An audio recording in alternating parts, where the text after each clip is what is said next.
Good morning, duelists. Welcome to the second day of the Yu-Gi-Oh! Championship Series live from Utrecht. It's a pleasure to be here. My name's Ed Templar. I'm going to be your host for the day, along with my wonderful commentary team who are going to be taking you through all of our rounds. Now, to run down what happened yesterday, we had 9 out of 12 of our Swiss rounds, which means today we have 3 more before we get into our top cut of the tournament to see who is going to be taking home that coveted prize of the Yu-Gi-Oh! Championship Series this year.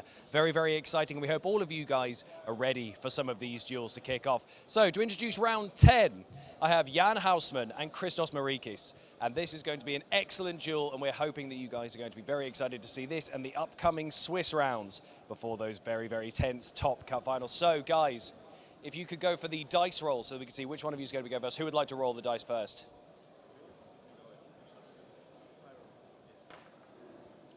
So that's a 7.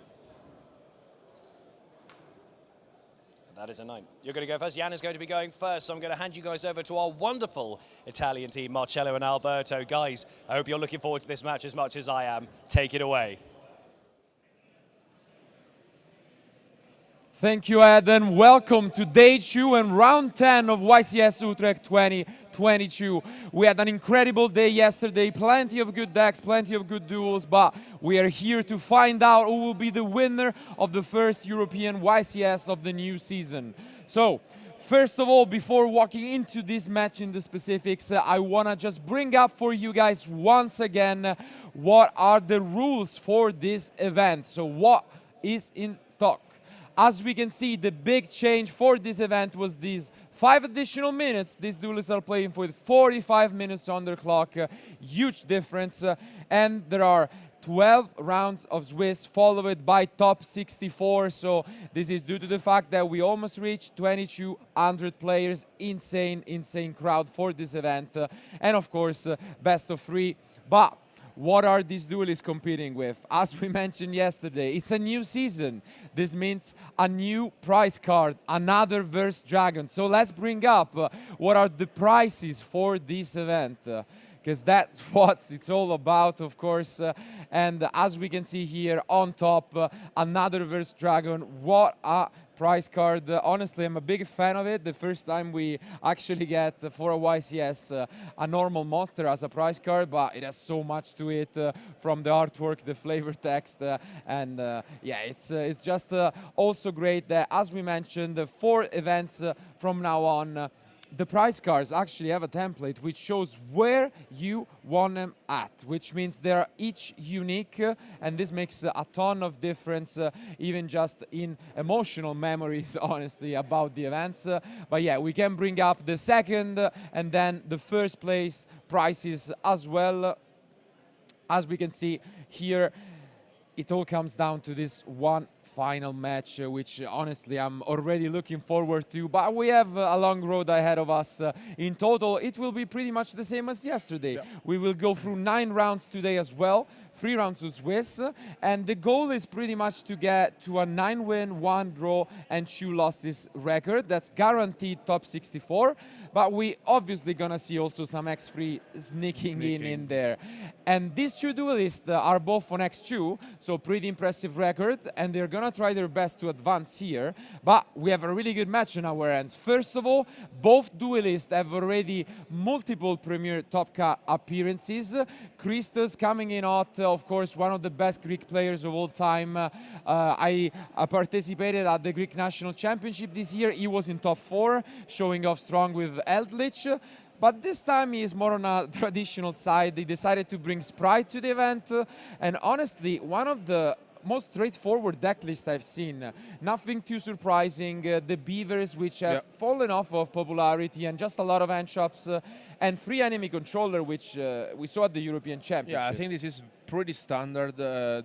This is the most popular deck list we have seen, as you said, at the European Championship. It's playing, I think, a very standard lineup. Absolutely. We have seen, you know, runic players and also Evil Twin monsters, but I think that this is the most standard lineup that we have seen so far this weekend. Really standard. So it's working out for him. Sometimes consistency is key.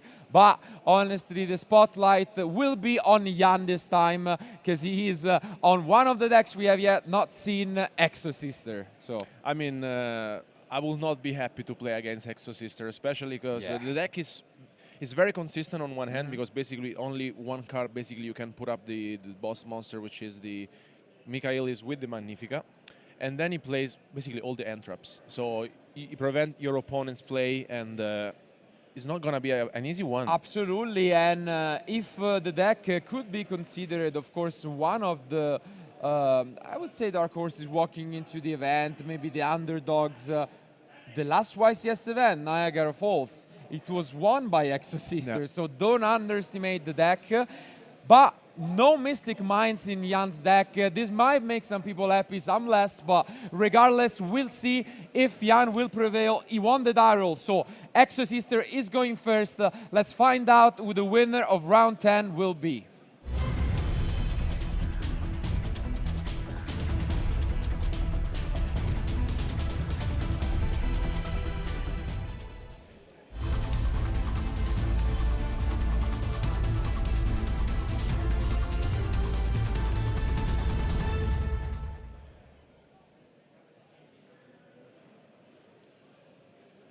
Okay, so here they are.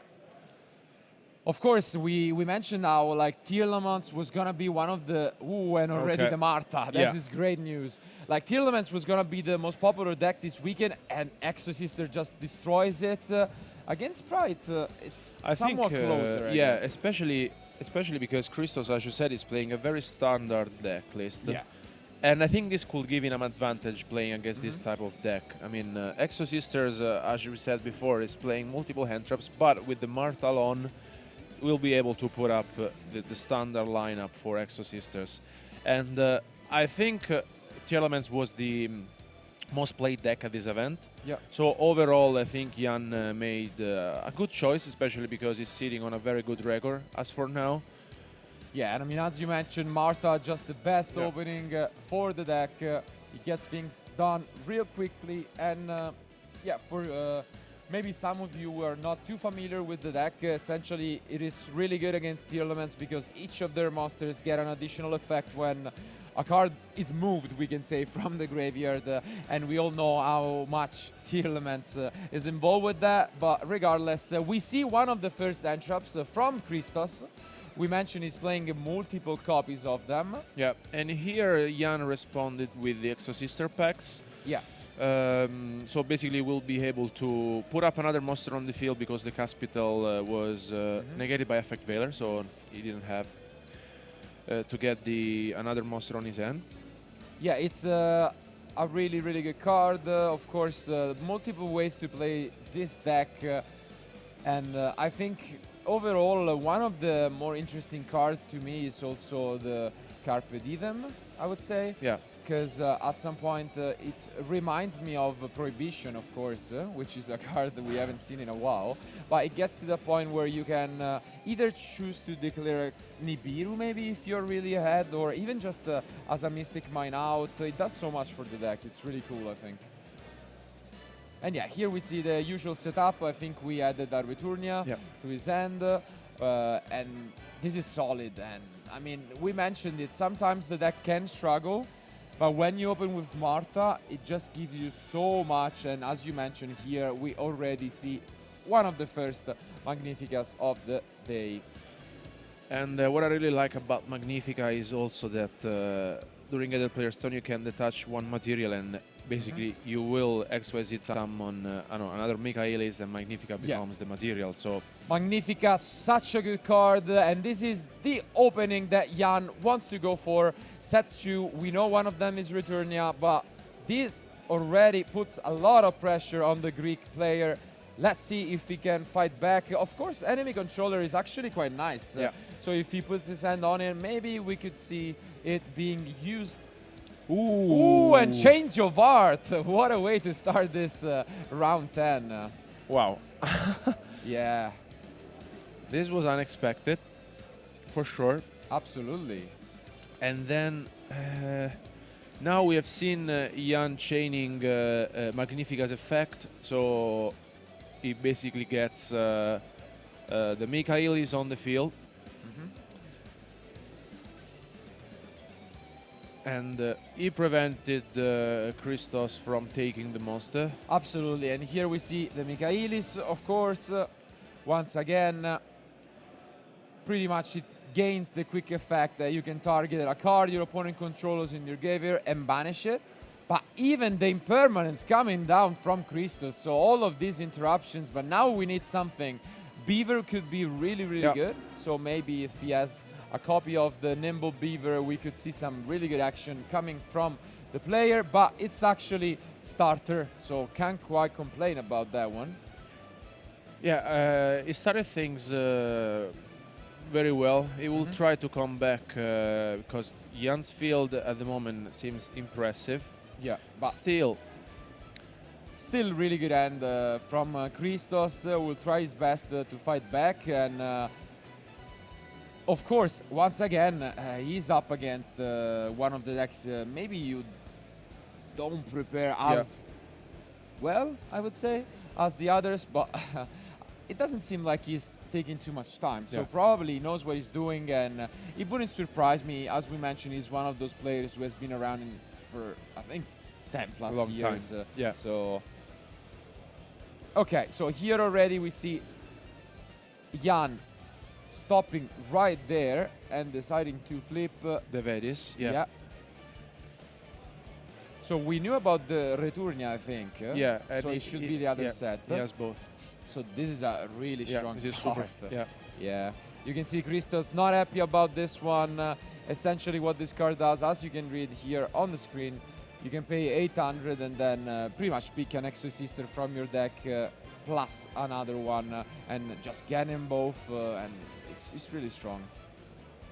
Obviously much better against the tier elements, I would say, because then it becomes impossible for them to deal with the situation. But I think this is one of the main reasons why also Exorcister deck won the YCS. Yeah.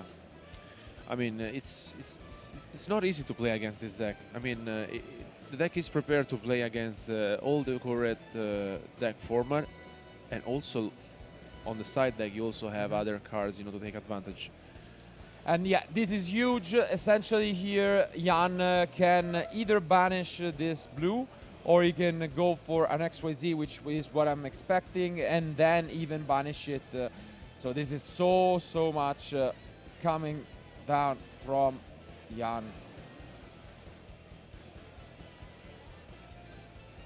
Yeah, and here he just wants to make sure because he has an enemy, right? Ooh, another response.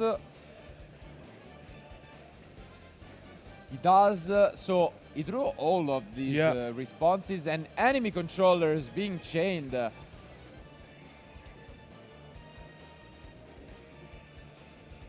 This actually is really strong from Christos, because he can take, of course he's gonna pay 800, but he's gonna take the Michaelis, for example, if he wants, or he's gonna take one of the other monsters if he already has a normal summon available. And then, the thing is, Exorcister Returnia pretty much paid the cost, but then, as I mentioned, you can use one of the two effects. Makes sense. Now it's all on Christos, who had an incredible start. Does he have another normal summon? He does. Yes, Carrot, so this is actually great from Christos. I think he drew what he really needed, because it was very hard to come back. Absolutely. Yeah, he was able to force the Michaelis, and then with the enemy controller he prevented also the Returnia from being activated. Yeah, honestly, I think the start from Jan would have been too much for pretty much any of the usual opening from Sprite. Drawing all these one-offs is giving Christos a chance, but still, this is not guaranteed to be over, especially because he's locked already under starter, so we can't see like a Zeus, for example. But yeah, he's considering his options. He also has to be careful, because Exorcisters have an effect on the field at the moment. So once you deal with the Michaelis, the priority becomes dealing with the other Exorcister monster in play, which I think is the Alice at the moment, right? So yeah, as you can see here.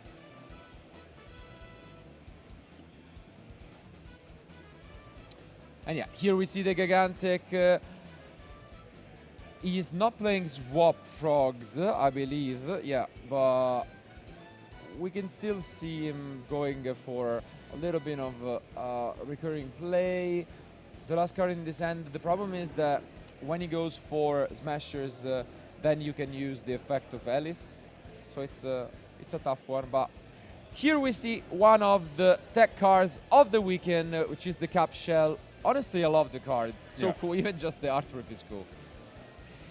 It does so much. It's essentially an Hyperia on steroids, we could say. But yeah, it's a really cool card. Yeah. And now he will get a card from the Cap Shell, which is nice because then you get it essentially back every turn with the elf. Yeah. It is an option, and then it's just free cards, and who doesn't like free cards? And we have seen players relying this weekend either on Capshell or on the Wind-Up Kitten, Yep. which I think were very good introduction to the deck, give consistency and also to deal with other cool combos. Now, he has the bell. Oh, okay. Ghost Bell coming down to slow things for Christos, who is now in a weird spot because he has to think whether he wants to use the smashers and basically turn this into a top deck war. But if you don't, then you pass back to the Michaelis, which I don't think it's something you want to do.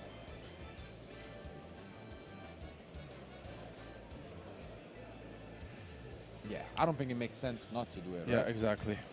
But instead, Christos relies on the fact that this elf will activate its effect again. To be fair, the Michaelis can target cards in graveyard as well. So for now, Jan will press forward. And here Jan will make more pressure on Christos, because with the packs he will be able once again to go for another Magnifica if he really wants to.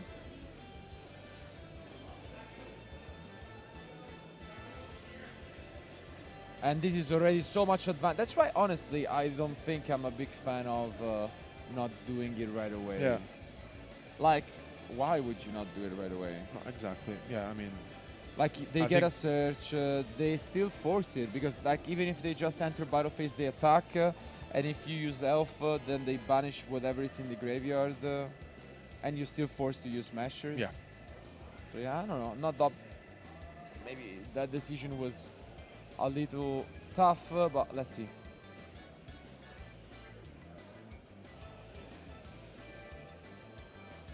It seems like Christos is using it on the elf.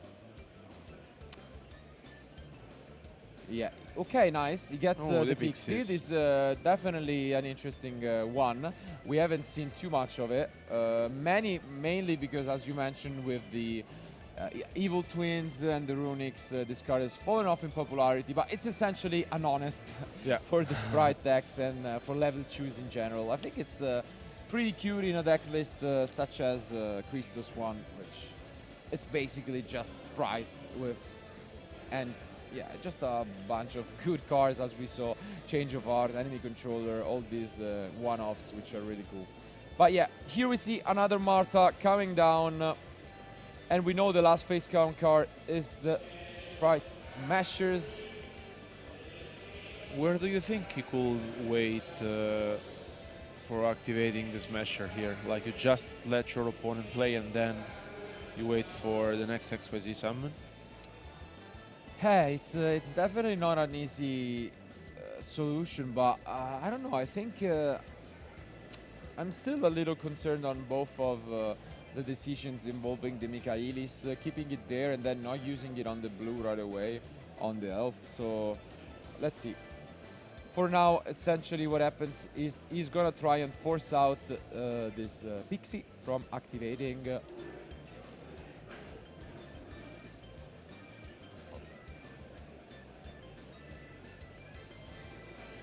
Yeah, he discards the Pixies here on the elf. So Pixie is used here to get rid of the Michaelis. Yeah, essentially that's just the attack from elf. It's pretty easy math, but as you mentioned, now he will just go straight forward into either a second copy of Michaelis, let's see. Do you go for the smashers? Because the problem is once they have this many monsters on the field, if you activate the smashers, then they can always just activate the Exosister. Yeah. So smashers is actually quite bad. That's why I also like to use it right there, right now. Yeah, that's the main issue. Okay. I think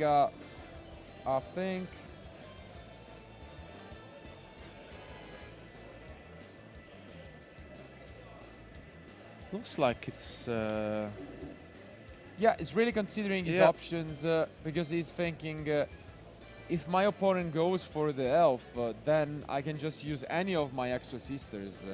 So I'm in a good spot at the moment. It's like the pressure is on my opponent to clear these monsters, but at the end of the day, yeah, it just passes turn back to Christos, I think. I don't mind this as we mentioned, I mean, they each keep the effect and you can't really attack over them at the moment, so. Let's see, he needs to pick up something. Again, one of the monsters would already be okay to try and push for and maybe go for Zeus, I would say. That seems nice. I like this from Jan, actually. Yeah. Yeah. And we see Prosperity, again, one of the cards, I think one of my favorite cards of all time, or at least of the last years, which, of course, in the Runic deck, and even in the Live Twin, it's kind of weird because they both draw cards, so you can't really use it efficiently, but it's such a strong option. Even after siding, it gets much better. It's insane, really. Yeah, you get to see more cards, and here... Okay, so we had to see another enemy controller. Talent is actually quite nice. And yeah, the rest is pretty much the same option over and over. But I mean, here you can take different lines. So either the Jet, the Beaver, the enemy, they're all really good. Yeah, I think Beaver is a safe choice. And yeah, we see the Nimble Beaver, but Effect Veiler cannot be used at least on that. It would have been forced to use it on the Elf. So good catch. Because of course, if Elf wasn't good enough, it also allows you not to target and monsters that he points to. Yeah, here he goes for the Sprite, and still with the protection on the Elf. I think he really needs to find a way not to deal with graveyards, because Jan doesn't really have much going on at the moment. Of course, Exosisters Marta is 1600 attack. Would you have liked like maybe a Zeus play instead of this? Or do you think he doesn't need it? I will go for the Zeus, honestly. Because I can't quite tell if like Jan has only the Veiler in hand, by the way. Yeah, he has one card in hand left. It seems so. So then you know it, and even if he does, you just have double Zeus, you know? And that could have been good, but at the moment, yeah. He's gonna force out the Effect Veiler on the Jet. Gonna be left with a few options. Is he playing like Onibimar? Let's check the other options. Yeah, and Jan picks up his cards. Yeah, I think he has seen enough. Surprisingly, on top of a really strong opening by Jan, it is Christos in the end who takes the game. And yeah, well played, honestly. It was well played because Jan started things off pretty well, I would say, with the most, I think, like powerful lineup with Marta, then going with Pax, and then he had both Vladis and the Returnia. Yeah, that opening, I think, I mean, against Steel Elements is just game on the spot. Against Sprite, most of the times it's game on the spot. And I think this game proved why Christos is doing really well. Sure, the engine is quite consistent. You have cards like Nimble Beaver, which proved to be just even more ways to access the Sprite engine. But it is really the tech cards that did it. The Change of Art, Enemy Controller, all of these cards really pushed him and allowed him to just overcome the opening from his opponent. Yeah, he was able to force the Magnifica with Change of Heart. Yeah. And then I think the game changer was the Enemy Controller enemy there. was so strong here. We talked about this yesterday. I think Enemy Controller is still as powerful as it was at the European Championship. And yeah, I think that the consistency of Christos is what is really paying off at the moment. And also some solid game knowledge, I would say. So regardless, now it will be Jan who will try once again. But honestly, if I'm him, I'm pretty worried because Yeah, I will be worried. the opening was strong. Yeah, I mean, you saw that your opponent is not playing any other versions of sprites, just pure sprite. You know, Yeah. consistent. He plays his cards and not Runic at all, not Evil Twin, and he goes first, which is of course an advantage for Exosister. Yeah. But after what we saw in game one, in Like, which he had a very good hand. That was an above average opening. Yeah. So I don't know if you can hope to open that well again and again. Also his side deck, I mean, he has like Solemn Judgments, which usually come in going first, but outside of that, nothing too impressive. What do you think instead Christos will put in for this matchup? Christos has the evenly matched, which I think we have seen most good. of the players siding in, and also the Bankrotops, which is very good. Yeah. And then I think there's the, if he really wants to force out his opponent backwards, as the Arpis Fed Duster, which is For sure. the most That's pretty generic good. one. We will get to see here our players. Yeah, but regardless, I think now the pressure is on Jan. Of course, they really don't want to lose this one because they are both on 7-2, so going 8-2 is really close to getting it to the top cut. Going 7-3 really slims down your chances. But our players are ready, so let's find out who will be the winner of game 2.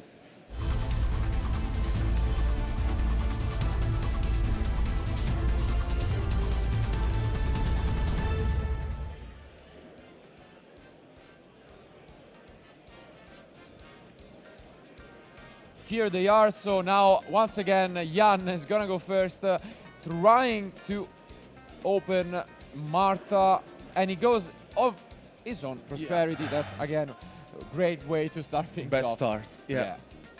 I mean, we both have memories of how good of a card and how much of an impact like Pot of Duality had back in the day. Okay, and we see the Ash Blossom right away on the Prosperity. Interesting approach by Christos. Do you like it? And it pays off. Wow. Bold decision here by Christos to actually go for it. But yeah, Jan shaking his head. Really, really good Ash Blossom paying and punishing this is the German player. a bold decision from Christos. Yeah. But we do see a response. Okay, interesting. This could be good enough to grant another turn, and it does. So we have actually a pretty sick game 2 and another Prosperity off the top. Wow. Is it something that you would usually do, Ash Blossom on a Prosperity, very first turn of the game? It's probably something you wouldn't do against the other decks. I don't mind it here because you know, like, Exosisters wants to open Marta, that's it. Yeah. The rest of the openings I think are a little underwhelming. They are a combination of multiple cards. So this time though it will pretty much pay off. Let's see these top 3 cards. He gets one of the engine one. He's happy enough with this.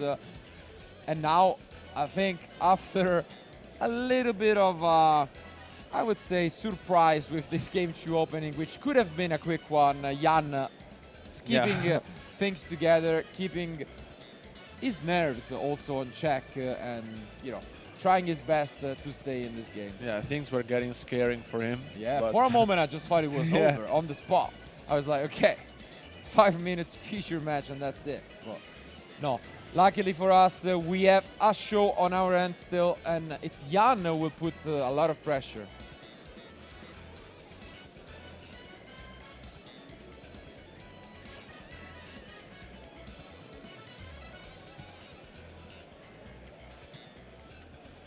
Is Christos actually playing like Nibiru? Yeah. Okay, I you don't called need it. Nice timing for my question, I guess, but yeah, I just asked it, we see it, and unfortunately, yeah, Jan not gonna be happy with this. Huge Nibiru. This is, this might change the game. This was huge. Yeah. Honestly. Yeah. And now it's back to Christoph. Yeah, and now I think we see once again the same thing, but it's tougher for his opponent to have a response. Pixie and Blue come down, and yeah, this is so much pressure. Nibiru, such a strong card. Yeah, I mean, we'll just expect it though, I think, yeah, right? I mean, after siding in, you might think your opponent might have the Nibiru, but in that situation, honestly, What there can you was, do? yeah, I mean, Because you already know what your opponent is on. exactly. Yeah. They just have a bunch of Sprite Monsters. Also, because the big giveaway was the normal summon of Blue. Yeah. If they have another level 2, they never summon Blue, so that already tells you they have at least 2 copies of Blue in the end. And yeah, you can't really afford to go on yeah, a passive gameplay. And here we get to see the Gigantic, I believe. Yeah. And I don't think Jan has any card on his hand, right? It's just left a top deck. Pretty much. It seems as if he has really his back against the wall. Can Christos figure this out? And also, what could the last set be? Because I think most of them would have been used already. Yeah, I think so. Yeah. It's like Solemn, I think you're forced to use it before. Impermanence, I would guess as well on the Gigantic, maybe. So, I don't know. And we do see actually the 2 copies of Swap Frog in the deck, so maybe he would go for the Swap Frog. Might as well, to be fair. In this case, you could even just use it, as we've seen, without the Ronin Toden, which, funny enough, it's actually better against Exo Sister. Yeah. Ronin Toden was one of those cards which manipulate the graveyards, so you don't want to be doing that against Exo. But yeah, we will see the Totally Awesome soon enough. Oh, yeah, he but hit the bell. he does Okay. have the Ghost Spell, one of the few cards that could have stopped the Toad from coming down.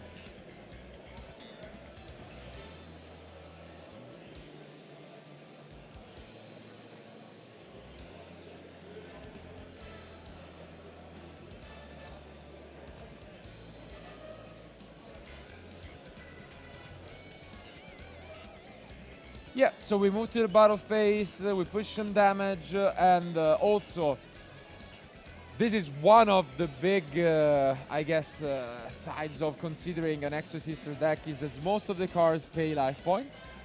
So we have 19 minutes left, which is plenty of time, and this game is looking still as if it favors Christos. Wow, we're actually seeing Nightmare Phoenix. Getting rid of the Pancratops. Interesting one. And this is actually pretty big from his opponent, which is reminded that he cannot activate it as Gigantic Sprite. Locked the level choose. Left at top deck, just sets one and pass the extend the handshake.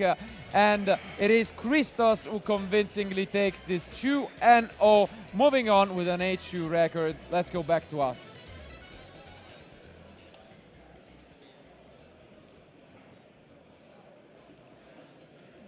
What a match and what a way to start things off here at day 2, round 10 of YCS Utrecht 2022.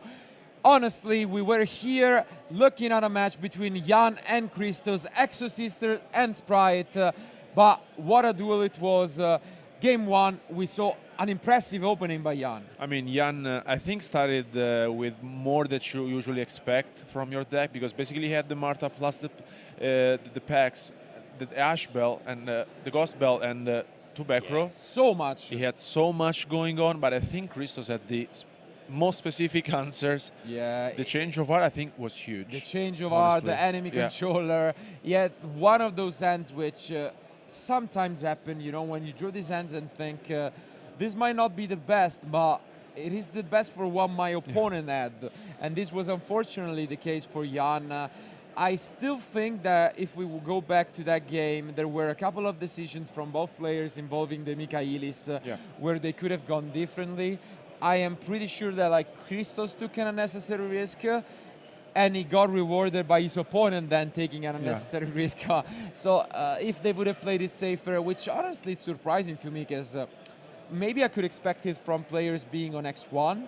When you're at X2, I feel like you turn into this cautious little animal, which tries to just keep things not too risky, because you want to guarantee the top cut. But in game 2, the story was quite different, and it was just Christos dominating, I think, the game right away. The beginning was actually quite fun. Yeah. We thought that for a moment they both bricked or didn't have much going on. Because essentially Jan opens up Prosperity and Christos just thinks about it for like a couple of seconds and decides to go for Rush Blossom, which can be risky. Yeah. But then his opponent passes back.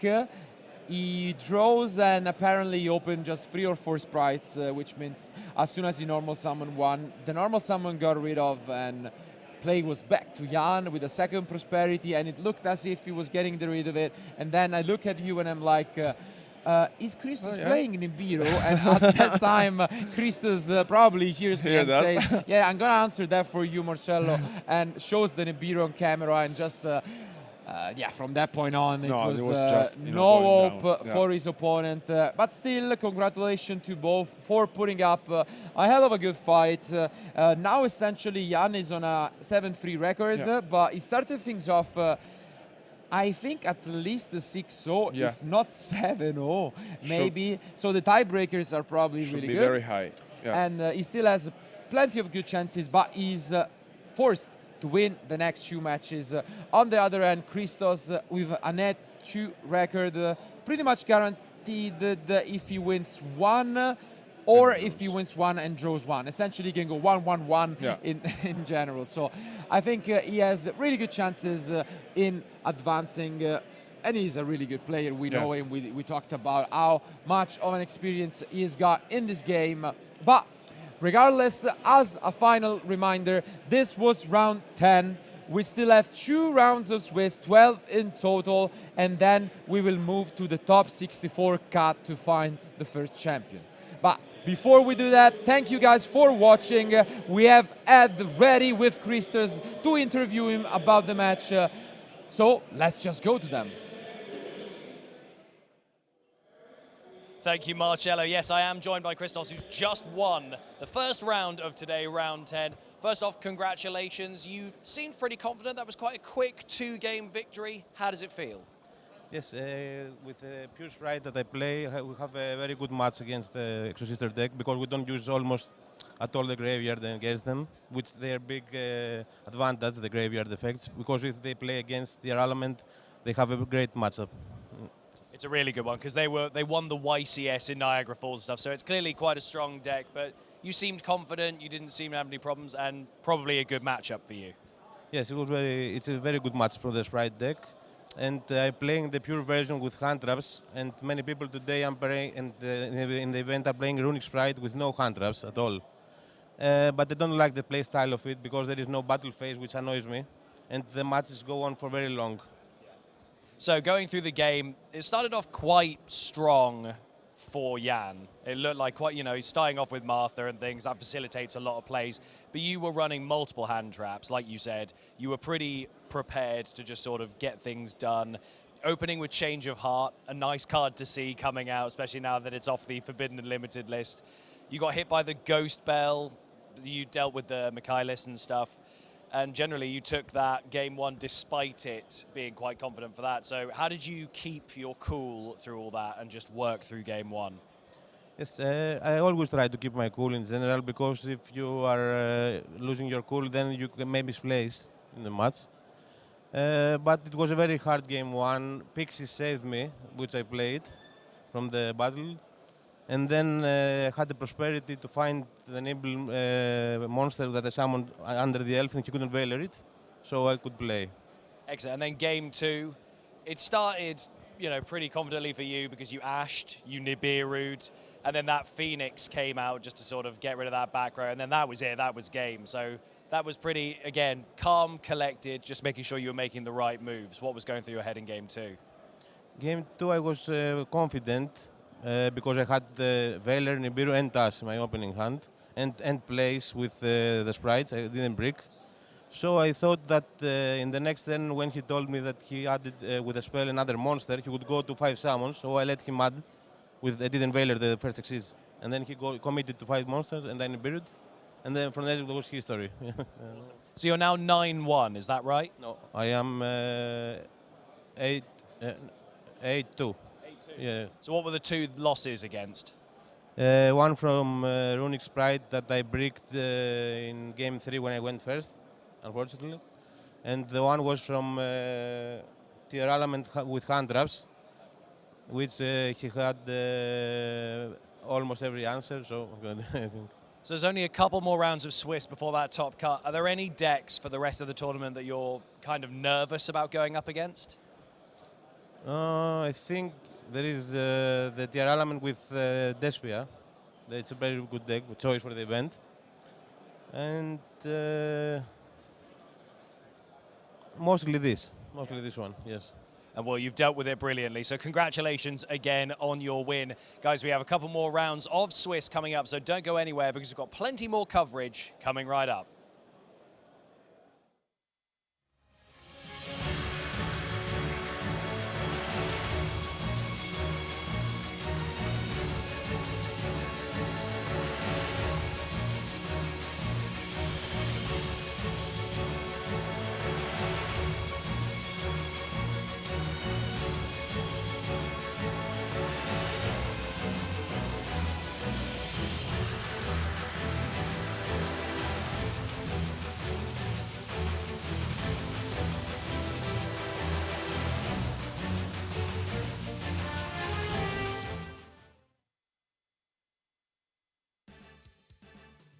Hello and welcome to your coverage of this, the Yu-Gi-Oh! Championship Series, live from Utrecht. My name is Ed Templar, and I'm going to be your host for this event, but I am not doing this alone, so it's time for me to introduce your commentary team.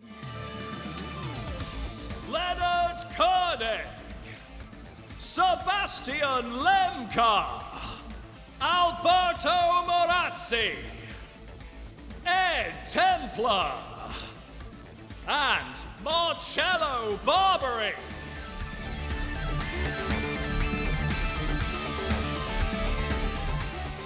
This is your amazing coverage team, and we are so excited to be bringing you guys all the coverage from this event. Don't go anywhere, there's plenty of duels coming right up.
Speedtool GX Midterm Paradox. In this class, there's just one rule. To make the grade, you first must duel, Gather your friends then clean their clocks.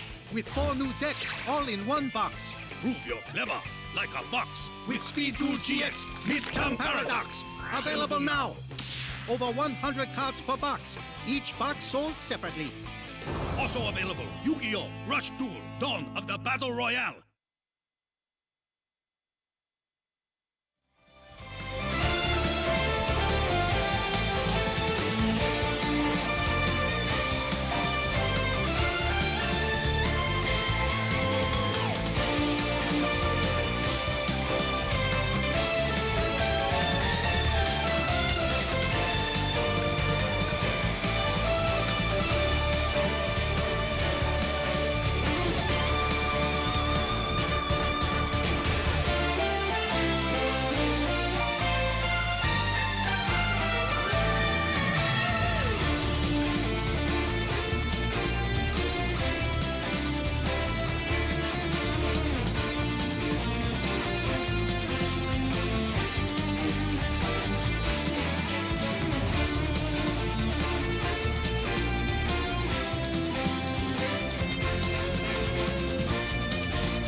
For Yu-Gi-Oh! Dimension Force! 100 new cards you can add to your deck, plus tie-ins with Tactical Masters, new Predaplant fusions, new Performa Pals, and the first ever Pendulum monster that's also a ritual! Odd Eyes Pendulum Graph Dragon! Yu-Gi-Oh! Dimension Force! Available now! 9 cards per pack, each pack sold separately.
Welcome back to your coverage of the Yu-Gi-Oh! Championship Series live from Utrecht. So we're currently between rounds, and over the rest of the day, especially getting into Top Cut, there might be some gaps between rounds, which we're going to fill with some customized entertainment for all of you guys at home.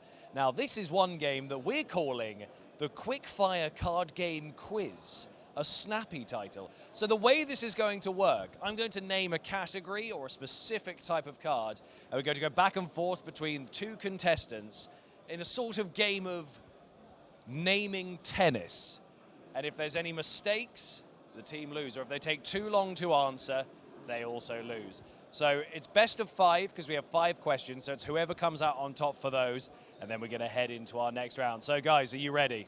We've got Sebastian and we've got Marcello who are going to be answering for the first one. A good sportsman-like handshake. So guys, the first question that I have for you, and I will go over to you first, Basti. Name a plant monster. Gigaplant. Lonefire Blossom. Dandelion. Glow Up Bulb. Sylvan Hermitry. Spore. Naturia Bacchion. Oh, just give it you. Predaplant Scorpio. I don't think though Barkion is a plant, but... Is Bacchion a plant? We're having it checked by our adjudicator judge to make sure. There's an awful lot of cards here, so to make sure we've got it right, we have to have a separate source judging it. Oh, it is not a plant! Okay, right, so that means the Italians have claimed their first one. Right, gentlemen, if you can rotate to make sure you're nice and close to me so that we're all in frame. Another, an intense stare-off and handshake. This is the kind of sportsmanship we like to see. Okay, second question. Name a fire monster with 2,000 attack or more. Hitleo, Salamangreat. Ryuran. What? Ryuran. Okay. Elemental Hero Flaneos. Blaster.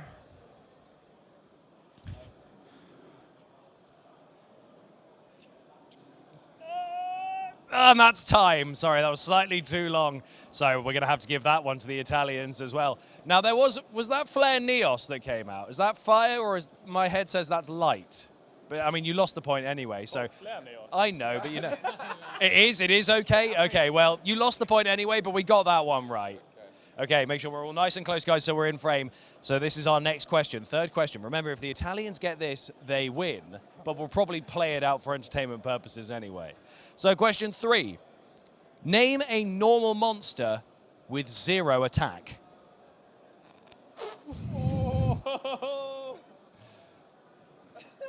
I don't even know one. Oh, no. None? No. Can you name one? Because if you can't, then it's a draw. A normal monster with 0 attack. Oh my. I think that's too long. 1,000 Eyes Idol. Okay, so do I get a point? Can I have the point? Oh, I get the point, apparently. Ha ha ha. Okay, so we're all one apiece. Thank you, thank you, thank you, thank you. I know my Yu-Gi-Oh, it turns out. Right, okay, next question. Name a spell card that costs 1,000 life points or more to activate. Confiscation. Delinquent Duo. Last Will.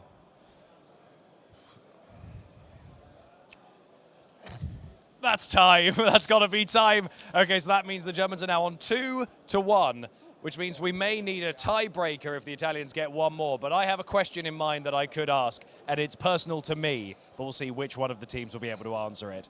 Okay, final question that I've got on my card. Name a monster whose effect can banish a monster. Mirror Jade. Did you Water Lady? Didier Silent. Blaster counts, I guess. Dark Arm Dragon. Caius the Shadow Monarch. Oh, it's getting tough. It's getting really tough. Oh, no! So that means we're at 2 apiece. No. Oh, no, did you not? Oh, you guys have 3? Yeah. Okay, well, that means we have our winners there. The Italians have claimed 3 of these, 2-1. But I also have 1 point. So I guess we're doing all right. Now, I somehow managed to, the UK has managed to represent somehow in the middle of this. Now, we may come back with more of these later on between rounds. So if you guys possibly have any categories like that you want to see, maybe submit those and we'll see if we can throw together a user-suggested version of the Quickfire card game quiz. It's quite a snappy name, Marcello. I think I quite like it. So don't go anywhere because we've got plenty more rounds coming up for you of high-quality dueling content. We're out.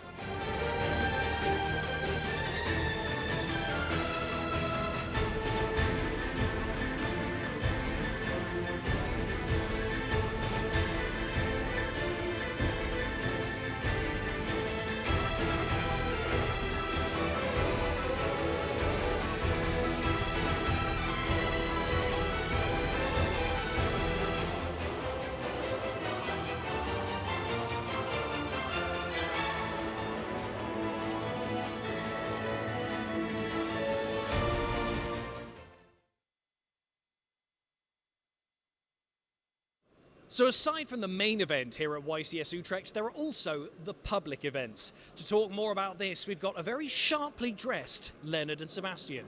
Take it away, guys. Hello Ed, looking sharp yourself. We indeed do have amazing tournaments next to the main event. We have some nice public events, and why don't we introduce them to you? Absolutely. We have amazing ones, and the one is already having registration right now is the 3v3 tournament. A lot of attention is drawn to that tournament usually because it is the big tournament on Friday where a lot of people can already test for the main event itself. So maybe the deck that wins the 3v3 might also be the winner of the main event usually. Yeah, the 3v3 event is also always a big indicator for the main event. Also, people love the 3v3 format. It's always fun to team up with your pals and just play a bunch of Yu-Gi-Oh! I love it myself because it's such a new perspective to the game. Normally it's a game you play 1v1. But in that scenario, you actually have two of your friends sitting right next to you. You can even talk during the match. You can actually help your friends. You can make correct decisions together. So it's a whole new dimension of playing Yu-Gi-Oh! And I think it's an amazing perspective. So I really love playing 3v3s myself. Also, deck building changes quite a bit. Yeah. You can decide, does one of our team members not run any spell trap removal in the main deck? Do we all commit to it? Do we all play the same deck list because we think we have found the best deck for the event? Or do we all play different decks to see who's performing the best after all? Honestly, I personally always have a hot take on that. I would never play the same deck all three persons because I would be way too scared of my opponent just having one anti-mana deck sitting in spot C and then I'm totally countered by that. So I would always just switch around it a little bit, you know? I think that makes kind of sense. Does make sense. Or imagine you play versus a whole anti-meta setup and then you always get countered. So I like having some variety. Yeah, but if you're playing the best deck, then I guess. If you're getting countered, it's sometimes okay because the best deck might actually still be able to overpower for sure. the anti-meta deck. But not regarding the current meta game is the Speed Duel event we have this weekend as well. There's actually a giant card event happening this Friday, also registration right now. And it's a great event as well because you can win a special prize. Yeah, it's the giant card of Elemental Hero Tempest, one of the OG hero fusions. Absolutely. What an amazing card. And also a card that actually got relevant in Speed Duel recently because there is a skill, it's called Fusion Party, and Fusion Party basically allows you to fusion summon out that Tempest. So this is actually quite a valuable resource in Speed Duel, and that deck was played a lot recently. Yeah, but maybe not anymore. The midterm Paradox. Yeah, because mini-box. the format actually changed quite recently. There was a new release with the Paradox box, and maybe the new meta for this event is completely different. We got to see from there. Yeah, exactly. And we also have some other formats. Oh, yeah. Two formats that I'm most excited about. Absolutely. I gotta be honest. I really want to see who takes it down. We are playing 2 Time Wizard tournaments. So to all the old school Yu-Gi-Oh fans, we have 2 formats. The first one is a Time Wizard March 2005 list. Yes. Releases up to 31st of July in 2005. So long ago. Funnily enough though, quite a few players that travel to these YCSs have already been playing back in the day. We have so many players being non-stop Yu-Gi-Oh players for such a long time. So actually quite a few of them played back in the day. But funnily enough, the format is so popular that also people that get into the game nowadays will actually play this format because it's so cool and so brilliant, and everybody likes it, basically. Everybody plays it. Yeah. And there are so many iconic power cards. I mean, you know the power spells. It's Pot of Greed, Graceful Charity. It's Delinquent 2. It's Snatch Steal. Absolutely. Heavy Storm. Yeah. I can't Basically stop. Premature Burial. Blackluster Soldier. This format was crazy. And some people even say that it was the most skillful format in all times of Yu-Gi-Oh! I don't know whether I 100% agree on that, because I think modern Yu-Gi-Oh! Is also quite skillful, but on a different kind of aspect. And I have a hot take on that. I think that the other Time Wizard format that we are playing, of which you can read out the date, by the way. Oh yeah, of course. This is the March 2010 format in that case. And that is also just cool. Like in general, traveling back in time, playing old formats, I think that's a very, very innovative idea we have for the public events now. We had that at Euros, it was a great success, so we are doing these again this weekend. And tell me about the power cards we have there. Yeah, so the power cards are not, I think, as strong as in the gold format. We don't have these crazy power spells that are Pot of Greed. I think Heavy Storm is allowed, but we don't have Snatch Steal, we don't have Pot of Greed. And the power plays are a bit slower. You have cards like Chaos, the Shadow Monarch, which is my favorite card of all time in Yu-Gi-Oh! It's a great card. We have Super Nimble Mega Hamster, which is a great combo with Chaos. I mean, you set it up for 2 turns. You can't imagine that in Yu-Gi-Oh! Nowadays. Absolutely. Having a set monster, special summoning out another monster, and then the next turn, tribute summoning a card, and just sitting there, drawing your first 6 cards in hand, and thinking like, haha, so I'm going to tribute summon a monster in the next turn to apply pressure to my opponent. No, there are also some other decks, Blackwing, which is also getting relevant again with the new set in the current format. Darkwing Blast is pushing that deck a lot, but back in the day it was already strong enough to compete in the meta fully, so it was definitely a competitor back in the day. And I like that because basically this is an input from the community, because the community themselves decided, hey, this format is great. So people started playing this format at home, and then now we picked up on that and basically are holding public events for this specific event. And therefore we are supporting that, and I really love that, because I think the 2010, March 2010 event at Euros was insanely big. A lot of players actually played it, and therefore it was a huge success. I mean, there are so many fan favorite decks. Gladiator Beast, I know this is a hot take. Some players love it, some players don't. I love it personally. Yeah, same. Lightsworns. Lightsworns have been popular also in modern formats, like in 2000, I think it was 18, 19-ish. Big Lightsworn, Grasslocks Arena decks. Yeah, and also a very big deck back in the day was the Quick Draw Dandelion barrier deck. That was really, really cool because it was really abusing the synchro strategy, and no really other decks were doing that. I think it was the deck that pushed the synchro strategy the most back in the day.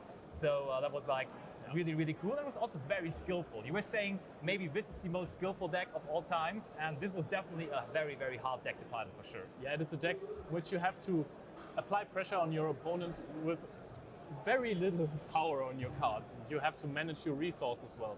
You have this power play of discarding Dandelion and summoning Quick Draw Synchron, which is iconic, but in reality, when you do it, it's not too strong. You know, you discard, you use 2 cards to summon Drill Warrior, you get some tokens, and you get the option to recycle your resources by discarding cards every time. For modern day Yu-Gi-Oh! It doesn't seem incredible, but it was huge back in the day. People are really abusing it. Still, there's a lot of counterplay. If you invest in this play and your opponent just bottomless trap holds you, or uses other cards that are strong against it, it's really hard to push the strategy to the win, so I respect players a lot who win tournaments with it. Also, what I like about both formats, we talked about both Time Wizard formats, is that Heavy Storm is a card that is around. So when that card is around, basically the whole format surrounds itself around that card, because nobody is going to set free and pass, because there's always the possibility of Heavy Storm hitting you. However, Stardust Road, Starlight Road. Oh, Starlight Road was a card that was introduced a bit before the format started. And we've earlier discussed with other players some deck lists.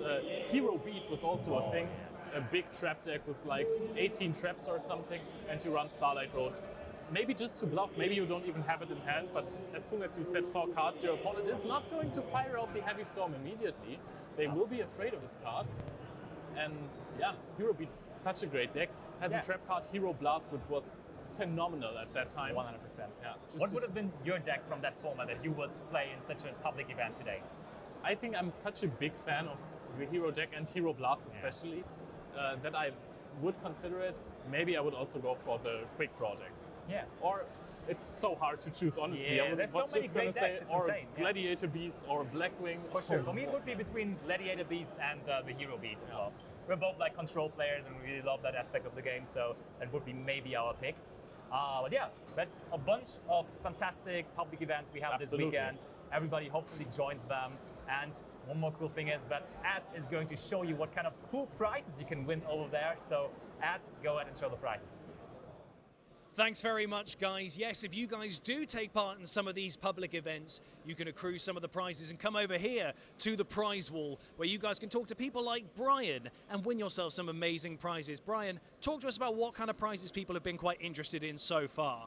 Everybody likes the mats, but I think the most, important thing is the giant cards. And there's a beautiful one right there. That's Blue Eyes. It's amazing. It's like 150 points.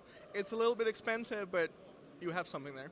And how do people win that prize specifically? Just getting 150 points across all the public events, or is there a specific event they have to take part in? No, for this giant card, it's 150 points for any public events. Scheduled ones, on-demand ones, any ones. Brilliant. Talk to us about some of the other prizes that people can win here at the table.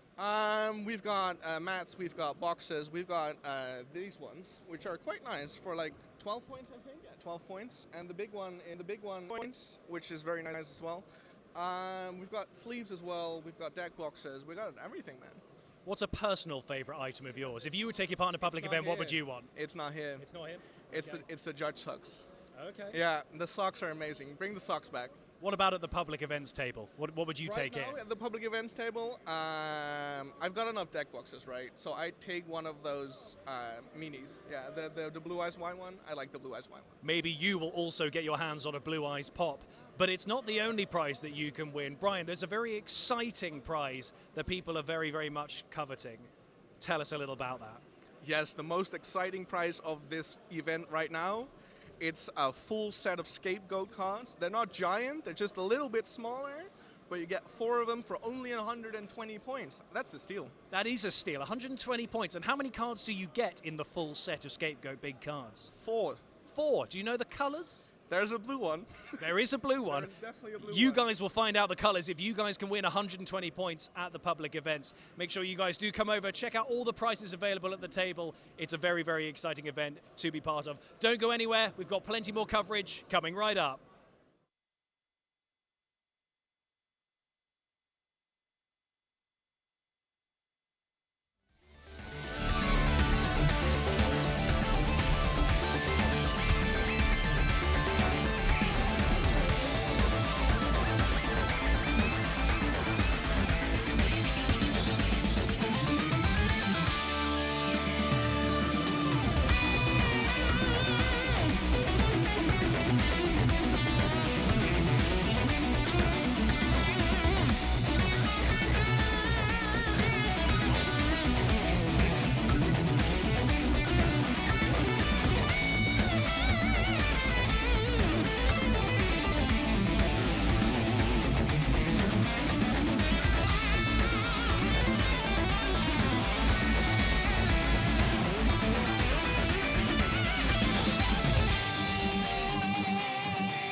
Welcome back. So we're here with the second round of today's coverage for the European Championship 2022 live from Utrecht. It's very, very exciting here. Already we've had one very good game, went reasonably quickly with a 2-0 victory, but now we move straight into round 11, our penultimate of these Swiss rounds. So on my left we have Diego Ganzerli, and on my right we have Florentine Darras.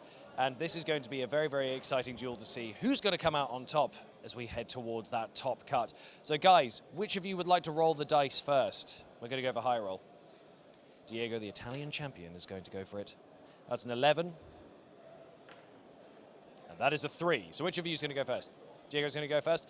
Right, so that means Diego is going to be starting. Will the Italian champion take this 11th round? We'll find out. We're going to head over to our wonderful Italian commentators for this game. Guys, take it away. Thanks, Ed, and welcome to round 11 of YCS Utrecht 2022. We have a really great match on our hands. As already had mentioned, Diego, we know him pretty well. We were actually had the honor of, doing commentary at the Italian National Championship this year, where we just see him just tear apart the competition with his Flow Wanderers deck. He just crushed everyone. I think he drew 6 dimension shifter in a row from like top 8 to the finals, and he just won it. And again, last month in Antwerp at the European Championship, just showing pretty strong once again with Flow Wanderers, and spoiler alert, he's playing Flow Wanderers even here today, and once again he's basically guaranteed top cut, a crushing performance, undefeated in day 1. So what can we say? Just get rid, take this deck away from this man. He's unstoppable with it. He's mashing the field. We have seen him playing, and I think he's a machine basically. Like he knows the deck by heart, and I really hope we get to see him in action during these duels, because he really knows this deck. Yeah, I mean, he's one of those players, as you mentioned, which just picked up the deck and kept playing and playing and playing, making it better. And at some point, I'm pretty sure you could put a blindfold on him and he would be still able to combo through with his Flow Wanderers openings. So it's paying off, and honestly, the deck is a solid choice. I really like it. I think it's strong. It's strong against the runic version of the decks. So to be fair, we have to talk about his opponent as well, because Florentine is playing. What a deck! I think you're in love. Maybe a little too much. I really love it. I mean, if this deck is my deck basically. Like we were talking about this, and I can see backjack cards that are basically played with. Yeah. The Paleozoic stuff. It's playing Paleo. Basically, he's playing Paleozoics tier elements, which is something we have seen at the top tables a little bit, but he's on table 2 with it. Yeah. So he's doing great. Essentially, the concept of the deck is when you just excavate and send cards from the top of your deck to the graveyard, sure, you can send all of the tier elements, which are pretty good, but you can send some pretty cool trap cards as well. As you mentioned, Absolute King, Backjack, Breakthrough Skill, a lot of these Paleozoic cards, Lost Wind, all of these, which back in the grass days, sad memories, those were the cards in which you would play in 60. And at the end of the day, they proved to be even stronger than Infernoids or Zodiacs. So I think it's a very interesting deck, very interesting build. Without further ado, our players are ready. Let's see who will be the winner of round 11.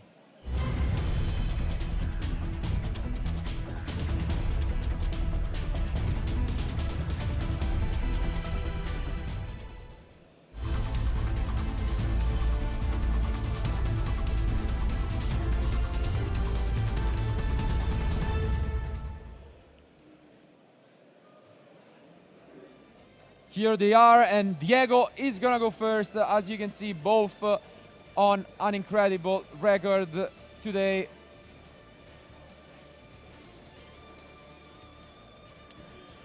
And Diego starts things off with Pot of Duality. He's still continuing to play the most standard lineup with Duality, Extravagance, and Pot of Prosperity. Super consistent one. And I think that seeing in this deck, we have seen him playing almost pretty much the same lineup with 3 shifter in the main deck. Yeah. And you can see him here just going through at fast speed. I mean, he has done this so many times. Yeah. I think, as I mentioned, just pretty sure he could do all of this by memory. Of course, as you mentioned, the magnificent map. What a card.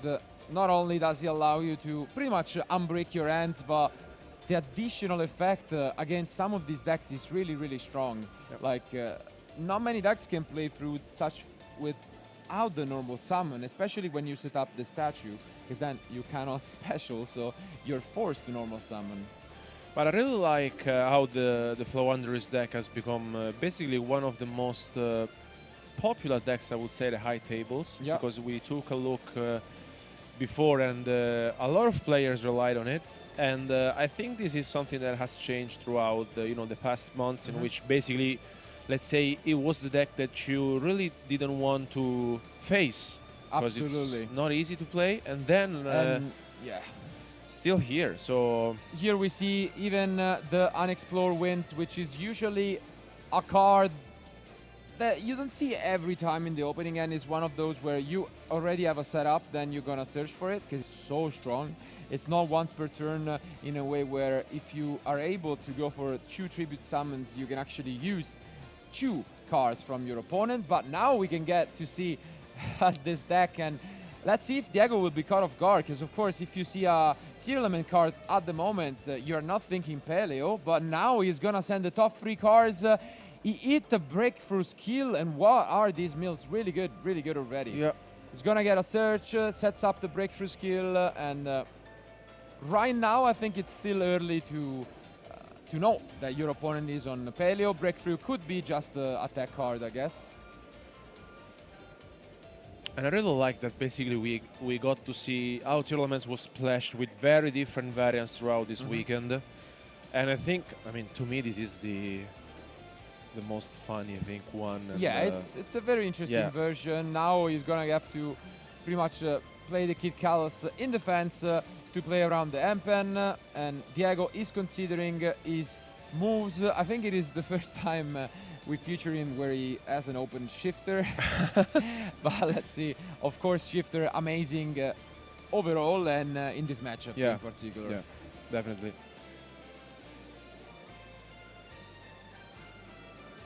To be fair, though, playing a bunch of trap cards could help to, feel the impact of shift a little less, and it's paying off. I mean, both of these guys basically just guaranteed top cut with a draw. Whoever is gonna win or prevail in this matchup will make it to the top 64, but even if they lose out from here on, they have good chances of sneaking in, with a 60, 61, maybe place. Okay, so here we see some mills. Ooh, and these are great mills from the top. 2 Paleozoic cards, and your favorite, of course, which is the King Back Jack. Great card, honestly. It does so much. Essentially, what it does is you look at the top 3 cards of your deck, then you can banish it during your opponent's turn to mill the top card, and usually what you can do is get a trap, but you can also send the tier elements in this deck and just combo through. Good old days in which you got to see the XYZ universe and using the Zodiac monsters too. Yeah, that was really good. But yeah, now Diego just doing what he does best, and in this case the Dreaming Town was so strong. I mean, it would be, I think, good enough even without the second effect, because like having a trap card to allow you to normal summon is great, but pretty much Book of Eclipse-like effect is insane, and you can see it here. So gonna be tough for Florentine to stay in this game. The statue, it's the field, and yeah, let's see. He has at least a way. Of course, Diego could use the field spell, but he doesn't, so he's able to get rid of the 1 copy of the barrier statue, which means 3 face down cards, and this is the power of his deck. He can get back some Paleozoic from the graveyard. He already set up with the King Backjack and the Breakthrough, but a clutch top decked Pot of Extravagance, really good pickup by Diego. Because as we said before, Florentin is playing, I think he might be holding cards like Lost Wayne or Paleozoic Canadia or Dynamiscus as well. Still, Diego. Another duality. Yeah. Is Diego still on the 9 pots? Wow. Ooh, and the Feather Duster in the main deck. Wow. What a surprise and what a find here. Instantly picked. That's definitely something you don't see in the main deck often. You can see Florentin just smiling, picking up his cards, and this is the game. Wow, what a start. And yeah, Diego once again just completely crushing it with these just Flowonder's deck. He's unstoppable. Yeah, I told you. I mean, like, you should have seen him playing throughout the last 3 tournaments. Yeah. Like, he's really a machine. Like, he knows his deck by heart. We've seen him playing, you know, in his very first turn, like, you know, that speed is like incredible. And the RP's Feather Duster, though, as well in the main deck. The RP Feather Duster in the main deck is just the cherry on top. I'm actually curious to just quickly go through his deck list, because we have seen it changing quite a bit in between events. Used to play some copies of, you know, Lightning Storm, but I think it's really similar to what he played at Italian National Championship. With the 1 copy of RP Feather Duster, he got to it. I mean, that's just a game. Yeah, I mean, this is one of these cards that I think can make the difference, and it did. Having it in the main deck, especially because your opponent don't really expect it at all. Yeah. And looking at the side deck, he decided to play the Apex Avian instead of main decking it, which is something very interesting. Maybe we could ask him if we get the chance. If he wins, we're going to try and ask him about this Apex. Outside of that, I mean, evenly matched, we've mentioned it plenty of times. It's one of the most popular card decks in the side decks this weekend. Some people even maining it. And alongside the Cosmic Cyclones, I think he has a really good side deck for this matchup. On the other hand, though, I think Florentin was in a really good spot in game 1. Only, and I feel bad for him in a way, like, who is main decking RP Feather Duster today? Not many players. No. Outside of that, I think he would have had the game, but now he goes to the side deck, and what do you think he's gonna put in? I mean, playing against Flowonder's, you don't really have a specific side deck for the deck, because, again, it's one of these decks that you don't really want to play against at a tournament, but looking at the side deck, he will go first, and like, the deck is a trap-based deck, so it's, you know, it's always... really good at going first. Exactly. Yep. I think maybe the Olinoides, like he's setting the 3 Olinoides in the side deck. You want to get, you know, the map or the Dreaming Town with it, so you probably side them in. But what surprises me, that there is no Solemn, right? Yeah, exactly. Yeah. So he does have in the side deck the 1 copy of Crime, so that surely comes in and can act as a pseudo Solemn Judgment, but no Solemn in the Paleo deck is surprising. Yeah. It's working out for him. So let's see if Diego will advance with a swift 2-0, maybe drawing once again the Feather Duster, or if Florentin will be able to show off his Paleo tier element decks. Let's go to game 2.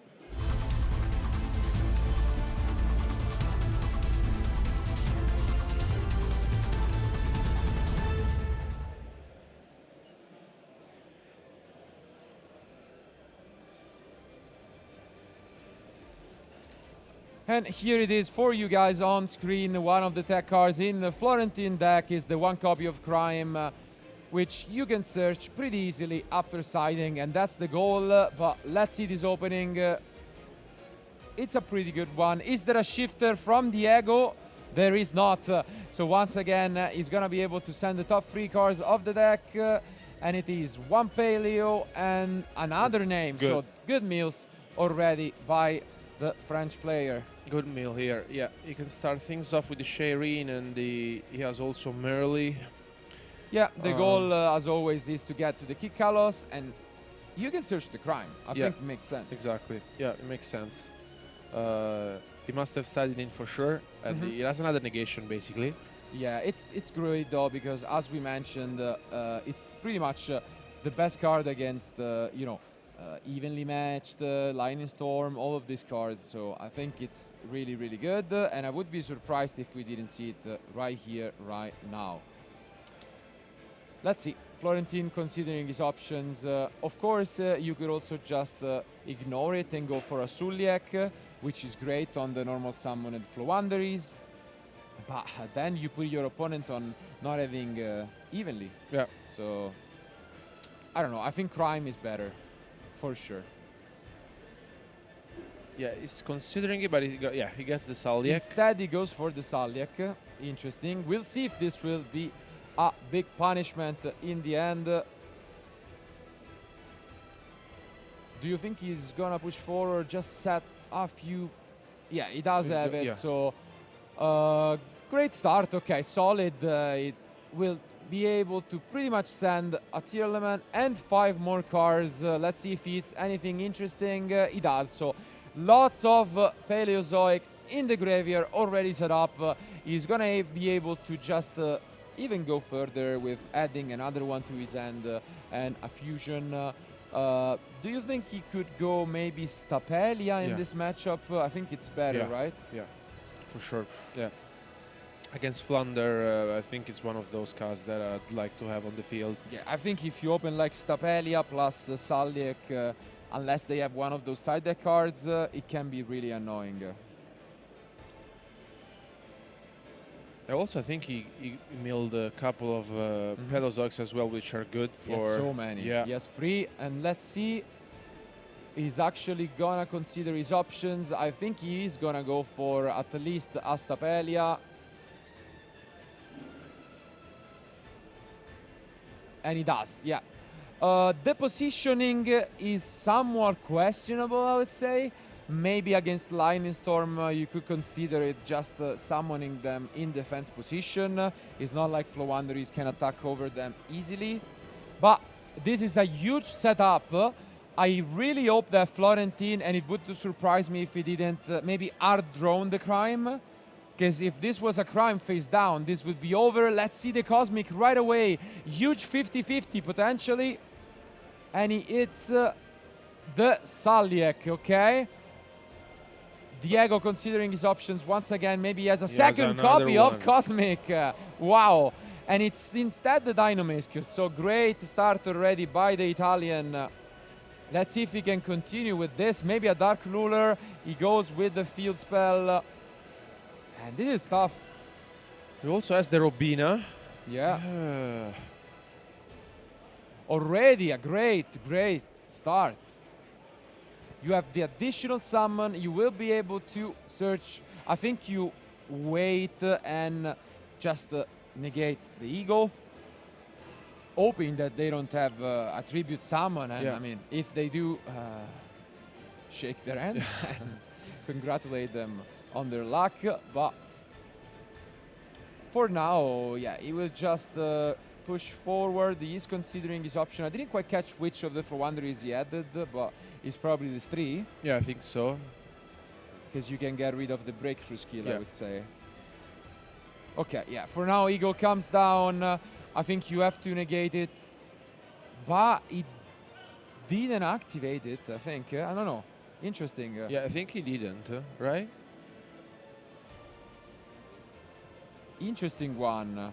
We didn't quite catch if he did, but again, another of the reasons why we could have considered it. As mentioned, he did not activate the Eagle effect, catching his opponent off guard. And once again, you can tell just how much he has practiced. He pushes forward with the statue and just crashes into the Stapelia, using its effect. What a show off from Diego. Really well played. I mean, he knows what he's doing, and he's super confident. The only thing is, maybe I would have liked this 3 right away, but he can just wait and do it because of breakthrough skill. Because now breakthrough skill could have been used. He did not mill it this time yet, so we'll see if he is able to push through. But what a turn of events. He's gonna just move to the battle phase, you think? Does he have the... Yeah, Yeah. he does it. He searched for the Dreaming Town. He does not have at this point in time an interruption. He will just chain a Paleozoic. He can't because of there's the statue. Yeah. So, what a play from Diego. So good, so good. Now you can get the Raiza, for example.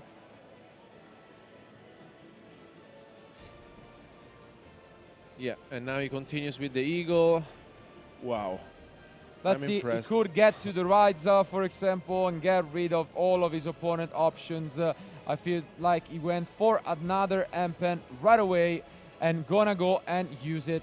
What a show off from the Italian. You can just tell, as we mentioned, he has been playing this deck for so long. He knows all of the flex spots, he knows what to do, what to search for, and this is quite a dominating position. Wow.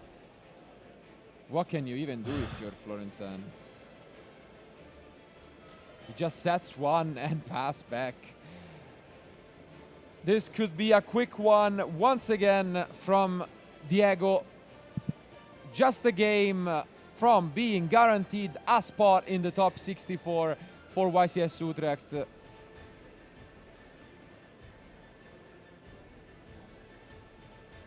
And he goes already for the Toucan, setting up, getting back the Dreaming Town. You can see just how good this deck can be. This is so much advantage. Just look at this. His opponent is on 2 cards, pretty much. Well, he's on more than 10. The advantage is just getting through the roof. And now he's tributing for Raiza. Yeah, this is getting a little bit too much for Florentin. With the double Cosmic, he's just sending back one of the cards, the other one back into the deck, even putting the Cyclone. And yeah, that's the game. That's the match. And Diego just quickly crushes his opponent with a 2-0. What a match. My God. He always leaves us speechless. I mean, yeah, I mean, every time why do we keep doing this? Oh, man. We should just stop featuring Diego. It's so ruthless. It's a machine, really. Yeah, it's a machine. It doesn't seem like he's that nervous. He's getting used to being on stage. I mean, this year he's crushing it. Italian national champion at the biggest ever Italian national championship. Great show at the European Championship. Again, another result, another guaranteed already ever since we are back with ERL events, 3 top cuts in a row. Stop this man. Yeah. And all the time with Flowander, he's just the Flowander he's got at this point. Yeah. Like, you gotta give it to him. Yeah. I mean, if you face Diego, guys, be ready. I mean, I wouldn't. Yeah, I surely would. But to be fair, Flowander is. And gotta give credit when it's due, Italian Flowanderies are showing off strong. This was table 2, but table 1, we had Mario, another Italian player, 10-0 with Flowanderies. And I can tell you, same list. Diego's same list. Card by card, they play together, same team, same list. So it seems as if the deck was a solid choice for the event. Both guaranteed a top cut spot. Yeah. So. Not much to complain, but overall the match, what can we really say? Diego won the die roll, went first. And to be fair, I think the game was actually closer than it looked. No, for sure. Because his opponent showed why this deck is also most likely going to be in the top cut. The fact is that the usual good cards against tier elements disrespect face down cards. So if you have a lot of traps, as it was in game 1, I think like 90% of the time, Florentin wins game 1. If there is not the Feather Duster in the main deck, that was insane. That was can you even blame him, to be fair? Yeah. Like, I mean, that card in the main deck, nothing to laugh at, but it's working out. And to be fair, you can't underestimate that. Like, Feather Duster seems like it's a really, really solid choice. It has been phenomenal against all of the decks we have seen this weekend. Even Runic, just get rid of the Fountain, the Smashers, and with less and less Totally Awesome being played due to the Ronin Toad in Forbidden, I think Feather Duster was a solid choice. Yeah, it's paying off. I think is I don't want to say it's a tech because basically, I mean, it's on the current format. It's playing on the side deck, but playing it on the main deck, basically, I mean, I would not expect it at all. Can you remind me when yesterday I think Ed interviewed us with one of your questions, which, by the way, feel free to just keep on asking us. We are asking them on Twitter, so if you have any question for us commentators, feel free. But yesterday we went through some of them.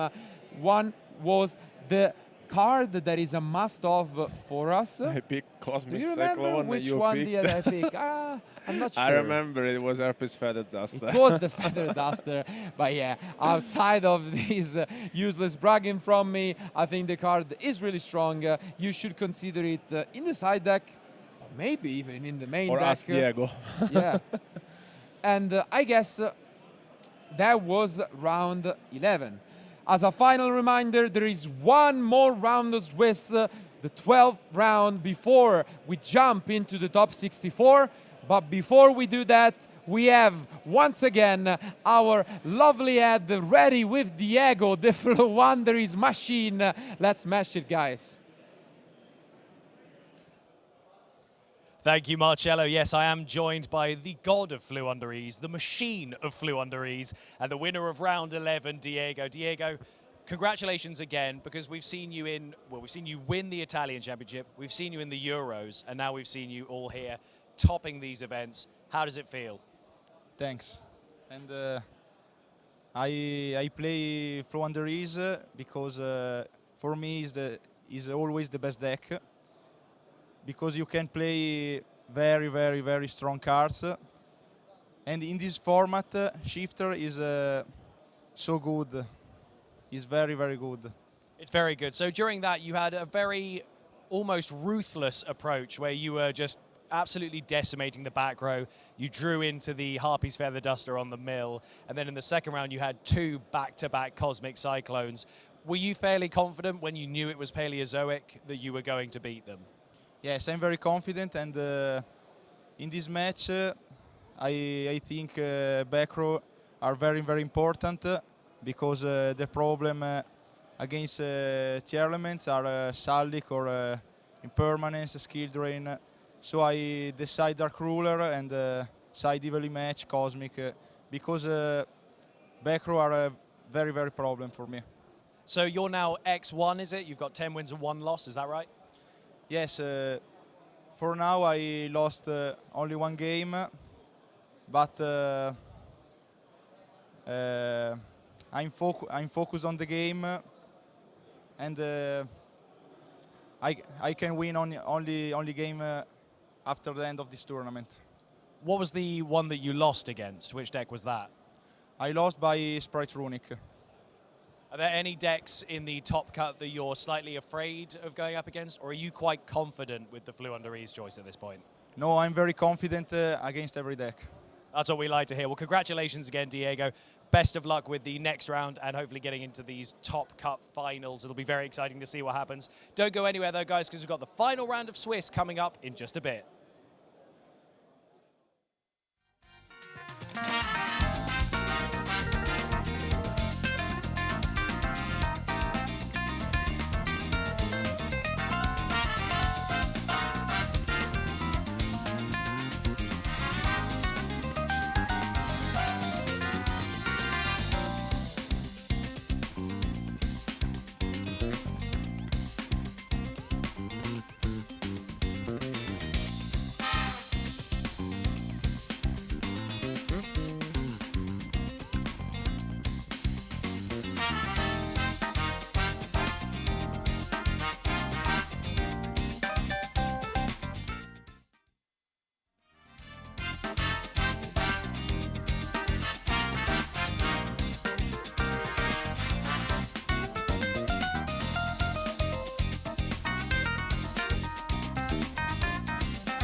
Elemental Hero Neos for new adventures in Yu-Gi-Oh! Power of the Elements. New heroes, new strategies, new enemies, 100 new cards. Yu-Gi-Oh! Power of the Elements. 9 cards per pack, each pack sold separately. Also available, Yu-Gi-Oh! Master Duel. Rated T for teen.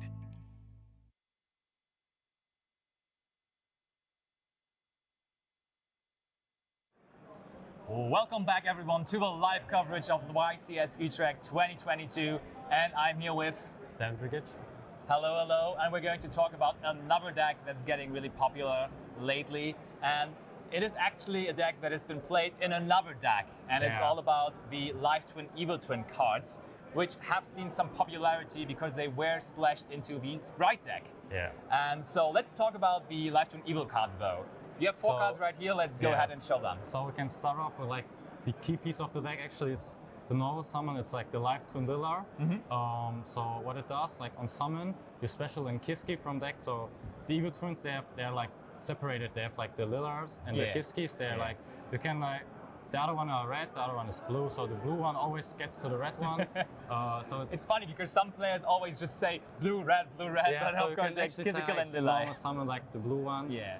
So what it does is just like summons another one from deck. So usually you summon out the Frost. Yeah. And the Frost has like a cool effect if you control an Evil Twin. Like the main deck monsters are the Live Twin ones, but the extra deck monsters are Evil Twins. Yes. And if your opponent adds a card from the main deck to the hand, like actually it doesn't matter what main deck it is, so actually you can get in like with your own main deck. You can banish this card from the graveyard and draw a card, so that's pretty cool if you play a deck that has like a lot of non-engine, so you can like draw into your hand traps. Sure. So the reason why we play these, first of all, they're level 2s, so it works really well with the sprites. The other thing, like the Link monsters are actually pretty good, so they're both Reborn one, doing the main phase as a quick effect, but they lock you in the Fiend, so you usually do them in the end of the combo. So you first go into the Kiski one, that's like the purple red one. Purple reddish one, exactly. Yeah. So this card, if it's like Reborn, if you control a Liller, it draws a card, and the opposite, the blue one, that pops the card on the field. So you can use them like, personally, I play them with Scythe, so I go Doctor, set Scythe, and my opponent's turn. That's just a variant, pop a card, I pop my own Scythe, or even another card, so it doesn't really matter, it depends on the situation. And you draw cards, and if you have like red or something like that on board, you can tribute the other one and bring it with the pop one back and draw another card. So you usually like draw 3 cards of that, since you're already drawing one with the Frost and one with the Kiski link in your own turn. So that's pretty good. So I'm playing like a lot of like hand traps, Cosmic Cyclone, stuff like that. So I get into these cards, and the endboard is like really simple. You have like the Scythe lock, and if it doesn't resolve, you still draw a lot of cards. So there's like a good chance you're seeing like your hand traps like Nibiru or something like that, so you don't die. Exactly. And then a follow-up, you can like kill the opponent most likely, or like set up a good enough board to where it's like pretty easy to win, since the opponent can't really play if you hand trap them a lot. So I feel like this engine really provides you a lot of draw power. It actually lets you get to the other parts of the deck. Yeah, so that's like another cool there part are different versions of Sprite around, of course. This is one of them. And what do you think makes this version better than others? So, like, let's not say in general, but what is the aspect of the deck that's better than in other versions? I feel like the Sprites by itself, they don't get you like enough to win against like tier or something like that. So I kind of use the Sprite engine as like part of my deck that helps me to get into like my non-engine cards, and I feel like the non-engine is really powerful. And like the Evil Twin cards, they work really well with Droplet. So for example, if you normal the Liller and your opponent like chains Imperium, you can chain Droplet, get rid of it, summon another one from deck, another one summons another Liller. So Droplet is pretty much free, and you play like a continuous spell that like gets you to the Liller, so you have like 2 free cents of Droplet. That's pretty cool. And I really like the Scythe lock. I feel like if I go first, the deck usually plays through 1 hand trap every time. The second hand trap, if you happen to draw like blue plus Jet and an over summon, you can easily play for 2 hand traps, unless it's like Nip Imperm or something like that. And then you just end on Scythe, and you put it like your opponent on. You don't play a lot of hand traps like tier. Like tier players tend to only play like stuff like Super Poly, and if they don't draw it, you just side block him and win from there. And of course, yeah, like that's a very, very specific aspect of the deck because like not every one of these decks plays this side package and everything like that. But that all sounded very, very good, and I think that's very promising. But what do you think is a reason maybe not to like this deck? What's like the biggest weakness of the deck? Maybe side deck cards that really do hurt this deck a lot. One card that really hurts the deck is Gamma. Like Spire has been always struggling with Gamma, and if you like a normal Delilah and you get hit with Gamma, there's like only starter that can get you out of the situation. Okay, I see. And since you're drawing a lot of cards, you can't really afford to play Prosperity in this deck. Okay, I see. So like usually in sprites, if you're normal like Deaver or Bieber and got hit with Gamma, there was still a better chance to see starter since either you have it in your opponent hand, or you just have Prosperity, and it's pretty likely to get to starter. So here you don't have that much extender, so Gamma is like a card I really fear, but I don't think Gamma is that popular, so that's why I think it's a decent choice. And the other card that really hurts is Crow. If your opponent knows what you're going for, they keep the Crow for the Lillard, but the Link one. So you don't get to pop your Scythe, and it's really hard to grind if you don't have to pop every turn. So yeah, Crow. But Crow isn't like seeing that much play anymore. I feel like a lot of good players have cut it and started to play like Cosmic. And even if you get hit with Cosmic on Scythe, you're still fine. You're drawing a lot of cards. You draw into your hand shape. You still have your Red, your Carrot, your Smashers. So it should be fine. Yeah, it's fair enough. So you are actually very sold on the deck. So what do you think? Let's just say we'll have top 32. Let's just pretend it will be like that. How many Evil Twin, Life Twin, Sprite variants will we see in top 32? So I think just a guess from your side. A decent one, since you can even play this package with the Runic players. True, yeah, you can actually fit in all packages, right. But I didn't like that. I want to play a lot of non-engine. But I feel like 5 or 6 spots are definitely possible. Maybe like 4. I think the deck's pretty decent. Also, we didn't talk about one aspect. One of the Life Twin main deck monsters actually is Aqua. So totally awesome. Got a little hit because Ronin Totem is not in the format anymore, but this actually enables this deck to still play totally awesome, right? So, like, especially like Kiski, like the Frost, you can summon it from hands and you can then bring out another one with Liller and summon Toad, but I didn't feel like I want to play it. So, first of all, I have to play like another Frost in my main deck and I kind of don't want to play a second one of it. I see. And the other problem was like Toad is pretty strong, don't get me wrong, but the aspect that Toad doesn't get you like any follow-up since you don't have like any water engrave. I didn't want to like play Toad in a deck where like the follow-up part of this card isn't that strong, and I see.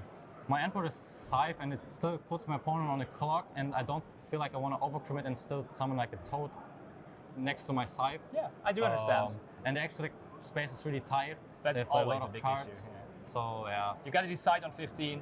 Hopefully, or maybe you made very good choices for the 15 cards you play. I wish you best of luck in the tournament, whatever you play, because you told me you're not 100% sold yet on which deck you will play. And maybe we will see you in the feature match area. Hopefully. That's where I will give over to now again. See you over there, guys.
Welcome back. So we've just had the penultimate round of these Swiss rounds, which means it's time to fill some time between rounds. So we're back with another quick-fire card questionnaire. This is going to be a good one. So last time we started with the Germans, so I'm going to allow the Italians to start this time. Remember, the Italians are the current reigning champs of this so far out of the one game that we've done. We have our adjudicator behind the camera as well, just to be sure that the teams are getting their answers right. because there's so many cards in these categories that actually we start to lose track of whether they're correct or not. So we need outside eyes to make sure. So guys, are we ready for the next 5 questions? Another best of 5. For those of you who didn't see the first one, here's how it works. I'm going to give a category to these guys, and it's going to be a back and forth, like a game of card game naming tennis. And then whoever manages to not quite get an answer or get one wrong, the point will go to whoever has succeeded in that. So guys, are we ready? There was a fist bump of brothership there, so I think we are ready. So I will give you guys the first question. Marcello, I'll be coming to you first. Name a dragon monster. Go. Blue Eyes White Dragon. Good. Red Eyes Black Dragon. New prize card, another Verse Dragon. Last prize card, Dual Link Dragon, the Dual Dragon. This is brilliant. Okay. Exploder Dragon. Luster Dragon. Victory Dragon. Luster Dragon number 2. Masked Dragon, because... Does that count, Adjudicator? Is it an archetype? Well, I don't think we like naming an archetype straight off the back of each other. Something else. Yeah, Yellow card. he said, what was the one you said? Luster Dragon and Luster Dragon number 2. Is that okay, Adjudicator? We're having this checked. We're going to get given a very big thumbs up or thumbs down, like a Colosseum gladiator fight here. It's okay. Okay, back to you, Marcello. Blaster. Armed Dragon. Montage Dragon. It's a Stardust Dragon. Prime Material Dragon. Red Dragon Archfiend. Light and Darkness. Black Rose Dragon. Masked Dragon. Ultimaya Zolkeen. Red Eyes... black... Oh my god. Red Eyes Black Dragon? Oh my god. Yeah. We said it? Okay. Red Eyes Darkness Metal Dragon. Red Eyes Chick. Oh, it's... No?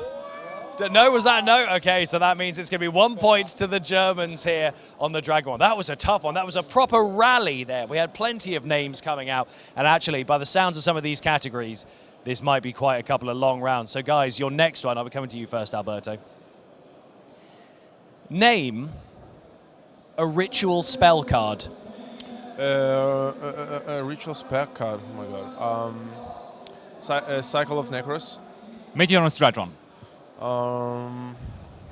Meteoris Detronis. Oh wait, that was the same one. That was the same archetype. Yeah. Oh, sorry. Another archetype, okay.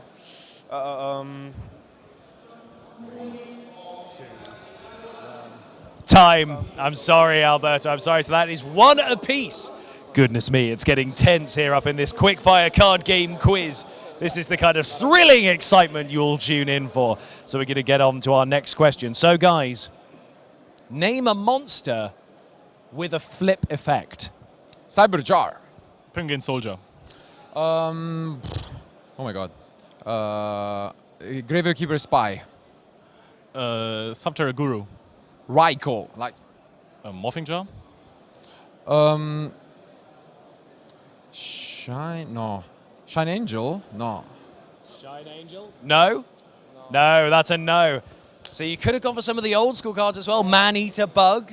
Magician of Faith. Magician of Faith. There were a handful. So that means it's 2 points to you guys, 1 point to you. 3 points already. 3 points already? Am I losing track? That is the third question. Goodness me. So that means you guys have won, technically. But we can play out the next 2 just to see how it goes. We've got time. So, question 4 for our next 2 contestants. Name a Crystal Beast card. Not necessarily a monster, just any card. Crystal Beast Starter. Crystal Bond. Can I name Rainbow Dragon? Crystal Ruby Carfunkel. Crystal Beast Sapphire. Crystal Beast... Rainbow Dragon. Let's just Rainbow Dragon. Okay, fair enough. Crystal Beast Pegasus. Rainbow Bridge of Civilization. Chaos Rainbow Dragon. We've had Rainbow Dragon and Crystal Rainbow Dragon. Didn't you also say Pegasus twice? Did they say Pegasus twice? There's so many names being thrown out that I didn't even notice that, which means... Tartoise, okay, I can say Tartoise, that's good. Are we going to count that? You're counting that? You're okay with this? You're having a point? Okay, apparently the adjudicator gets this point, apparently, because it's all gone. So then we'll move on to the final question, where it's 3-0 and 1. So right, guys, the final question. This one might be a slightly longer one. 3-0-1. Let's see what happens with this final one. Guys, name a field spell. Mystic Mine. Primeval Planet Perloreno. Trickster Light Stage. Subterror. Hidden City. The Hidden City. Necro Valley. Yami. Umi. Oh. A Legendary Ocean. Okay. Secret Village of Spellcasters. Can I say the German name? It's Sogen. Which one's that? Okay, so then I'm going with Sky Striker Area 0. Cool. Gates of Darkworld. The Rainbow Ruins, Ancient Rainbow Ruins.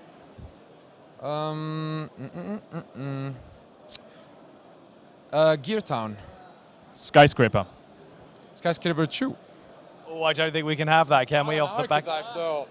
It's not an archetype. I suppose you're right. Dragon 1 and 2. Okay, fine. Okay, over to you. Okay. Let's go with. Someone in my ear is whispering me once as well, so that means the point has to go to backstage at this point. I guess, yeah.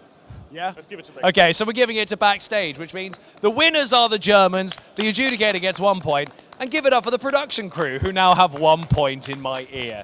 So guys, thank you very much for joining us for another quickfire card game questionnaire. We will be back with another one of these later on between some of the rounds, as well as a quiz for all of our commentators. Different to this one, a full-on quiz, but we'll come back to that later. Stick around, because we've got the last round of Swiss coming right up.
Yu-Gi-Oh!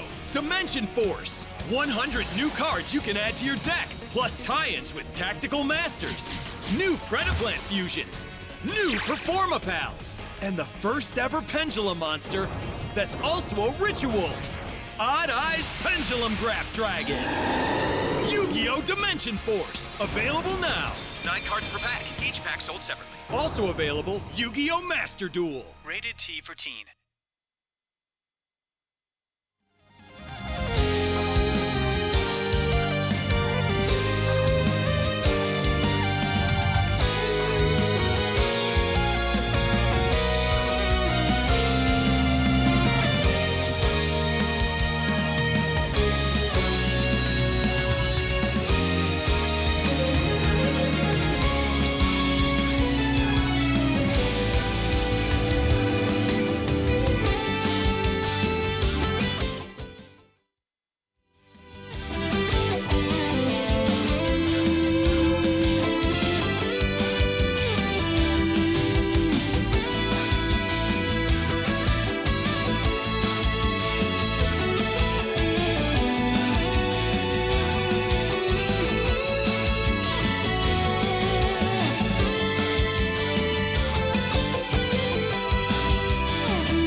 So many duelists, so little time. But we have to go and ask them some very hard questions to try and find out where these people have come from and what they love about the game of Yu-Gi-Oh! Where are you from, and how long did it take you to get here today? I'm from Zagreb, Croatia, and it took the 12 of us to get here one whole day. What transport did you take to get here? We took the airline to the Brussels and the bus from Brussels to Amsterdam, and from Amsterdam we took two buses, one to Alpen and one to Marne, to our locations where we slept to this day. A proper pilgrimage for Yu-Gi-Oh! No kidding. Yeah. I'm from Germany, and after I grabbed all my friends, we drove in the car over here. I drove. We took about like 2.5 hours. Not too bad. Yeah, was a good trip. I'm from the Netherlands. I went by train, and it took me about an hour. I'm from Zagreb, Croatia, and it took us like a day to get here. We took the airline and the bus, and we're here. I'm from Italy. I got the plane at 7 a.m. from Rome to Eindhoven, and then I traveled by train to get to Utrecht. It was very fun. I had the friends coming with me, so yeah. What is your favorite card in Yu-Gi-Oh? Well, if I would say Heavy Metal Foes Electromite, because you know she did nothing wrong, absolutely nothing wrong. Favorite card of all time, actually, Lava Golem. Because it's just so funny, because they put all this effort to put up the board and you just say Lava Golem, and they are, you know, they just said they can do anything about it. It's just funny. I'd have to say Nibiru, because, I don't know, it lets you outplay people, you break boards on their turn, it's so fun. I don't know, it's a good card. My favorite card is Blackwing Gelderorend. Blackwing were my first real deck. Like, I just played piles in the schoolyards, and this was my first deck for my first tournaments, and it stuck with me, and I'm hyped for the new support. I am a 5Ds boy, so I'm going to say Shooting Quasar Dragon. I've won the Giant card in 2014 at London, and it's sitting still in my basement, and I'm really happy with it. I'm really proud of it, and I cannot change my mind. Quasar is my favorite card. What deck do you think is going to win the tournament? I honestly can't say, but I'd say it won't be Tail Elements due to people preparing for it too much. Well, hopefully mine, but if I have to make an objective opinion, maybe it's going to be some Tearament Hand Trap variant, but I've seen some stuff that maybe it's going to be able to counter that. Probably choosing between Tearlaments or Despia currently, because Ash is not in the format, and Tearlaments currently lose to pretty much nothing but Shifter. So it's a very likely possibility that one of those two fusion decks will probably win. I'd have to say Tearlaments. I think it's the most consistent, and it has so much like room to build at your own style. Like, if you get me. You can use hand traps, you can play board breakers, you can do whatever you want with the deck. It's a lot of diversity with it. The deck to beat should be a Tearlament variant, but I guess the Dark Horse will win the whole thing. Like the Rika at EUs, and I guess something like that will win again. Maybe mine, but I hope not. And finally, what's your favorite memory of playing Yu-Gi-Oh? So at another YCS here in Utrecht in 2020, I had to go to day 2. I made it to it, but I couldn't get to it due to having no cash anymore and not being able to take the bus. And a friend of mine sent some cash to me so I could make it. Actually, I'd have to say my first regional top, because like I played Tri Brigade and no one believed with me, but I was there and somehow I got into the top cut, beat the best players there. It was a great time, actually, yeah. My favorite memory should be Nationals this year. I had a break. I didn't play the game for that long actively, and it was fun getting back, meeting friends, getting to know everything again, and it was nice having this whole experience again. I met a lot of my friends, my best friends. Just the whole experience of meeting guys and traveling to many places. It's the most fun thing I can say. Strong answers there. It's going to be a lot of fun seeing how these duelists all do over the rest of the weekend. Don't go anywhere. We've got plenty more coverage from YCS Utrecht coming right up.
So some of you watching at home may have been to some of our public events before. Some of you guys maybe haven't. What does an event look like, I hear you ask?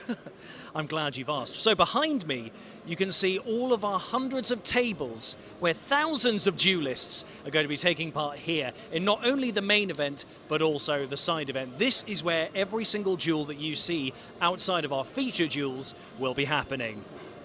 So behind me is the public events desk. Now this is where you come and register for all of the public events, things like 3v3, the Time Wizard format. There's lots of different events going on throughout the weekend. And basically taking part in those, you win points, and you can use those points to exchange for some wonderful prizes. We have a whole different segment where we've talked about all the prizes that you can win, which you'll see during our coverage.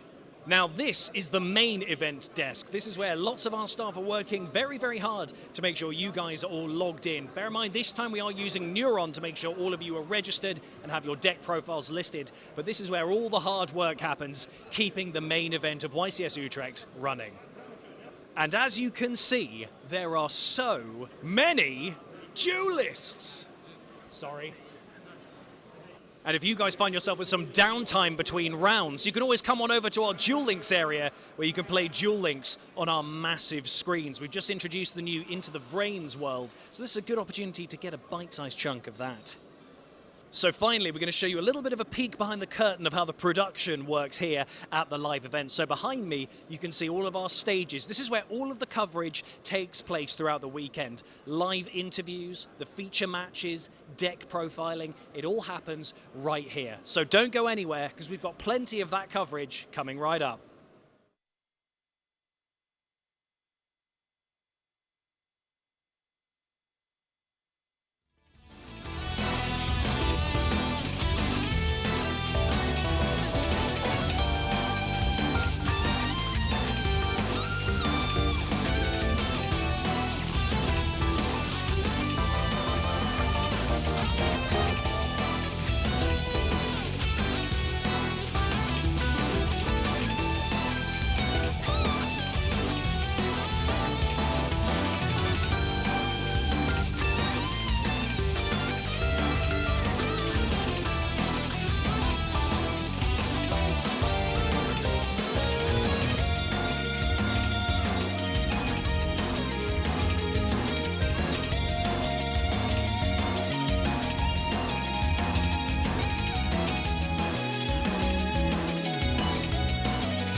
Elemental Hero Neos for new adventures in Yu-Gi-Oh! Power of the Elements. New heroes, new strategies, new enemies.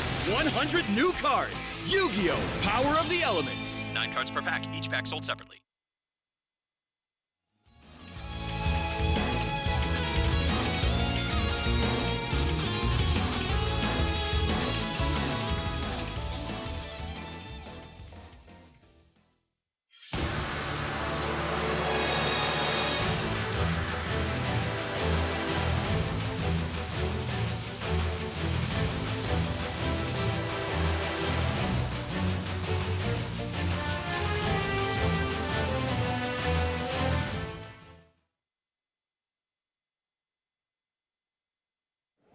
Hello and welcome back to the coverage of YCS Utrecht 2022, and we have some special cool deck profiles today and a little bit of analysis of all the formats, because this weekend there's Time Wizard formats, tournaments especially for that, and we have an expert for the March 2005 format. I'm here with Philip, right? Yes. So Philip, give us a brief overview of the format that happened back in the day and is now really popular again. I like the Time Wizard format, March 2005. It's like probably the most popular retro format we have. Sure. I remember like 6 or 7 years ago, people brought decks to tournaments to play in between rounds, this old format. And if you think about the format, you probably think about Gold Control, like Scapegoats, Tsukuyomis, Found Ice Restrict, Metamorphosis. But there's actually a current modern metagame, I would say. And the most popular decks there is a Chaos Turbo variant. It's like you play, obviously, the power spells, Pot of Greed, Delinquent Duel, Resto Charity, the cards you know very well. Yeah, of course. You play a lot of flip monsters like Magician of Faith, like Deku Ichi to abuse them. And then you play a lot of draw cards, like Abstract Goblin, Jar of Greed. You basically want to go through your deck as fast as possible. That's insane. For such an old format, just drawing. Yeah, it's because like you have so many insane power cards, like the Trinity I just told you, Black Luster Soldier, and you want to get to this card as fast as possible. And then you also play 2 Thunder Dragons. 3 Thunder Dragons. Yeah, I was going to say, only 2? Yeah, obviously 3 because you discard 1, add 2 to your hand, so you get to your deck quicker. And you have a lot of discard fodder for cards like Raigeki Break, for example, and Card Destruction, Graceful Charity, which is insane. And also it's part of your light engine for the BLS. So many crazy decks, it's great. And also I think you mentioned a very, very interesting point, that of course that format happened long ago. Yes. But nowadays people are playing it still, and we actually have public events happening for this format specifically. So the metagame actually evolves now, even though the format was so long ago, and the metagame still shifts. And I think that's something very unique about the format. And this format really still has the people moving. And you're going to show us a little bit about one specific deck of the format. So what deck did you bring us here? Yeah, I play, I talked about Chaos Turbo, and there's a second very big deck in the tournament, it's Warrior. It's basically the anti-deck. You play a lot of Warrior monsters, anti-cards to counter Chaos Turbo. And there are a few other decks. And I think the biggest contender, besides these 2, is a deck called Panda Burn. Panda Burn, nice. And we have the Yakugire Panda here. Beautiful. A very, very old card. Absolutely. And a very fascinating card. It has 800 attack, 3-star monster, not very spectacular. Doesn't sound too crazy, no? But it gets crazy. It gets 500 ATK for every monster your opponent controls. Woof! So it gets stronger if your opponent has a big field. Oh, also, and I can see where this is going. See where this is going. It also does piercing damage. Damage is always good in a God general in a Yu-Gi-Oh format. Yes. Oh, I see the card. Show it to the people as well. You need to give your opponent monsters, so you play Ojama Trio. Ojama Trio. Here it is. It is really often played in burn decks because you generate more cards for your opponent to clock their field, and to have cards like Secret Barrel or Just Desserts have more power because they do more damage. And also, the more monster your opponent has, the stronger the Panda gets. And also, the tokens only have 1,000 defense points. So if I say your opponent has only 3 Ojama tokens on the field, Panda is on 2,300, you attack for 1,300 damage plus 300 for the token. Oh, true. And it always burns on top of it. Yeah. It always burns on top of it. It snowballs. Yeah, and then you have your burn cards. And ideally, you wait for your opponent to summon useless monsters, because you also have a lot of store cards in this deck, obviously. Sure. What would be like the main burn cards you're using for this deck? It's Just Desserts and Secret Barrels. Oh yeah, that's the obvious ones, right? The obvious ones, yes. And you also have a lot of store cards in this deck. For example, the Level Limit Area B, alongside with Gravity Bind, which basically do the same. Yeah. They are semi-limited in the format. Oh, but so you play 4 copies of them basically. Still enough, right? It's still enough, yeah. And the Level Limit has great synergy with the Panda because Level Limit shifts. Welcome back. So we are now live here at the Yu-Gi-Oh! Championship Series Utrecht 2022 with round 12, the final round of the Swiss rounds that happen here at the tournament. The next phase of this is the top 64 of the tournament. And it's very exciting to see who's going to be making those top cut places. But for now, we've got to get into this duel right here. We've got Guillaume Vernier and Thomas Bavarel. And this is going to be a very exciting duel. So guys, if you could please roll the dice so we can find out which one of you is going to be going first. That's a 9.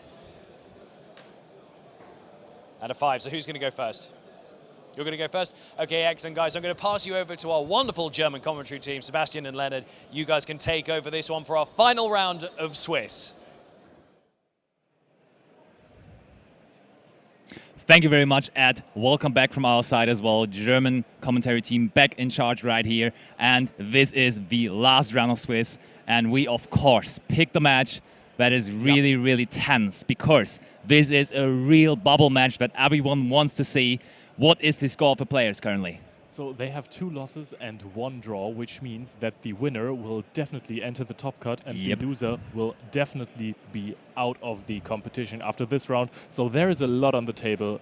Certainly is. With X2s and X3s, it's not 100% certain to tell because some will make it, some will not. But this right here is really a win or lose scenario. One of those guys will be in, the other one will be out, and I think it's time to see it. The players are ready, so let's get over to the table right now.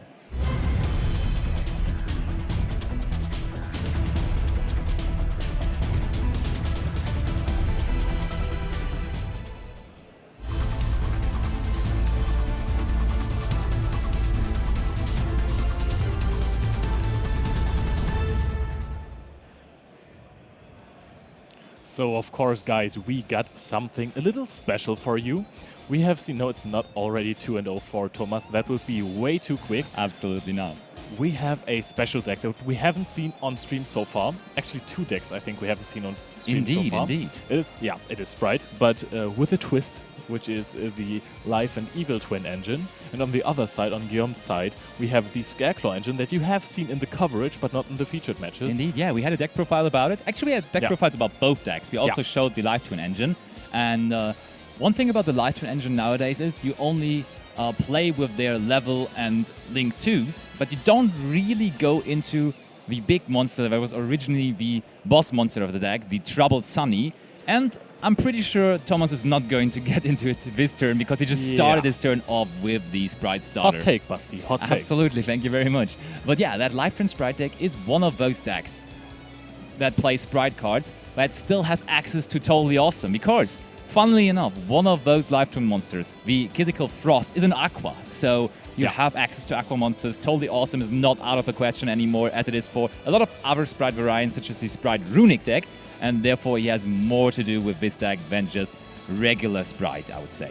There is still the option to play Totally Awesome in the Runic Sprite deck. However, the decks that played this small frog engine did not perform too well, I think. I haven't seen any at the top table during the rounds of the Italian casters. Of course, Basti and I are always walking through the aisles and are scouting for the best decks to feature.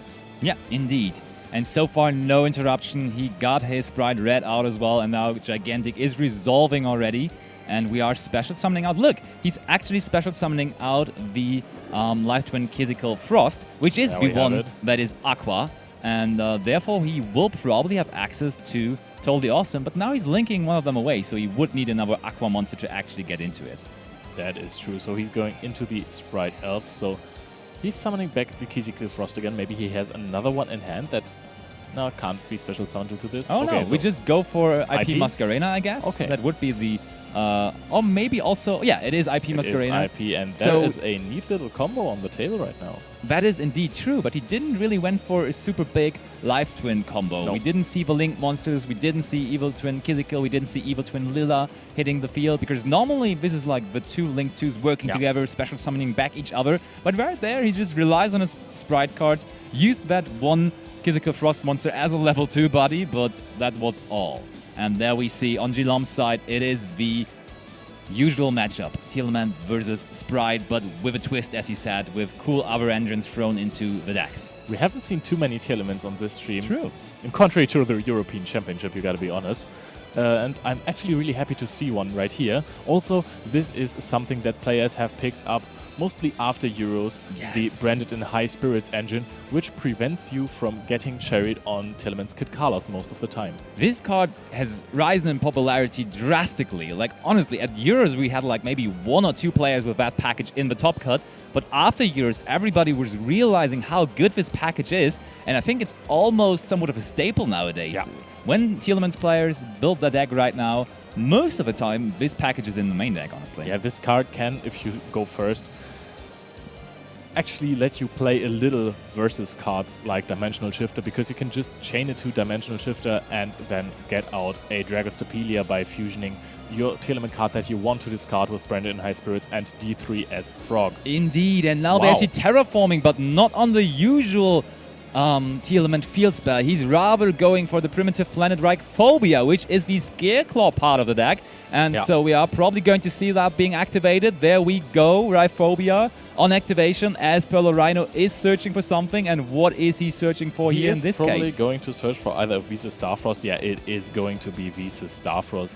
This is the key card of the Tearlament and Scareclaw deck. Yeah, and therefore it is playing 3 copies. Yeah. Of course, let me just get it up for you guys. But there is the other field spell of the deck. He's playing both of them, the Pearl Rhino and also the Reichphobia. 3 copies of Pearl Rhino, 2 copies of Reichphobia, which maybe gives you a little bit of an indication which of the 2 engine is like a little bit more prominent in the deck. But still, the Scareclaw engine gets used quite heavily in the combo that the deck is performing in turn 1. This actually stops you from getting your full combo, I think, because you want to search for Reichphobia with your Lightheart that you summon off of Visas Starfrost, and then you could search the Reichheart that gets you the Arrival. Yeah, true. But I mean, in going second scenarios, it's always a little bit different. Yeah. You always try to find some cool routes to play around the board that your opponent set up, so you will rarely go for your standard combo that you would have gone for just in a turn 1 scenario when you go first. So I think Gilam is just trying to figure out something here to go through the stuff. Look, he's even discarding the Visas Starfrost for Shiren there. And what are we milling? Albion is milled, the Reichheart is milled, and another Perdorino. That is not what you want to see. I can't lie to you. Yeah, not really, because there's no particular way to get those cards back going. Does Albion have a grave effect, though? I don't know, he pointed at it. I think there is a graveyard effect, but he already used the effect in hand, so it would not be able to be used this turn anymore. So we are going further with the Scareclaw Arrival. This is also not really a card you want to draw, because that is as well a card you want to search for in your combo. So Jilam actually drew into a couple of cards that you don't really want to have in your starting hand, because the field spell gets searched with the Link monster, and this card gets usually searched with your other Scareclaw Reichheart. Yeah, and this is a kind of a drawback to the Scareclaw engine, because you have to play multiple copies of your searchable cards, because there is a high chance of milling them when you activate Sharon or Merly effect. And that means that you draw them more often, so sometimes you have multiple copies of those in hand, and that's not ideal. But but there's the upside. There is the upside of that engine. You actually have access to synchro plays, and that is a pretty strong one there, because Baron de Fleur, since its release, was one of the most impactful synchro monsters of all time. You can pop 1 card on the opponent's side of the field once per turn, and also once while this card is face up on the field, you can get a negate out of it. That is indeed true, and now we are going to see what the back row on Thomas's side is after the effect resolves or not. Maybe the card will be negated this turn. I'm actually curious to see if Guillaume has further Tearlament plays, because this Pearl Rhino helps you to play through boards so easily.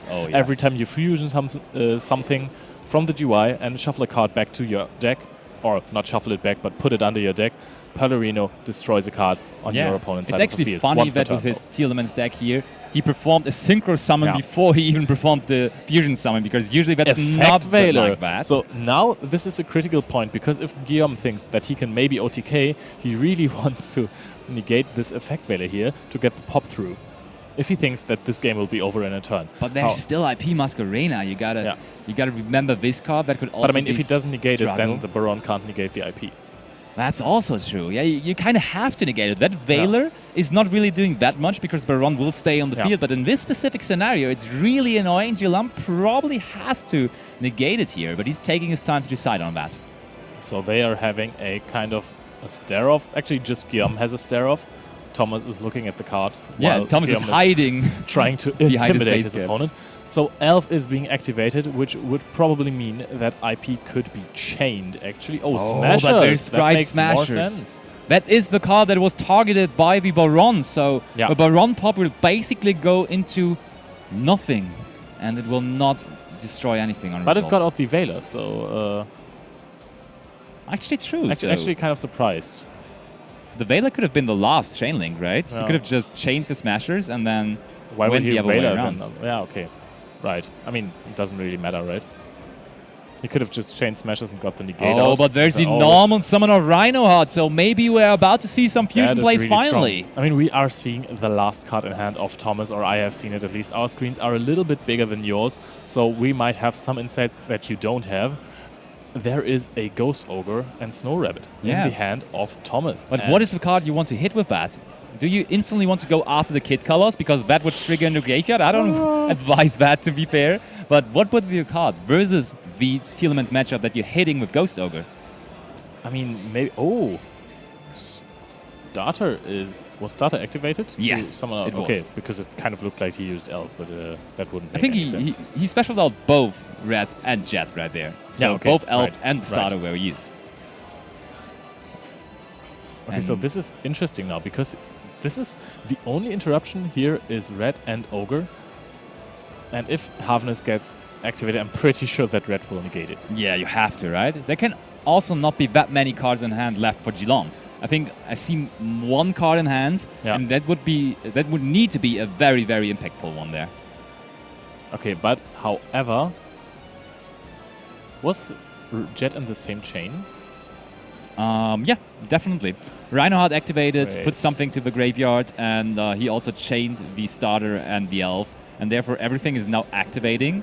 Ah, okay, perfect. But wait, that does mean that you cannot negate it with Red anymore, right? Because turn player is Geelong, so chaining 1 will always be Hafness here, and then chaining 2 will be Jet. He doesn't activate Jet, apparently. Oh, interesting. Oh, super polymerization. Oh, wow. Discard the Arrival. Take apart these 2 monsters, and you can actually summon a Garura. And this might actually be game, because he paid so many life points already. Pearl Rhino boosts Garura up to plus 500 onto 2000, and it deals double damage together with the Rhino Heart. This is 5,500 damage. I'm trying to see at how much life points is. 5,600. This is a joke. He is 100 life points off of game. No, Rhino Heart is getting boosted as well. This is Indeed. OTK. I'm this pretty is sure game. this is going to be game. That's super polymerization. It was not only 1 card in hand, but 2, so he had a discard for the super poly. And He's reading Garura. Garura deals double damage, so this might actually be the game 1 for Guillaume with the super polymerization. I did not see that one coming. It looked pretty decent for Thomas, who went first, but this super polymerization. We didn't talk a lot about super polymerization this weekend. It didn't have a super huge impact so far, but in this featured match, it brings him to picking up his cards. 1-0 for G-Lum with his Telemans Glareclaw deck. We did not see that much of the Scareclaw engine. I mean, he went into Baron. Actually, there was a lot of the Scareclaw engine, gotta be honest here. But this super polymerization was game deciding. We were thinking, okay, there can't be that much left in the hand. Super polymerization was everything. Double Starter to pay life points hurt him so much. Indeed, indeed. I mean, he did not pull up the greatest opening ever, I would say, because as we talked about it, he did not go into the Link 2 monsters with his Evil Twin Archetype. So usually you want to end on those as well, so you have more interruptions. But still, there was quite a bit, and anyhow, he managed to play through it, even though he had double field spell, and he didn't even use the field spell pop effect when a fusion summon is performed. That was quite interesting and quite impressive as well, and that super polymerization really made a difference right there. I mean, there was no fusion summon performed, right? At all, none. No, not a single one. Element's not a fusion deck, apparently. So you can... Oh, wait, there was one with super polymerization. Yes, the Garura came out indeed, yeah. So let's check on the side decks. Jilam, now in the going second scenario, as he was in game 1, but he can now upgrade his deck even further, and he has the option to go with Lightning Storm first of all, which is versus this deck pretty good. It's not as strong as versus other variants though, because there is Totally Awesome most likely on the end board. In game 1 it wasn't though, so maybe there won't be another, it won't be there for another time. But let's see. Also, there is a Nibiru, the Primal Being. This is a card that has fallen out of favor a little bit in the player base. However, versus Live Twin, this card is crazy. If he really is going for the Live Twin Evil Twin combo, it's definitely going to be over 5 summons. It's just a question of whether Gigantic Sprite resolved before that, and that's always the issue with Sprite decks, of course.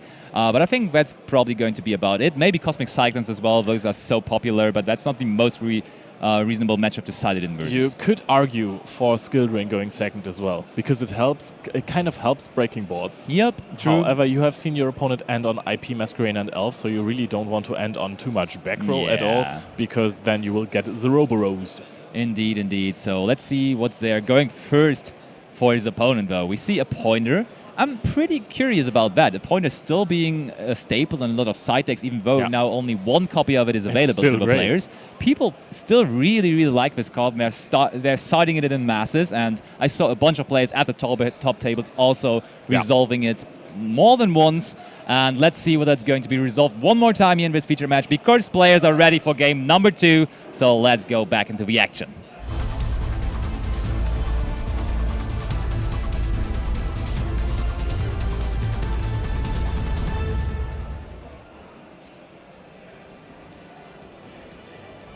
Here we are.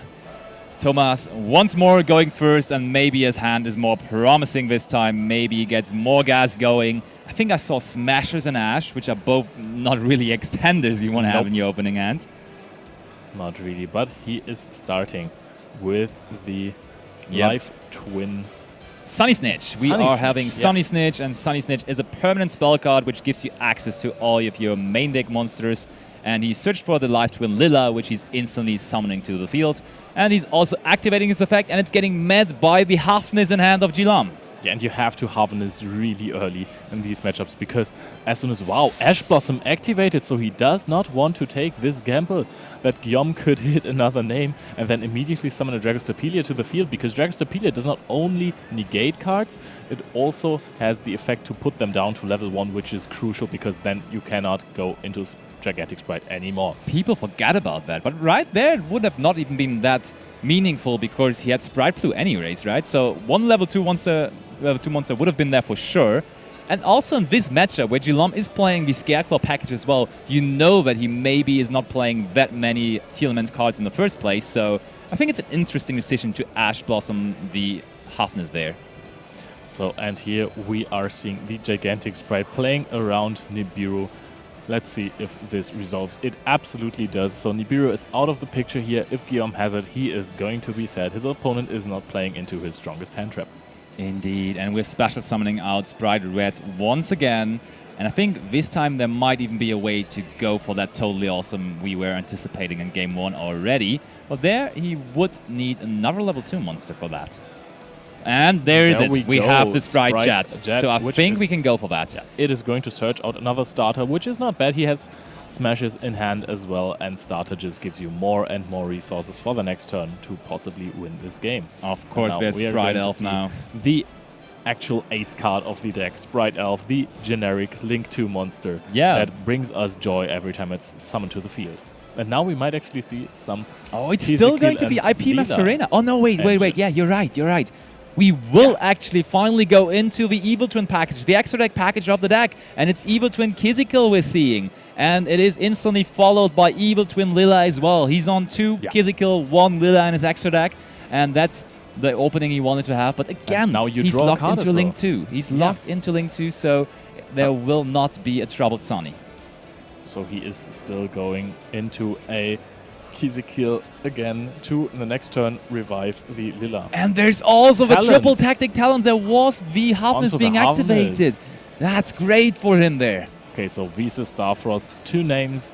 That's a bit unfortunate. And I think this is 2 branded in high spirits, which Looks is not like good. it. Yep, it's not great. But what do you think about the decision of Thomas to wait so long with that triple tactic talons? Because he could have activated that ages ago, and he could have maybe formed his own turn around the opponent's hand a little more, but decided to wait for it very long. Maybe he drew it with the Kizikil. Oh yeah, probably, most likely. That's the only solution that makes sense, and I'm pretty sure that's what happened there. And he's thinking about it heavily. I think you are probably going after Shiren, right? Yes, indeed you do. He is shuffling back with Shiren right there. I mean, you know that you have quite a few interactions. So at this point, you can just actually take the Shiren to take your opponent's options out, because he would have to summon Harvest to destroy it with Visa Starfrost. And you can't take away Branded in High Spirits because there are 2 copies of it. Yeah, that would be absolutely not the play. But then, on the other hand, it was a pretty insane draw to get that triple tactic talents. I mean, we were curious why he didn't activate it earlier, but the draw with the Kizikil there was definitely great, and I was definitely loving that. And there's his super polymerization from the top once again. This one is really strong. Branded in High Spirits discarded as he has to anyways. Oh my, the Sprite Evil Twin deck here of Thomas is suffering versus that super polymerization in game 2, and now also in game number 2. Garura hits the field once more. So Kizikil still can revive the Lila from the GY and pop a card of your opponents. However, Garura is okay with being popped, and Kid Colors as well. So pops are not really the interactions you want to go for when playing versus a Tear Elements variant. But we do know that he still has the Smashers. But with Smashers right now, the problem is you don't really have a monster you want to banish with it from the field, because that Kizikil shall reborn the Lila from the graveyard, and you don't want to pop, as we said. So you want to hold back on your pop. So it's really a hard decision right now for Thomas on when to activate the Smashers and also when to activate the reborn effect of Kizikil right there. So maybe he also has... Oh, he also has the Ash Blossom. We completely forgot about that, right? You talked about it when he drew his starting hand. Yeah, but he ashed the Hafnis, so I don't think there's another Ash Blossom. You're right. He really valued the Ash Blossom on the Hafnis there. And we know that the other card is starter set as well. Yep, there is his starter. Okay, so probably... Okay, that actually gives him a level 2 monster, which he can then banish for Smashers in the end. Yeah. But you're probably summoning out the Carrot here, aren't you? Because you at least want to have some form of interruption. If you want to use Smashers on summon, you will go for blue. Well, there's also... Okay, you can also get more engine going. You want to secure to have engine ready, and there's the D3S Frog together with a Tear Element monster, bringing you the Tear Element Kid Colors from the extra deck right onto the field. There it is. And now I'm thinking he might want to activate... Okay. I think there's still time, though. I mean, you can still do that on resolve. Yeah, that's true. Just let him get into one of those monsters, and then you go for the Smashers after he sends something from the deck. So I do like the decision to wait. And also, Leo, if he would have just let that Hafnis go through, he would have even milled the super polymerization instead of drawing it. So that was really unfortunate. I mean, no, he shuffled the deck in between because there was triple tactic talents, but still, like, there was a chance that it was the super polymerization. So that's really unfortunate for Thomas. I also really don't like ashing Hafnis. It feels a bit bad. I mean, it basically trades one card for nothing. Yeah, I remember in the beginning versus Danger tier, people were telling me, yeah, you definitely just have to ash the Hafnis, otherwise it snowballs too much. Yeah. And at the beginning of the beginning, people were like, yeah, otherwise he's just summoning Winder, and then in the end, nobody was even playing the Winder package anymore, so I was like, yeah, why would I even ash the Hafnis then anymore? And here it's really a situation of that Ash Blossom on Hafnis might have not been the greatest call and might actually be the favoring position that Geelong gets into here. Yeah, you could have ashed the Branded in High Spirits, right? That would have been a really good ash. Yeah, true, indeed. Especially when your opponent has 2 of them. Yeah. Then you know that there is another card in hand you can't do anything with. You deny the plays and you deny the draw as well. And now Thomas is heavily thinking about whether to do Sprite Smashes right here, whether to use it, and yep, he's picking it up, and I'm pretty sure now is a good timing to use it. Yeah. You want to get rid of that Kid Colors because that card alone is snowballing into so much. You can't really wait for it. Also, anymore. he searched out Merrily, so that would be a possible mill 8 if he activated the Kid Colors effect.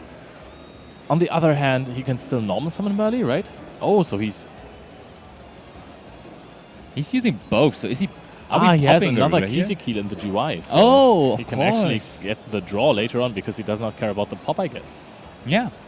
Looks like it's so. Oh, we do still have Albion, so that means we are just going to get another draw right there. But there's Frost in the graveyard, isn't there? Because people tend to forget about the graveyard effect of Livestream Kizikil Frost.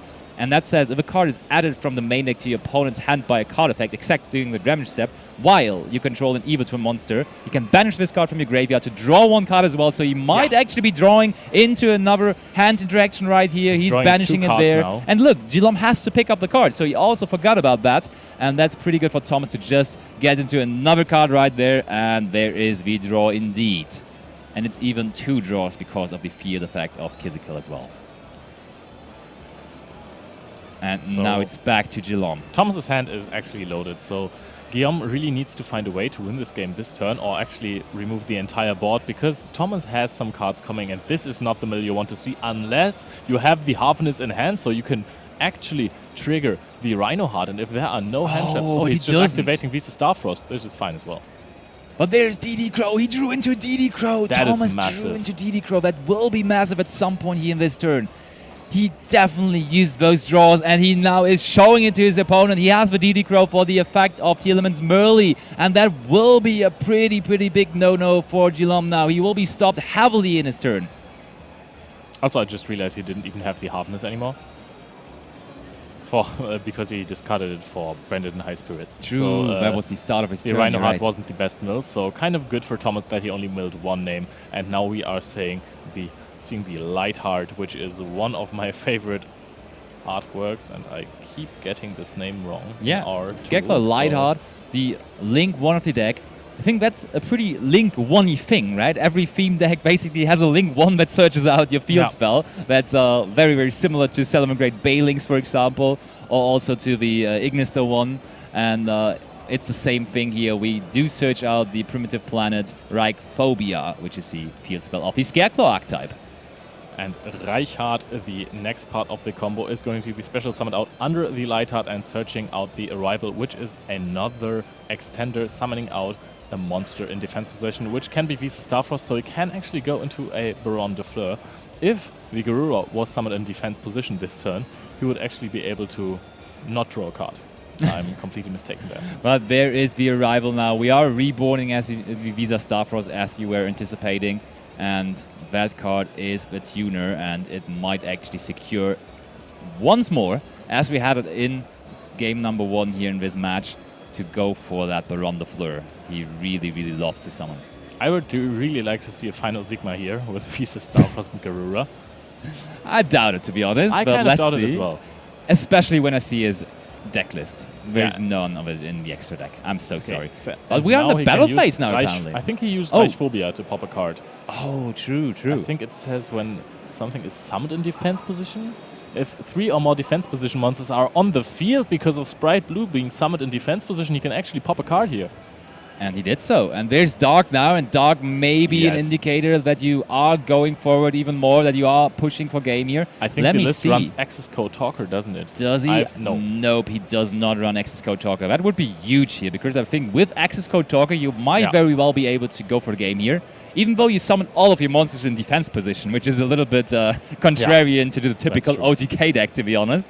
But I think you might find a way. Lightheart just reborns itself because Visa Starfrost is on the field, which is another great effect of the card. And I think you can really see how strong the Scareclaw engine is in this deck. Sometimes when you see decks splashed into other meta decks, they just...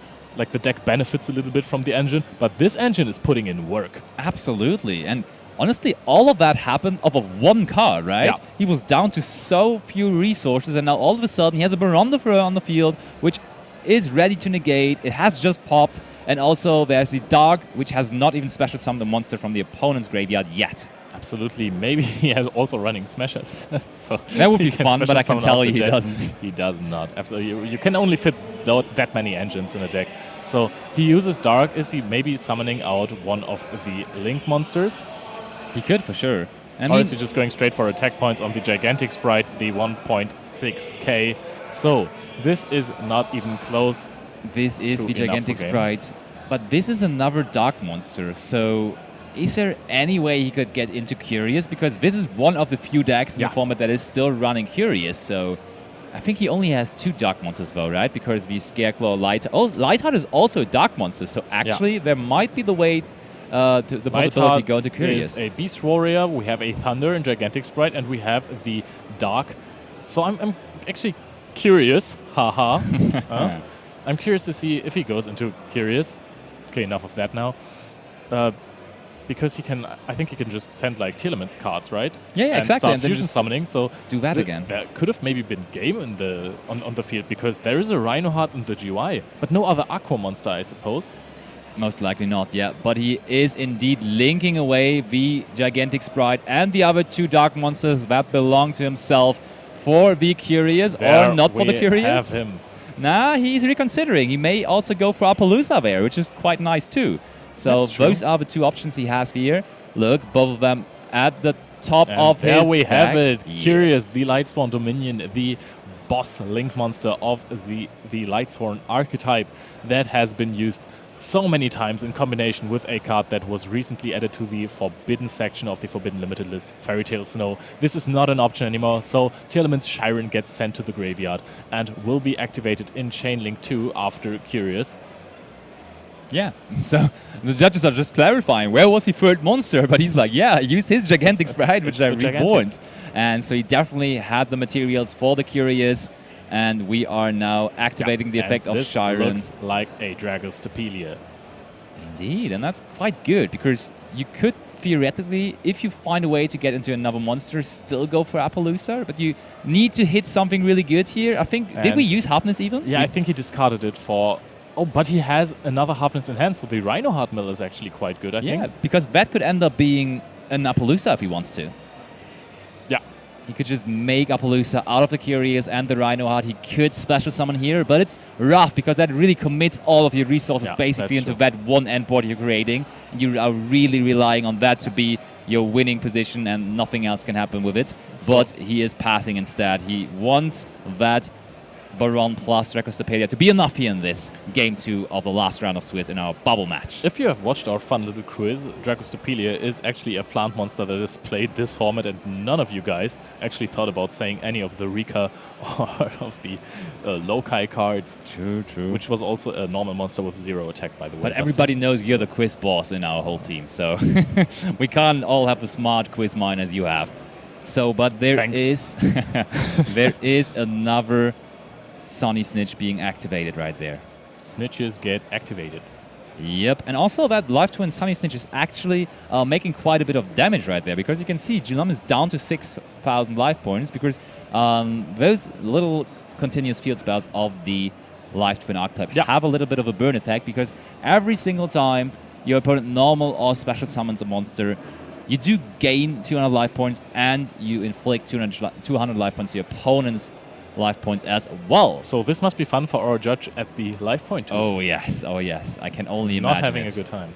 So but we have the small Kizikil, right? Yes, Life Twin Kizikil, and it instantly gets negated by the Dragostapelia, and we're also activating Halfness, hitting Visa Starfrost, Lightning Storm, and there the we have a Rhinoheart. And Rhinoheart won't get triggered, however, Curious gets triggered, so there is another chance to hit a... And this is the scoop from Thomas. Guillaume just wins the game. There was no follow-up after Dragostapelia negated the Life Twin Kizikil, and Guillaume wins this 2-0 with a convincing Scareclaw engine.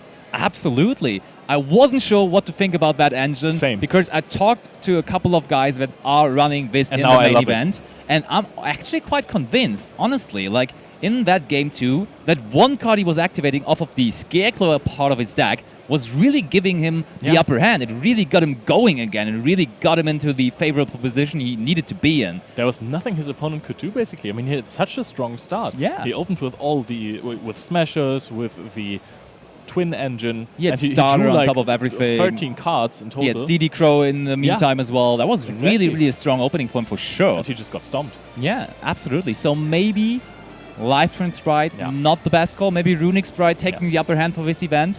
We are going to see in the top cut how many of them we will have. We will have a breakdown for that. But first of all, we do actually have a breakdown for the whole event as well. So we might as well just look into that. So let's look into our deck breakdown for the event right now. I think it's a pretty good time to do that.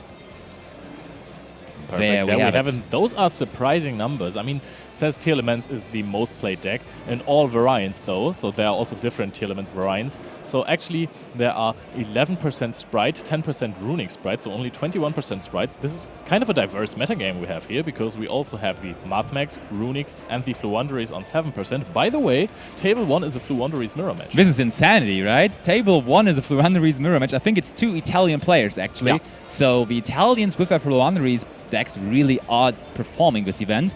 And I will ask you one thing. What's the most surprising number you see here, or you saw there on screen? That the combined number of Tier Elements and Sprite versions is below 50%. Okay, that's a good point. I will add something from my side.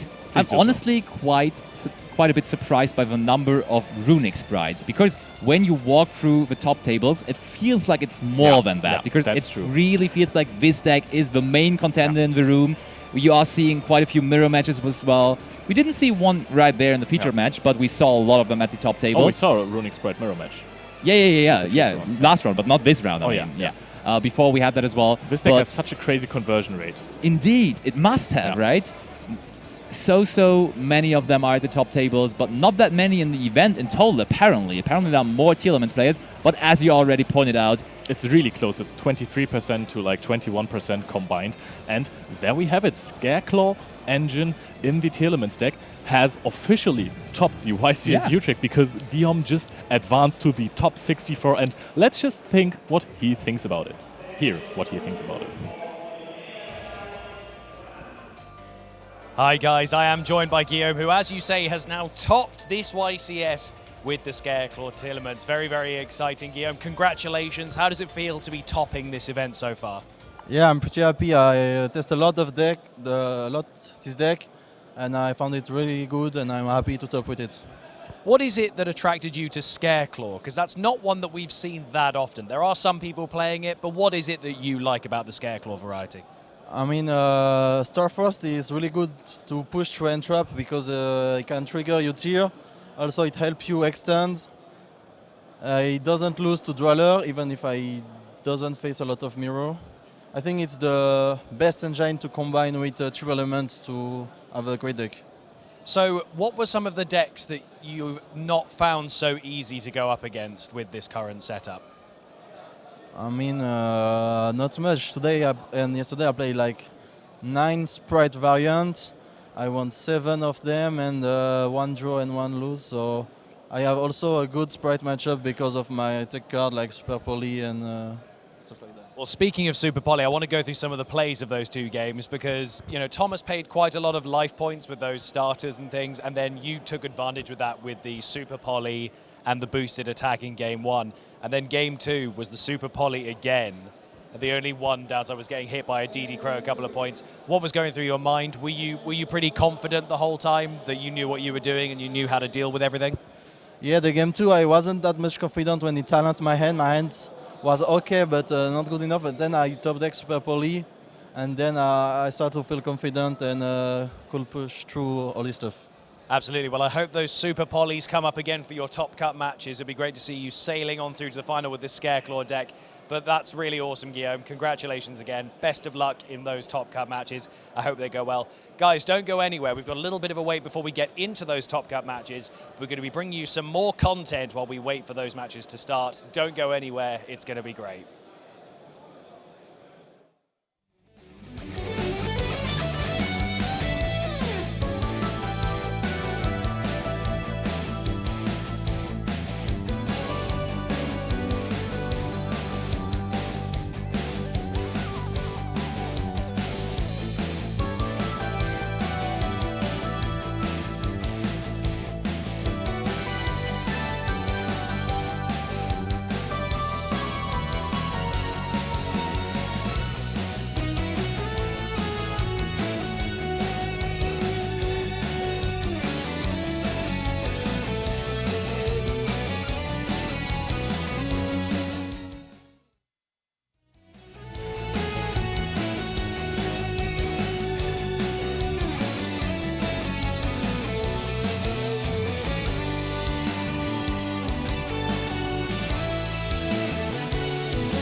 Speed Duel GX Midterm Paradox. Gather your friends. Then clean their clocks. With 4 new decks all in one box. Prove you're clever, like a fox. With Speed Duel GX Midterm Paradox. Over 100 cards per box. Each box sold separately.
Welcome back. So what's going on here? Well, we're boogieing so that we can pass some time because we have another quiz for you.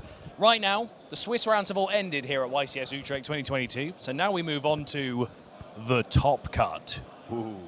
It's going to be very exciting, but it takes a little bit of time to get it all organized. So what are we doing in the meantime? Well, I'm glad you've asked. We're coming back with more of the quickfire card game quiz questionnaire.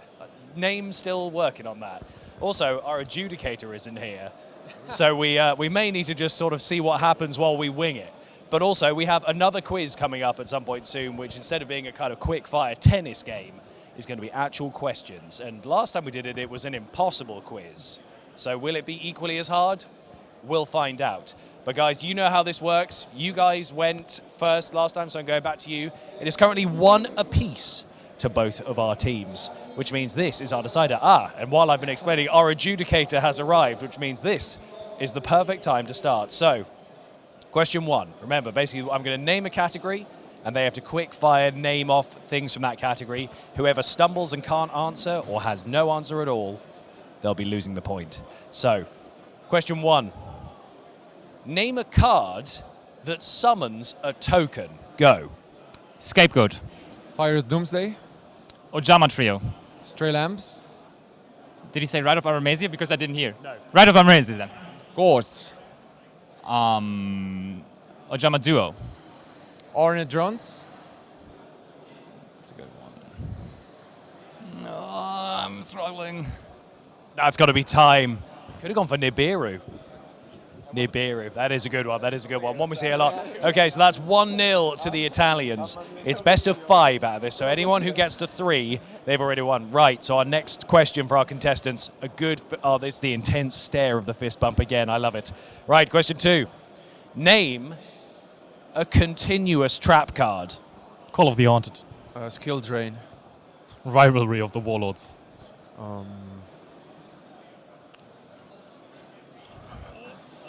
Goes and Match. Okay. There can be only one. Fiandi's Chain. Conquistador of the Golden Land.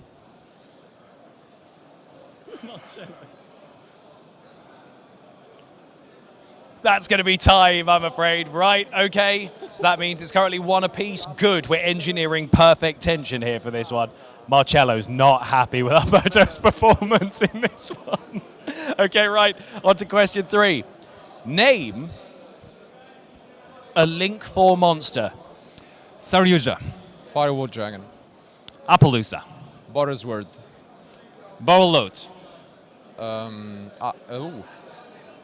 Axis Talker.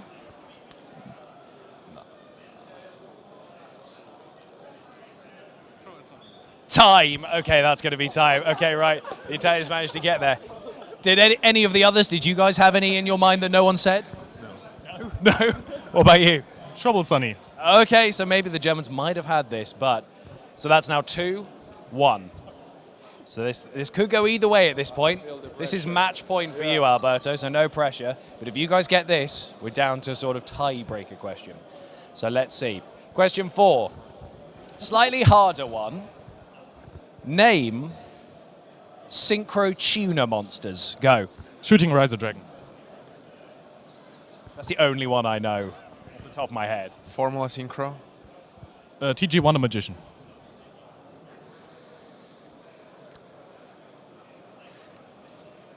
Time. Sorry. That's all I can give you. Oh, no. Well, at least we've engineered this perfectly to be a perfect best of 5, which means it's 2 to our Italians, 2 to our Germans. And that means we have one more decider question. By the way, I've been asked to shovel you a little bit closer this way. We can all get nice and close and tense for this final one. Slightly easier, but a lot more restricted, so it'll be a real battle of tennis here. Name card types. Monster. A quick spell? Continuous spell. A quick spell? Counter trap. Field spell? Equip spell. I already said it. Woo!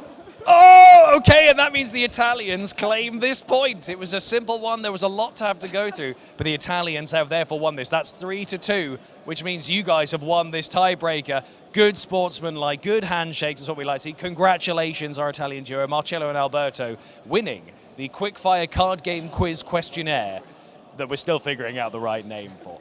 This has been good fun, I hope. But we are going to be back with more of this kind of content while we still wait for our top cut. So don't go anywhere, because there's more quizzes coming your way.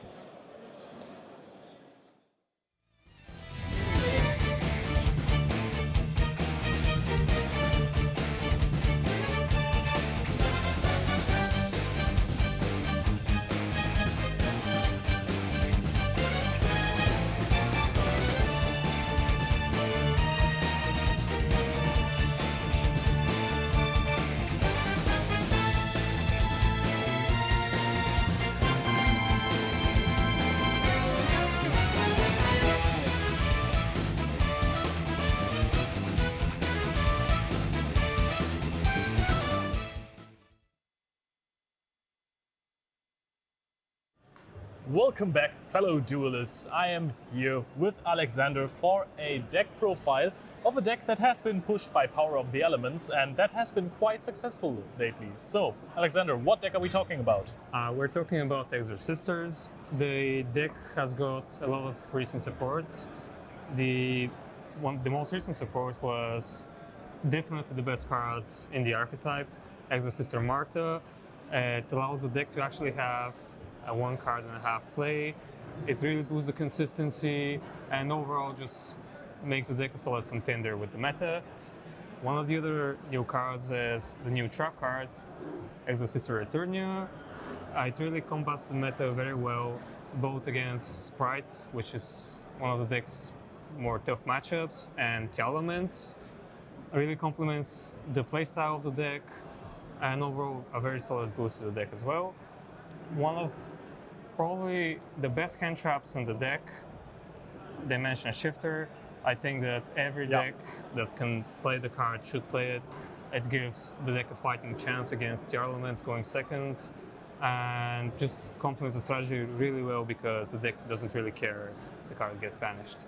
And as probably the best extra deck card in the deck, Exorcister Magnifica, also a new addition to the deck. Gives the deck OTK potential, also keeps the deck, because the deck before used to be very back row heavy reliant, so it allows the deck to play even if your back row gets destroyed, facilitates OTKs, and you can also go from 1 Marta and any Exorcister card in the hand to Magnifica and set up a very solid board. Okay, so those are all some new cards, and especially the Shifter has been quite dominant in tournaments lately. Decks that could run it, as you said, tried to run it. So what do you think is the strength of the deck? Why is this deck the best at what it does? Well, I think after the recent ban list, Sprite got hit pretty hard. So most people are switching to Elements as the best deck of the format. And this deck has a really good Elements matchup. Going first, going second. The engine itself really trades well with the Element cards. And I think that with also Red Reboot getting banned, one of the biggest counters to the deck is gone. I think the deck is currently in the best place it has ever been in since its release. And I think it also has a solid matchup against rogue decks because it doesn't only rely on your opponent banishing cards from the graveyards. You have enough cards to play with your engine by yourself right now. Okay, and what is the biggest flaw of the deck? What side deck cards are you most afraid of? Well, another good part of the deck is there isn't a single blowout card against it, although Evenly Matched is pretty strong against the deck because it forces you to choose if you want to play with your back row or most of the time with your Magnifica. The deck kind of struggles with breaking boards. If it's a very big established board going second, the only thing you can do is attempt to, because it's an Xyz deck, so it has access to Zeus. You can attempt to make a Zeus play, but the engine itself has a hard time breaking a board going second. Okay, and so the last question is, how many players do you think will advance to the top cut playing Exorcistus? I think the format is pretty Exorcister favored. I would guess at least 6-7 people. As long as they're familiar with the deck, they shouldn't really have any problem beating Elements. Okay, so 6 to 7 players should be above 10% of the top cut. That's a really high number. Thank you very much, Alexander, and we will go back to the coverage.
for Yu-Gi-Oh! Dimension Force. 100 new cards you can add to your deck, plus tie-ins with Tactical Masters. New Predaplant fusions. New Performapals. And the first ever Pendulum monster that's also a ritual. Odd Eyes Pendulum Graph Dragon. Yu-Gi-Oh! Dimension Force. Available now. 9 cards per pack, each pack sold separately. Also available, Yu-Gi-Oh! Master Duel. Rated T for teen.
Welcome back. So, as promised, we are back with some content filling time before we get to our top cut.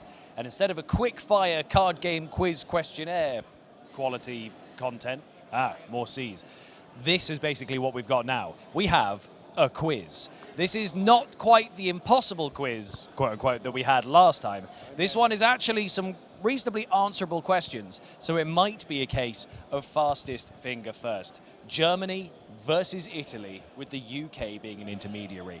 So basically, the way this is going to work, you guys are going to play rock, paper, scissors to decide who goes first. Then the question will be asked to the winners. If they get it right, they get a point. If they don't, it passes over to the other team, and if they get it right, they get the point. And then after the first question, it'll go to whoever lost the game, and then we go back and forth with the starting until there is a clear winner. I have 11 questions here, just in case we get to 5 apiece and we need that tiebreaker.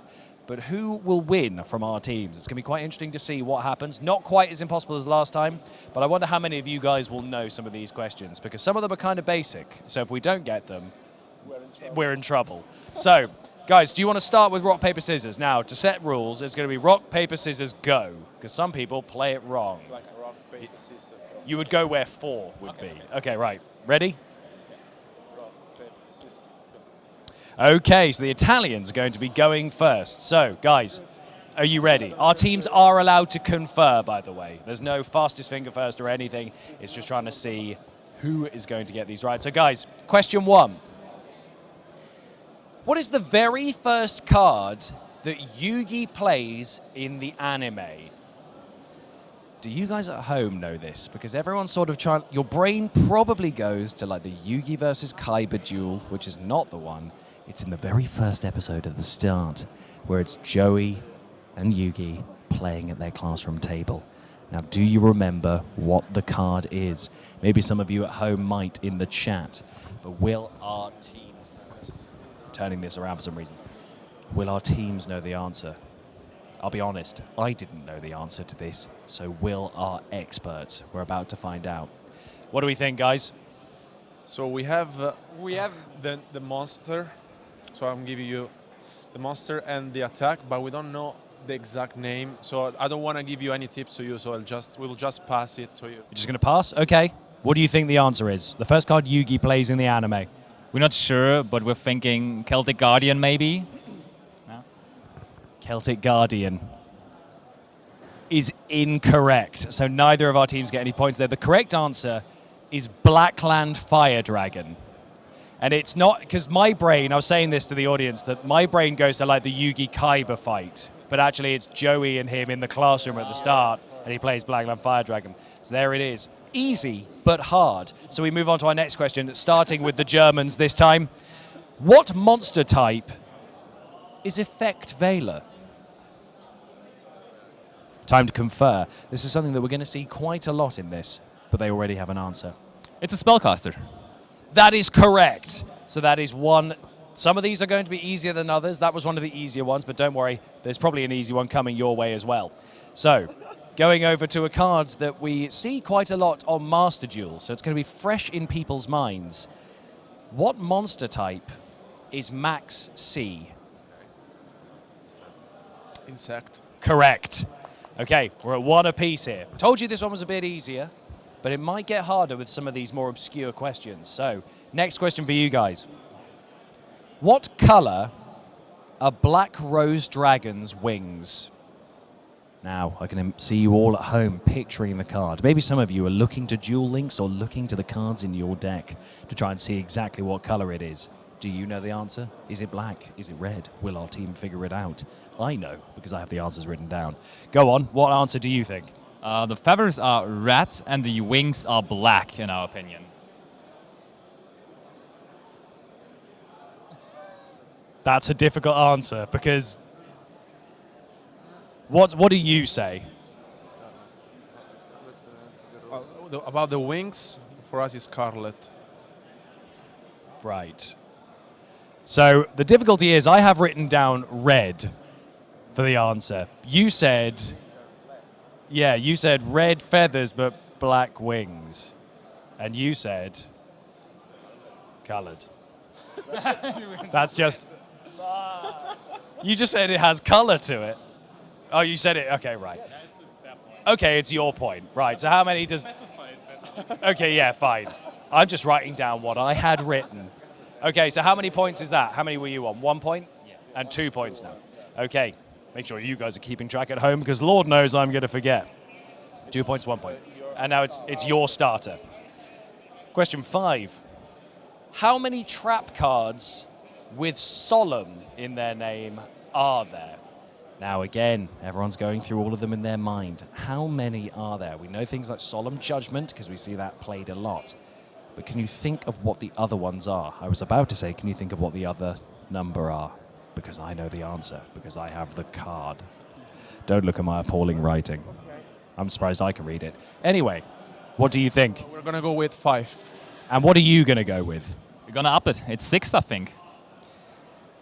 The Germans take it. The answer is 6. There are 6 of these Solemn trap cards there. Can you name them all for an extra point? You won't get an extra point, but can you name them all? Solemn Warning, Solemn Scolding, Solemn Strike, Solemn Judgment. What were the other ones? We pictured it 6. The answer is no, we can't name all of them. Can you guys pick up the slack? No? Okay, well then we move on to the next question. So now it's 2 apiece. This is good. This is good. We're engineering the tension we need to make this an exciting quiz. So question 6. Which crystal beast features on the artwork of Crystal Bond? Pretending to we know the answer. It's Ruby Carbuncle. It is Ruby Carbuncle. So that is 3-2 to our German commentary team. So we move on to question 7, which will be going to the Italians. What monster type is Tornado Dragon? Now, sounds kind of obvious. The 4-star rank 4 Xyz monster Tornado Dragon, where you can remove some back row with. Very useful deck and quite a staple Xyz card in some side decks. But can our contestants name what the typing is? I'll be honest, I guessed completely wrong when I was reading the questions to this. Do you know at home? Probably, because some of you know this game pretty well. But do our contestants know? What do we think, gentlemen? We'll go with Worm. Correct! It is Worm. Brilliant. Okay, so that is now 3 apiece. Oh, this is magnificent. This is what we want from a quiz. Okay, question 8. What is the most common attribute in Yu-Gi-Oh! TCG? You'd think the answer for this might be quite obvious. Now, the next question is going to be the opposite. It's going to be what's the least obvious. And some of you may already have figured out what that is. The least common. It's quite easy. Okay, what do you think? We would think that it's dark. It is indeed dark. 4-3. Okay, so we move on to the opposite question for you guys. What is the least common attribute? Divine. It's correct! Okay, so that means this is the decider question. This is what we want from a quiz. This is brilliant content. I love it. Okay, I wonder how easy you guys will find this. I'm going to let you both answer, just in case you both get it right. Just let's generate some tension here. Ooh, the final question. How many level 1 ritual monsters are there? Oh, you see the dread in their eyes. They now have to go through the entire game and figure this out. Do you guys know at home? The answer is quite interesting, but will our contestants know the answer? It's going to be interesting to see. The deciding factor. I do have one extra tiebreaker question, just in case they both get this right. But there's a chance these guys may get it wrong. If they both get it right, then we may be in trouble. How do we want to answer? Well, it's your turn, so I'll let you go first, and then... Is it you first this time? Yeah, Divine is your turn. Oh, yeah, so it is you guys. No. Yeah, you guys did Divine. Steady on. We know what's going on. Okay. So how many Ritual 1... How many Level 1 Ritual monsters do you think there are? We think there's only 1. What about you? Yeah. That was the same guess for us. You're both correct. So that's no good, but luckily I wrote an 11th question. I did think this through, although there is the slim chance that you'll both get this one right, and then we're truly in trouble. So, let's see. Let's see if you guys can get this, because this one will go to the Italians, but I will get both of your answers. What was the first core booster of 2022? Now this should be interesting. How much of our contestants paid attention to the product releases in the game they commentate? Can they remember which came first? Can they remember if it was at the end of the year or if it was at the start of the year? Will they get it confused? We're about to find out. There's some serious conferring going on here. And I can tell you from hearing in stereo that they're conferring in different languages, which is probably easy for each other, but it's making it very hard for me. Right, do you guys have your answer? Italians, do you have your answer? Okay, you not have an answer? No. I'll go for it. Take a guess. Just this Warsaw one. I'm not sure. That one? Core. Let's say core, but... What about you? It should be Battle of Chaos, isn't it? The bug. Battle of Chaos or core? The answer is Battle of Chaos, which means the Germans win, and they embrace in a loving win. So that means the German guys have won. Commiserations to you Italians. You fought valiantly. That was actually nice to have quite an evenly picked quiz throughout all of this. But don't go anywhere, because we've got plenty more coverage coming up and possibly another quiz to see if we can give the Germans two or see if we can give the Italians a chance to win it back. But don't go anywhere. Top Cut is coming right up.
compulsion, wanna be a champion.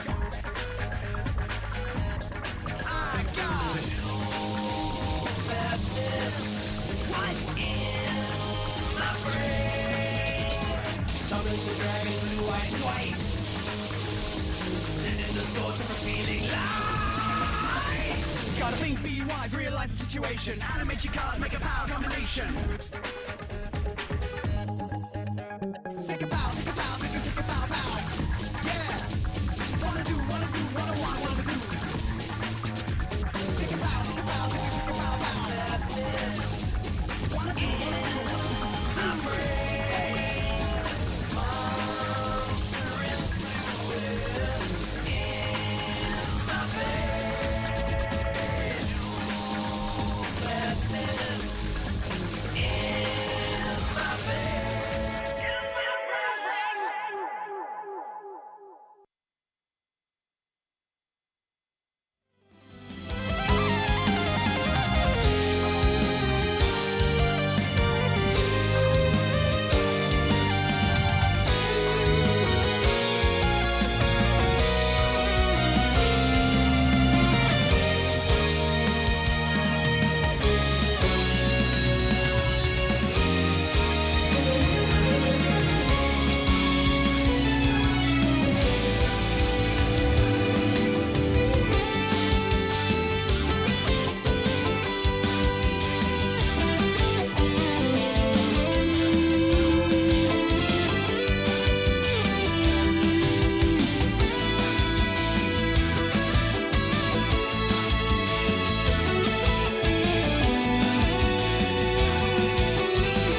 GX Midterm Paradox. Gather your friends, Then clean their clocks. with 4 new decks all in one box. Prove you're clever, like a fox. With Speed Duel GX Midterm Paradox. Over 100 cards per box, each box sold separately.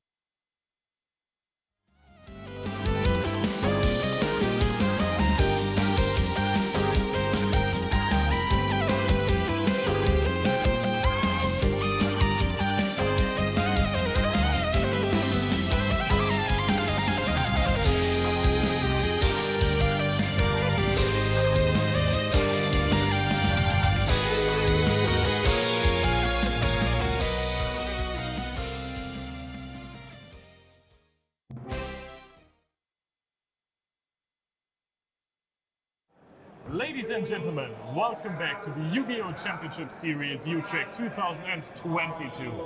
I'm here with Henry and he is going to tell you something about the Scareclaw engine that you can integrate in tier elements.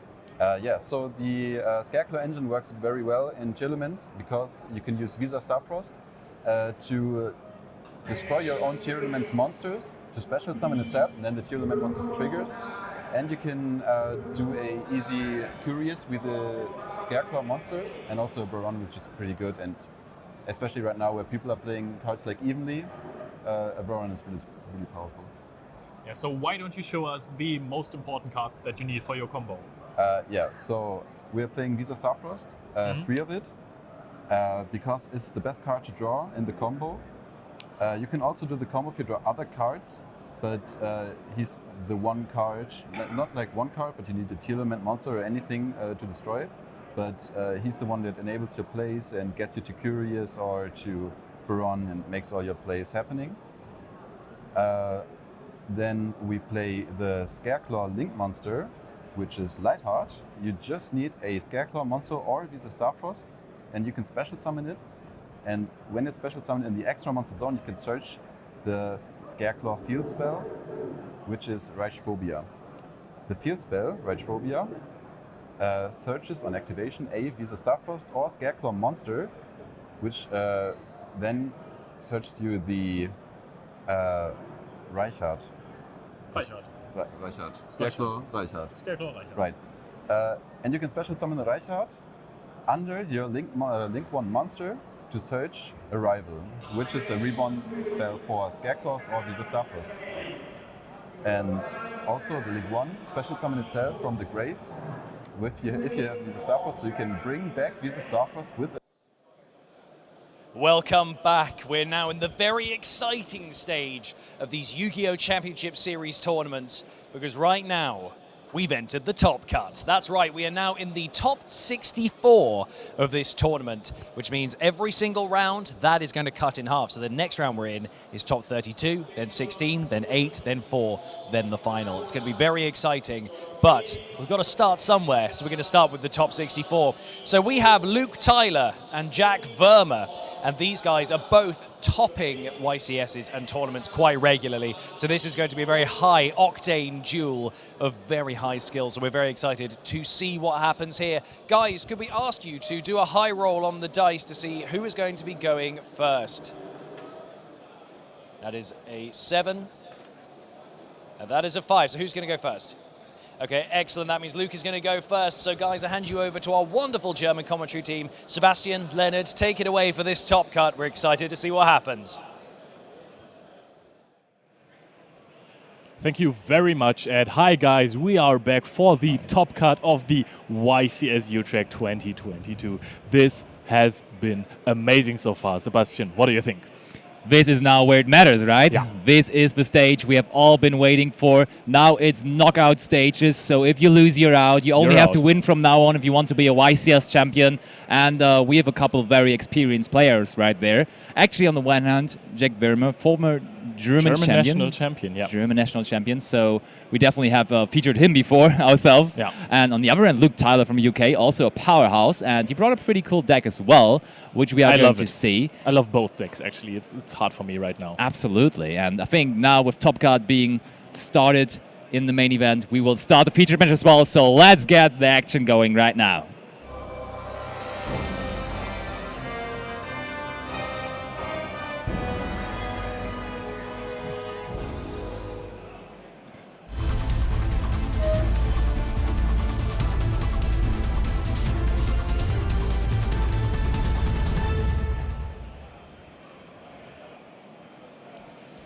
So there we are going in. We have Mathmech versus the... Oh, very strong handshake here.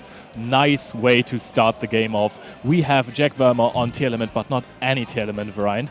It is an adventure, danger, and also a Scareclaw engine tier limit. This so deck is packed. Everything. Earlier I said you can only have that many engines, but he has them all. And He on the just other wants hand, them all. we can see Mathmech. And now we are bridging with Small World from Veiler to Nibiru, and Nibiru will search out Mathmech Circular, Yes. the heart and soul of the Mathmech strategy. And this card alone is a powerhouse. Indeed it is. And you would think that Jack Verma, with so many different engines in his deck, could not really fit in any hand interactions anymore. But he does have actually... he does have infinite impermanence, 3 copies of it. Also triple Ghostmourner and Moonlit Chill, which is very interesting to see in my opinion, because he valued that higher than Veilers, than Ashes or something. Pretty interesting call there. But Luke doesn't care right now. He's just resolving his Mathmech Circular. As you said already, the heart and soul. Yep. It sends for cost, so the Sigma was sent to the graveyard immediately when Mathmech Circular was revealed in hand for activation. Sigma is sent to the GY. Sigma is going to be able to special summon itself back from the GY as long as there are no monsters in the extra monster zone, and this shall trigger the Mathmech Circular afterwards, searching for a Mathmech Spell and Trap, and one of those Spell and Traps can be Mathmech Superfactorial, a crazy strong card. Indeed, it can be. Summons out Mathmech Laplation, which is basically a Trishula on 2 legs. Yep. And I'm glad we actually fixed the camera for Jack, because he's not only one of the biggest names in Yu-Gi-Oh, but he's also one of the biggest persons in Yu-Gi-Oh, and therefore he was actually over our camera, but now we have him in the face cam as well, and I'm happy to see that. And Jack is actually reading up on the Mathmech cards, which I'm a little bit surprised about, because this deck was actually performing quite well this event. Honestly, we walked through the top tables, and of course we had a lot of tier, we had a lot of Sprite Runic as well. We had a lot of Runic Sprite. Of course. But then after that, we actually saw quite a few Mathmech and also quite a few Flunder decks. So, but if he doesn't know the deck, then he's throwing Mathmech Impermanence, Infinite Impermanence onto the Circular, and this might actually punish him afterwards, because now he is going to summon the Dalimbertian, and this one gets Moonlit Shield as well, so he has double hand trap in his big combo pile deck. And this is normal there's summon the hard draw Diameter This is for really him. hard for him, so Luke is probably not going to be able to access the Superfactorial this turn. However, he can still go for some good link plays after this. Yep, and Jack is reading back up on the Mathmech Circular, and he's realizing, okay, he will not be able to resolve the search effect, because that is only hard once per turn for sure. But still, there's the extra deck now. But there is the Nibiru. We're not going to see the extra deck either. Triple hand trap. I didn't even see the Nibiru in the deck list of Jack. But there's another hand trap he managed to fit in, and it is Nibiru. On the 5th summon, like, Mathmech is really good at playing through hand traps, but it's not that good. Triple hand trap in 1 turn, Impermanence, Moonlit Chill, and Nibiru is rough to play through. But however, double back row. Sets 2 cards, and if one of those is Superfactorial, then this is going to be a big power turn for Luke, because Jack also has to play with only 3 cards now. He's drawing the 3rd one for turn, and let's see what he is holding there. It's pretty tough for decks that have so many different engines, because you might sometimes just draw different parts of different engines which don't work together, but he is able to activate Chiron, and even has a discard. Chiron, what does he mill? He mills the Nessie, so can he actually fusion summon from the GY while activating the Chiron that he just discarded. Yeah, and he is going to go for a Kid Colossus, I'm pretty sure. He can also access Garura with this, but he's probably not going to. Indeed, and if you have Superfactorial, you probably just drop it now on the Kid Colossus. I mean, you can let him have... is it the Superfactorial? It is Impermanence, which is also really good, because it stops Jack from playing a lot here.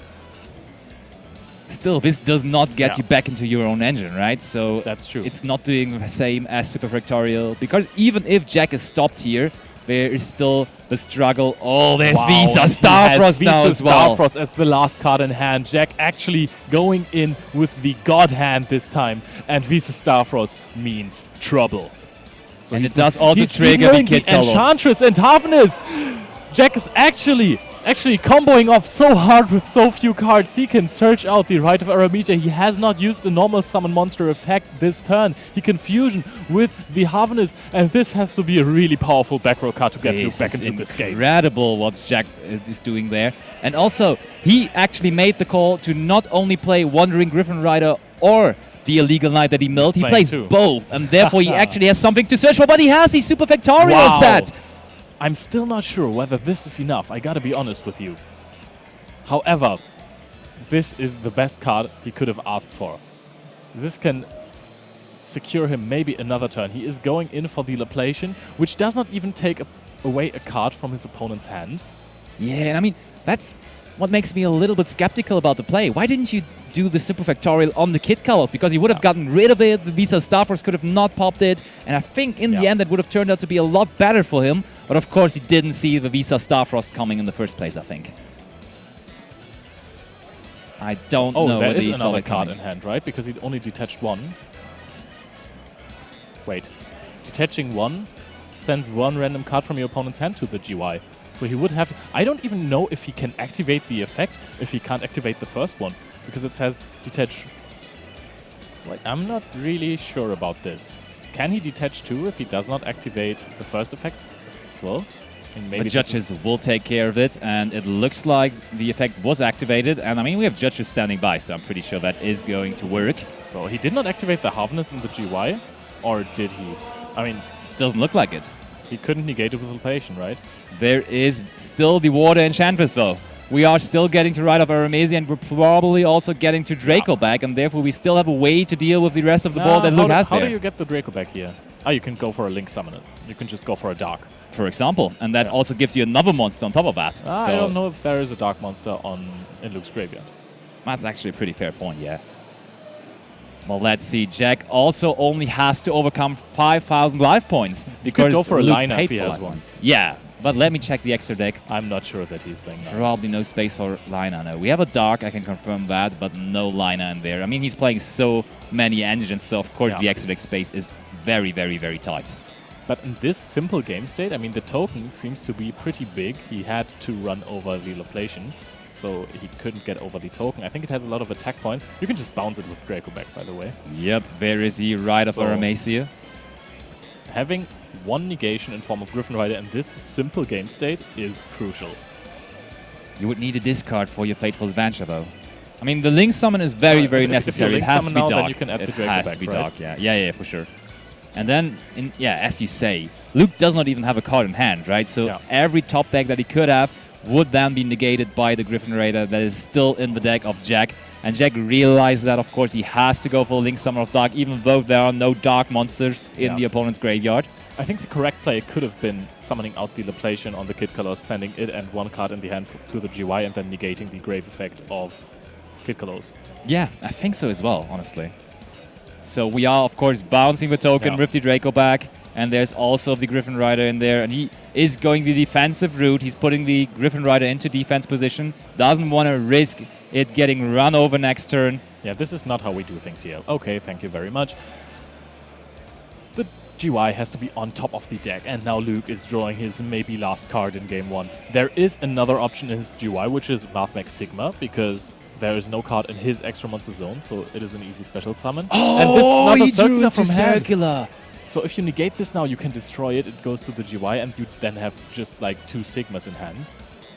So I think this does not really get him back into this game. Still, every Mathmech player always top decks Mathmech Circular, I feel like. This is always a rule. And Jack is contemplating, is anything really coming out of this if I'm just negating the Circular? And he is thinking the same as you do, that there is not going to be much trouble if he just negates it right here. And Luke also doesn't look too happy about that negate there. He can summon the Sigma, but however, this card does not do anything. He just passes the turn. And I think that Jack is not going to have the hardest time closing this one out, as his opponent is only on 5,000 life points, and this is almost 5k already. With the Griffin Rider, it will be even more. Oh wow, he even discards the Harvest in Resolve. That could have triggered, but Jack closes it out and wins game one of this match. Yep, this looks like a pretty promising deck. We were wondering at the beginning of the event what could be the best Tielemans variant, because it looked like the weeks before this event that control tier is taking over, just tier decks with a lot of hand traps and playing a really pretty slow approach.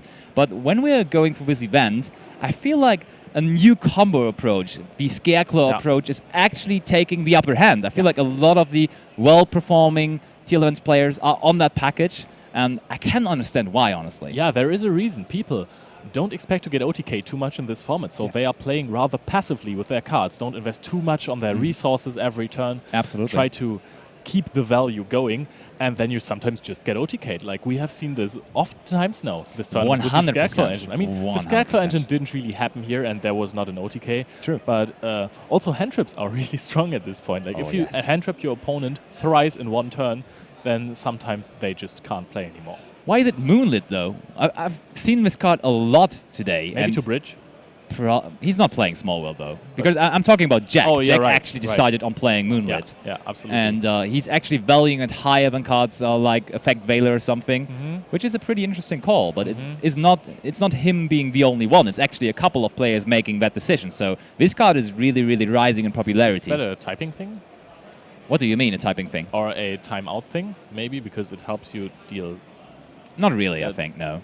Doesn't even deal damage, right? Nah. But one thing I really like in the deck list of Jack Vermeer is one of his side cards. And we talked about this card before the event, and it is triple Dark Hole. And Dark Hole, in this format, is probably just better than Raigeki, if you're honest. It is absolutely better than Raigeki because it clears your own board. Mystic Might is not a problem anymore. Yeah, and also sometimes you can just trigger your Tielemans. This, and something very, very niche and cool is there as well. You're also doing good versus Ibli, which can be outed like that. You can also out the idol we had on featured match earlier on yesterday, and this is pretty neat, and I think playing Dark Hole is actually a pretty good call. It's also great versus decks such as Flunder, which is doing really well in this tournament. Taking out the statue is a huge part of winning against Flunder. Definitely. So do you think Dark Hole is going to come in this matchup versus Marthmag? Because Marthmag is not really building an impressive board, right? Yeah, I don't think so, because many of the Marthmag players are summoning Cyber's Wicked in their first turn. And Wicked protects, first of all, it is itself protected from destruction, but also the Cyber's monsters that are pointed to by Wicked from destruction via card effect. And that way, I think that Dark Hole is not going to be the best option for Jack. Indeed, but there's another option, which is also pretty great going second card, which is also very popular, even in some main decks this weekend, evenly matched. And I think this is way more likely to come in here, and I think it's way more likely to have an impact here in this game too. And I think the players are already ready for this. We are as well, so let's dive into game number 2, Marthmag versus Tielemans.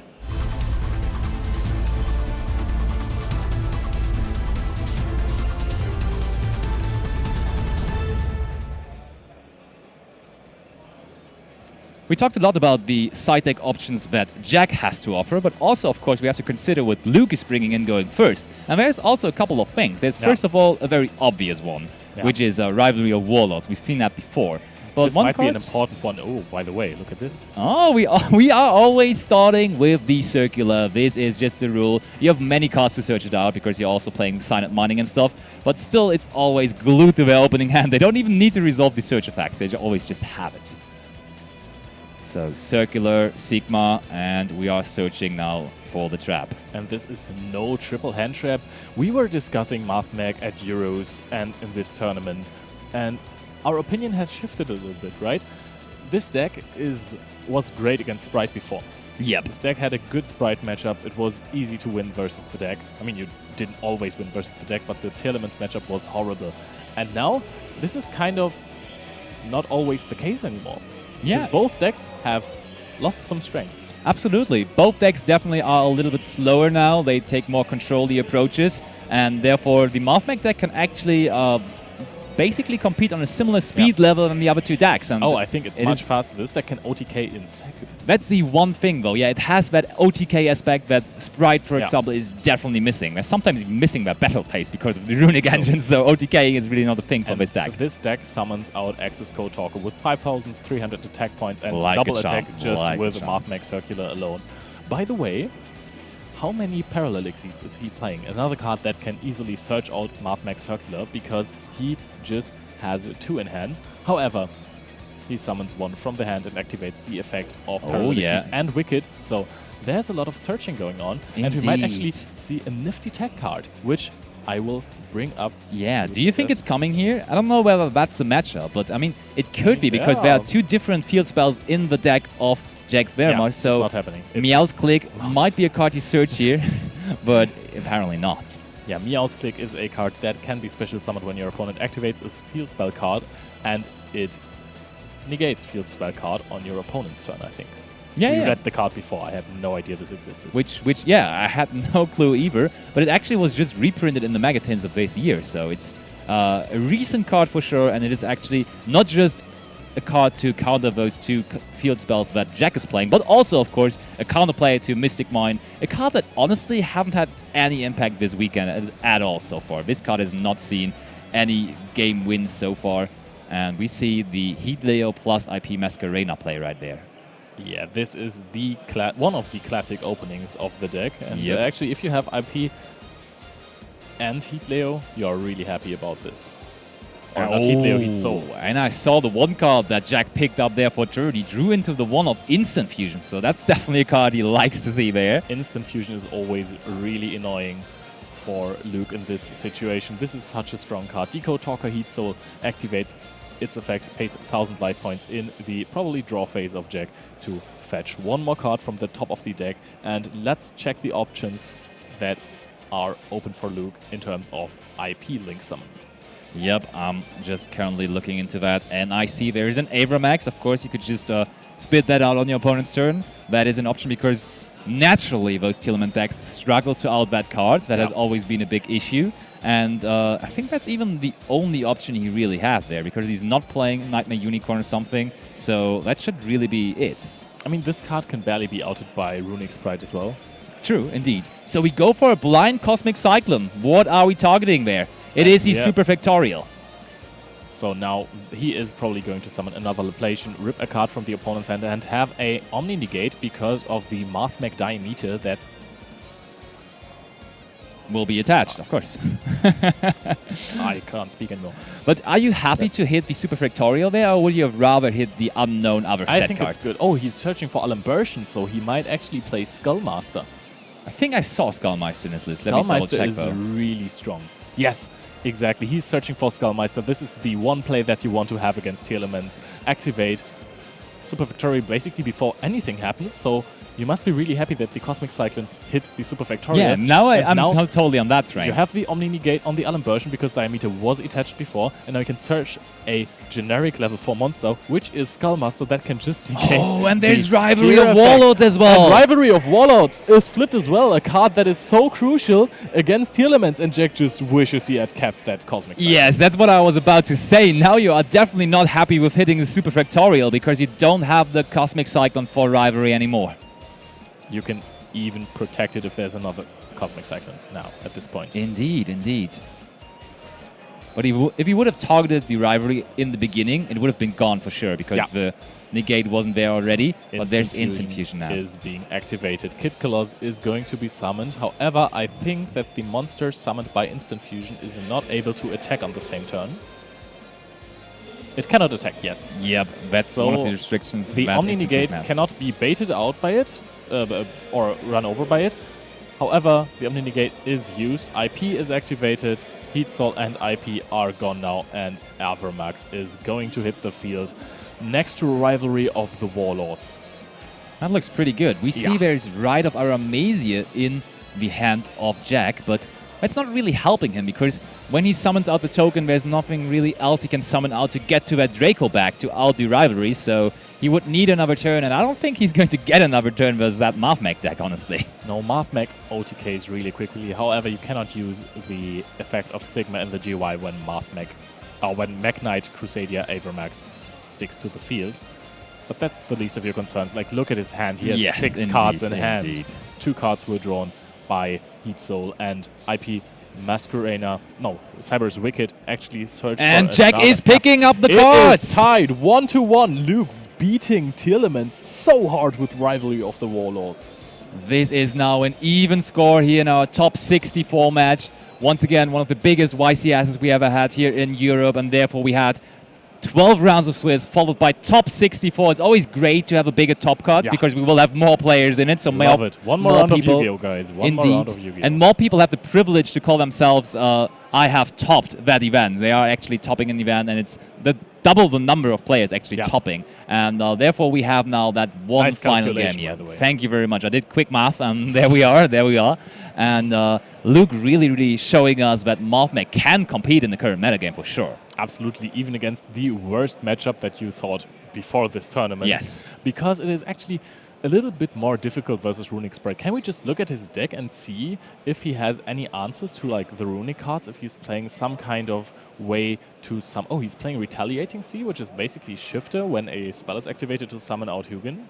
Which is very good versus that Runic deck. And you can search for Max C when and it also, gets like, destroyed. he's main decking double Cosmic Cyclone, he's main decking triple Droll and Lockbird, so actually he's targeting that matchup quite heavily, and maybe he anticipated a lot of Runic Sprites, so he made the correct call on that. But now he sits here in top 64 versus Danger Tielemans with a Scareclaw engine. So is that really the deck he wants to face? I don't think that you want to run the Cosmic Cyclone into this. Not anymore. that, but the Droll and Lockbird on the other hand seems quite good versus it. Yeah, you search a lot with the Scareclaw engine, and you have Terraforming. Hitting it on a Terraforming would be perfect. However, the field spells search as well. So also just hit it after a Danger or something. I mean, there are after pretty, Dangers, it's crazy, pretty good applications for the Droll and Lockbird. So I'm pretty sure he's wishing for a Droll and Lockbird here in that He really game wants to number have this. 3. Because if Jack does not set up a big board on his first turn, if he chooses to go first, then Mathmech will very likely OTK unless Jack has triple hand trip again. Yeah, and the sheer amount of hand interactions that the Mathmech player, that Luke Tyler is playing, will probably secure him opening at least one, more likely even multiple of them. And then it's on Jack whether he will be able to pilot through these and end up with a good endport anyways.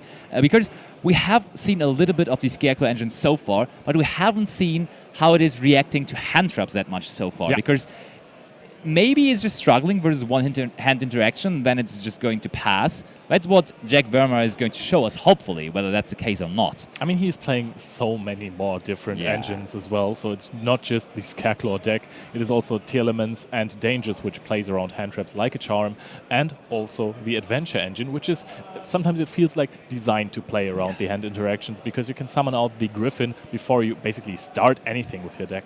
That is indeed true. I really like the inclusion of the Adventure engine. This engine still sticks around, even though a lot of people were really not having it in their mind while preparing for that event. But I would say at least like 5 or 6 decks with that engine actually have managed to top There here. are some, and it is still a great engine. It helps you break boards, it helps you set up Indeed. boards, and let's see if this is going to happen again in Game 3 of the top 64 match between Jack and Luke.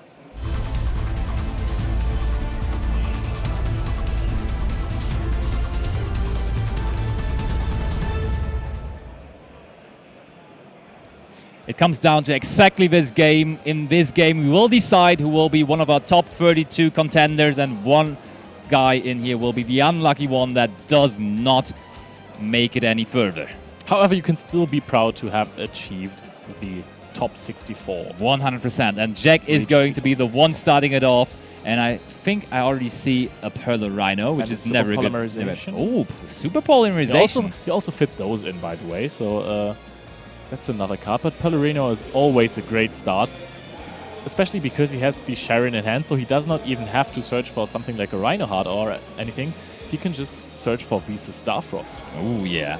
That's a cool thing. Those engines, actually, the Scareclaw and the Tielemans engine, both of their field spells actually have Visa Starfrost in their name, so the synergy between the two engines is actually insane, if you're honest with yourself. That is absolutely true, so let's see what Jack is searching out. It is actually the Rhino Heart, so he is probably trying to play around Drone Lockbird a little. That would be a very, very reasonable thing to do, because you know that Mathmech is just siding in a bunch of hand traps. Oh, and he just said, okay, it is Ash Blossom on the Rhino Heart. So is there... Oh, there are plenty of more on the that's hand what traps I saw as well. Follow-up. So is Jack able to play around this again? Chiron is activated. and it discards the Sushinoko, which will not trigger in the GY. And wow, he hit the Water Enchantress. Not another name, but he hit the Water Enchantress. And now that we are seeing 2 level 4 tier limit monsters on the field. Oh, he can't activate the Rite of Aramesia. He activated Rhino Heart. That is indeed true. Rite of Aramesia is not a card he can activate here. And also he has to make sure, with that Super Polymerization in his hand, he needs to keep 1 card in his hand to actually successfully resolve it on his opponent's turn. So maybe he cannot even play on very much here. So he's going for a rank 4, and I don't think he's playing the Time Thief Redoer. He has so many engines in his deck. He does play the Time Thief Redoer. Oh, though. really? Yes, indeed. I think that might even be the only How did he rank fit 4. all those cards into this deck? Oh, no, he's playing Dweller as well. and Dweller. He's just playing every card there is. He just has a like 12,000 card deck. Oh, we see double Veiler. I think a mining though as well. I think you really want to Veiler this. I would agree, most likely. I'm pretty sure you want to Veiler this, because otherwise... Oh, well, actually, he can just redo again in the next turn, so you might want to Veiler Kit Colors, probably. I'm not sure about this anymore. Okay, we are resolving the fusion summoning effect of Shiren in the graveyard. Yeah, go for the Kit Colors. It makes more sense. Yeah. Yeah, I will agree. Imagine using Redoer and Standby Phase and detaching the Super Factorial. That would be crazy. So Kit Colors is being activated, and you have to throw Effect Veiler on this card. This is the heart and the soul of the Tier Element deck. Can't search, can't tribute itself to special summon out anything else. And now, of course, the Enchantress is being activated to search out Rite of Aramesia. However, Rite of Aramesia cannot be activated this turn. But it would be a reasonable discard for the Super Polymerization, which we have already seen in his hand. And this is a pretty good interruption versus the Mathmech deck. It really is. Because this deck really wants to get 2 Cyber's monsters onto the board to then go into the rank 4 place. And yeah, if you just Super Poly those away, you're left with literally nothing if you have no more extenders. And we saw there aren't that many extenders in the hand of Luke. Yeah, if he discards a Veiler for the Silent Mining, then I think he has a better chance. So we're picking up another card. Redoer attaches the Super Factorial! This is unreal! I absolutely jinxed this. I'm so sorry, Luke. This is crazy. How many is he playing? He is playing the Super Factorial with a total number of, let me see, it's only one of it. It's only the one Super Factorial, and it was just attached to the Time Thief Redoer right there. This is so bad for Luke, but he has heard my praise. He discards Effect Veiler, cannot use it this turn anymore, so he is searching for another monster, the Circular. If he has to special summon out the Sigma and get Super Poly, he actually can still play a little bit with the Sigma in his hand for the normal summon. Yeah, but honestly, the Super Factorial is the main reason why Mathmech is a contender in this meta game even, because you always not really care about the monsters you're putting out in your end board. You really want the trap. Unless you OTK this turn. Ooh, that's an option though. You're right. We will see if Jack decides to Super Poly immediately when Sigma and Circular hit the field. If that is the case, Circular will still have triggered before and can search for the Equation. Equation can then summon out another monster. You will have the Sigma for the normal summon in hand, have another Cybers on the field, and then you can actually go for Access Code Talker. However, this is still a Time Thief Redoer that can put another open monster on the field on the top of the deck. Or another open card. Yeah, he could just basically out the Access Code Talker in the end. So you can just chill and wait for it. He But just he does shuffles go back after the it Circular. now. This makes sense, to be honest. Yep. Don't even give him the Circular Surge at any point. Yeah. And Redoer sticks to the field, Jack. It's not going to be banished again. It needs a monster attached for that. However, this hit on the Super Factorial was really hard. Sigma is being activated now. You can't even go into Garura or Muddragon if he normal summons another Sigma to it, because Garura needs different names, by the way. Yep, indeed true. So Sigma is being special summoned. And Luke is once again looking for his graveyard. He sees the Super Factorial right there, making him sad. Oh, but looks like Luke is going for this one Linger is maybe. getting banished right there because it just activated the effect. And Linger is there to play around the Oh yeah, it is already Sully. banished. Perfect. Yeah, thank you so much. Fantastic. So it is there to play around Salik. And it also plays around Super Poly a little bit.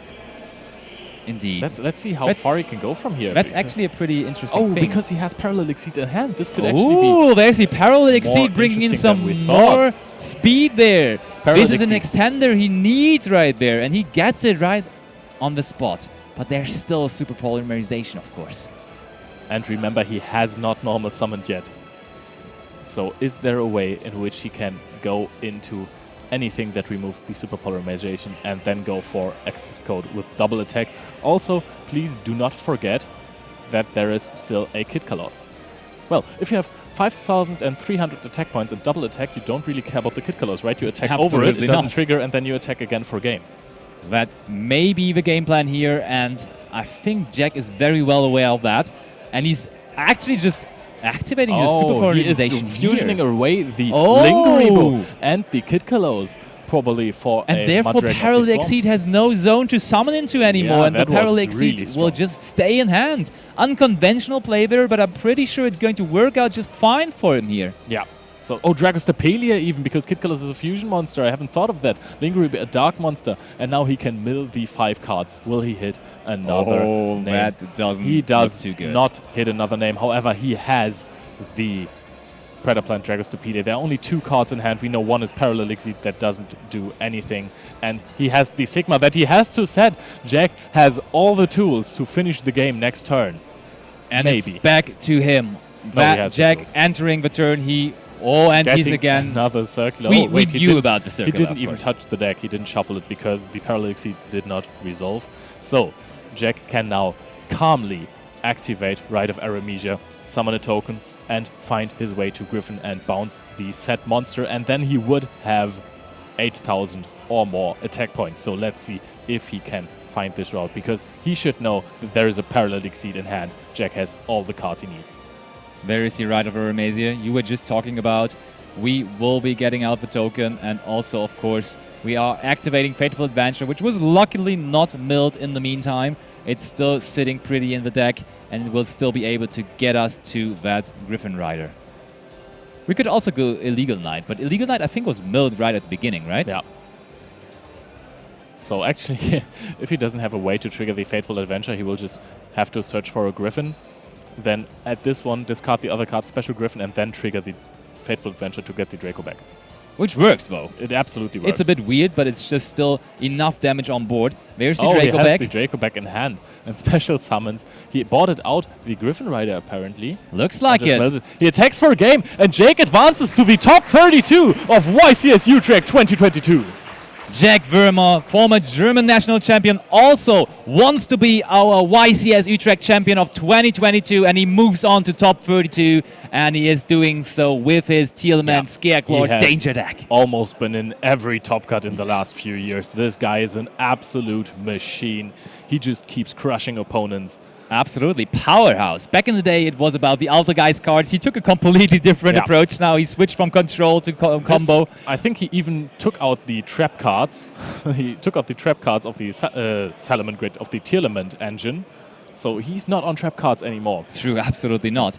I was wondering whether he could even fit in Salik, because you mentioned Salik at some point, and I was like, there are so many different engines, so many different cards in his deck. Still, there's triple Salik. I couldn't imagine. I mean, it's crazy to build the card, but how many cards does he play? That's a good question. That out later. That should probably be a question for Luke, for Ed at some point, definitely. First of all, let's just check what the top 64 players are running, because we have the breakdown. That's fantastic. Here we are. Okay, so we have that's the players, first of all. Sorry for that. And this is pretty insane, because we have Diego Gancelli actually being first after Swiss, and Diego Gancelli, I can spoiler you that, is on Fluando Ruiz. Yeah, he absolutely crushed Swiss with Fluando Ruiz. Yeah, and it's not even a spoiler, because he was on the featured match, actually. Yeah. We have another player called Guillaume. I don't think it's the one we had on the featured match, because he was bubbling. We have Dinkang Pham, a German legend who almost reached the finals of YCS London. There was... For sure. Then we have the Luke Tyler, which we just had on featured match. 7th after Swiss, but still on a wait. He could have not played Jack Verma in that situation. That's not really possible from that. But let's just go over just a list of the players, I would assume. Yeah. We also have, of course, Joshua Schmidt there, Daniel Hartmann. And I think it's just the matchups right after each other, right? It's the pairings. Now we have figured it out, because Joshua Schmidt has been playing versus Daniel Hartmann right there. Then also another pretty cool matchup we have up there is Alex Robertson versus Sirai Jiang, a very successful UK player, and he also is playing a pretty cool deck. I can promise you that already. And then one big name is right at the bottom there, Zio Mandri. Yeah, Zio Mandri is actually playing against Lucas Vase, a guy I know. He's been also performing really well, but Zio again advances to the top cut. So maybe this time he can actually win a title. Yeah, if you don't know this guy, probably you do, because Antwerpen hasn't been that long. He's our second place finisher of the Euros we just had. And then we also have Themistoklis Gigis from Greece, so Greece is also still going strong. Playing versus Lucas Lancelot, also a very known player from France. He's so probably going to play Infernobles. That has to be the case, I'm pretty sure for sure. Marvin Kammerer, also a famous Swiss player. Oliver Kosch. Kai Chora, also a really nice German player, facing another friendly German player who is Nico Schlierkamp, who already won a YCS, and he is actually Basti's top contender for this tournament. Yep, I said that before the event. I think he's going to win because he not only won a YCS, he just won a YCS here in Utrecht. So he's actually known here in that area. He knows how to pilot the deck in here. He knows how to win a tournament here in Utrecht, and therefore he's definitely comfortable playing here. But there's more big names coming here on the second half of the top 64. has also been performing in the latest YCSs and Euros and Nationals, by the way. Yeah, he's just topping them all. Yeah. Dinka Bui is I don't even think I have to mention him. The name stands for itself. Dinka Bui is such a crazy player, playing versus Gianluca Sarchina. Yeah, still quite a few Italian names also still in competition, as I see Flaminio Rossi as well, Daniele Stella up there too, and Imran Kanjadun, another German player, also topping a lot lately. I've seen in every top cut too. As you said, German Nationals, Euros, he was everywhere basically. Daniele Stella versus Sebastian Blumers. Sebastian Blumers playing an interesting deck. That could come into our hands as well later on today. So what else do we have? We have Joshua Ostman, a card that has been really active in remote duel tournaments. A card. You mean a player. Joshua and he's Ostman, also, he found pretty interesting cards as well though. Pretty interesting cards, because he's on a very, very rogue deck, which we might feature later on as well. So if you see Joshua Ostman in the featured match area, you would be pretty happy about it, because he's playing a cool deck too. Then we have former Worlds competitor Jonas Koschel. This name is music in every Yu-Gi-Oh! Player's ears. He finished day one undefeated in games. He finished 9-0 and didn't lose a single round. Then we have That's Thomas already Rose. quite impressive by itself, right? Another YCS champion who actually beat Jonas Koschel in the finals of YCS Düsseldorf. YCS Düsseldorf it was. Gabriel Soucy, former European champion. Juho Ahn, also a German player who played really well in Smith. And then we have Flavio Palumbo as well, another famous Italian player. Indeed, indeed, indeed. A lot of great names. One of them just managed to win top 64. He's now ready with that for the winner's interview. So please, let's get over to Jack Vermo and our host Ad. Thank you, Sebastian. Yes, I am joined by Jack, who's just won this top 64 round here on the second day of YCS Utrecht, now getting into the top 32. You've told me before that you've topped a couple of tournaments. How does it feel now to be in the top 32 of this year's Utrecht? It feels good, since I was on the bubble since round 6 or 7, so it felt good, yeah. Excellent. So now you're really pushing out on top. So talk to us a little bit about the game, because initially you managed to stop a lot of Luke's combos and things like a Nibiru. You opened with a really great hand and you were comboing off loads of cards. From the moment that you started with the draw, were you pretty confident with how that was going to go? Yeah, the hand was pretty strong, but the 6th card kind of rescued my hand, since there was the 2nd tier missing. And yeah, I knew I can't stop him his entire turn, and he has to hard draw the trap, otherwise he loses. And yeah, then I still managed to win due to the trap, through the trap. So yeah, it was enough my end. Yeah. And then we go into game 2. There was quite a few moments where you cycloned the Super Factorial, and then there was that rivalry of the Warlords that you had to play around and stuff. But then you scooped, and just because that was a very strong field from him. So were you starting to feel a bit nervous around then, or did you feel confident that you could probably bring it back in game 3? It depends on his hand. If he opens 2 or 3 hand traps and I don't open with right or anything, then it could be difficult, but I still got it, so yeah. And then we came into game 3, where you had a fantastic moment where you stole Luke's Super Factorial, and that was probably the start of the end for Luke there. So when that happened, were you just sort of like, I have to go for game now, I have to finish this? I think there are 9 traps in his deck, 3 rivalry, 1 or 2 of the traps. 1 time the pop trap and 3 imperm, so it's not that unlikely to hit one of them. But I think the Mourner and the Super Poly would still stop his entire turn. Which it did, because that Super Poly helped you really secure that win right at the end. So an amazing first game for us in this top cut. Congratulations again. I hope the rest of the top cut goes well for you. Perhaps we'll see you in the final, but best of luck. Guys, do not go anywhere because we've got the top 32 and all the other matches coming right up.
Join Elemental Hero Neos for new adventures in Yu-Gi-Oh! Power of the Elements. New heroes, new strategies, new enemies, 100 new cards. Yu-Gi-Oh! Power of the Elements. 9 cards per pack, each pack sold separately.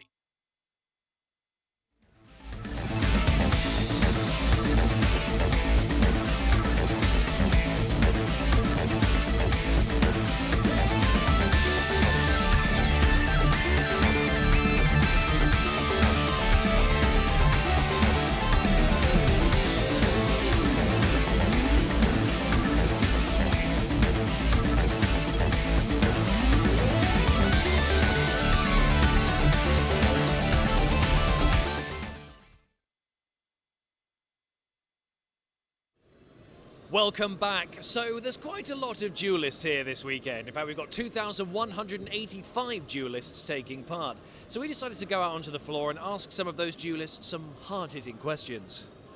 So where are you from and how long did the journey take you to get here? I'm actually from the beautiful Greece, from Athens.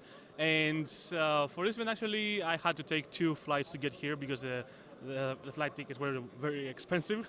So it took me about 6 hours plus the train. Yeah. Around like something like that. I'm from Germany and I took about 2 hours to drive to Utrecht. So I'm from France and it took like something like 10 hours of a car and driving, so 10 hours I think. I'm from France and it took 9 hours to come here by car. I'm from a city called Eindhoven and it was about 2 hours to get here. Well, I'm from the Netherlands. It took me about 1.5 hours to get here. Right, next question. What's your favorite card in Yu-Gi-Oh? That's gonna be the same card I put it on my Facebook profile for Kazuki Takahashi. It was Phantasme. Actually, it's one of the best designed cards, I think, and it gets me so angry when I can't play the card. It's hard to pick, but if I had to pick one card, it's sure the Blue Flame, because Blackwing is my favorite theme of all time, and since day one it was amazing a deck, and I still have today this deck, and it's wonderful. It's wonderful. I might say the Hieratic Seal of the Heavenly Spheres, the Link 2 that points down in Dragon Link. I love this card. It's a close call between Zephyros, Blackwing, and Akashic Magician. What I would say Akashic.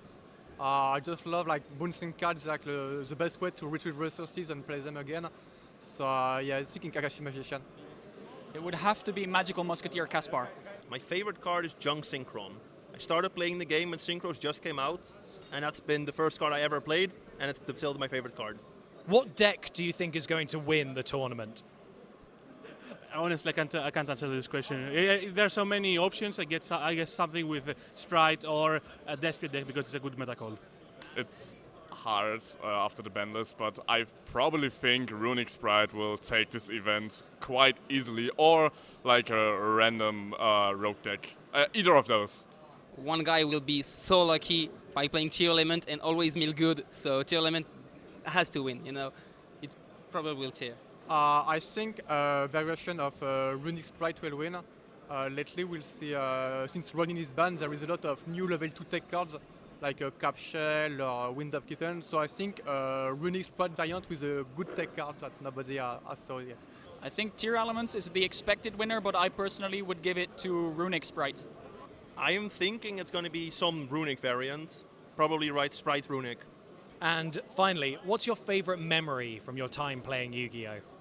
So I can't choose single memory. There are way too many. It was my friend Andreas Velos winning both of his YCSs, my win of my Greek nationals. But I think mostly it's about traveling. When I was visiting Prague with my friends, staying together and just having such a great experience in all of our travels.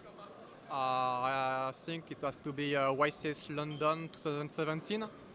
So I was playing Trickstar, and it was my first YCS ever. And I just went there with 2 friends, and I was alone most of the time because I didn't know a lot of people. And I managed to do 60 seconds at the YCS.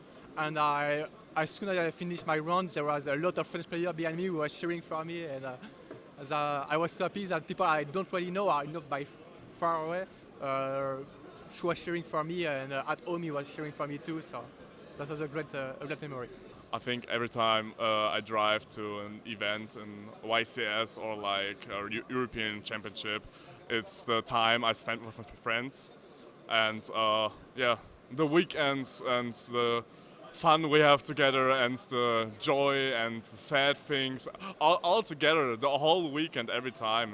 It's always the same and always fun to be here. I don't think it's a memory, but all the people I've met, all the friends I've met, and I am kind of glad I started Yu-Gi-Oh! Because I've met so many great people, and I think the people are the best thing that ever happened to me in Yu-Gi-Oh! After picking up the game, the second time I ever went to a regional, I got held over by a group of people who remembered me from the first regional I went to.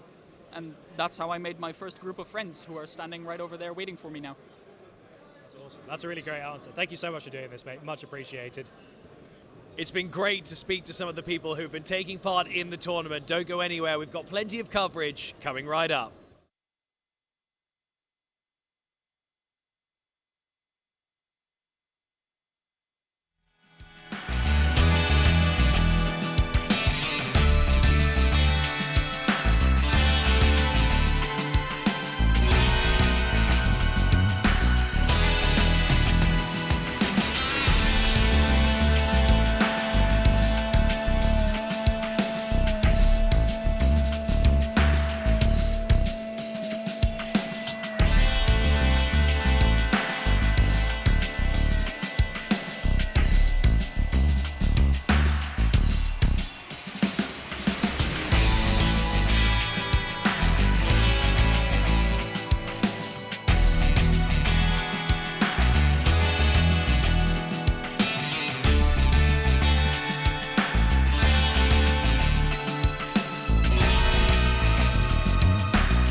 Welcome back to some of your coverage here at the Yu-Gi-Oh! Championship Series live from Utrecht. We've just seen the top 64, and I've just come off the back of an interview with a gentleman who's about 9 feet tall, so I felt incredibly short, and then came on this thinking, this will be nice, I'll do some with my friends who I'm more relative height to, but no, you guys are also very tall, so this has been good for my self-esteem. So anyway, moving away from my personal issues, we have some questions submitted through our Instagram to you guys, or from you guys to us, for Ask the Commentators. So I have a little list of a few questions here that we're going to ask our wonderful German guys. So, the first question that I have from our submissions: what is your favorite ritual monster and ritual spell card?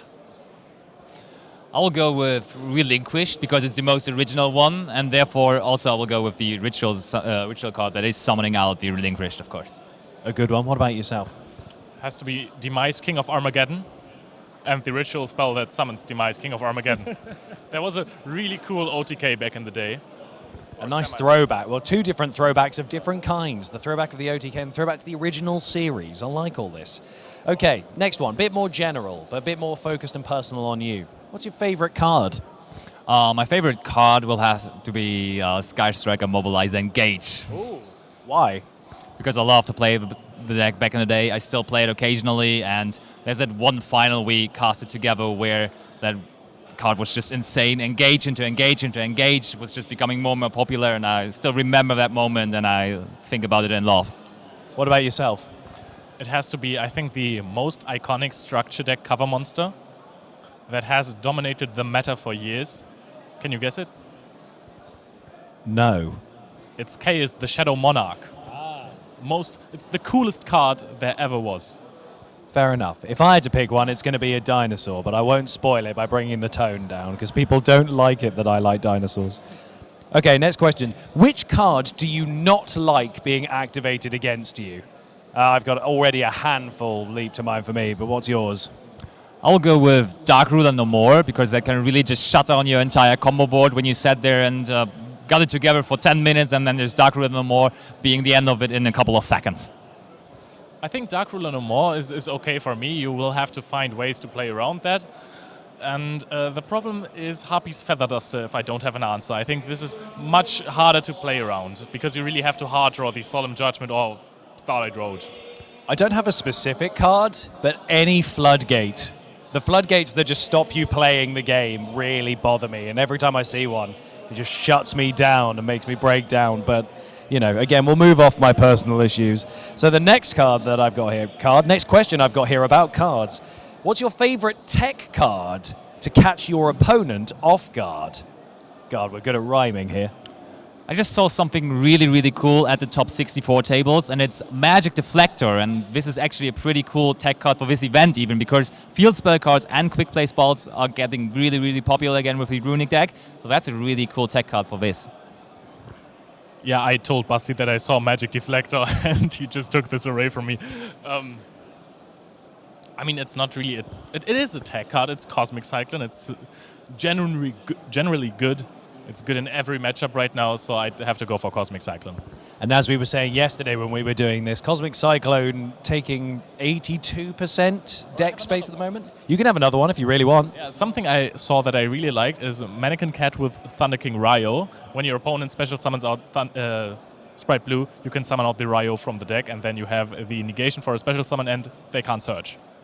Wow, okay, that's a good choice, fair enough. So we go on to... What's a deck that you were surprised to see in this tournament, but in a positive way? I will definitely have to go with that Yuumi control deck we actually had on Featured Match, where Skull Marina was basically the boss monster, a normal monster from Pharaoh's Servant. Who would have thought? And also this guy even managed to make it into top 64. So this is incredible to me, and I would have never seen that coming. That was such an exciting duel to watch as well. Every play, you guys were always bringing up Skull Mariner and stuff. It was just really fun to watch. What about you? What's a deck that you were positively surprised to see? It has to be Crystal Beast. I mean, we featured it quite early, but this guy almost topped. So he bobbled until round 11, I think. So I'm really positively surprised that he did so well. I can't think of any other decks that you sort of wouldn't expect to see, that you sort of go, oh, that's nice. There was a dinosaur player here. And the second I sat down watching one of the matches, the guy next to me said, oh, I just played a dinosaur player. And I went, how's he doing? He went, badly. So that sounds like the story of my life at all of these tournaments, but fair enough. And the final question I have, and there's only one answer to this. Who wants to answer it? Because it's a special question. Tell you what. Oh, you're a gentleman? Okay. Leonard, what time is it?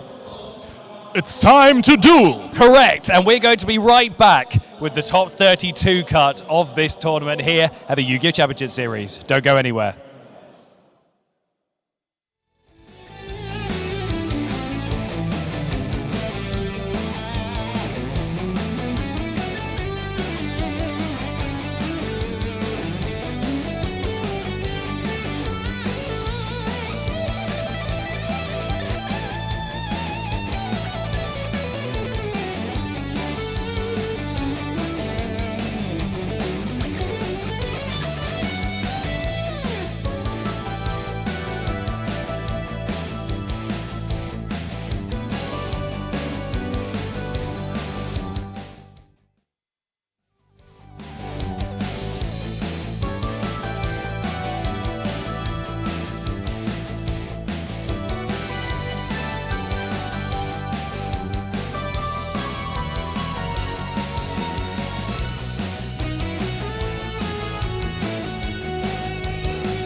for Yu-Gi-Oh! Dimension Force. 100 new cards you can add to your deck, plus tie-ins with Tactical Masters. New Predaplant fusions. New Performapals. And the first ever Pendulum monster that's also a ritual. Odd Eyes Pendulum Graph Dragon.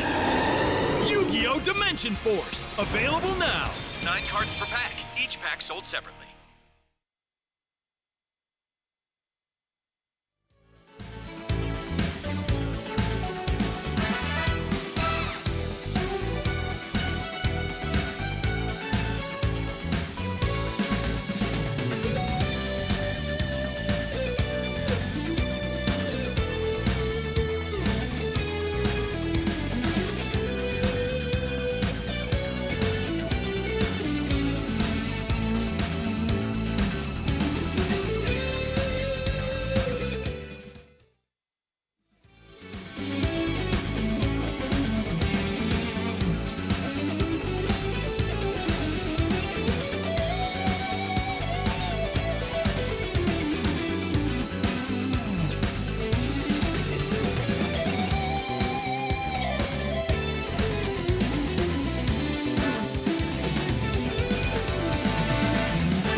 Welcome back. You join us live in the wild here at the Yu-Gi-Oh! Championship Series live in Utrecht. We thought we'd change it up a little bit, move out of our usual set, come and chill out, sit down, watch a couple of duels, and here we are. So I'm joined by Marcello and Alberto, our wonderful Italian commentary team, and we have some of those questions that you guys have submitted via our Instagram. Thank you very much to those of you who have. We're going to be probably putting up another post, so if you guys want to try and ask us some questions that we will answer, go ahead to our social media. So guys, got a handful of these fan-submitted questions. Are you ready to answer them? They're all quite personal and deep. Okay. They're not. But it's a nice insight into how you find the game. So, question 1. What is your favorite ritual monster and ritual spell? I think this is pretty easy for me. I'll go with Necros in general. So I will pick Necros of Brionac. And I think alongside all the ritual spells that have been played in Necros, I have very good memories with it. I think Marcello is a big fan of Necros as well, and I think his answer would be similar, knowing him. It's quite similar, I would say. On terms of the monsters, I probably go with Trishula, so Necros of Trishula. But for the spells, I actually like the Kaleidoscope because of a specific reason. One of my funniest memories, at least for me, not my opponent, was when Mind Crush was a popular card. You could actually play some mind games with the level that you would declare. And I played against a guy at the Italian Nationals, and he had to essentially discard twice with Mind Crush because I could bluff him with the card. So it is Kaleidoscope. I'm a fan of that one. It's a real memory attached to that particular choice. Very nice. So a bit more general for this question. What's your favorite card? Judgment Dragon. Actually, there's a story behind it. I have one that he gave me as a present back then. So it's been, I don't know, like more than 10 years now. And there was the period in which basically we both started playing the game. It was 2008. So, yeah, Judgment Dragon for sure. Very sweet. A very nice choice. What about yourself, Marcello? Oh, thank you. No, for me it's kind of well known. Mine is Saji the Dark Clown, so throwback to the anime as well. And yeah, it's just my favorite by far. And I'm glad I could actually play it once and top an event with it just as a meme side deck, 15 cards. So it's that one, yeah. You actually got into a top cut with it as well. That's brilliant. Yeah, I had to give it up for Saji, yeah. So one time though. That's all you need though, is that one. So the next question I've got. Which card do you not like being activated against you? I would say Evenly Matched. I have nightmares of the card when I was playing, True Dracos as well. It's one of these cards that you don't really want to see, and I have nightmares. I'm not kidding at all. So down in front. Sorry. They only match for sure then. Yeah. Okay, what about yourself, Marcello? So I'm gonna answer with some memories as well. I would say nowadays I don't really mind it. I enjoy playing it as it is, but I have two in my memories. One, which is back from 2013, Dragon Ruler's format, and it was returned from a different dimension. And the reason is that me and Alberto used to play test back in the day, and the only games we won in like 20 matches we did were like 1 or 2 with the card. And also that one, but I also I love Time Wizard, and in particular Trap Dash Shoot is one that is so good. So that one I always hope my opponent do not have it. We were talking about a lot of the floodgate kind of cards earlier. Those are the ones that most people seem to just go, ugh, and then it's a game over, like just scoop, move on, I don't want to play against it. So then similar to that, what's the favorite tech card that you like to play to catch your opponent off guard? If I have to think about one tech card I used to play back then was XYZ Universe in Paleozoics. It was the period in which Zodiac was super popular, basically, and there was also the 60-card Paleozoic control deck with the glass looks greener. And with the backjack, you got the chance to send the XYZ Universe and then activate it both on the Zodiac monsters and grid all the field. So that was, I think, one of the most spiciest one I've ever played. Yeah. How about yourself, Marcello? I have a few in mind, but honestly, I am actually going to go on the other end of the scope. So I like cards, really old cards that can destroy multiple ones, like Torrential Tribute on top of them all, which is not that popular nowadays. But yeah, essentially Torrential, I just love to bluff with it, just, you know, keep my hand like this, and then when my opponent commits, just clear the whole board. Fair enough. We've got a couple more questions. I'm trying to ignore the things behind me, but it's too late. So the next question is, a deck you were surprised to see in this tournament, but in a positive way? FTK6 Samurai for sure, because like we got the chance to doing the commentary the turn yesterday. I think it was completely unexpected. We have never seen something like that happening on stream with multiple counters on the field, and I think the guy really smashed it. It was great. Yeah, it was insane, honestly. What about yourself, Marcello? I gotta give it to a legendary Ocean. That deck is something I've never thought I would see. Not even in 2020 SHUEISHA, and he basically played on the bubble, so that's unbelievable to me. Like playing Fisherman and all this deck, yeah, that wins it for me. Excellent. And finally, only one of you can answer this, so who wants to answer it? Me? Go. Alberto, what time is it? Let's answer together. It's time to do! There we go. So don't go anywhere, because we're going to be coming up with our next round, the top 32, very soon.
Welcome back to the coverage of YCS Utrecht 2022, and I'm here with another piece of content, and we have a deck profile. And who I'm here with? Yoda Brünn.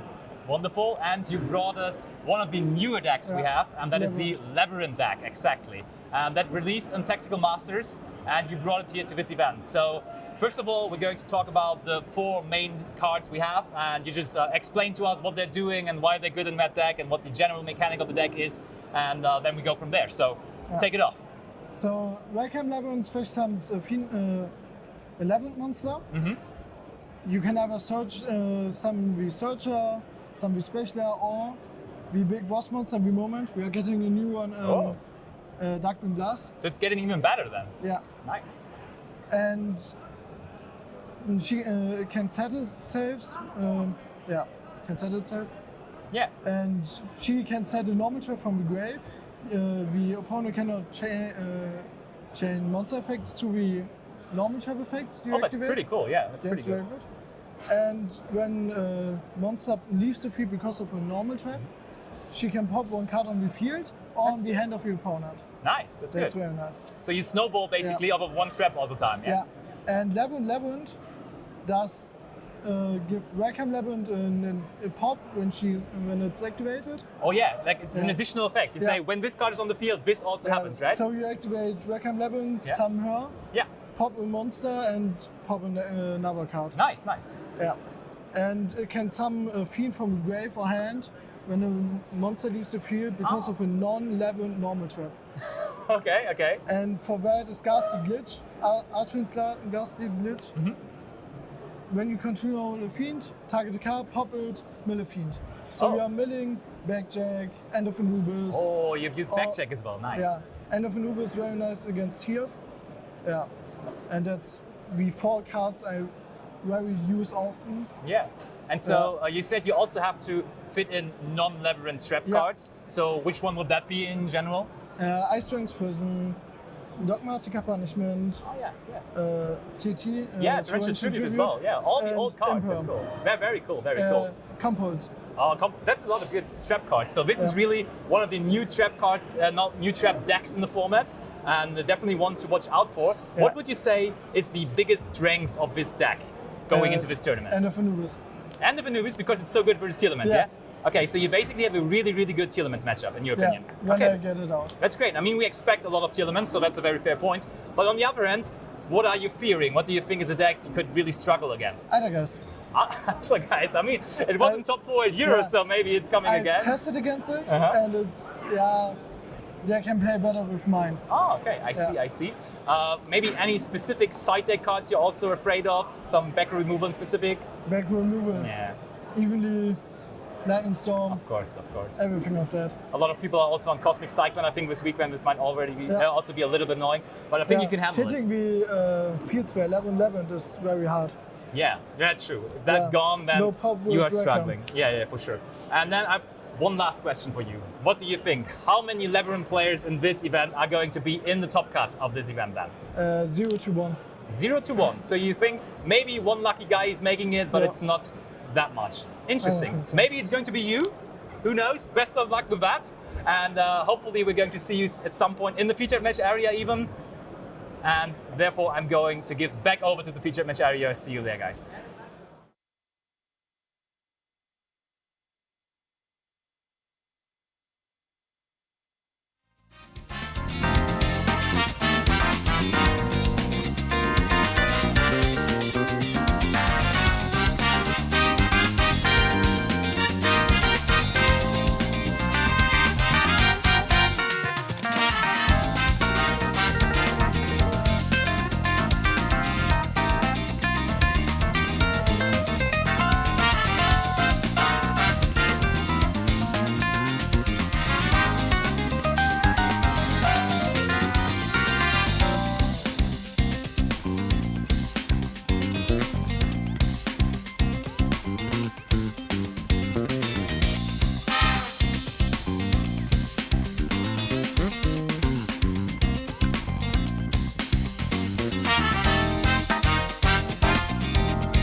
Speed Duel GX Midterm Paradox. Gather your friends, then clean their clocks. With 4 new decks, all in one box. Prove you're clever, like a fox. With Speed Duel GX Midterm Paradox. Over 100 cards per box. Each box sold separately.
Welcome back to the coverage of the Yu-Gi-Oh! Championship Series in Utrecht. I'm here with Christoph and we have something really special for you. It is a deck profile of a really old deck because it is the March 2010 Time Wizard format. Christoph, what are we seeing here? Well, for the Time Wizard tournament for 2010, I'm playing a Lightsworn deck. So a Lightsworn deck, it's focused on milling yourself and then applying a lot of pressure early on and then just ending the game really quickly. So in order to do that, what you always want to see, your Charge of the Light Brigade, it's at 1 in the format, but it's super strong. For a cost, it mills 3 and then searches any of your Lightsworns, which is super strong.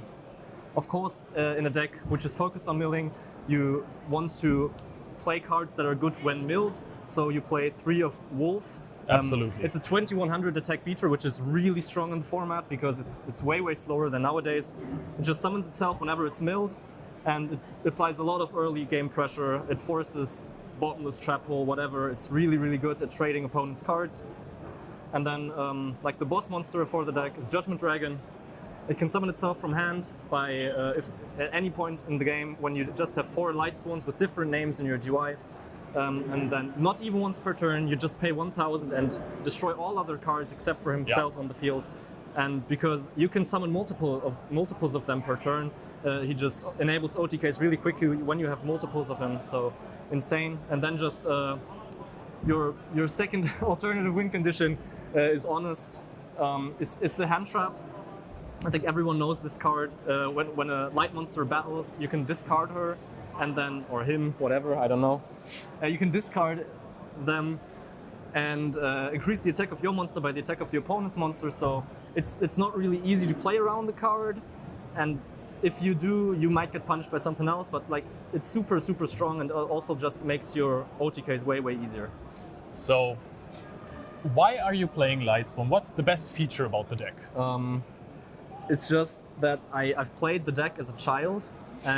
No, it's like of course like nostalgia plays into it a bit, right? Absolutely. But like even nowadays, I really like mill decks that play with their graveyard because it just gives you another layer where you can play from. And just Judgment Dragon is such an iconic boss monster. Honest is such a generically cool card. Yeah. And the cards just look awesome. Yeah. So, what's the worst thing about the deck? What do you think is the weakness of the deck, and what side deck cards are you afraid of? Well, biggest weaknesses are that you can't really afford to play back row cards because they don't do anything when they're milled, so you just try to play all gas 40 cards, no traps.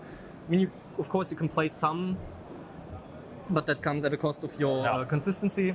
And probably the biggest thing I fear for the tournament is a Light Imprisoning Mirror, which is a continuous trap that just shuts off all light effects on the field and in the graveyards. I just have to draw Heavy Storm or MST to out that. Yeah, and besides that, I just feel like it just has solid matchups overall, and it can win any game because it's a bit sacky. Yeah. So that answers my next question. Do you think that this deck can win the tournament? Absolutely. If I don't get paired against 3 Gladiator Beasts, I'm good. Okay, there you have it. If you don't play versus Gladiator Beast, then you win with Lightsworn. Thank you, Christoph. Thank you very much. Yeah, thank you. And we are going back to the live coverage of YCS Utrecht.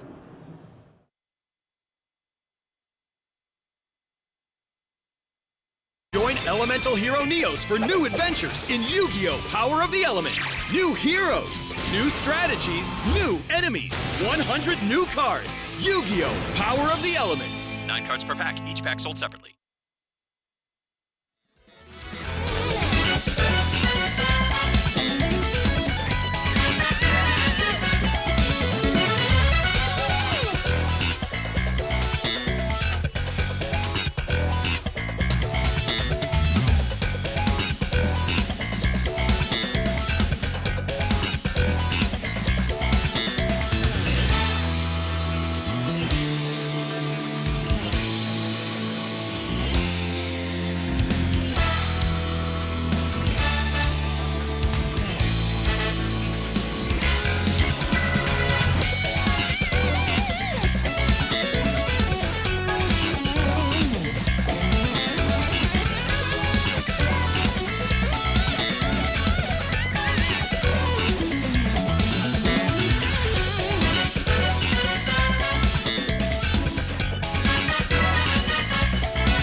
Welcome back. We've got plenty more coverage coming today, including the rest of our top cut here at the Yu-Gi-Oh! Championship Series live from Utrecht 2022. We've had the top 64. Half of those now remain. So it's time for the top 32. So the feature match that we're bringing you from that is Zerkan Eker versus Alex Robertson. And this is going to be a fun one. Very much looking forward to this, and I hope you guys at home all are as well, as are our very large crowd that's ever growing of people who are here watching live. It's going to be great. So guys, could we do our dice roll for a high roll to see who wants to go first? Zerkan, you go first. That is a 6. And that is a 6. We go again. This is the kind of tension we're getting here. Who will win the dice roll? 3. Okay, so are you going to go first or second? You'll start? Okay, Alex is going to start. So with that, I'm going to hand you guys over to Marcello and Alberto, who are going to take you through this top 32 cut. It's going to be very exciting. Guys, take it away.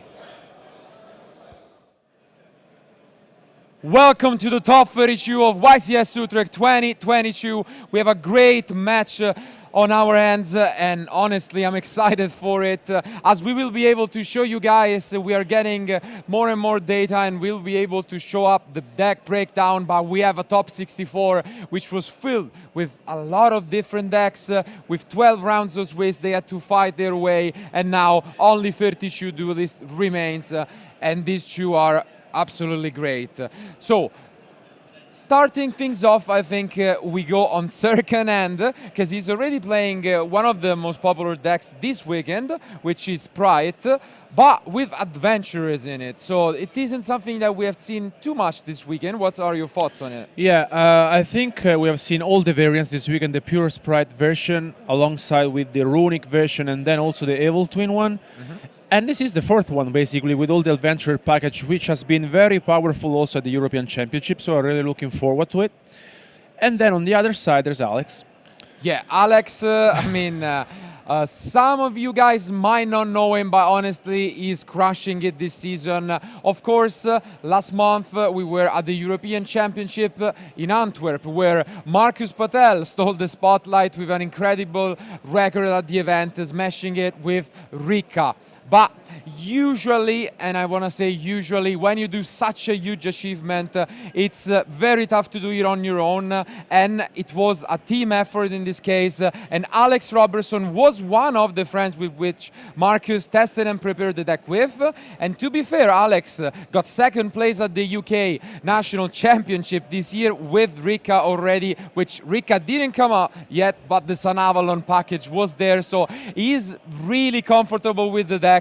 And once again, he made it to the top cut, so pretty much 3 events in a row, and he's playing Sun Avalon Rika. So what do you think of the deck now that it has competed? I think after the European Championship, I still remain one of these decks that players don't really know how to play against it. Yeah. And this is, I think, the most powerful key point of the deck. Because if you don't really know how to activate your hand traps or how to play around it, you're still in trouble. And I think this is a key advantage, and maybe we can ask Alex later on if we get the chance. Absolutely, and of course, though, a few things changed. We got the new Forbidden Limited list, we got Tactical Masters, so they had to adapt the deck, and one of the huge, I think, surprises of this deck is the lack of Mystic Mine, which Marcus said, of course, was one of the win conditions back in Antwerp. But now with so many runic cards, and we mentioned it, Cosmic Cyclone being the most represented cards this weekend, he decided to drop the card, instead focused on multiple end traps, which is really interesting to me. We'll see how this deck will perform, but before quickly going to the match, I would like to show you guys the deck breakdown for top 64, just to take a look at what it is. And look at this, the conversion rate for Runic Sprite was insane. It was around 10% at the event, 30% in the top cut. Yeah. That deck is crushing it. And that is your pick as well. This is it what is I'm my thinking. pick. So, I mean, my chances are about 30%. We'll be able to find out how many advanced to the top 32. But of course, tier elements, on the other hand, it was around 22% at the beginning. Still, almost half of them. It's a good number, I guess, but it's compared to Sprite, which just dominated with the runic version. But then we have to give it to the Italians, because most of them are Italians, but our Flow Wonder is players. We saw Diego, he's crushing it, he advanced to the top 32 as well. Yeah. So it's definitely one of the decks that are there and then can try and win it all. But now, guys, we are in top 32, our duelists are ready, and Alex with his Sun Avalon Rika deck is going first. Let's find out who will advance to the top 16.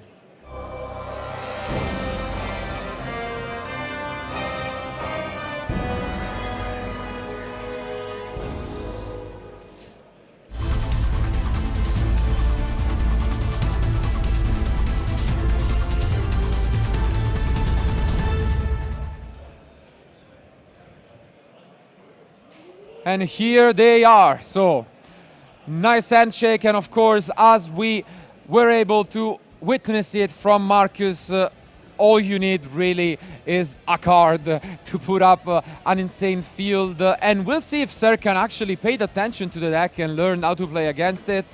We know that the Con is absolutely the key card of the deck now, and that's what you should focus on. And we already see the seed. Yeah. Nice. So Sunseed Losi, that's all you need. Let's see if there are actually some entrops in his opponent deck, and there is an impermanence right away. That's the only one Serkan is playing. Ooh. But yeah, one of the extenders really. I mean, he's getting a huge start here. Yeah, here because he gets to special summon one monster from the deck. Yep, with the Sunvine. Yeah. And he's a good extender because that's what it was needing. Absolutely, yeah. Absolutely. That's all you need. This impermanence at the moment is pretty much useless. Let's see if Serkan actually knew about it. And you can see just Alex, the way he's not even stuttering. He knows exactly what he needs to do, and he will just try and push forward as much as he can. Let's just take a look at how many entrops Serkan is maining. Just impermanence, right? Wow. Yeah. So yeah. So Serkan is maining only infinite impermanence, so that's the only entrop we're gonna see for the rest of this game one from him. And this is absolutely tough. Of course, like as we had the interview with Marcus on Friday, he mentioned how Tearleman is actually the best matchup for this deck. But he was more afraid of the runic package, which Serkan is actually not using. Yeah. So I think Alex has a huge edge in this match, and absolutely even more in this game. But also, I think that playing, we have seen it also this with Diego, which won the national championship in Italy with Flow Wonder Race. The more you play a deck, the more you become familiar with it. Yeah, absolutely. And we are seeing, how Alex is playing it, so like the speed, and looks like he perfectly knows what he's doing. So at the moment, it looks like he's free to do. Yeah, it doesn't matter. Like when you get impermanence, but you have the Sunvine sowing, it's as if your opponent basically didn't use it, because that's why you would go and search with the Link in the first place. So this is pretty much the entirety of the combo. You will be able to set up multiple pops and tributes, and of course Rika Princess being one of the key cards of the deck. The entrap, but also working from the graveyard, is such a strong card. And as we were saying, we saw Serkan going through some of Alex's cards, because we said that although he won the European Championship, I think that it's not easy to be played against, especially because you don't really know where to activate your card. So and to be fair, which is honestly would be in this case a mistake, when decks like the one from Marcus win events, sometimes people just disrespect them. They were like, yeah, they won, but the performance was insane. So I think it would have been a huge mistake to just ignore the deck completely. And the same can be said for Exo Sisters, which won the last YCS over in Canada, and a lot of people still not really accustomed to the way the deck plays. So, and also I'm thinking that when such a deck wins an event like the European Championship, usually the tournament after that deck usually doesn't perform that well. That's true. But still, we have seen a lot of players still in top 32 with this deck. I'm pretty sure we had at least 3 to 4 Rika players in the top cut. We'll be able to tell you guys how many are still in it. But yeah, this is pretty much what we have seen all the times from Marcus at the European Championship, going for Mudan and getting to the one and only, arguably, I would say, the best card in the deck, which is Rika Konkon. Just unbelievable. The fact that it allows you to tribute the cards from your opponent's side of the field, it's so strong. And yeah. Yeah, he gets the drop card here, and very nice setup from Alex. This is the usual setup we pretty much witnessed all in the European Championship, and it is happening once again here. And I don't think there is a solution, because Serkan is not really using any disruption going second. As we mentioned, impermanence, the only possible interruption, and we could have a really quick game on our hands. Let's see if he finds a way to fight back. Adventurers are somewhat nice, but I mean, it really needs a strong hand to even try and fight back. Just asking a few of the effects. And here, of course, we have Resurgent on the field, which will be able to pretty much compulsory if needed and come back time after time.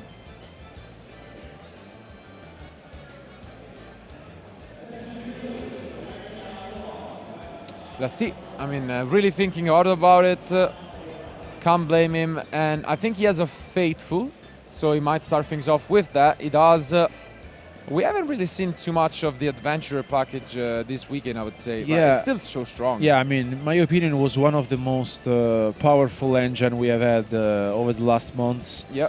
And as you said, it was not so... not many players relied on it during this weekend. Absolutely. But I think it's very nice to see that we have had a lot of Sprite, different versions this weekend, and still... I think the deck is very powerful and consistent as well. Yeah, it's such a great engine. Can be splashed in a lot of decks. Why not? Why not, honestly? Yeah. So he goes and grabs the Draco back, which can be useful to try and force the Konkon, but I don't think his opponent will allow him to do so. Let's see. By the way, he's also using another of the cards we have not seen too much of, which is the Illegal Knight. He's playing both targets, so not only the Griffin, but Illegal Knight going second can be quite disruptive to just spin back a couple of cards.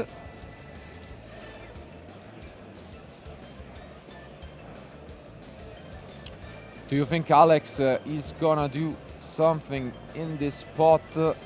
I think he's considering it, but maybe because doesn't seem like he that's also the case. has Prosperity. Yeah. Yeah.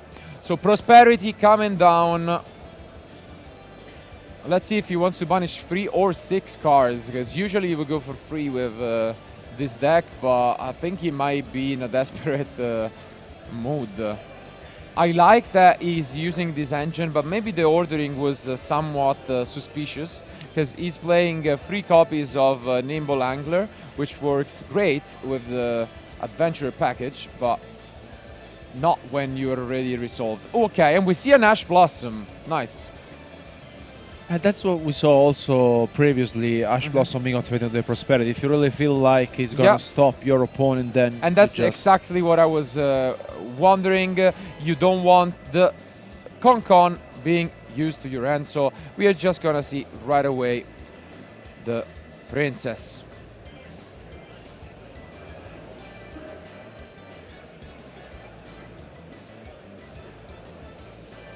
What a card. No, I mean, the card itself is very powerful.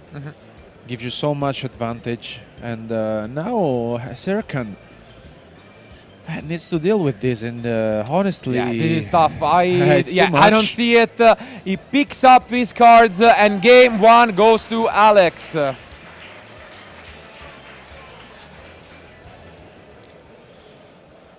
what can we even say? I mean, we're getting used to this.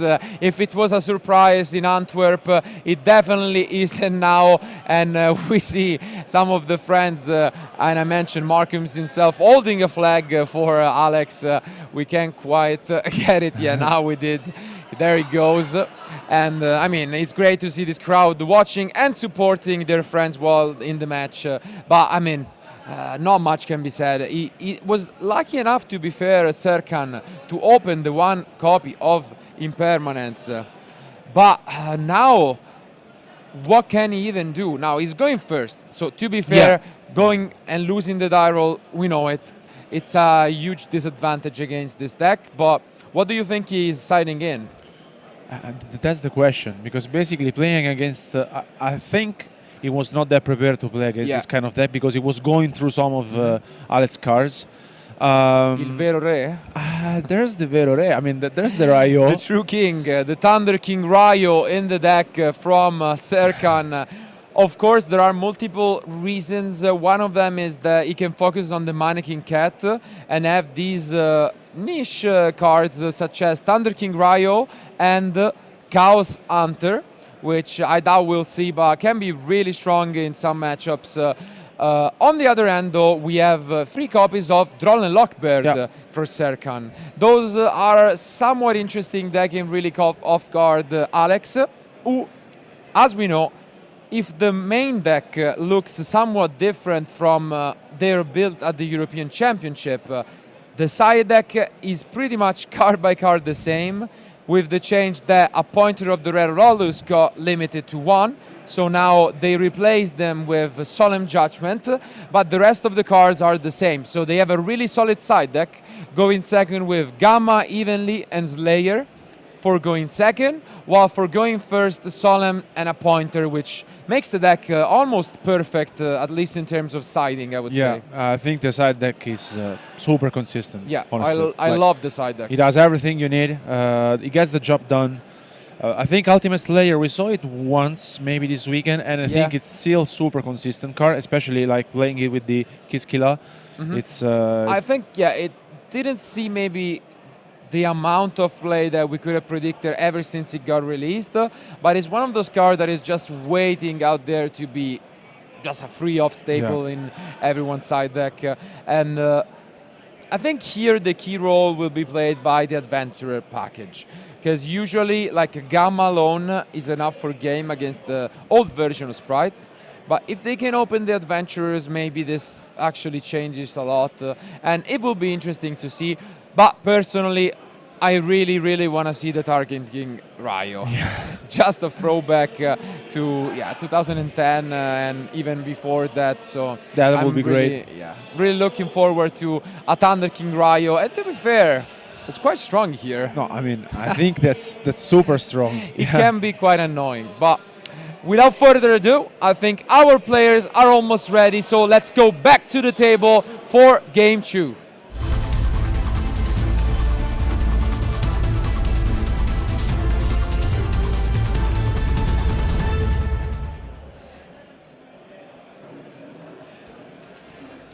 Even if we will not see it, I want to bring it up on the screen just to have it there.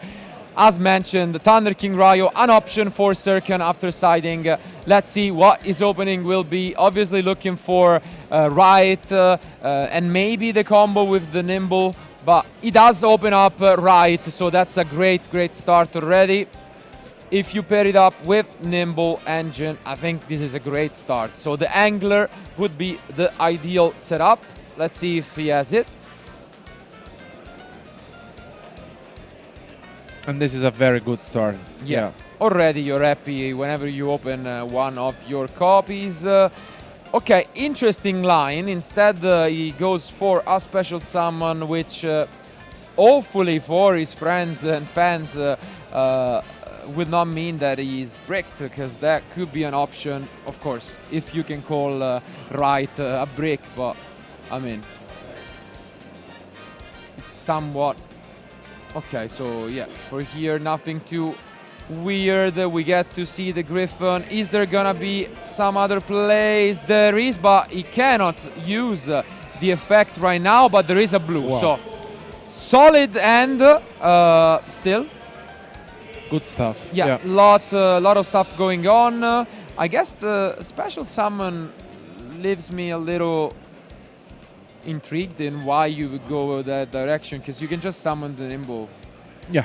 So why do you need to reveal the special summon? I'm not sure, but at the moment, let's see if there is a response. Alex is using a lot of end shops, of course, with the Griffin there. Not really interested in it, I guess. Is he playing? No, he's not playing Nibiru, right? I don't want to do it again. Yeah. No, it's not. So we're not gonna see like a Nibiru before alongside an Impermanence, and now it would be too late regardless. So we get to see even swap frog. So this can turn out to be a absolutely insane turn one play with like smashers, totally awesome, the Griffin, and that could be enough to actually win it for Serkan. We have said it, I think, a lot of times during this weekend that this is one of the main reasons why its prices are very good, because basically you can splash a lot of engines that are available at the moment, and still with the adventure package, like you can put up this field. Absolutely. And this is great stuff by Serkan. Yeah, I mean, having a think out of it, but it's pretty straightforward what he's gonna go for, and I think Ultimate Slayer could be an interesting one if his opponent has it. He's gonna actually go for some swap frogs, interestingly enough. You usually don't see that as an option, but it seems as if he wants to play around Dark Ruler and some of these other cards.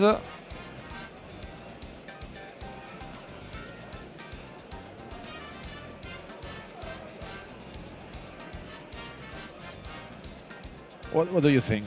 Like, honestly, I mean, it's an interesting decision. As again, we haven't seen too much of Dark Ruler, but we mentioned it. There are multiple cards that can be used. I'm not sure how big of a fan I am of that, but if there is an Ultimate Slayer in the end, it could work out pretty well. And there it goes. So Ultimate Slayer right away.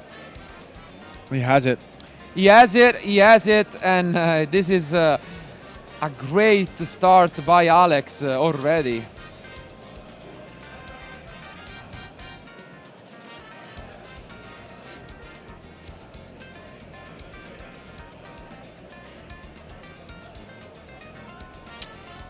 Yeah, I mean, he's getting rid of the elf. The good stuff is that your opponent cannot respond with monster effect, basically. So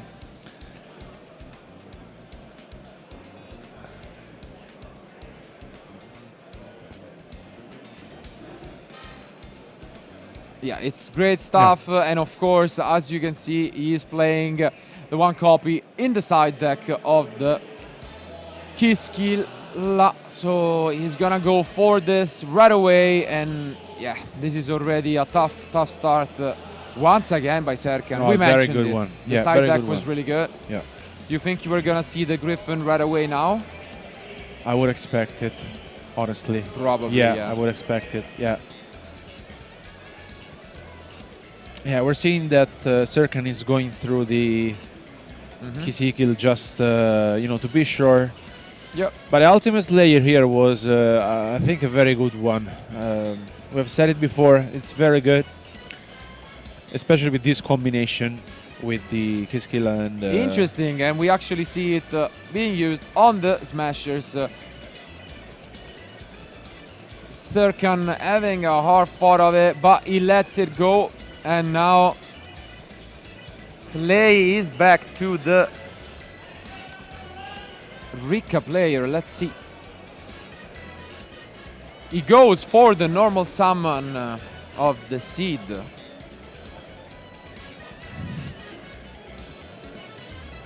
Okay. His opponent, as we know, he just has the Griffin.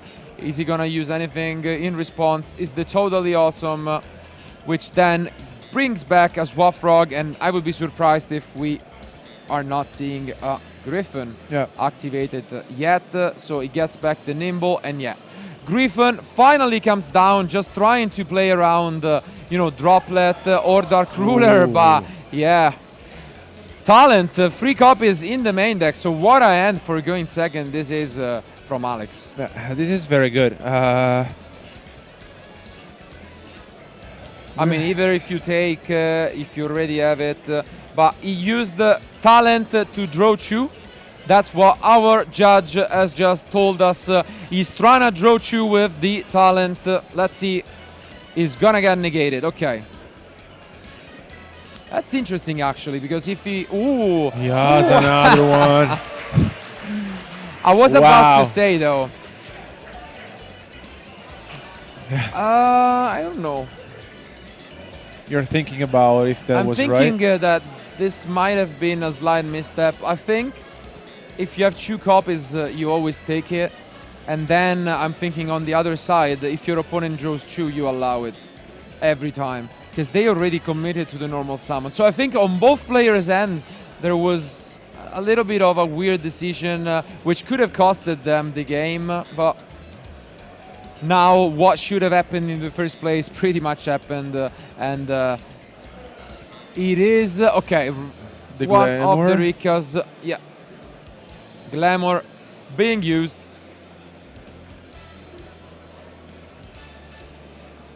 Or maybe, yeah. Let's see what he wants to grab from the deck. Having a think at it. Serkan is slightly smiling. I don't think he's actually that happy about what's going on at the moment. But yeah. Is Princess? Yeah. I think so, yeah.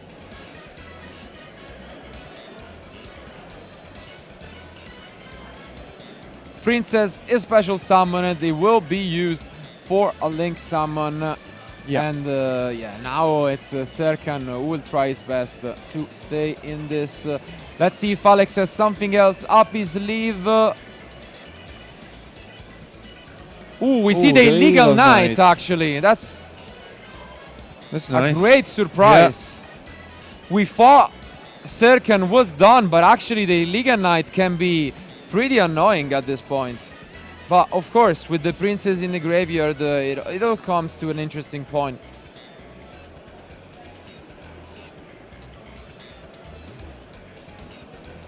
Yeah.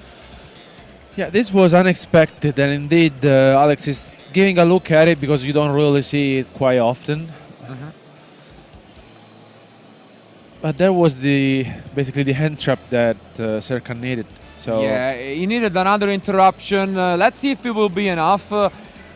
Of course, not something that he expected it, but he's gonna use it right away and give it to his opponent, it seems. Interesting.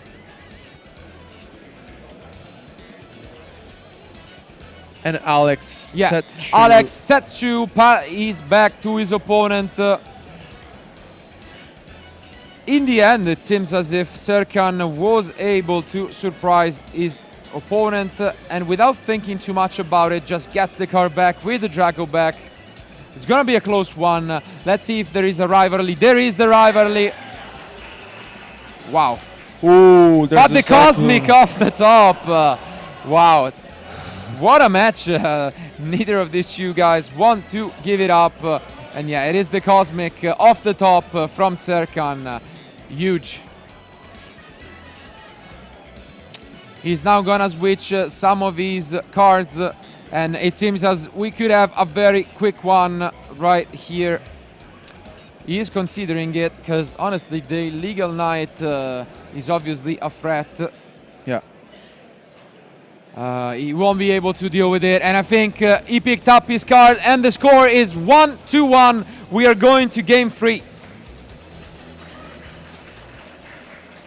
What a match. Once again, both duelists trying their best to get the spot to the top 16. But honestly, out of the two, I think it was Alex who was looking as the attacker, you know? Yeah, because like he really wanted to come back into the game, and I think for a second he managed somehow. Yeah. But then the illegal knight was completely unexpected, honestly. Yeah, it seems as if the opening from Serkan was absolutely insane. He had the adventurer package with the Griffin. Later on we find out he also has the illegal knight, but then it was keeping a lot of resources, a lot of negations. I think there was a point in time for which both players were pretty much having a thought about triple tactics talent. And I gotta say, both could have probably done a better decision whether to force the Griffin from Alex's side or whether to allow it to resolve. In the end, it didn't matter. Probably the illegal knight was enough to win it, and we gained to game 3. Yeah. So, what do you think is gonna happen now? We briefly mentioned Alex's side deck for going first. Yeah, he has 3 Solemn Judgments and the Appointer of the Red Glorus, which are great, honestly. And on his opponent's side, instead, I think he's scared, right? I would be scared, honestly. Yeah, for sure scared. But the main option, again, Cosmic is needed. You will play that for sure. But we might see Drawn and Lock alongside the Dimension Shifter. I think that's needed for sure to just try and be in there. I'm not a big fan maybe in this matchup of the package alongside it, but we could see the Shifter plus Gamma Burst if his opponent is caught, off guard by the Dimension Shifter. Yeah. Anyway, I think it's worth mentioning that the Adventurer Sprite, I think it's great. I mean, it's definitely one of the better versions. I'm not quite sure yet which one is the best. Just by numbers, I have to say Runic Sprite is performing incredibly well, considering the numbers at the beginning of the event and the conversion rate walking into top 64. But at the end, there are multiple reasons or ways to look at the situation. Some can say, based on results, whoever wins will have the bragging rights of saying my deck was the best, but we'll be able to follow the event more and more as we go through. But our duelists are almost ready. There is one more game and the last game for one of these 2 players. Let's just go to the table for game 3.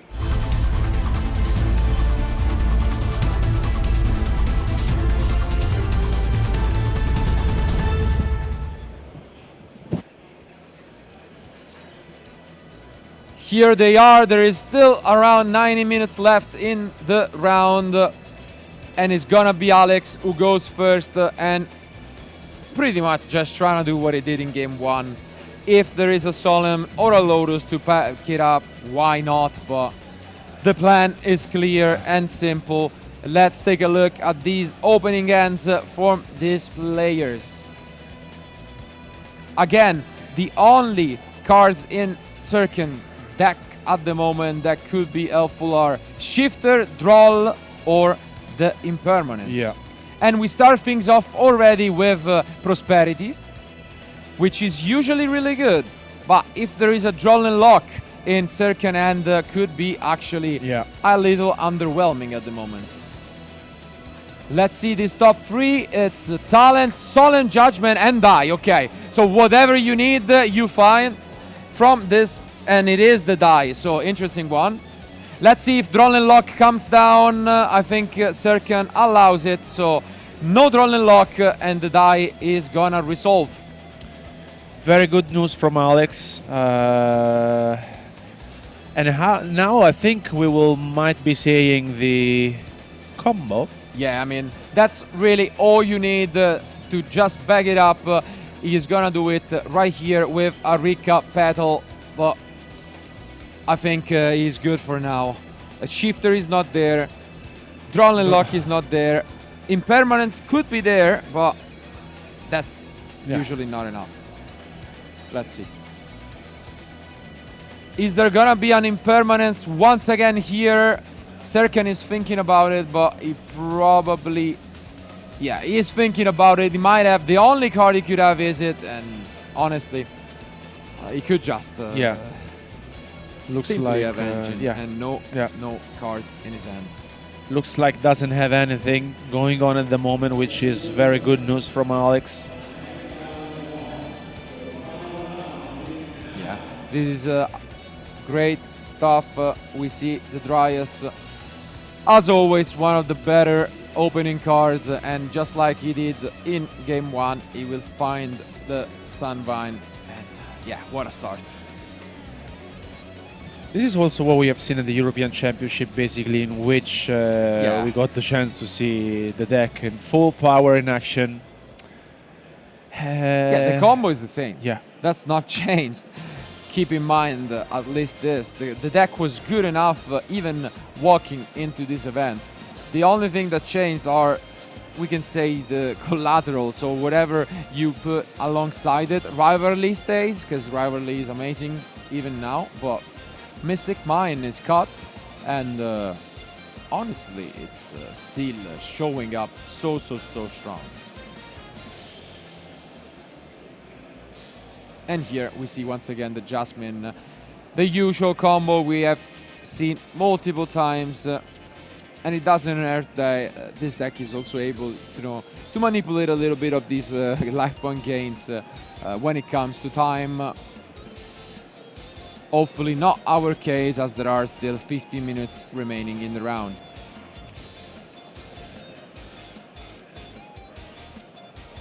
Yeah, he gets the one-off of the Ricca Fairy. Yeah, Primula.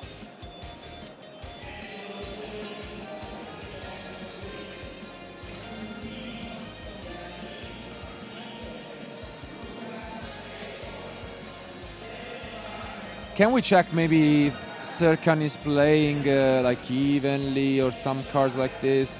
No, it's not. No, he doesn't. Yeah. It's definitely in a tough spot at the moment. We have seen evenly match being played by a lot of players. We have also seen cards like Lava Golem, Sphere Mode, but Serkan is playing none of them. So Alex is gonna have a pretty easy life, I think, at the moment. Here we see the Queen, Strenna coming down, which means pretty soon we could get to the teardrop, but yeah, I think even here, when your opponent just in top 32, final game, reads your cards. Oh, he has the... You are really in a good spot. He drops finally this Infinite Impermanence, waiting quite a bit for it, but let's see if this decision will pay off. Yeah, he just waited for the Mudan, so he doesn't allow him to add the Rika's Concon. Yeah. Yep.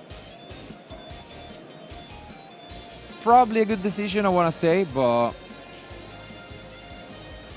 essentially it stopped the activation of Mudan, so there won't be a Concon, and I think this was actually a pretty good plan from Serkan. Let's see if that will work out well for him. Of course, still, Princess is there. The Link 4. So you basically have a compulsory negation. You still have a lot of interruptions. And there might be a rivalry face down. So let's see. Anyway, Serkan picks up his card and will have to fight back in this. Hopefully he doesn't pick it. Let's see, Alex was considering using something, but now there are multiple cards that would be so bad if top-decked. Ooh, and the one copy! The one copy of the Red Lotus is drawn. Wow. The one copy of the card, you open it, going first in game 3. That's a huge sigh of relief. This might be huge. Yeah, let's see. Maybe if he has, a Sprite starter, we could see it being chained here, but definitely a good one. Yep. Serkan is thinking about it. The main one on top of my head is for sure the starter. And he chains something. Let's see. He does have the starter, so he's considering chaining it. And he does. So he chains the Sprite starter. Let's see if there is a response from Alex. Ooh,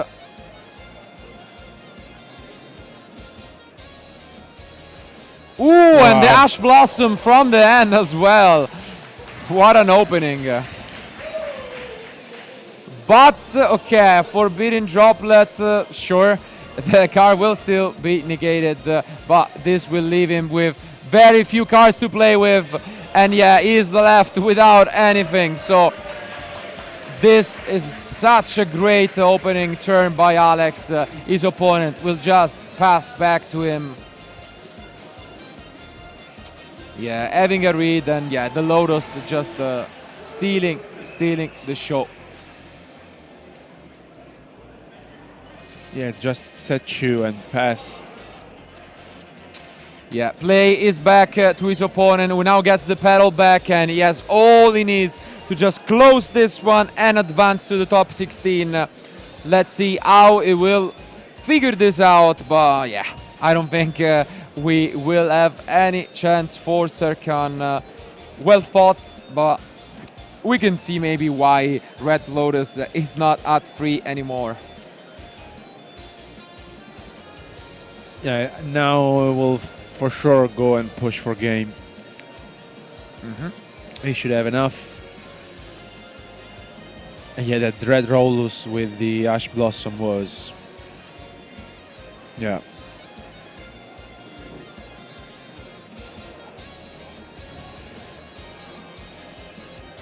He continues now, he brings back the Mudan that we have previously seen, and now comes the Kong. Kong comes down, of course, we know the Cosmic might be forced to use it, not that it matters too much. We can see some huge smiles in the crowd from the supporters of Alex.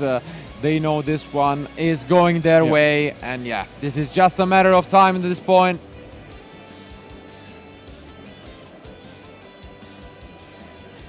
Yeah, just trying to do the math. Yeah, it needs doesn't have to make it too and complicated.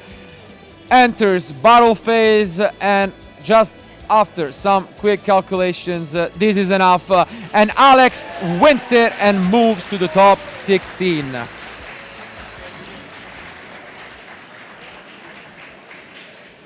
What a match. Again, I'm not getting tired of seeing Rika winning in my book, so not sure if you guys are, but I don't think it's the last time we have seen a Rika deck winning on stream. Yeah, I mean, very good stuff from Alex as well. It basically showed us how the deck should be played. Yeah. And as you said, these guys really worked on very hard on this deck, also with Marcus Patel, and they know it by heart. It reminds me about about Diego. Like, they've been playing this deck for the last months. They know card by card how to play with that. Congrats. Absolutely, it seems as throughout these events, this determination is paying off. As you mentioned, some of the Italians playing Flowanderies and topping all events with them.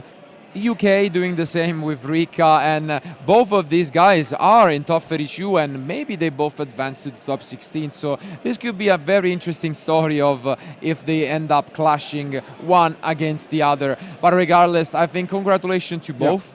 They put up a very good show, and to be fair, in game one, maybe the die roll was quite impactful because they had a tight match, but game two, again, probably the most back and forth one, and it was the Illegal Knight who won it in the end. Yeah, I mean, a card many disregards, I would say. Yeah, also Alex was quite impressed, I think, with the Illegal Knight. He was going through it just because he wanted to be sure.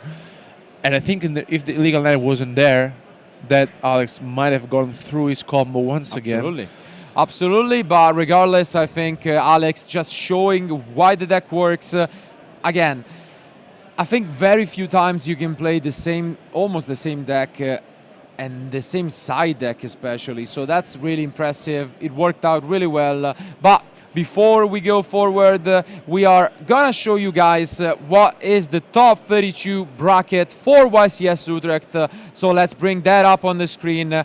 We have plenty of good names with Diego, the reigning Italian champion with Flowanderies, Jack Verma, of course, Joshua Smith, a lot of really good names on the one side of the bracket, but we can go to the second half of the bracket, and again, Zio Mondri, finalist at the European Championship, and some of these other guys we already have seen on stream, and of course, Alex Robertson, who is one of the few who already know we advanced to the top 16. I think it's an incredible achievement. Dinkabui already And actually, we know, and we will be able to see it, Dinkan Pham was also kicked out in top 64. Daniele Stella, again, Italian national champion. So we have 2 Italian national champions in the top 32. And again, really, really many good names. Thomas Rose, another UK national champion. It seems as if these former national champions are just crushing it. Joshua Ostman, we had it on stream earlier yesterday. So it's really, really an eye stacked, I would say, top 32. We'll find out quite soon how the top 16 looks. But without going and advancing to the top 16, thank you guys for being with us. Alex Robertson is the winner. He is the one who advanced to the top 16. Ed is ready to interview him, so stay and watch it. Thank you, Marcello. Yes, I am joined by Alex, the winner of the top 32 round right here. First of all, congratulations, but also let's talk a little bit about your Rika deck, which you've now topped Nats, you've now topped Euros, and now you're top 16 of YCS Utrecht 2022. How does it feel? So far. Yeah, it's good. I bought the cards at the beginning of the year. I was like, these cards are cool. I got a nice deal on them, and then, yeah, second place finish at Nationals, top 32 at Euros, and now top 16 here so far. I'm really happy about it, yeah. How's the deck changed over the course of those 3 tournaments, if at all? So at the beginning we were playing the Firion cards and Naturia Rosewhip to beat the Despia deck, which was like the best deck in the format. And then it became really easy for the plant deck to beat that because of just how your end board is constructed. Now we're playing the Rika cards following the release of the main set Pote. Yeah. And some of the cards in that set are crazy for the deck. The new Field Spell, the new Monster Negate, it makes the deck so much more playable. You can go second very easily, you can go first very easily. And you end on really weird boards. And your opponents don't know how to react, and it's been, what, 4 or 5 months since I started playing the deck at big events, and yeah, they're still reading my cards, so. No kidding, you've made it very much your identity here over those last 3 tournaments, but look, it's clearly working. It's obviously not a hugely widely played deck. There were a handful of you guys at some of those tournaments playing it, and all of you seem to start topping with it, so maybe people just haven't quite figured out how to defeat it. But let's talk about the game that you went through. The first round, just a super dominant first game for you, massively. Any thoughts on the first round? I don't remember too much, to be honest. I just remember I was in control the entire time. He didn't have... he impermed my Dryas, and then after that it was kind of obvious that I was just going to just get through it. Built my board, it was fine. I think I had Rivalry, I can't remember. And that's just winning the game on the spot. Game 2? Well, I was going to say, game 2, that was when Rivalry, that was quite a fun moment. That was the getting hit. Was that during this? Yeah, that was where Rivalry was hit by Cosmic, and the crowd reaction was amazing. It was, ooh, that's the kind of thing you want to see at these. But yeah, what was going through your mind on that? Because that was quite a difficult moment. It seemed like he had loads of responses to all of your moves. I was basically hoping that he negated... Actually, I'm not sure. Because I had double talents, the Ultimate Slayer, my normal summon, but then the other 2 cards weren't really super playable. There's a Rivalry I drew for turn, and then one of the other Rika monsters, which only works when you're playing the game. So I was like, I need something here, otherwise once my Dryas gets negated or interrupted, I haven't really got much left. So I was hoping the Ultimate Slayer would do more, but he let it go through. They got rid of the smashes, at least let me play. It was a bit unfortunate because he had the Illegal Knight in hand. So it's the one unknown card that he had, and it was Illegal Knight, and I was just like, if there's anything besides Illegal Knight or Veiler, I'm probably fine here. And unfortunately it was Illegal Knight. And then yeah, I draw Talents, draw 2 after you negated the first one. And then I just drew 2 Rika Glamour, and I was like, if it was like one other card, I might have been able to claw my way through it, but unfortunately, yeah, I lost. But it didn't matter, because then in game 3 everything changed, and that was, I mean, that seemed like kind of similar to game 1. Quite there was a little bit of back and forth, but it seemed like you pretty dominated it. Well, it was... I comboed. I didn't resolve the full combo, but I got almost everything I wanted, which is, I can't say I'm not happy about that. I resolved the Red Lotus, I revealed the Ash, then he changed starter, Ash to starter, because I feel like my other 3 interrupts can deal with that. So I Ash it, then he droplets my other interrupt, then he's got 3 cards in hand, in my opinion, at that point, there's very few cards he can actually have that's going to win him the game on the spot. So his starter's already been used, so he's only got normal summons and anything else. And I see he's got a Beaver and then 2 cards that aren't doing anything here. So luckily, yeah, the Beaver goes and I just win on the spot. You certainly did win, and now you're into that top 16 top cut. Another topping of one of these this year, which is very, very exciting. So congratulations again. We'll be sure to let you go so that you can get mentally prepared for the remainder of your games, but perhaps we'll see you in the finals for these. We'll see. Fingers crossed. But guys, don't go anywhere because we've got another one of these amazing rounds going into those top 16s coming up very, very soon.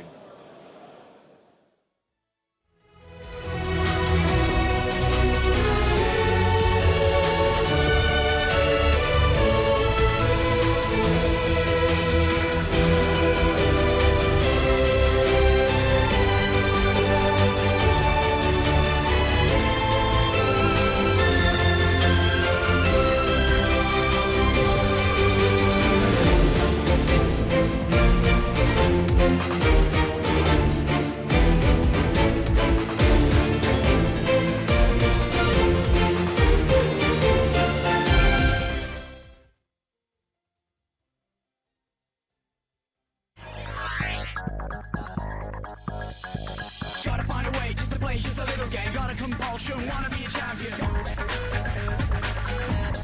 I got madness right in my brain. Summon the dragon, blue eyes white. Sending the sword to the feeling light. Gotta think, be wise, realize the situation. Animate your cards, make a power combination. Sick about, sick about, sick about, pow. Yeah. Wanna do, wanna do, wanna do. Sick about, sick about, sick about, pow. Madness. Wanna do, wanna do. I'm brave. Monster influence in my face. Madness in my face.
Speed Duel GX Midterm Paradox. Gather your friends Then clean their clocks. with 4 new decks all in one box. Prove you're clever like a fox. With Speed Duel GX Midterm Paradox. Over 100 cards per box. Each box sold separately.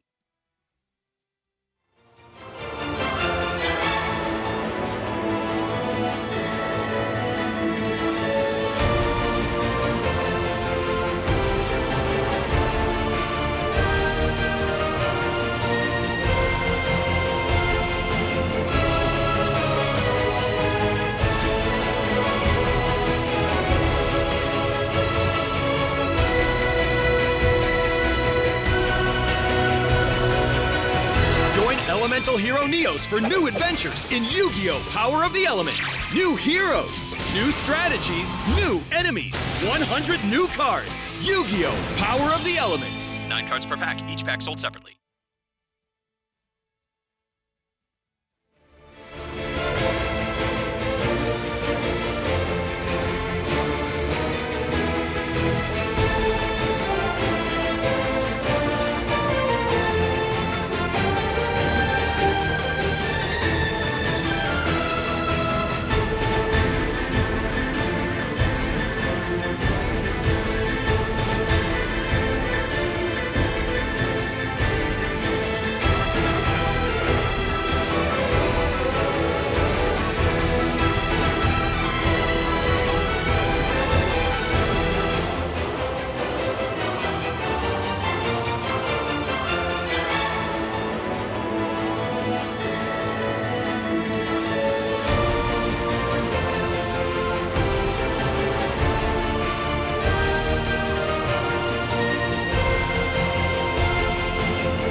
Welcome back. So there's quite a lot of duelists here this weekend. In fact, we've got 2,185 duelists taking part.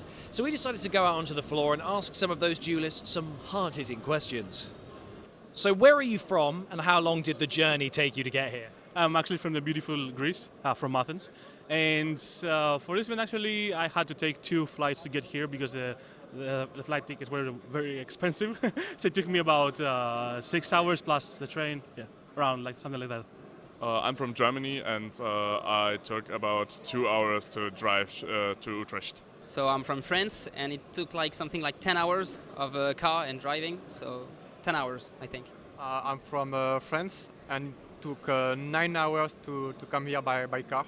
I'm from a city called Eindhoven, and it was about 2 hours to get here. Well, I'm from the Netherlands, Took me about 1.5 hours to get here. Right, next question. What's your favorite card in Yu-Gi-Oh?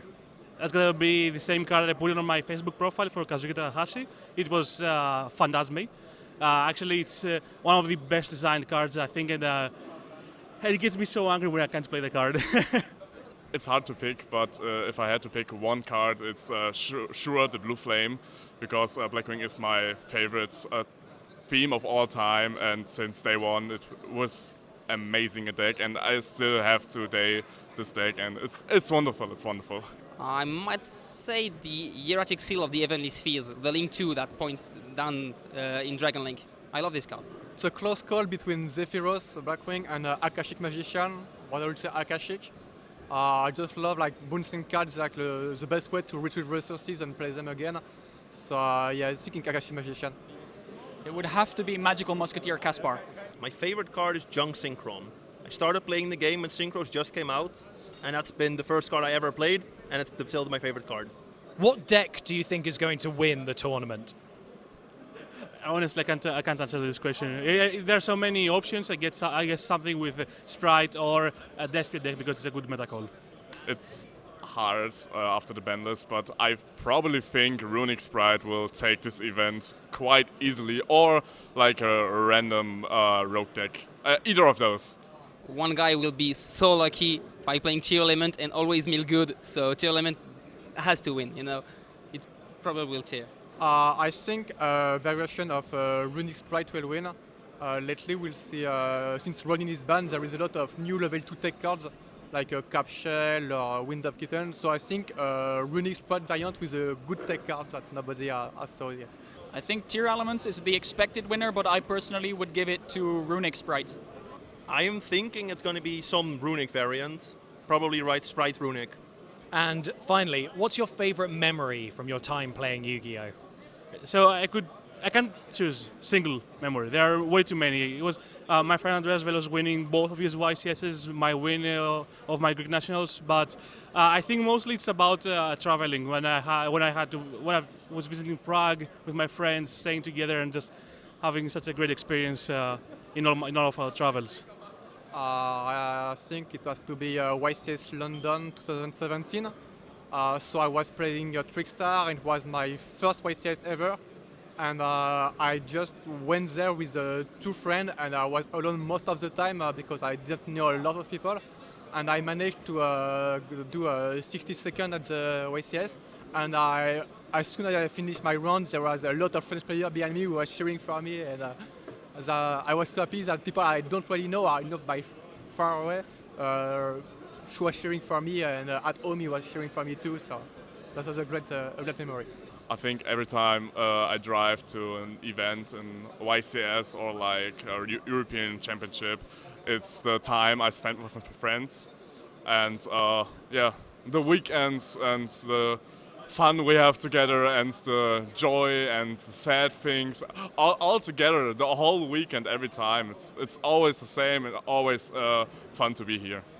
I don't think it's a memory, but all the people I've met, all the friends I've met, and I am kind of glad I started Yu-Gi-Oh because I've met so many great people, and I think the people are the best thing that ever happened to me in Yu-Gi-Oh.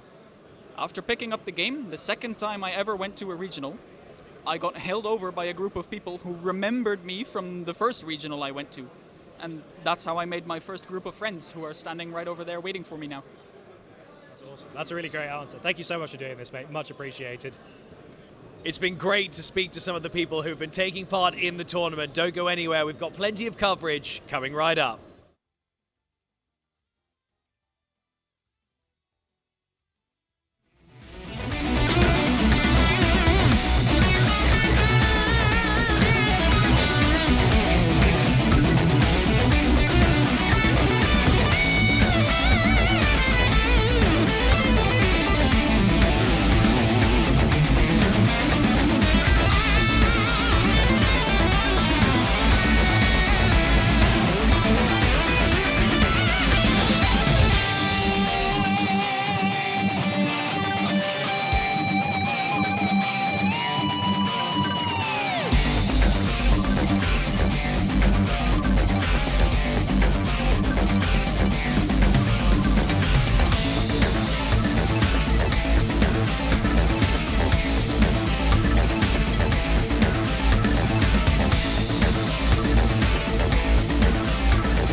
welcome back to your coverage of the Yu-Gi-Oh! Championship Series live from Utrecht here in 2022.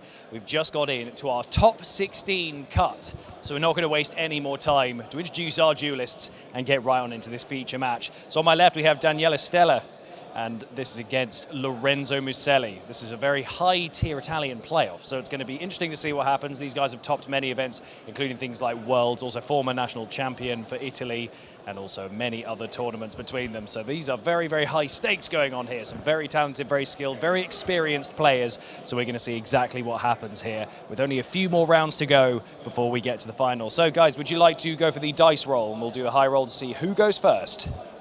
Go for it. That's a 4. And that is a 4. Oh, this is happening again.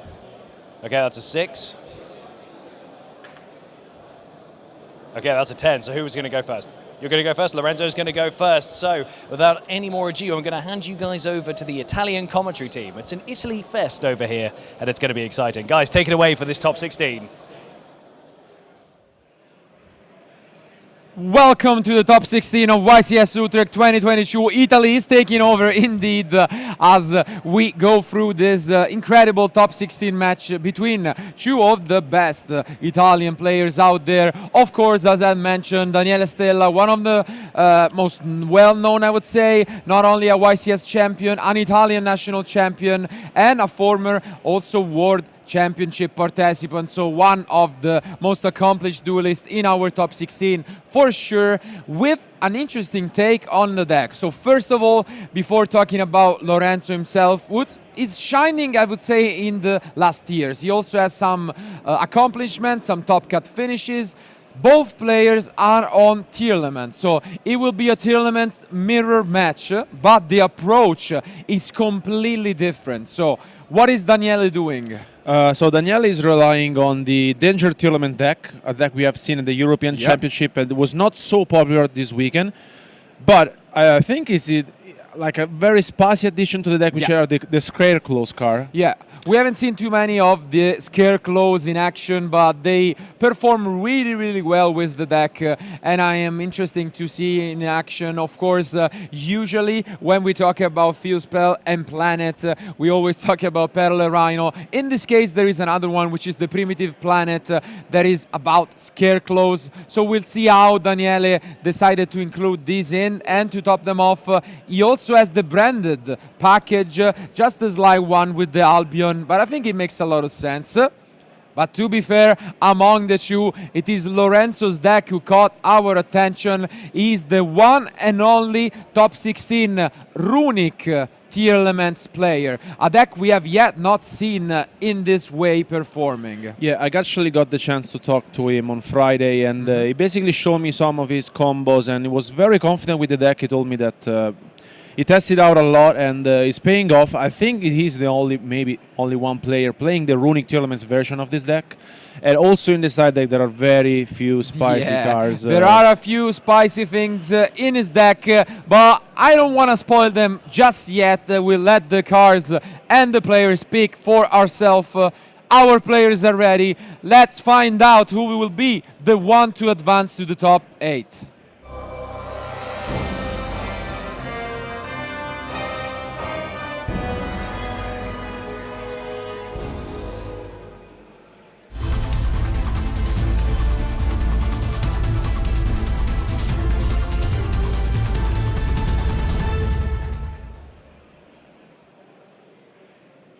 And here they are, of course, winning the die roll, a big, big deal.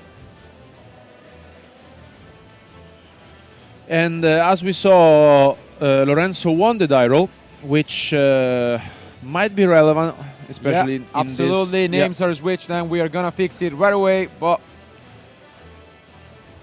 when you go first with this deck, I'm really interested in his plan, because usually we see runic cards either by themselves or with Sprite. For now, though, we'll get to see the Perle Rhino.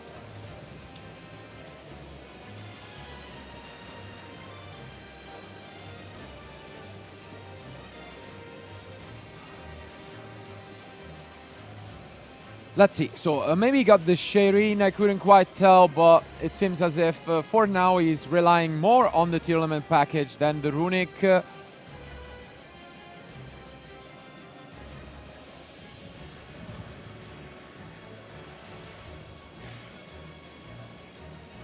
Yeah, and he goes right away, I think, with the Shireen. Let's see what he's gonna discard. It is 3 Mills Gamma and a couple of runic spells, which, to be fair, is not that bad, because afterwards, when you get to the fountain, if you do, having multiples in graveyard just means more draws at the moment.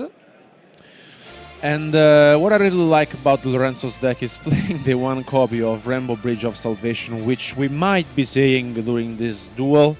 And I think the card is very powerful, especially because you get to banish it and search from one of your field spell from the deck. So here he has the option, of course, of the famous Mill 8, but he decides to go right away for the Rhino Heart. Maybe he didn't open any of the runic cards. Might be. It could possibly be the case. Which would be unfortunate. We are really in it for that reason, but maybe he will try and access one of these other tech cards. Okay. Okay, he does. So this is one of the cards we have not seen too much of. It is the runic Dispelling, which is pretty much similar to drastic drop-off, that kind of cards, which essentially when your opponent adds a card from their deck to their hand, you can discard a random card from their hand. But it's there, as you can see, to just go for the fountain. Yeah, it's another name basically to go for. Yeah. And this is actually huge, because if he has another spell, this is already a draw free from the runic. Exactly. And we get to see the Rainbow Bridge of Salvation being activated. Yep. This is very powerful. As you said, you basically get to see the runic fountain, only one card, so it's great. And this is incredible just to witness it. Crystal Beast, Emerald Tortoise being played in 2022 in a top 16 deck. It's really fun to witness, but of course it's there because, as you mentioned, you can just use it alongside the trap and get a couple of searches.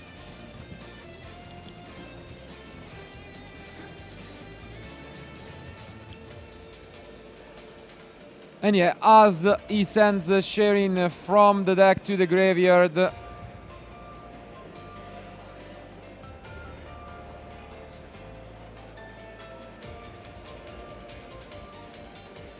he's going to mill. Yeah, let's see these mills. It's again super polymerization, the Shireen, the driver, the Merly, which he already used, but he's gonna have a few options, and I think this is an interesting take on the deck, really. I do like it. Yeah, I mean, this is something that we haven't seen at all during this weekend, but the synergy that the deck has, I mean, I'm a big fan of it, honestly. I agree.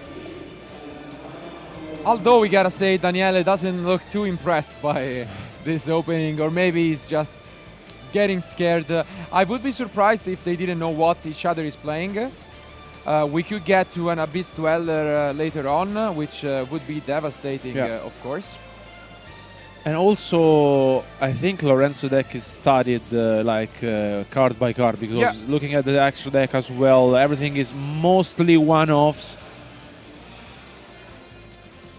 Let's see if he wants to go right away for the Abyss Dweller here.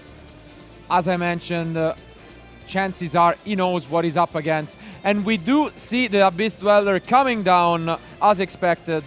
Such a strong opening from the Italian. Yeah, very good stuff from him, because basically here you get other cards from the fountain, then you have the Dweller and the Elf which protects it, and I mean, really like it. Yeah, now we just use it to get back a Gamma. Sets one, and I think the play will be back to Daniele, which is gonna struggle against this Abyss Dweller being activated right away in the draw phase. Let's see what the other Italian is gonna try and do. So let's see if maybe Daniele has an impermanence Yeah, I mean, he's playing impermanence. Yeah. Outside of that, does he really have anything going on? I don't think so, right? No, he doesn't. He does not. So let's see. At the same time, he's playing, as mentioned, a very interesting engine with the Star Frost in his deck. 3 copies of it, Yeah. to be precise. So let's see. And I really like that hopefully we will get to see the Scarecrow, which actually are very useful because if you control 3 of them in defense, also it is an auto Mystic Mine.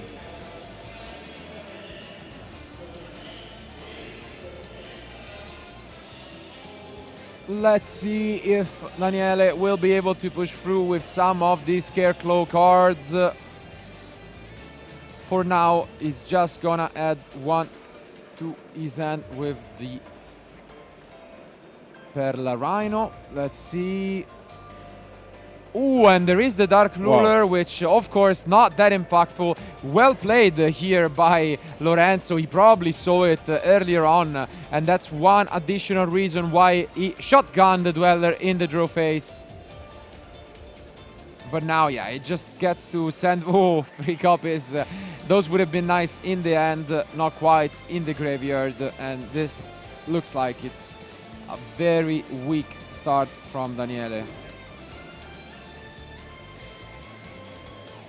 But here comes the Vices from the end. First time I think we have seen it this weekend. As you can see, you can just target a monster you control, destroy it, special summon it, and it is able to just push forward. So interesting line. We haven't seen too much of it, I have to be completely honest with you. And there comes the Lightheart, which basically gets you search the other field spell, which is the Rush Phobia. Exactly.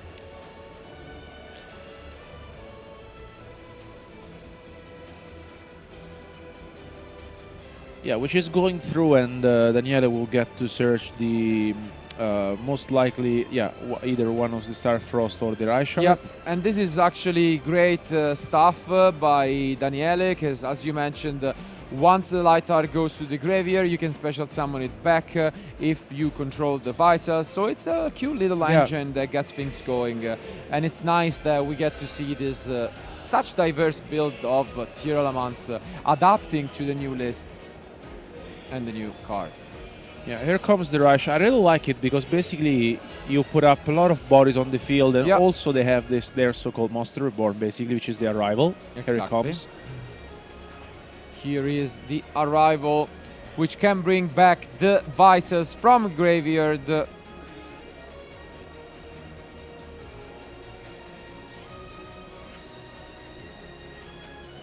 Already much better than, other version of tier elements. Yeah. Because usually when they get Abyss Dweller, they're not really able to do much. Daniele instead trying his best to stay in this game and do something about it. Yeah, because basically against most of other tournament matchups, basically shuts down all the strategy. And here with the Starfrost, basically you get you into the game faster. So good stuff from him.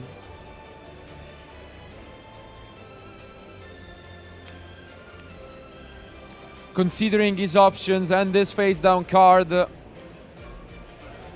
he is about to use it, and it's super polymerization. Wow. Ooh. Didn't see that one. What? But let's see it to its full potential. Daniele not that happy about it, but he can already summon back 1 because of the Vices there. Yeah. Of course, not this turn because of Abyss Dweller. So that's, I think, a really strong play by Lorenzo. We didn't see that coming. Yeah, it's huge here. Daniele not happy about it, and the pressure is on him. His opponent has so much. He can even bring back the Merli to try and mill 3. So great stuff by Lorenzo. I think he was very well played by him. Just, activating the Dweller straight away. Especially, and we see another great card, the Strudo. The good thing is that it is runic tier elements, but it didn't use a runic spell. So next turn, he has the battle phase, which is huge. So now we could see a Black Rose Dragon. I don't think that's in the deck, but could have been cool if it was. What do you think he's trying to go for here? Because of course Archive Fabrics is not an option anymore. Here I think he just goes, with the field spell, he will try to destroy the fountain. Yeah, because basically there are 3 defense monsters on the field, and as we said before, if the Rash Phobia is face up, you can destroy 1 card on the field, and I think it makes sense to destroy the fountain here. Let's see for Lorenzo. But we might see a runic spell. He's considering it. It means he gets to draw 3 cards if he does, but no battle phase. And he does. At the end, he decides to go for it. This is huge. He will be able to draw 3 cards thanks to the fountain. Gets rid of the Destrudo.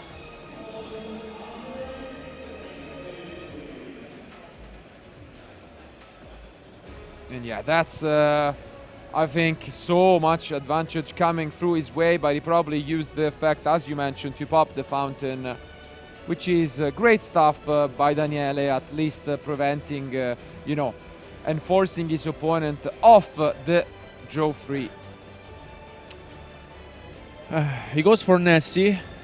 Yeah, it's a huge 50-50 and he whiffs, so Nessie is sniped by Lorenzo, and I think he has seen enough. Daniele picks up his cards, and it is Lorenzo who takes this game 1.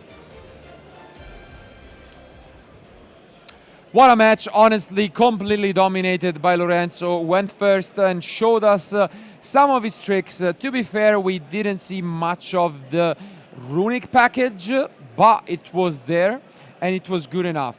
What made the difference was he knew what he was up against, so he opened Abyss Dweller, which just shuts down the deck from Daniele. But to be honest, the Crystal Beast inclusion was cool to witness on his opponent's side. Instead, what can we say? It will be the opposite thing. Now it's Daniele going first, trying to set up his own Abyss Dweller, and sometimes that's how this mirror match goes. I mean, Abyss Dweller is, I think, one of the most impactful cards against the mirror match, or against tournaments in general. And Daniele now, I think, will go first. What do you think he is bringing from his side deck?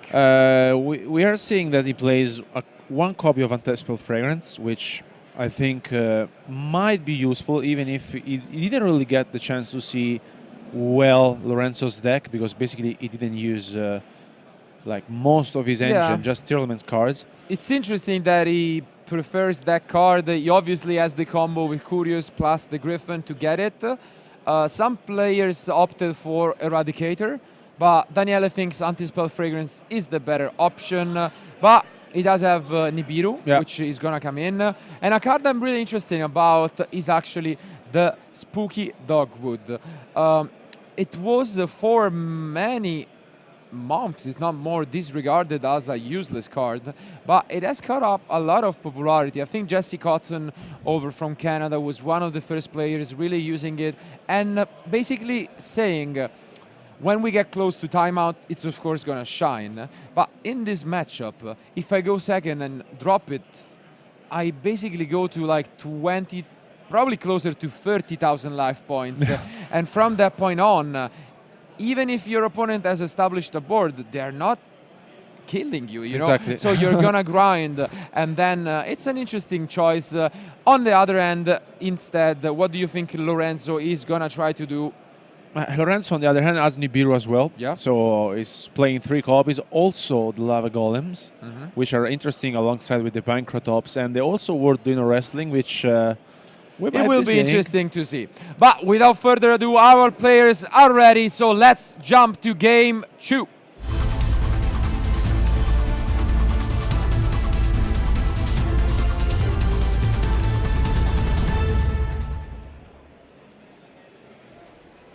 And here they are. Let's see what Daniele opens up with As mentioned, the priority is a Beast Dweller, but I have to say the runic cards help a lot against a Beast Dweller. You even have actual outs when they activate it. So let's see. I still give the upper hand to Lorenzo. I really like his unique build, but Daniele is not one to go down without a fight.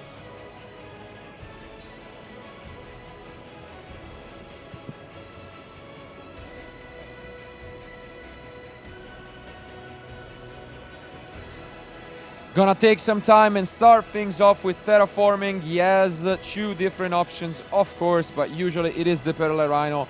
Let's see which one he does go for, and it is, yeah. Not a big surprise. Pearl Rhino just great opening by itself, maybe into the Rhino Heart, if the end is looking more on the weaker end. But it is instead the Merly. Interesting. Yeah, maybe he might be holding, the Branded High Spirits, which he does.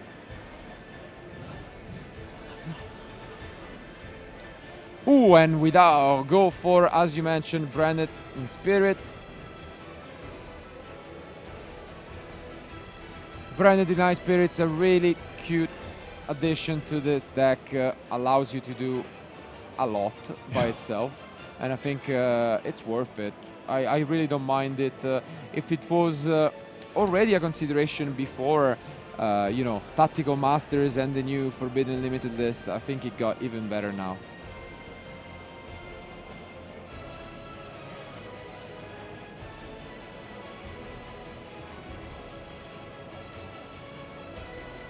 And I was watching Lorenzo's deck. He also plays Gamma, which I think it's very good actually, because he can afford it. Absolutely. Yeah. Now we're most likely are gonna see the Mill 8 combo, where you just destroy Kid Kalos, get them early, and then send the top 8 cards of your deck to the graveyard, obviously looking for the 1 copy of Anti-Spell Fragrance, but instead it seems as if he will not activate the effect and just normal summon the Merly. Very interesting. He goes for devices right away and will instead activate it. Interesting stuff. Yeah. Different lineup from Daniele. We should go for the Reichhardt. Looks like Lorenzo doesn't have any response, and yeah, we will be able to search the Reichhardt as well. Yeah, once again you get the other field spell, the Primitive Planet, and as we saw in the previous game, this is the usual setup by Daniele, where you still are able to do the same. You will activate the Kid Kalos, get them early back from the graveyard, mill 8, but on top of that you have this, which gives you an additional line of interruption. I do like it, and it's working out for Daniele.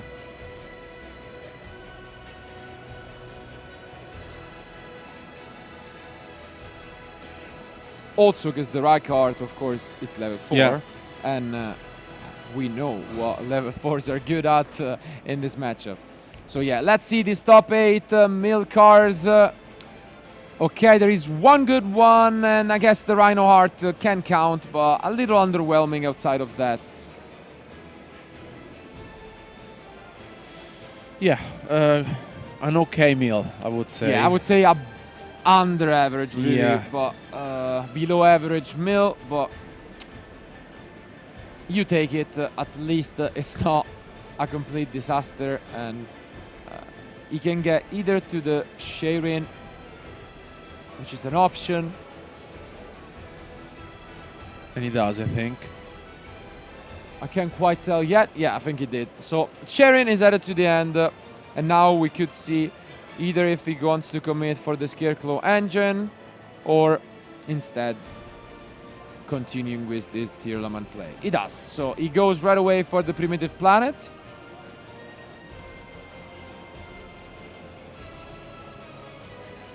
Reich Phobia. Considering his options, he might just get to the Reichhardt. He does. So not a surprise, as expected. This is the one you called the Monster Reborn of the set, the arrival, and now it's really on Daniele what he wants to do with this. He can go for a Link Summon, because then you get back from the graveyard once again the Link 1, as you are controlling Vices, which is really cool. And this is what we're gonna see here. I'm really curious to seeing where Yeah. you want to end up with. Exactly, this is something we have not yet seen. We could get to a Curious, depending if he wants to go for the Danger package, but yeah, it's just asking his opponent for some reference, and he ends with the Baron, which is, I think, a new ending board for the Tier Element decks. Yeah, something we haven't seen this weekend. I mean, I really like it. Now it gets a Danger. Interesting order, again, Was sniped. sniped off, but it's Nessie, so it's just gonna check if he has Jackalope remaining, I believe, and he will get to the Jackalope. Yep. It's a good start. You can get to the Curious, as mentioned.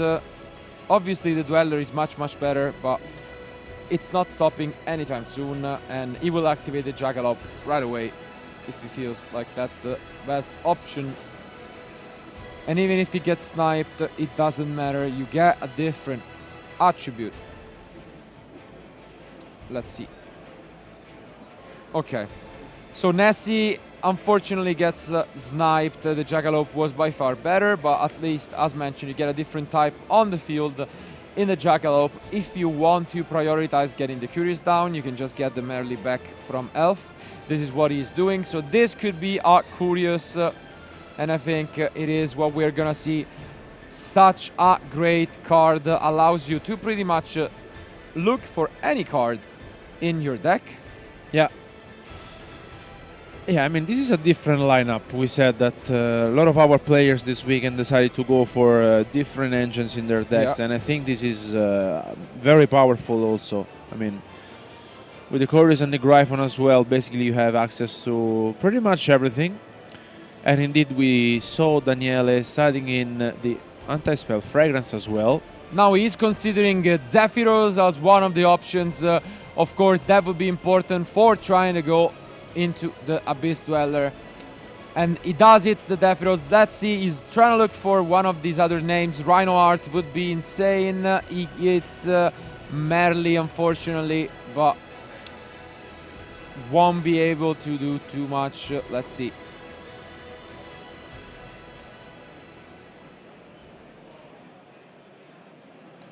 And he goes into the Shiren, so the Abyss Dweller is already guaranteed, and I think he did mill the Anti-Spell. Yeah.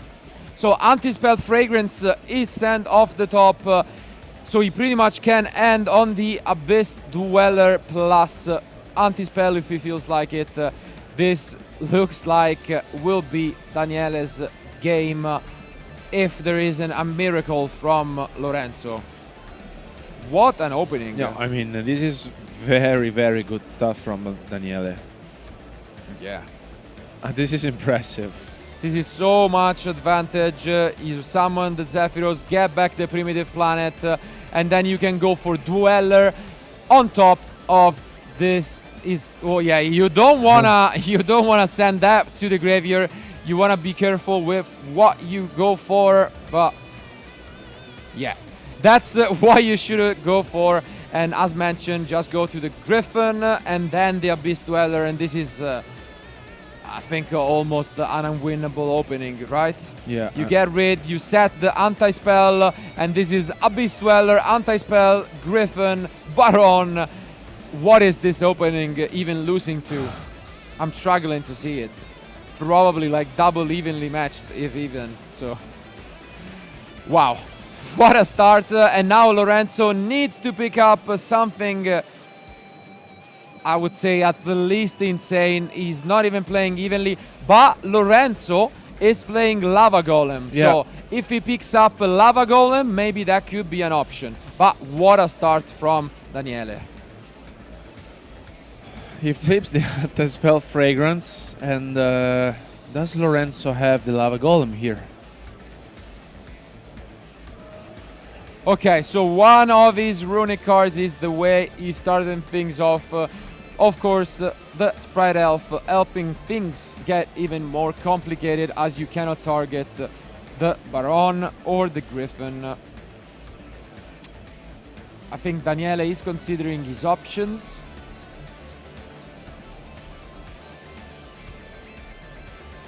That is the flashing fire, which is gonna try and destroy the elf.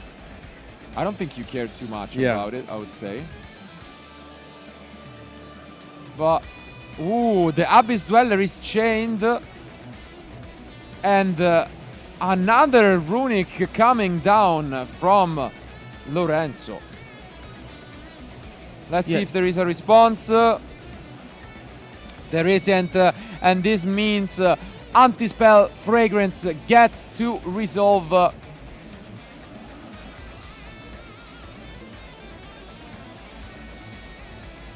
Let's see. Does he have the Lava Golem? Yeah, but even then, Abyss Dweller now has resolved, which is gonna shut down a lot from his opponent. Are you surprised at all that he decided to go for the dog, we can say, instead of the usual level 2 fusion? I guess... yeah, I mean... on one end, I think Lorenzo maybe doesn't have so much going on. Because, I mean, he's considering what he could do. Yeah. Yeah, even if, as you said, even in the chance he has the Lava Golem, and which there he goes. So Lava Golem was in the end, but it might be not an but itself. The anti-spell was so strong. Of course, still gonna help out quite a bit here. And Daniele is not happy to witness it. Also because he's left top deck. Yeah, exactly. So, this could be enough if it comes down to it. Getting rid of Chu.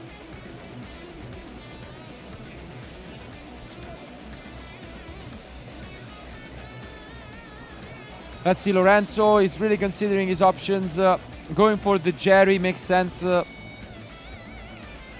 And now he gets to send the top 3 cards on his deck. Luckily the driver, because that would have been his next draw.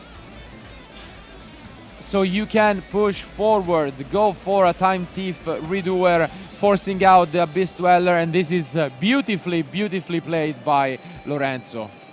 Just fighting as hard as he can.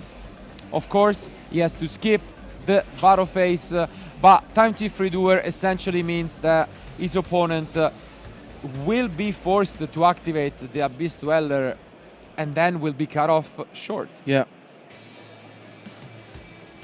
I think it's really some nice plays by Lorenzo. Here, I think he did what he could. There was he had, and now it's back to Daniele, which has rebuttal phase. Yeah, he's forced to go for the Abyss Dweller right now, but instead this impermanence is actually pretty nice. Because it forces him not to use the Abyss Dweller. This impermanence changes a lot. It was really well played by Lorenzo, but Daniele in the end still in a comfortable position, essentially riding this Lava Golem to the game 3. But still, another turn for the Runic player. Can he pick up anything useful? The problem is now the Runic cards are completely useless as Anti-Spell is already on the field, face up. I don't think it's that common when you see Lava Golem being able to stick for these many turns. And yeah, Daniele is now forced to activate the Abyss Dweller, and it will all come down to whether Daniele is able to close the game before Lorenzo accesses his graveyard again. And I'm looking Lorenzo chances more and more. Let's see if Daniele can pick up one of his combo cards. He's really trying to push this last damage while taking 1,000 from Lava Golem.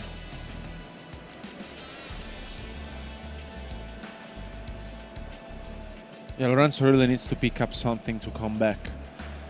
Because now Daniele also drew. Let's see if he revealed what we drew into. Yeah. Nothing too relevant. He moves to the battle phase, pushes 3200 damage, and leaves Lorenzo with one more turn to fight back into this game. Can he pull this off?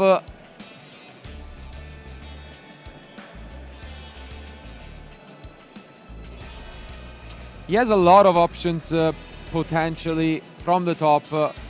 Maybe the face down is something relevant too.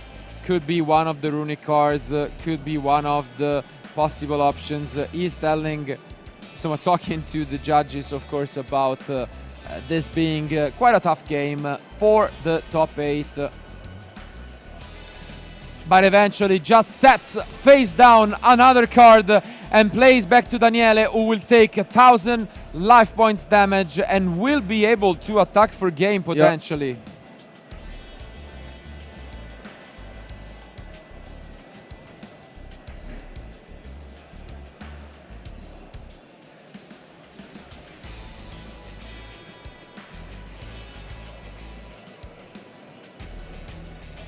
What did he draw? Okay, Order Finis.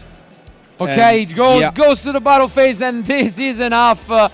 As life points were being updated, it is Daniele who takes it with a really weird, I gotta say, game 2 with this lava golem just ticking on the field. But what an opening from Daniele. Yeah, I mean, we saw very good stuff from him, especially because we got to see the Curious combo. Yep. He also got to mill the Anti-Spell Fragrance, which was great because he had to get that with the Gryphon on the field and then with the Baron. The setup was amazing. The setup was absolutely insane. Sprite Elf, Baron, as you mentioned, Abyss Dweller and Anti-Spell Fragrance. I don't think you can ask for more, but due to the Lava Golem, Lorenzo was actually up there. If he would have picked up one of his tier elements and had the chance to fight back, honestly, that game I think was his. Regardless though, as we mentioned, that the stakes are high and the level are even higher for these 2 Italian players. So we can quickly go through what we think Lorenzo is gonna try and do going first in this final game 3. So he's playing Cold by the Grave, which I think we will go in, and also the Secret Village of the Spellcasters, which an interesting one. Is a very interesting tech. I'm seeing Skill Drain, which I think it's something that we haven't seen this weekend at all. Maybe we will see it coming. Who knows? But on the other hand, of course, Daniele will side out Anti-Spell Fragrance, potentially, and put in the one card that I mentioned that I really want to see, which is Ghost Sister and Spooky Dogwood. I'm really looking forward to seeing Daniele open that card. The least played and popular sister out of the well-renowned ones, but I think it's great in this matchup. Yeah. Just look at the amounts of special summons. Yeah, I mean, we haven't seen a lot of players relying on this card. I think during the last months it was quite a bit more popular. Yeah, but slightly getting up there, but still really hasn't found the, that actual performance where you say, wow, this card is actually good. But on the other hand, Psyframe Gamma, again, another weird one, but considering there is a lot of Runic in the deck, usually against Tearlaments, Gamma is, I would say, mediocre at best. You can negate a name, but you always have to be careful, because if you activate it on the Tearlaments, then they can use the graveyard effect, so it's really tough to use it to a good level. But I think using it to stop the Fountain Search is actually pretty nice, and it can be a 2-for-1. Yeah. So I think Daniele will side that in. Regardless, we can go back to the table for this final game 3 for top 16.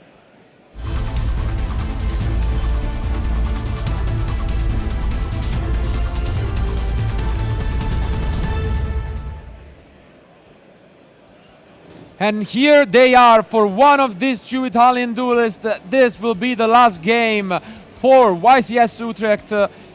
Lorenzo going first, trying to set up once again his Abyss Dweller. Can he do it? Can Daniele stop him in his tracks? Let's see it. Foolish Burial Goods, already we might get into that Crystal Beast engine, which I'm really a big fan of.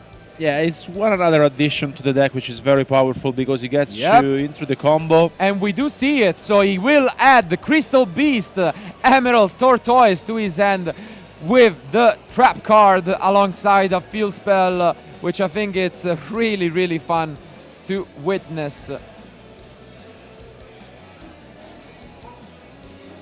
Yeah, he got the fountain, which... it's interesting. Yeah. Okay, he's going for the Shireen. And he does discard the Emerald Tortoise. Woo, and he does hit an aim. So great stuff. And here you can see another interesting addition, or rather synergy to the deck. As the Emerald Tortoise is an Aqua Monster, you can use it as material for Kid Kalos. But Daniele actually hits an aim, which makes this kind of interesting. Let's see. Yeah, he really needed it. This offense is very powerful. Yeah, of course, you really want to hit Chu, which is a big if. But if you do that, then you can actually disrupt your opponent plays. In this case, Daniele is not going to be super happy about it. But, I mean, what can you even say?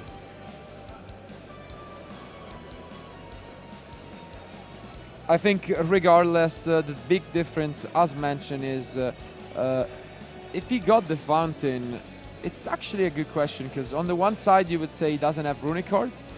On the other, I think he has runic cards because you don't commit, you have right away a couple of draws, and if you mill, as he did, the runic cards, each runic card just gets better and better and better and better. Yeah. And as we saw in game one, he didn't actually push enough with the runic card. He just activated the fountain, kept it.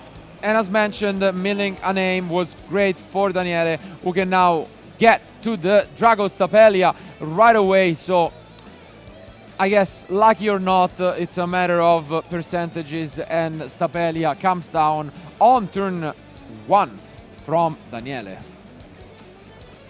Let's see if Lorenzo considered this possibility and as a way to play around this. This Stapelia might hurt. Yeah. Indeed, Lorenzo is considering maybe if changing his strategy. And now we get to see actually a Merly coming down to send the top 3 card of the deck. And Daniele allows it. Okay, just one runic name, which is pretty decent, but of course not exactly what Lorenzo was hoping for. He wanted to mill a Tearlaments of the one he has. Let's see. Is he gonna just try and force out the Stapelia on the Kid Kalos? For sure an option. But finally we see the fountain. What a card. And yeah, there are... Here comes Destruction, special summoning 1 to the extra monster zone, and then I think he draws 3 cards, which is so good. I think, this is a really interesting opening. On top of that, we get to see Jerry's effect as a second copy of the fountain was sent to the graveyard, and this is a huge, huge start from Lorenzo. Yeah, I mean, milling this runic cards was very good for him, because now he get to draw 3 cards. Yeah. And honestly, like, this is really just proving why he's in the top 16 and why maybe some of these other duelists which are at YCS Utrecht should have considered this deck, which instead, as you mentioned, is probably played by Lorenzo, maybe by him, and even possibly by himself alone. Yeah.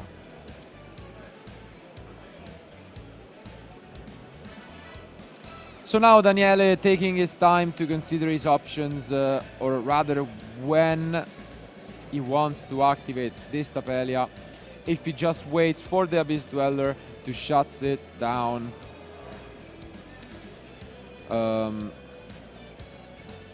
He goes for it, it seems. Or no, okay, they are just trying to memorize, I think, which of the tier elements were used.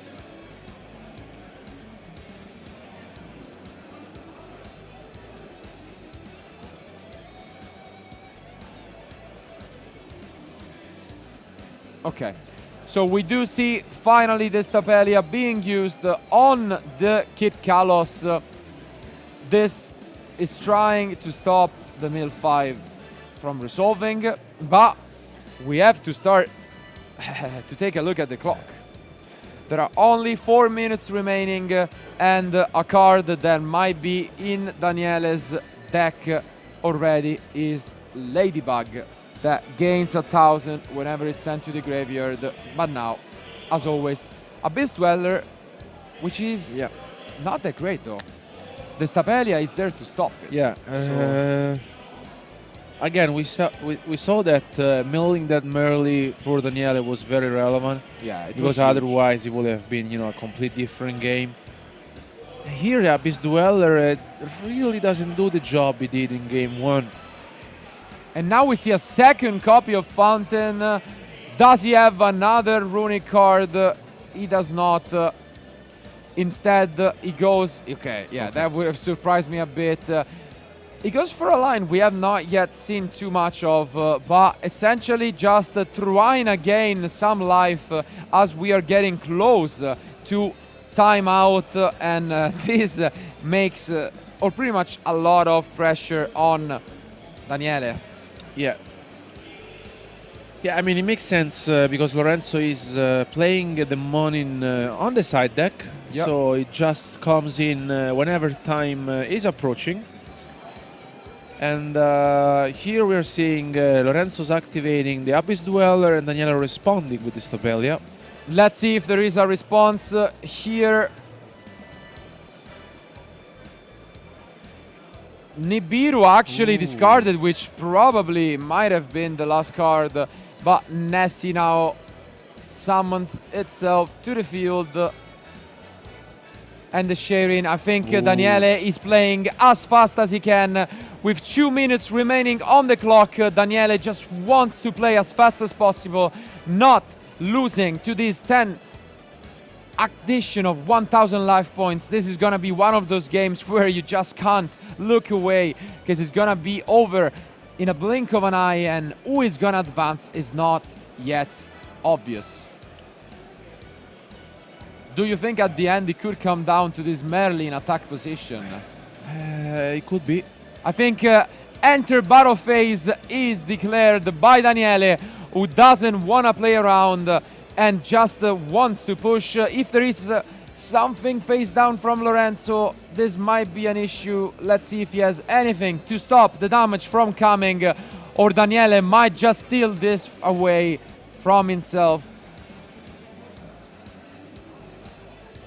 There is a super polymerization, one of the few cards to actually do it.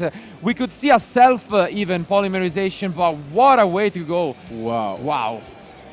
I think, you do a self polymerization and then you basically prevent, as mentioned, your opponent from pushing the damage. This is heartbreaking from Daniele. You can see him shaking his head. He knows that this is now almost an upfield battle. Wow. I mean, incredible. As in game 1, we were not expecting Super Poly at all. And this is a game changer. He gets even more names to the graveyard, so this might be over right now during the battle phase, because what a way actually to come back into this game. Wow. In the end, it might be the side deck copy of Munin which wins this top 16 match. What a way to end this tournament for Daniele. And now Lorenzo's just put up a wall. Yeah. This is absolutely tough. Super polymerization, one of the cards that could have saved Lorenzo. He has it. what can you even do? Daniele didn't think he could waste much longer to do it. And time is called probably now during the battle phase, which means not even the Ladybug is an option. And I think Daniele is trying to consider what he can do to steal away and stay in this match.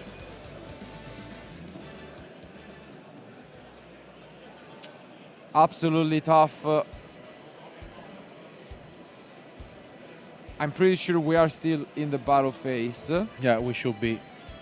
I would be surprised if we were not, because it would mean, on the one hand, honestly, you just could tell that the only solution would be the Ladybug, but then I think you still lose, because if that's the case, we get into a sudden death match, and then Lorenzo is the one who gets to attack next.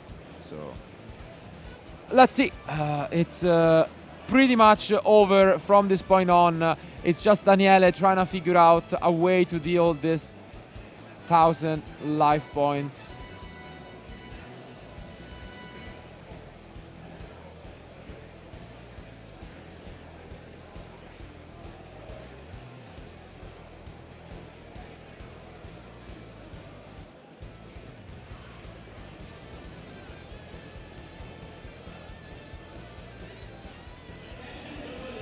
So while they figure it out, I think we can just quickly go back to us and wait for the decision and the judge to clarify what's going on. So for now, as mentioned, we are just witnessing this game 3 in which pretty much Lorenzo goes first. He tries to set up his board with a Beast Dweller, but Avnis comes down from Daniele.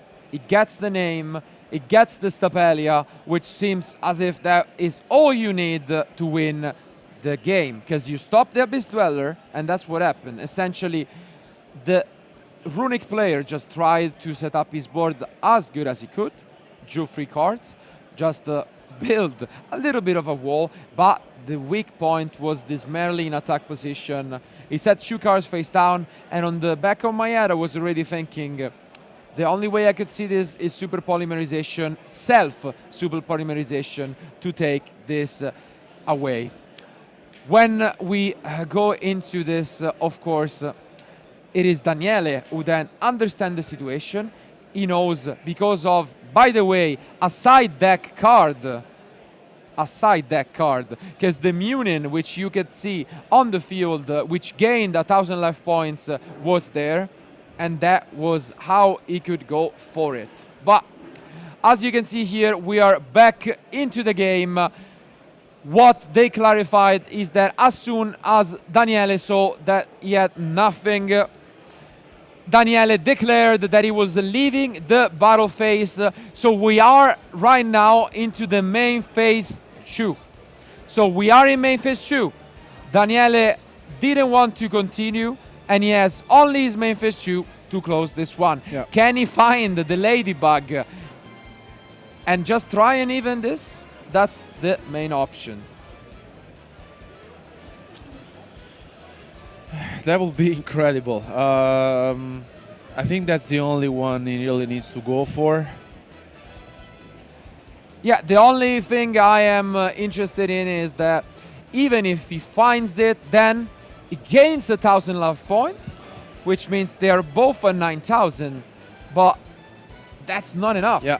He needs to deal some more damage, otherwise we go into a sudden match where sudden death means the first player who deals damage at the end is gonna be the one on top.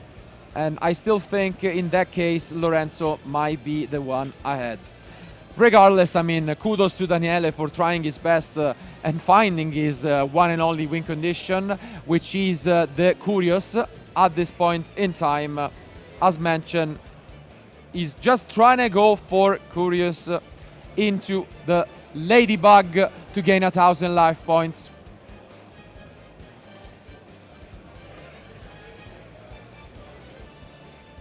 I think his opponent is considering it at the same time. Yeah, it just now has been forced to Stapelia. I think the idea from Daniele is I get rid of the Munin, then my opponent doesn't have a battle phase to deal damage back to me, and maybe I can win once again. But Yeah, for that now, could be reasonable. Yeah, that's totally reasonable, I believe, and Daniele is correct in trying his best to stay in this game. I couldn't quite tell what the face down was. Yeah. But yeah, now we see the counter. And I think, yeah, the plan is clear. It is the Curious into the Ladybug. Let's see.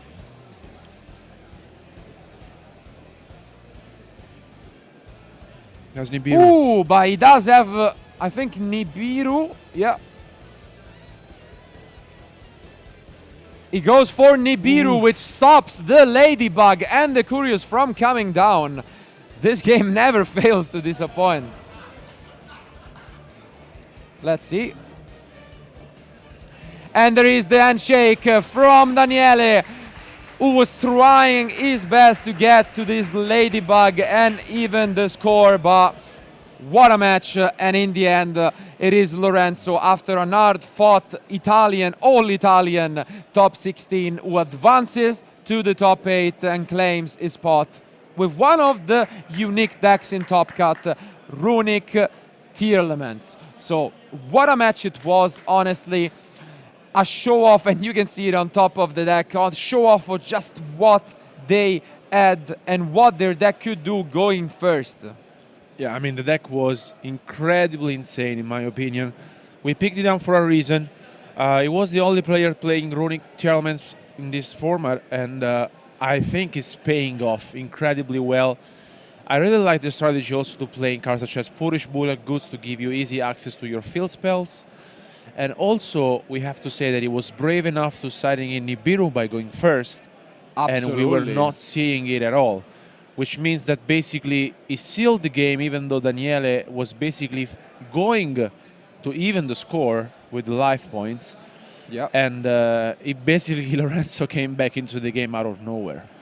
It was absolutely great what you said. I think the Tier Element deck was known mostly with dangers, but what we have seen in this top 16 is brand new. On the one hand, trying to use, this Runic engine, trying to pretty much turn it into a Lightsworn deck where you try to mill as many cards as possible, and then any Runic spell is basically a +1 because you're gonna shuffle them back with Fountain. On the other hand, instead, the Scarecrow, I think, was surprising as well. It essentially reminds me more of the pre-Forbidden Limited List Danger Tier Element deck. It's basically an engine which allows you to go into Curious pretty easily, and then I think out of the two, the board built by Daniele is the most impressive one. Yeah. Like, probably the best we have seen all weekend. Yeah, I mean, we saw him summoning the Elf alongside with the Baron, Dweller and Anti-Spell, Anti-Spell. and even more on the side. So I think that is one of the best possible openings you can see in this top 16. And now Daniele advances to a pretty stacked top 8, as we will be able to show you guys. So before we further ado, I think we can quickly show the bracket that we went through. And as you can see here, Diego just keeps on winning and winning, and is up against Jack Verma.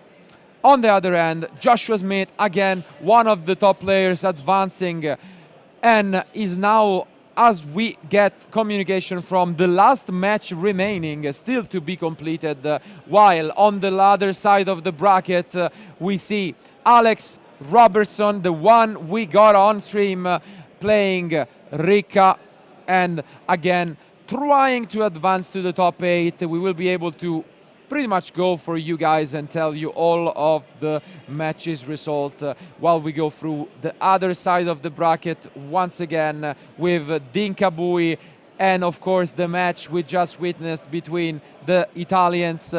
Finally, in the last side of the bracket, Joshua Osman, Thomas Rose, both really good players, and Daniel against Julian to fight for the last spot in the top 8.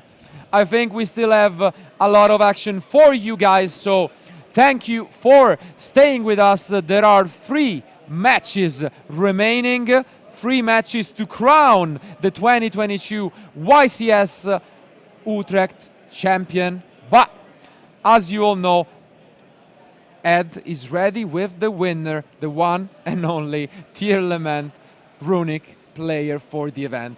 Let's hear it from Lorenzo.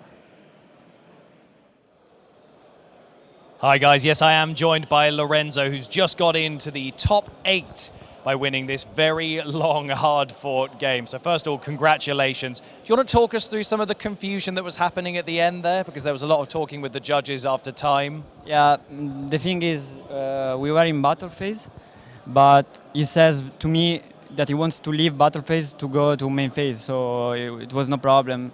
And we skipped battle phase, go to main phase, and then the last phase of the match was the main phase 2. So just going through that game, there was a lot of things. So you had a lot of Abyss Dweller plays to try and slow down what Daniele was doing. You had a super poly in round 1 as well, and you hit Destrudo and Nessie, so you just stormed through game 1. So were you feeling confident from that point? Yeah, it was a pretty particular situation because I didn't recognize the effect of his field spell to pop my field spell. So I would have activate my runic before, so that I can draw 3, but I was able to shot the Nessie and then it was over. And then game 2, I mean, Daniele was building quite a huge field with things like Baron and Dweller. And there was an anti-spell fragrance in there that I imagine was slowing things down. But you lava golems to remove some of those problem things. But despite all that, he ended up taking the round. So when that was happening, how were you feeling? Yeah, the second game was pretty difficult because he started with anti-spell, Gryphon, Baron, Elf, and then I have to hope that the set wasn't impairments because in his turn I can do Redor, Chain Dweller, and then in my turn Redor, Reno Artifact, and then. But it was impairment, so it was impossible. So that was one of the big turning points, was that impact. That was when you just scooped and went right on to the next game. And that was, pretty good because he went straight into Dragostapelia and tried building those. But you were building a huge field, and then you built those life points. And then it was just building that huge wall. So what was going through your mind in those final couple of minutes? Because with about 1 minute left, you could see Daniele was really trying to speed through it. So what were you thinking in those final minutes? So the third game, I made a combo that is not the regular combo because we are in time, so I have to summon Munir to gain life points. So I summoned Dweller just to make space on next monster zone to summon Munir. And then I set Super Poly, set the runic that target on one monster and that monster cannot attack. So I was pretty comfortable also because I draw Nibiru. So I can stop him to go into Curious and make combo. So was was a wall. Yeah, it certainly was, and a hard-fought battle that finally got into time, and you've come out on top. You've won it. You're now in the top 8, which is very exciting. So best of luck in those upcoming games. I hope they go well for you. Guys, don't go anywhere because we've got the top 8 feature match coming right up.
for Yu-Gi-Oh! Dimension Force! 100 new cards you can add to your deck, plus tie-ins with Tactical Masters, new Predaplant fusions, new Performapals, and the first ever Pendulum monster that's also a ritual! Odd Eyes Pendulum Graph Dragon! Yu-Gi-Oh! Dimension Force! Available now! 9 cards per pack, each pack sold separately.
So we're now entering the top 8 of the Yu-Gi-Oh! Championship Series in Utrecht 2020. And rather excitingly, we're about to do a sort of quick-fire, rapid-fire interview with all of our top 8 contestants. But we're going to start with the 2 gentlemen who are going to be going on to the feature match, which you'll be seeing very, very soon. So first up, Joshua Ostman. Come on in, sir. Welcome to the top 8. How are you feeling? Really good. Didn't expect to get here. Have you ever topped any of these events before? Not always, yes, but German nationals. German nationals. Well, best of luck. I sincerely hope it goes well. Maybe we'll see you in the top 4. Who knows? Thank you. Proceed this way to the feature stage. Daniel Cotter, come on over, sir. How are you? How are you doing? Good. I'm feeling good. How's your event been? Really good. I was very impressed with my deck was doing so well. Well, yeah, I imagine. You got to the top 8. That's got to be fun. Yeah, absolutely. You feeling confident? Do you reckon you can get to the top 4, maybe to the final? I don't know. It depends on my opponent's deck, I guess.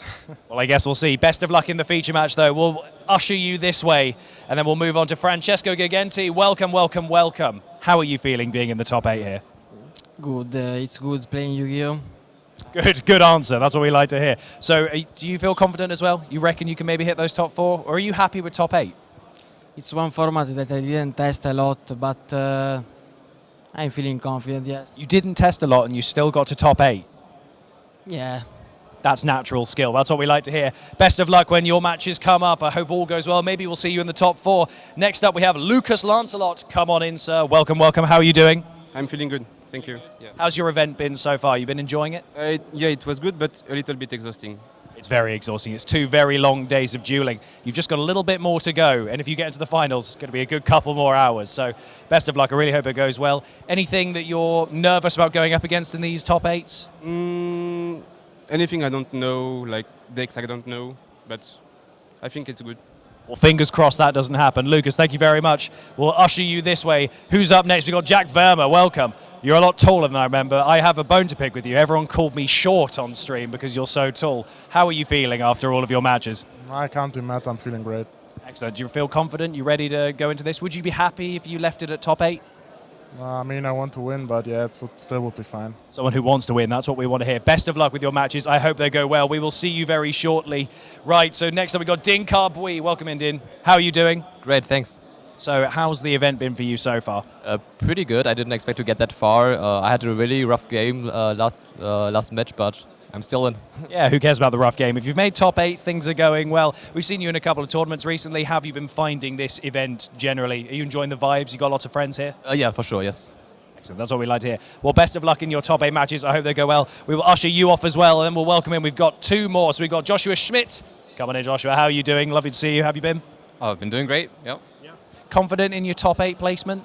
I mean, I'm comfortable. We'll see how far I can get it. I mean, we're all pushing for that final, so maybe we'll see you there. Best of luck. I really hope it goes well. Thank you very much, Joshua. Told you this was rapid fire. We're trying to get through all of our top 8 contestants so they can go and mentally prepare for their matches. Finally, we have the winner of our last match, Lorenzo. Come on in, sir. How are you feeling? Fine. I'm very happy, and I want to win as much as possible. That's what we like to hear. Are you mentally prepared for the upcoming match? Yes. I want to win the tournament, so... That is confidence. Very dry, calm confidence, so that is great. Lorenzo, thank you so much. We'll usher you onto your game so that you can get on with it because I'll get out of people's hair. This has been great, but our feature match is going to be ready to go. So, to introduce that, I'm going to hand you guys over to our wonderful German commentary team who are going to talk you through the game. Welcome back, ladies and gentlemen, to the top 8 of the tournament. We are having another great featured match for you guys. Indeed. And it is getting closer and closer to the finish of the tournament. Oh boy, this is really only 8 players left. We've worked our way through thousands, 2,000 in total, and now we're down to only 8, and we have another rogue deck left in competition. Yeah. And it's actually one where we don't really know where the success is really coming from. But it had a super big success over in America already, and it might just repeat it once more here. And we are talking about, I think we're not giving it away just yet. You guys can still guess maybe in chat at home, but it is definitely a contender in this event and it's still in top 8 right here. And let's maybe talk a little bit more about the general situation. We really spent top 16 in between the players of top 16, in between the tables. We were right in the action basically, and we saw everybody playing. What do you think? Which decks are left? Which decks have a really good shot to do it now? So there is still a lot of Runic Sprite, but yes, it was narrowed down to not only Runic Sprite. We feared that top 8 might be full with 8 Runic Sprites. However, that is not the case. I think there are two or three Runic versions. Yes. There are some tier limits. 100% 2, but I think it might even be 3, yeah. I'm pretty sure about 3, actually, yes. I mean, yes. we have seen many players in the featured match already. You have seen Jack Verma, for example. He's running the Scarecrow engine and the Adventure engine and the Danger engine in tier limit. So at this point, I'm not really sure anymore what the engine really is and what the main part of the deck is. It's all just a big deck, for sure. And also, of course, you saw all the faces. I love that aspect of the camera when we are actually showing you all the 8 players that are still left. So you guys can really get a connection to the guy you're rooting for now. Only 8 faces left, 8 players, sorry. And all of them have the same shot of actually being our YCS champion here in Utrecht. And they've all been performing amazingly well so far. Okay, shoot it. Who's your favorite? Who's going to win this tournament? You know, but I have to go with one of my Berlin guys. But I'm asking for the audience. There are other people here other than us. Of course, but it's actually, I am from Berlin, and there are 2 Berlin players still in competition. So I will go with one of them for sure, and it's the big Dinka Bui, our YCS Milan champion back in the day, and he's still left in competition here. So I'm just calling it now that he's maybe going to take it down. I'm going to go with Jack Verma, to be honest. That's the other Berlin player. Yeah, that's absolutely the other Berlin player. Not to support your local patriotism, but Jack Verma has been super confident in the tournament. We have watched him play so many games. We've watched him win so many difficult games. He's playing so many different engines, so he can basically profit the most from games that are taking longer. Yeah. He's a very good pick, I will give you that. But now we have 2 other players for a top 8 featured match, so let's get over to the table, let's get the action going. Top 8 of YCS Utrecht, get it on.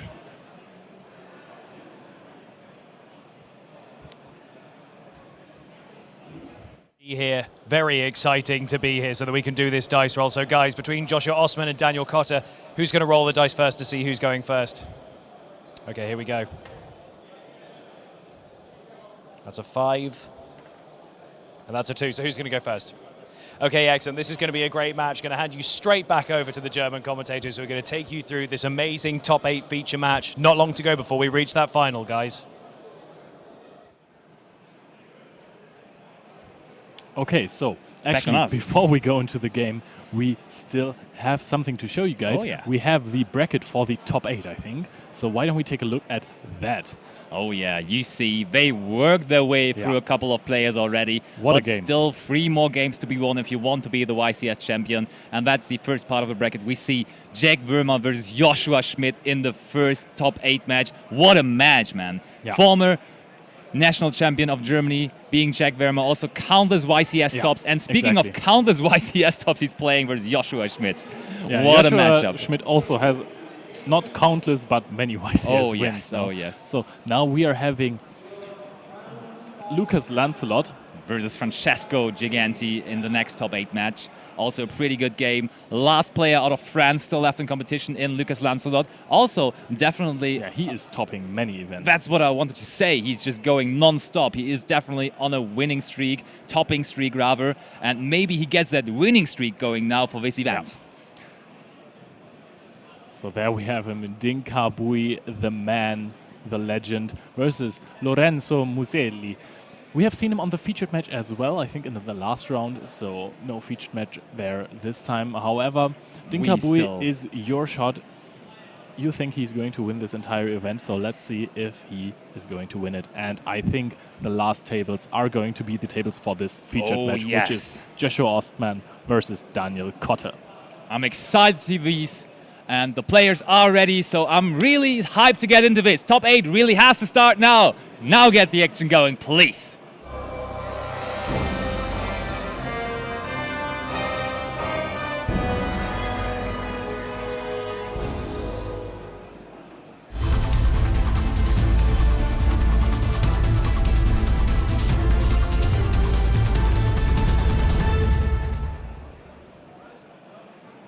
I love this intro sound so much. It always gets me hyped up. So we are seeing both players draw their first hands of 5.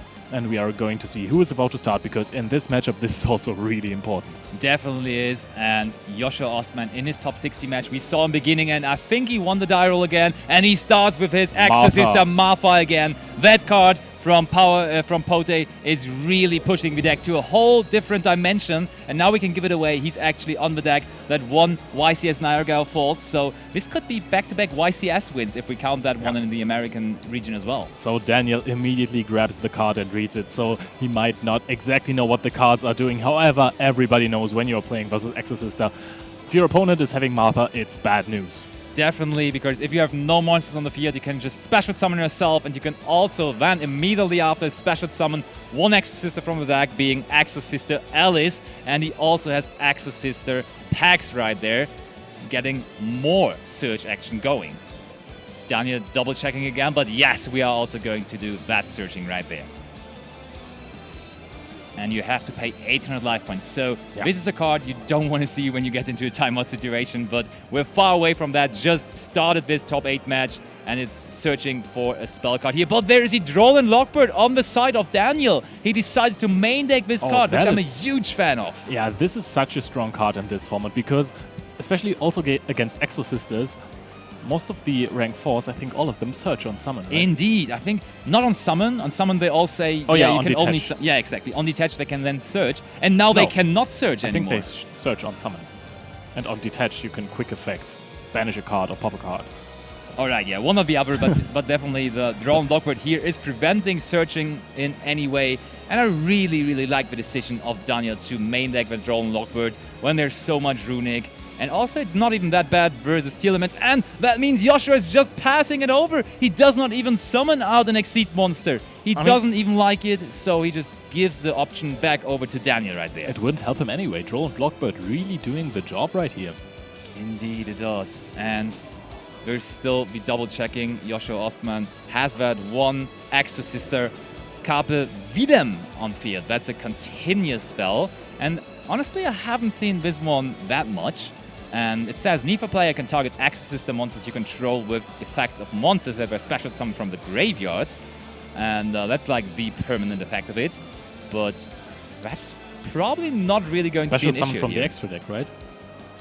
Oh no, GY. Okay. Yeah, from the graveyard. Oh, now, we see that Daniel actually did not only... He couldn't decide. Yeah. He couldn't decide on whether to run Runic Sprite or Life Sprite. And so he was like, let's go, we are going to do Runic, Life Sprite, all 3 engines together in here, and I think they're all working together great like a charm.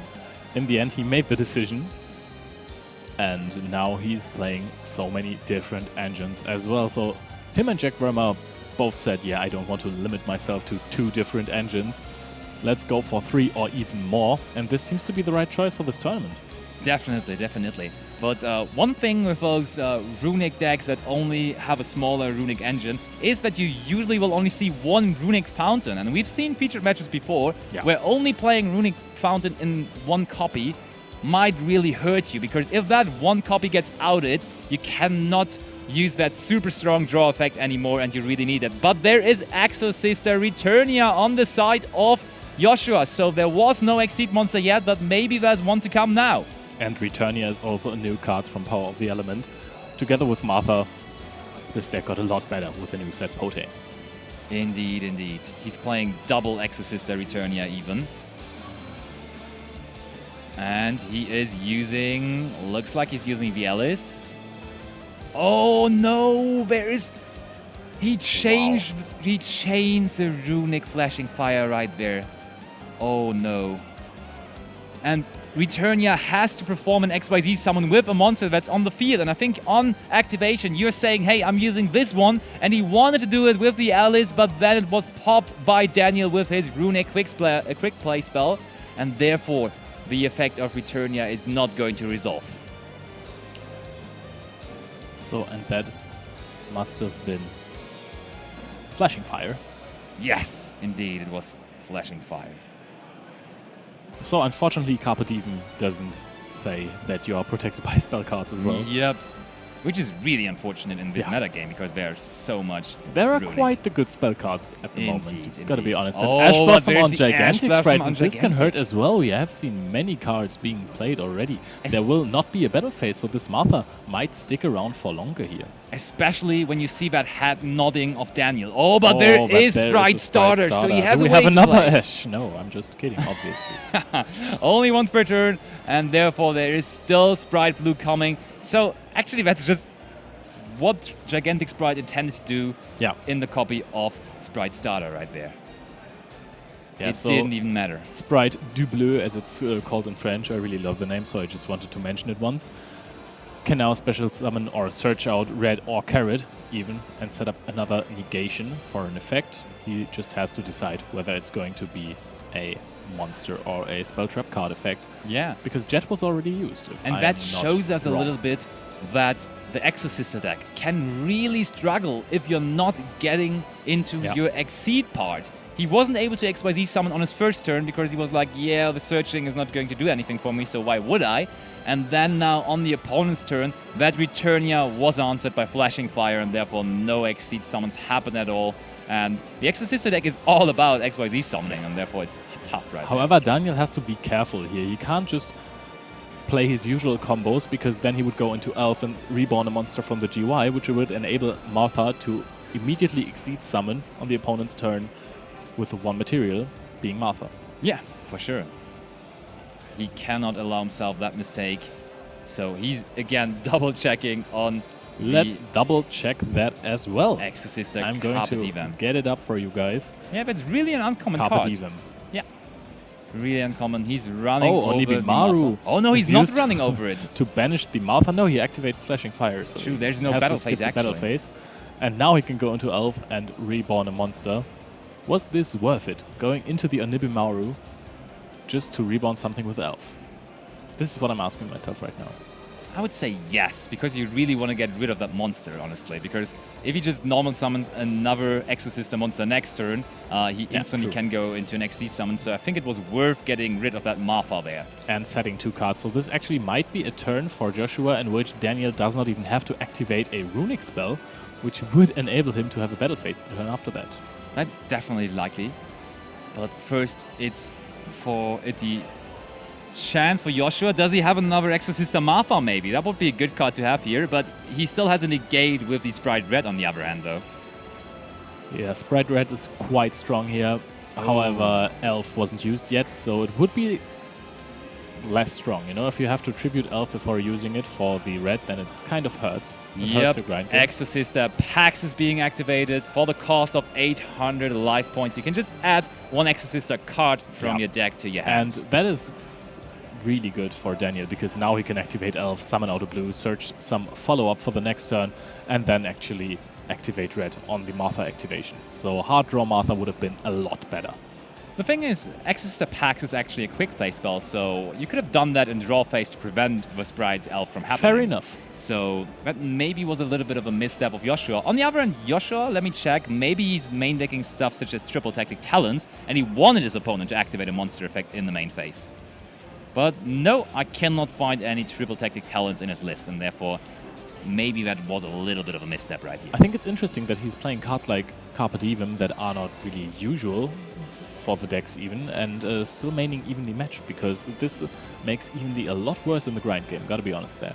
That is true, that is true. Also, one card that is not 100% standard in this deck is Sorrow, the Magistus of Flame. So actually, it's not just an Exorcister deck, it even has a small Magistus engine. And yeah, that's the Sorrow main deck monster, and that's paired with the Artemis in the extra deck, which then, in combination with the Sorrow, gets you the search for another Sorrow in the end. So you will have multiple level 4 monsters on the board with that Sorrow, and therefore you actually get to your extra deck Exorcister monsters. So specifically. Joshua packs it up. He says, I don't want to waste any further time, and this is why we are going into Game 2 with Daniel leading 1-0.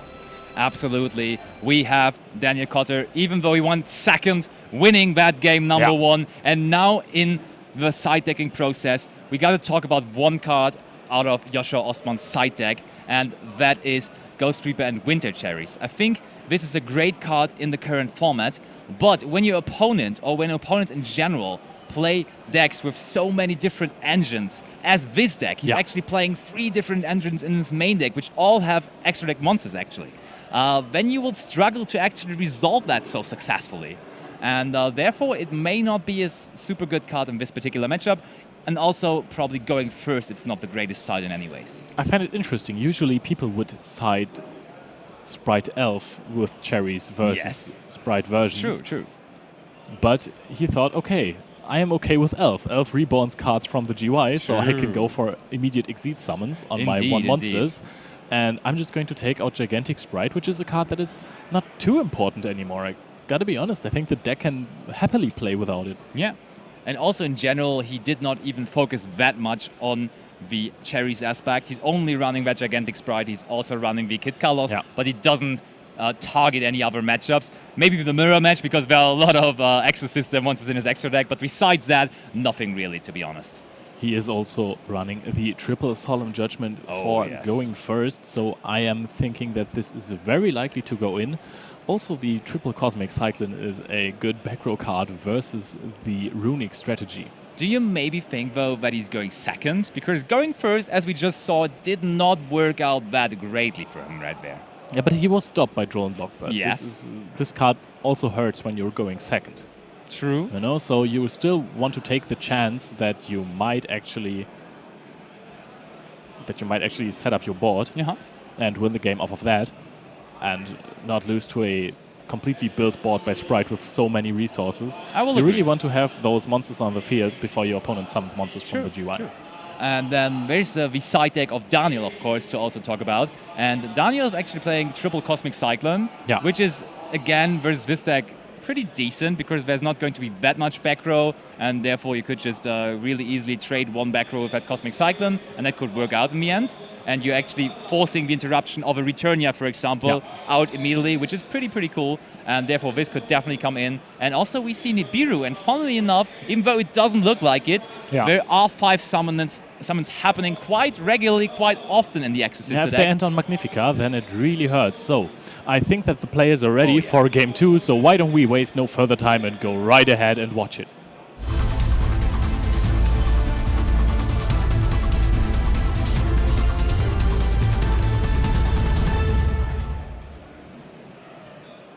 So here we are for game number 2 of this top 8 matchup, Daniel and Joshua, and it's probably going to be Joshua starting things off. We saw him having Solemn Judgment in his side deck, so I think that's probably the correct call. Did you see that eye movement of Joshua? He was like having big eyes, and that's always an indicator of being a little bit skeptical of his own hand, but he has Dimension Shifter to start things off, which is decent. Shifter is a decent start. I think that his deck is more prepared versus Tear Elements. He might have beaten many of them in this tournament, and because we do not Shifter is not off that strong versus this variant, especially not versus the life turn part. Yep, and we are not starting off with Martha this time, and I think he was really eyeballing his hand there, because he drew multiple cards that he's only running 1 copy of. I think this is Exorcister Irene there, that looks like Irene. Absolutely. And also, of course, the one-off permanent continuous Carpe Diem spell. So 2 one-offs he had there, and also that Dimension Shifter. And Daniel is really not sure what to think about that. And he just passed with no spell trap card set, because this monster only has 400 attack points. This is interesting. And okay, and now we are immediately starting with, I think it is Kisikil. No, Life Twin Lila it is. Life Twin Lila, of course, already activated the effect. There's Kisikil on the field now as well. And there's the cherries we were talking about. Now he has 2 monsters on field, which is 1 more than he has. And so he can actually take out the Gigantic Sprite. But as we said, Daniel can now just freely go into his Life Twin package. Yeah, absolutely. This Life Twin package does not work too good against Shifter, to be honest. He can just go into a different Exceeds monster at this point. Right. True, that's a fair point. Zeus? I mean, it actually stops him quite a bit, to be honest. There's no Zeus even in his extra deck. But Lila is bigger than the Exorcister on the field right now, than Irene. That's interesting. How big is Irene? 400 attack points, and Lila is at 500, so he could actually just attack over it. But what do you think was the reasoning of even summoning this? There must be a reason, because He even has the cherries in hand, and I mean, cherries is even better when you have 0 monsters on the field, so why would you even commit into 1 monster? So there must be a reasoning why this card is on the field there. Let me just check Carpe Diem again. Yeah, it must be with the combination of Carpe Diem, sure. I think Carpe Diem actually allows you as well to maybe perform an XYZ summon onto the arena if something specifically happens, doesn't it? Oh, it doesn't. Interesting, then. When an attack is declared involving your Exorcister monster, you can target 1 spell trap card your opponent controls, destroy it. Ooh, this makes sense. So that's the reason then. That is the reason indeed. Sunny Snitch is getting activated. Actually, the shifter is really good here. Yeah, it actually, I was so hyped about the fact that he could just freely go into his Evil Twin extra deck package, but as you said, he's like not really able to use it that well because there will be no monsters in the graveyard to reborn with it. And therefore, Daniel really has to think it out here. But if we count it, on Joshua's side of the field, there are 4 cards on the play field right now. Okay, so 1 is banished, 1 is in the GY, 1 is in the monster zone, and 1 is in the spell trap zone. And there's just 1 more card in hand that he has to play with. True. That's just... you're starting with 5 cards in Yu-Gi-Oh! And this deck did not manage here in this game 2 of top 8 to accumulate any cards in his opening turn, and therefore he's still left with the 5 cards he opened with. And we are going for the XYZ summon of Onibimaru, the Soul Sweeper. And this one is just there to be a big monster with 1,900 it's attack bigger points. than the monster we had so far. Okay, so Carpe Diem wasn't even activated to destroy the Sunny Snitch. Yeah, interestingly enough. But burn damage of Sunny Snitch can add up, so you definitely want to take care of it. So no Zeus in the extra deck of Daniel, which makes sense. Oh, but there's Runic Tip now. Oh, so this he is has access to the Runic engine, and specifically to Runic Tip, which is any other Runic card you could imagine. This is huge for Daniel right there. Yes, but you can't really go into big fountain plays right now because the spell cards after being activated will be banished. There is the Solemn Judgment, so I think Joshua is happy that it was banished because that wouldn't have been the top deck he was looking for. So we are just searching once again for, I think that was Flashing Fire. Yeah, he just searched for Flashing Fire. Sets a back row, sets another back row, even sets a 3rd back row and passes it back over to Joshua. So now, what did Joshua draw? This is game deciding right here. He is so far behind in this game. Oh, he draws the Martha from the top. Is this the way for him back into this game? He is trying to win this YCS. Is this Martha enough to get into top 4? I mean, it was the best top deck you could imagine. Starlight Rare Exorcista Martha from the top. How much is coming out of this, though? We are special summoning itself and also Elis once again. Daniel double checking on Exorcista Elis, but this is great. At least we see a comeback of Joshua. I was afraid he was just drawing his card and then maybe giving the fist pump, but no, he's still in this for sure. Now we are reading Sunny Snitch again, a card that could have been dealt with already. That's actually true. But now the protection effect of Carpe Diem again is a little bit better because monster effects cannot target like Martha or monsters Alice from the GY. Oh, only from the GY. Also, there are no monsters that target anything. I think it's more about the spells in this matchup. Gotta be honest there. I thought maybe it's about an effect beta that could potentially be in the hand of Daniel, but no. I think it's about the Lila Link, right? Oh, and you saw that. He was actually milling almost the full Magistus package that Joshua's playing. 2 of the 3 Magistus of Flame Sorora he's playing. And there's another Sophia, so he has another monster to extend. So maybe we are going to finally see the first XYZ summon of this Exorcista deck here in top 8. Are we going to, though? He is reading Carpe Diem again, and I think... Okay, no, I don't think anything. I don't know what he has in his back row right now. So we just have to wait and see. There can't be a Smashers because there's no Sprite or Springens card in the GY for Daniel. So he might just have to let this happen. Oh, I think this was an impermanence. Oh, it's Cosmic Cyclone. Carpe Diem. Okay. Oh, Carpe Diem actually activates when you exceed summon. That's true. He would have finally been able to use the good effect of Carpe Diem, which so far has not shown off, but he was taking care of that before with activating the Cosmic Cyclone. Oh, and there it is! First XYZ summon of our Exorcista player, Joshua, here in top 8. And I think it's Michaelis? Looked like Michaelis. It looks like Michaelis. Exorcista Michaelis hopefully being the sign of comeback here for Joshua. Yeah, and this one can quick effect banish a card from the field or from the GY. And when it's summoned, I think you can add, you can detach a material and add a Exorcister spell trap from deck to the hand. Which could be, for example, Exorcister Pax, which would be any Exorcister card again in your deck, which is quite cool. So what happens if this back row card is an impermanence now? He might want to chain it to the search effect here. And then he could chain quick effect banish the Onibimaru and attack over the Lila. And then at the end of the day, Daniel does not even have that many resources. No. And Not at all. as you saw already, it is the impermanence. And instantly... This Martha top deck was massive. Indeed it was. There is the Onibimaru being banished. And let's not forget, the Martha is also coming back in end phase, so there would be another monster for Joshua then in the end. And there's no monsters left on the field for Daniel. Also with this attack, he is probably able to summon Zeus if he's not restricted. Is he restricted though? I think Exorcister Martha might be the one restricting you into Exorcisters. Let's double check on that. Yeah. Yeah, okay, so he cannot go into Zeus. That would have been the icing on the cake, but it might already be enough here for Joshua. What a top deck with the Exorcister Martha. Maybe his ticket into Game 3 here in this top 8 match. He still has one card that he can set. One card that might help him win this game. Because the Michaelis this turn does not do anything anymore. Imagine Daniel's being this like turn. Returnia or something. That would be so huge. But there's Runic Tip for Daniel. That is also fantastic as a top deck. There are not any battle phases happening anytime soon for Daniel. Not gonna lie, he is using those Runic cards every time.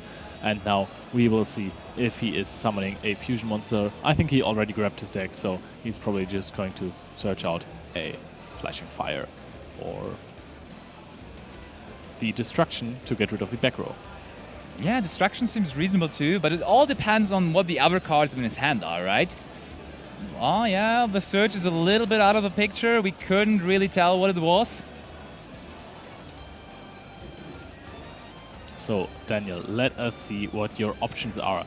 I'm actually quite impressed by this Martha, because it single-handedly, basically, outed the entire board of Daniel, which was arguably not too impressive. Still, like, did you see that coming, honestly? Yeah, no. Like, he had one card in hand, and then the Martha came to help, and Martha really, really snowballed into everything he needed to overcome the board. But there is still a live twin monster on the field for Daniel now. He has a monster, and there's also the Destruction now, right?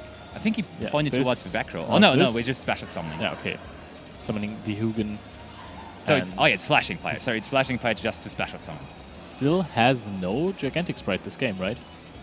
Yeah, that was a game we cherried. So therefore, there's no Gigantic Sprite in the extra deck. But there, of course, is Evil Twin Lila. Evil Twin Lila being summoned, using the effect to reborn the Frost, I think. Or is it? Yeah, no, it was Lila as well. So we are going for the pop on the set card, probably. No, he wants to pop the Michaelis, which successfully resolves. And Joshua, as he said, he could have cards such as Evenly Match. Oh no, we are in game 2, so probably the Evenly Match is not in there anymore. So this might just be still enough for Daniel. Looked so promising for Joshua with that Martha comeback, but Daniel is striking back once more, showcasing to us once again how good the Runic engine is in handling very, very different game states. It's so versatile, it can help you in so many different situations. So Daniel is also running a really small Evil Twin package, because he could also run a Trouble Sunny. However, he's going to go into another Lila to summon Kizikil to summon back the Lila on the next turn and have another pop. Yep, and it's back over to Joshua. And can we top deck Exorcist and Martha once more, is the question. That would be insanity. Oh, Pot of Prosperity. There is Pot of Prosperity, so that might as well be a Exorcist and Martha. I think he's going for 6, right? He just wants to see 6 cards here to turn this one around once more. He really doesn't care about this extra deck most of the time. He just wants to keep his Exorcist monsters.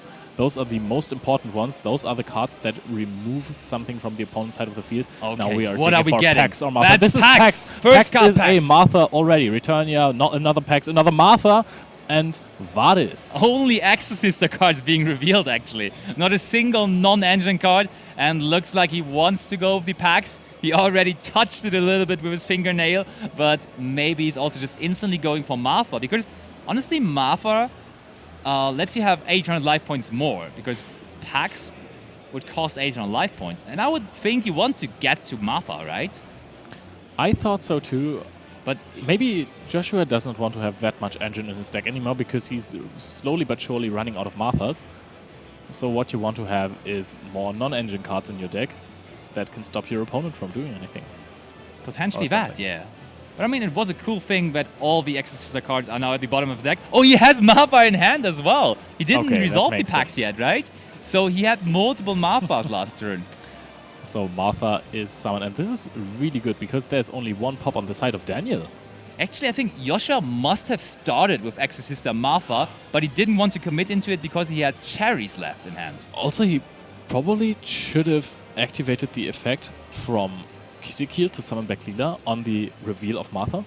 Ooh, because now there's an Exorcister monster on the field, which actually works pretty well against monsters that are summoning from the graveyard. So if the Kizikil activates to get the pop, both of these monsters can go, or at least one of these monsters can go into a rank 4 by using themselves as a material in a quick effect. Indeed, yep. Let's get Martha back up. And there we have now another Exorcister monster. I think for the first time ever in this match, actually Joshua is summoning multiple Exorcister monsters. He's actually really getting into this again. And you could tell by the face of Daniel. Daniel is not happy with how things are developing here. Looked bright for him, but it's turning a little bit more into the direction of Joshua. Another Michaelis that can just react with the quick effect to banish a monster off the field. Daniel is packing it up! The top deck Martha, if it even was a top deck, won him this game too. He came back from an empty board, basically no hand, and a rather impressive field on the opponent's side. What was that? I was sure this game is going to be over pretty quickly, and I was like, sadly, 4 Exorcists that will be done so quickly, but then Joshua just come back into it. That ticket into game 3 that I was calling it earlier, and now he has it. He will have the chance to really get into top 4 by boxing it out here in game number 3. I'm really sure that Daniel did not expect this either. No. So he's maybe going to be a little bit tilted. Yeah. He has to not let this get into his head, honestly. It's also a question of mindset, you're right. Yeah, absolutely. Specifically now, you're sitting in top 8 of a YCS here in Utrecht, and you are on the featured match, so this can really get onto your nerves, for sure. So you shouldn't really at home judge people for making maybe a little bit of a misplay once in a while. The nerves are really getting to you in that kind of a situation, even though you're a top-class player. So let's hope there is no cards played in Imperm columns here. Oh no, please no, please no. This happened way too many times already. We have a different situation. Joshua will be the one going second, so he can actually rely on the cards. He can side in for a going second scenario. And we see he's siding in one more Dark Ruler no more and one evenly matched, because he's already main decking 2 of them, and therefore he will be most likely probably on 3 copies each here for this game number 3. And also, a hand interaction that was not really that popular this event, I would say. It is the same. You're gonna get there. Please help me out. Gear Gamma. This. And yeah, what do you think about that in the current format? I think it's okay. I like it on Hugin. Yeah. When your opponent starts to discard a card and tries to get to Fountain, Yeah. I mean, you're immediately going +1 with it. Indeed, and we were thinking about why Moonlit Chill is being played so much in the current meta game. And even over Veiler. Yeah, we found ourselves an answer, which was good. It is because of Hagen and also because of Brendan and High Spirits, because both of those happen in the draw phase, and therefore Veiler is definitely a lot worse than Moonlit Chill. But Gamma is even better than Moonlit Chill, right? So I would say Gamma is actually quite a good card in this matchup. Gamma seems to be really good. Also, it does not lose to, or it's at least not that bad against decks like Fluwanderies, of which we had many of in the top 64. Oh yeah, and I think do we even still have one? I think we might have eliminated all of the Fluwanderies players. all got kicked out in top 16 then, finally. pretty close games. We were actually, as we told you, standing by the top 16 tables, and Jack Verma had a really close game versus the Italian national champion, but Jack Verma in the end managed to overcome him to get into this top 8 we are currently having.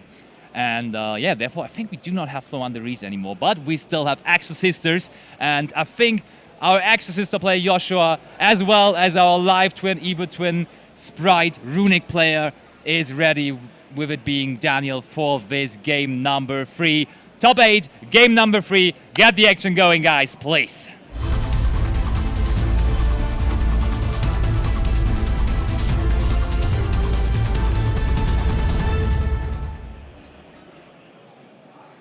And we are back immediately with the start of game 3. There is a fist bump, respect, sportsmanship. Okay, so let's draw our first 5. Daniel has drawn his. Joshua, of course, has drawn his. What an introduction. Surprisingly, really, I love that. I love that. And yeah, it will be on Daniel. And I think I saw quite a few spell cards in his opening hand, which would be an indicator for quite a bit of runic stuff happening, and he has the best of the runic quick play spells, and he's instantly using Runic Tip to search out a spell right from his deck, and that looks like Runic Fountain, and he hits the Marfa. And Daniel is like, okay, now I cannot get triple Marfa of his game anymore, which is great. Now triple Marfa is not a threat this game, and there's the Sprite starter. I watched a couple of Runic Sprite matches, and from time to time, this deck struggles with not getting access to the Sprite part of the deck. You're just sitting there with a lot of Runic cards, and to be fair, those are great, but if you're not adding the Sprite part of the deck, it's not happening that much on the field. Oh, there's an impermanence on the Sprite starter.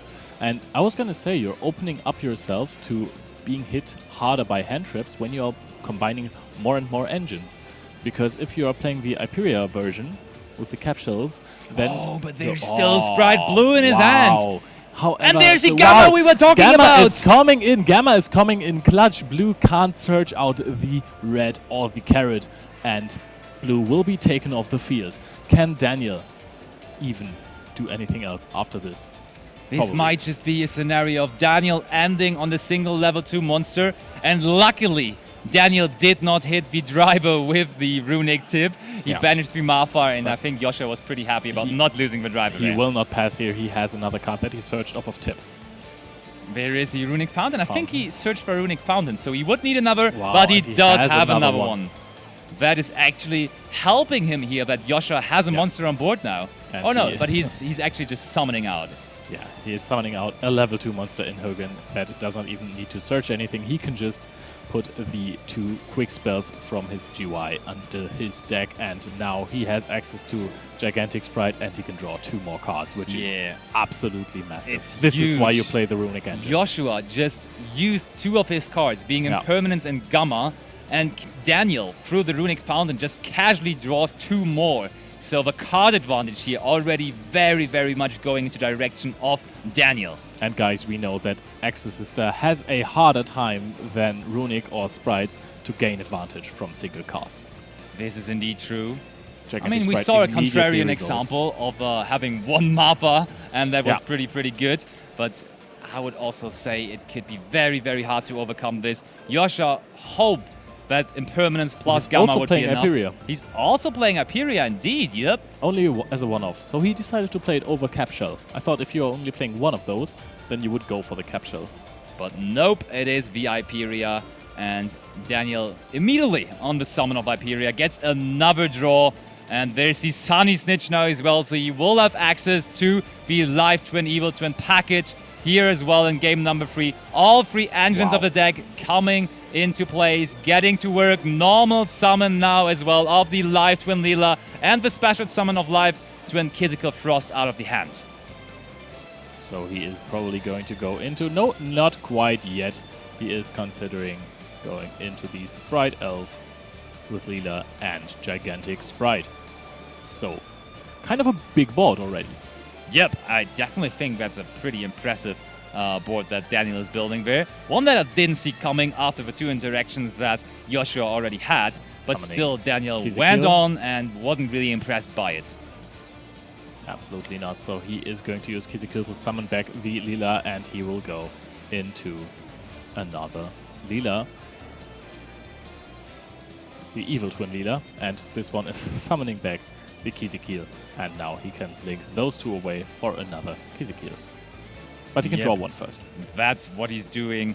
And I mean, he drew, I think, 4 cards in here already, right? Yeah. So this is absolutely massive. 2 from Fountain, 1 from Hyperia, and 1 from That's Kizikil. almost a completely new starting hand. You're Absolutely, starting with yeah. 5 cards, and he just managed to draw 4 in the whole turn. So he just refreshed his hand insanely well. Even more impressive when you think about that his opponent used Impermanence and Gamma. So he got rid of 2 cards from his own hand. So he's going to start with 4, and those are the 4 cards that he just casually drew.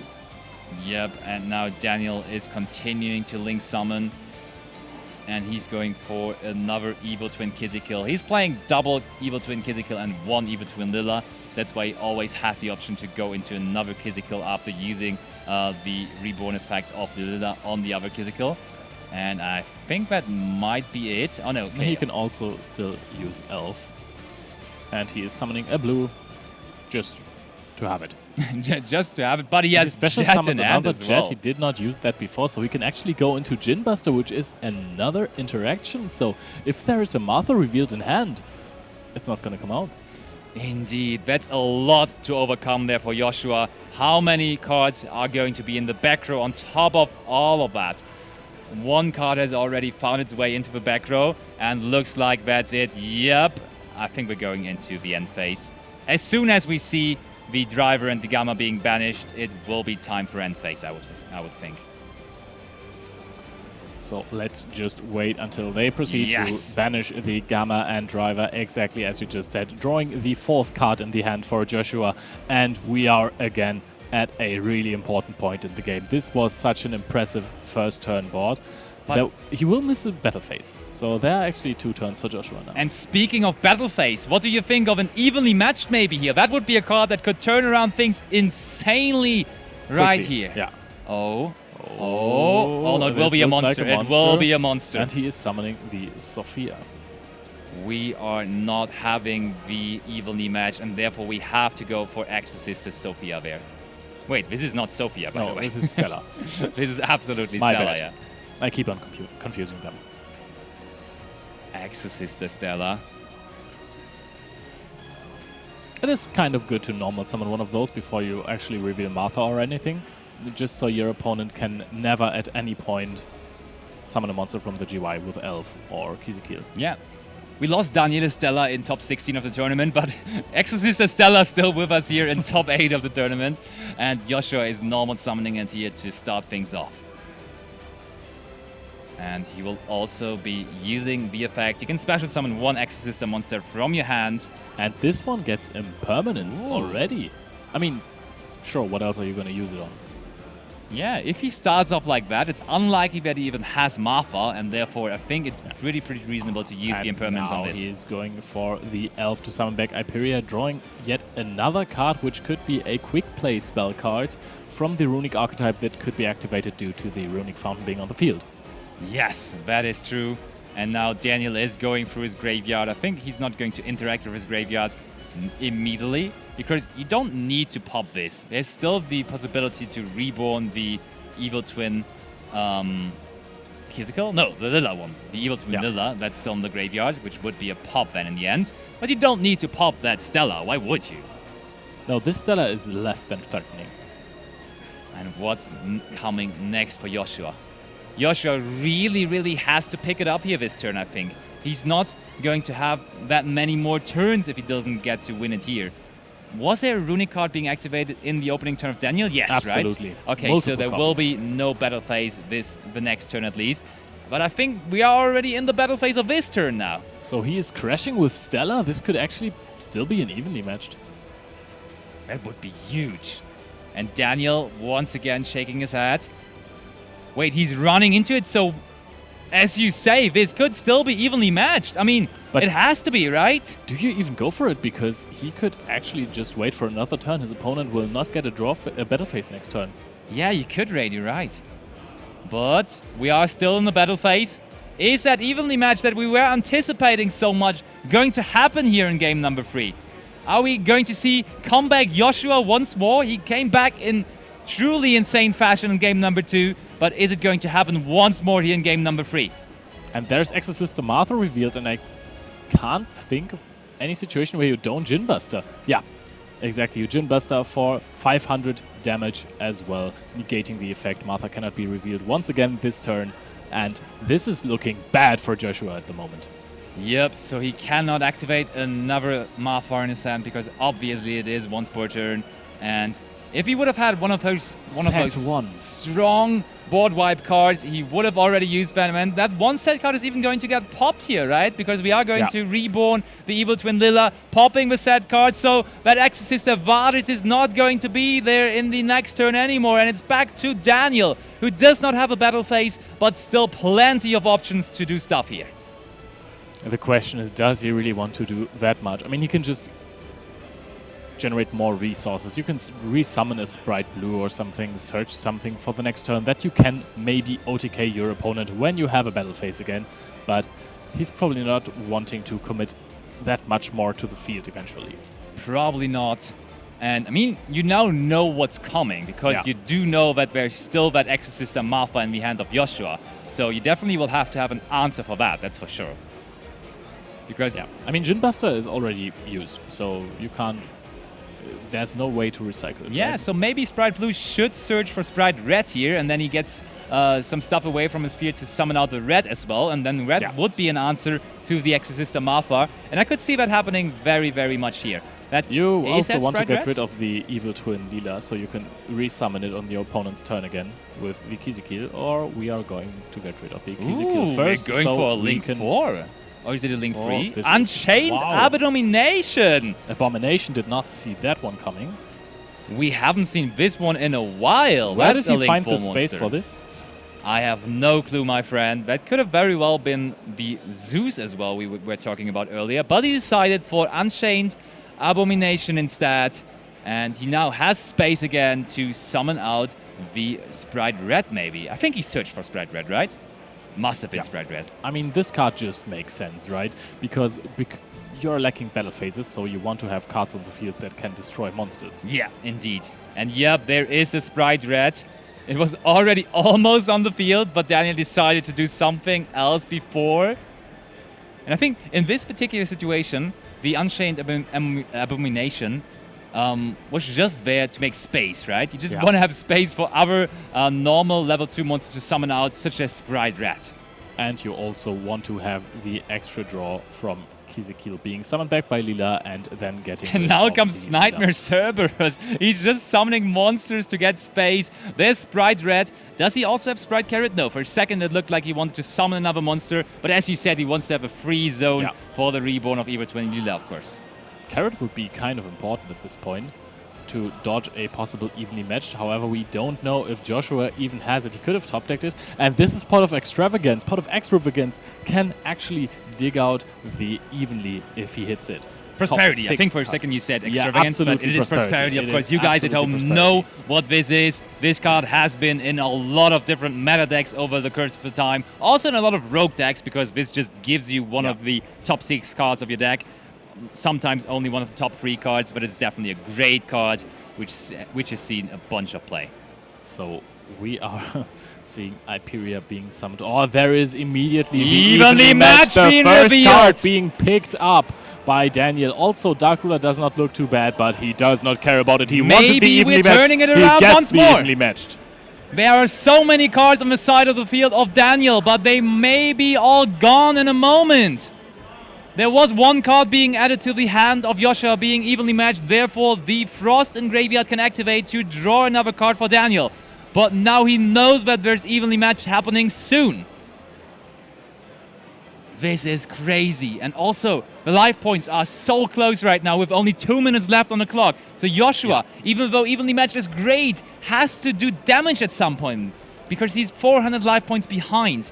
And he may even not activate the evenly matched. This will be interesting to see. Do you think he maybe has Gargaga Cowboy in his deck? Also, by the way, what do you even leave on the field? Do you keep the Runic Fountain as the only card?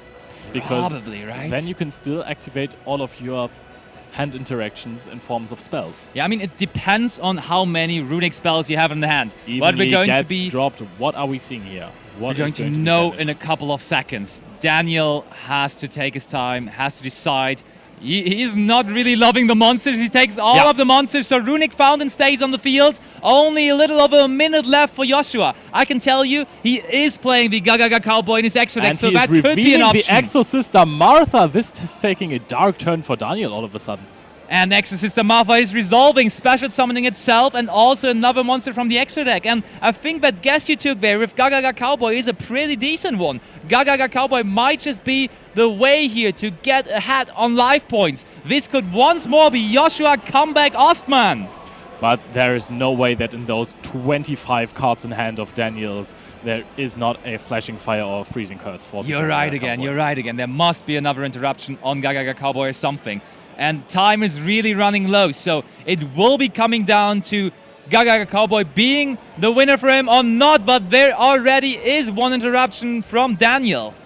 And it is the Runic Flashing Fire destroying a special summoned monster on the field. Martha is gone. Martha is looking really sad in this GY, and it's just the Alice now.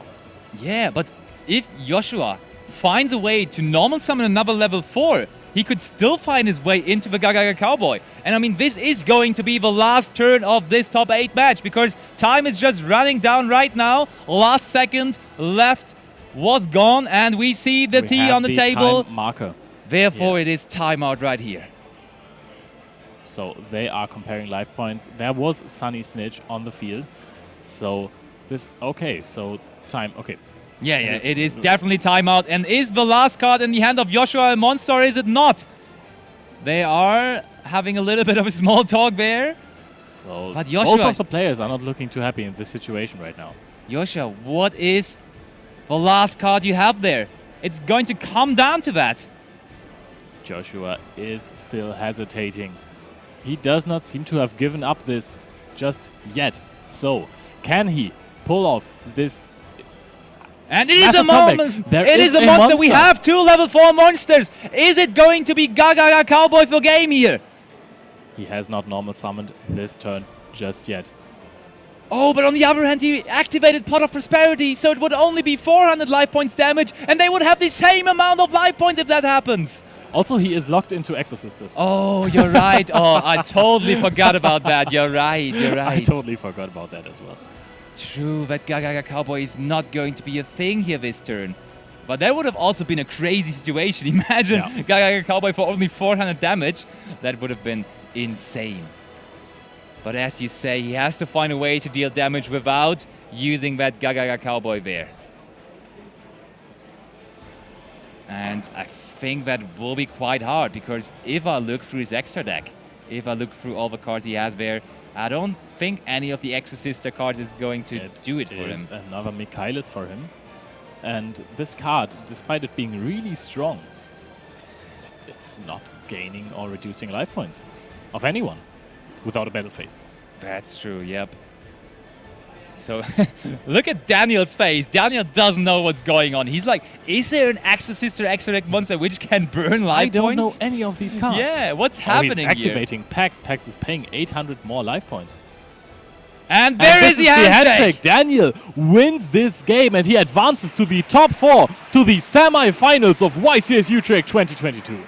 What a game we had there on our hands. It was really going back and forth. In game 2, we were already thinking it's going to be Daniel in the semis, but then Joshua had such an insane comeback, and then we played it out until the last second of the time, and we couldn't find another comeback of Joshua, and this therefore was truly evenly matched. Daniel Cotter is the first competitor of top 4 here at YCS Utrecht, and I love it.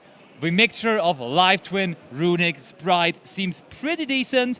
He couldn't decide on any of the 3 engines. He couldn't decide on 2 of them. So he just went with all 3. And I definitely think it works, for sure. Yeah, absolutely. All of these cards put in the work. Without the Sunny Snitch, I think... Was there a lot of burn with the Sunny Snitch in Game 3? Not really, I no. don't think so. I think he just normal summoned a monster and crashed. Yeah, indeed, indeed. There was no special summoning while the Sunny Snitch was still on the field.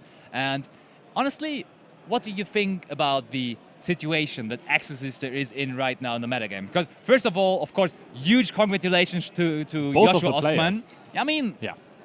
Daniel still has games to play, so let's congratulate him after he's done. Maybe he's our new champion. Congratulations to advancing to the semifinals. True, that as well, for sure. But congratulations as well to Joshua for coming so far with such a unique deck, with the Exorcister deck, even featuring the Magistus engine. Yeah, so that we haven't really seen much of. It was just banished by the runic spells. So therefore, definitely something very special and something noteworthy. And what do you think going forward? Is it going to be a good pick? Especially looking out for the new sets that are going to release very soon. Yeah, in the future, where Telement is probably going to be a lot more popular, I think True. Exorcisters have a much better shot. This tournament, it was not represented that well. Of course, Joshua Ostman was a perfect pilot for the deck, and he took it so far in a not Exorcister-friendly metagame. You gotta be honest, because the Sprite matchup is really hard for the deck. Same, yeah. He must have faced a lot of Sprite Runic players. And I mean, he faced another one white here, which was his final opponent. He couldn't overcome this one. But I'm also very surprised by the fact that he could overcome all of those Sprite Runic players, because in direct comparison, the matchup between Exorcister and that seems pretty unfavorable. On the other hand, we just saw him almost taking it down there. And you have cards like Dimension Shifter, which helps. You have cards like Evenly Matched that break boards, if there are even any. If you activated Dimension Shifter before, the boards won't be too crazy. But yeah, the deck still does what it does best, summoning Martha and then going for a rank 4. This is what it's always done since it came out. And So it kind of works still. We're not going to repeat the outcome of YCS Niagara Falls, so we're not going to have another Exorcister winner, because I can already tell you that we are not having any other Exorcister players left in the tournament. So that, I think, even was like the last real rogue deck we had there, right? And therefore, we could actually just... I think we have Sprite Runic left, even a couple of them. I mean, we saw the Sprite Runic live We stream do one. have more Sprite Runic to come. We also have the Scareclaw variant of Telements. I'm really excited about that. Let's see how this one turned out. But first of all, let's hear it from the winner of this game. And Ed, take it away. Hi guys, yes, I'm here with the winner of the top 8 game, Daniel Cotter. A very exciting game. How does it feel to be now in the top 4? It feels really good. I still can't believe it. Quite overwhelmed. Yeah, it feels great. It was quite a serious battle towards the end there, but everyone was very uncertain what was going on. The commentators were going on saying that there might have been a Gaga Cowboy play, but then we realized that they were locked into Exorcister, so that wasn't likely to happen.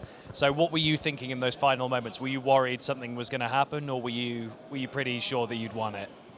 Actually, I wasn't really aware of the current time, so I wasn't really thinking about time.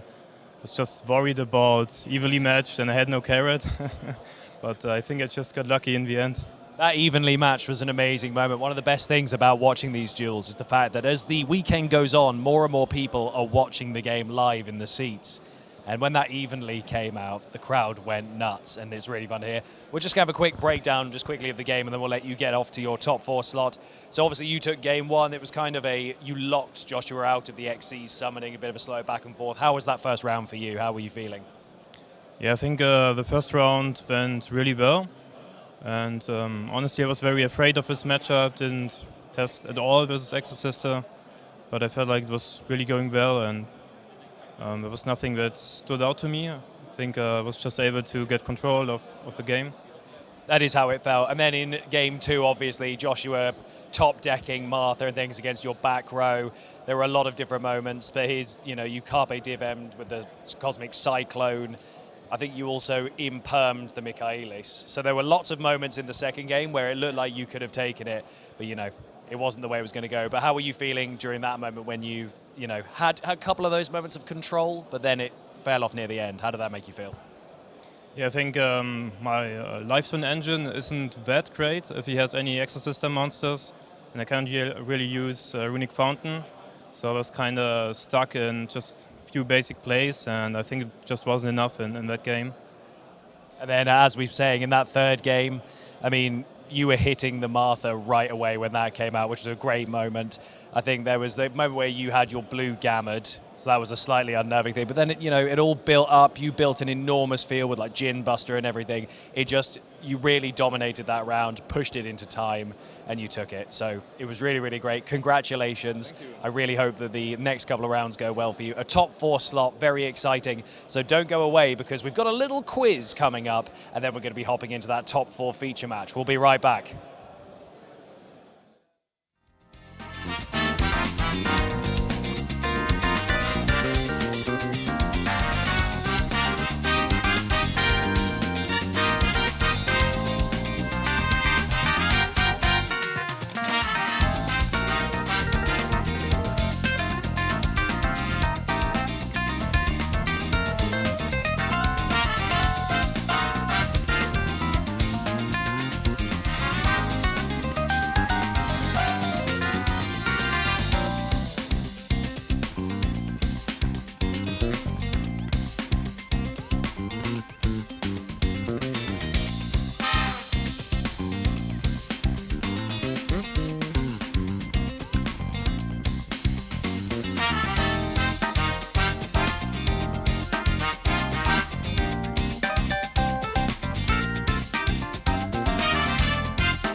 Hello friends, we're back just before the top 4 feature match. We've just come out of our top 8. Very, very exciting stuff, but the way of these things is there's always a little bit of a delay before we get into it. So we're trying to make sure we bring you some constant content to keep you entertained before these semi-final and final rounds, because it is very exciting.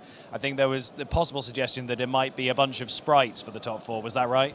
Looks like it, yeah. Joshua Schmidt is the last one playing versus Jack Verma, and if Joshua wins, we will only have Sprite for it. A full Sprite top 4. Well, I guess we all saw that coming to an extent. It was that or tier, I guess. So going to be an exciting top 4 to see who comes out on top, but we'll be bringing you that quite shortly. In the meantime, I've got myself a quiz here, gentlemen. We know how this works. One of you is going to be starting first. To explain it to all of you guys at home, I'll be asking one team the question. If they get it right, great. Then the next time it moves over to them. If they don't get it right, it passes over, and then they get a point, depending on whoever gets the answer right. Pretty simple. You know how quizzes work.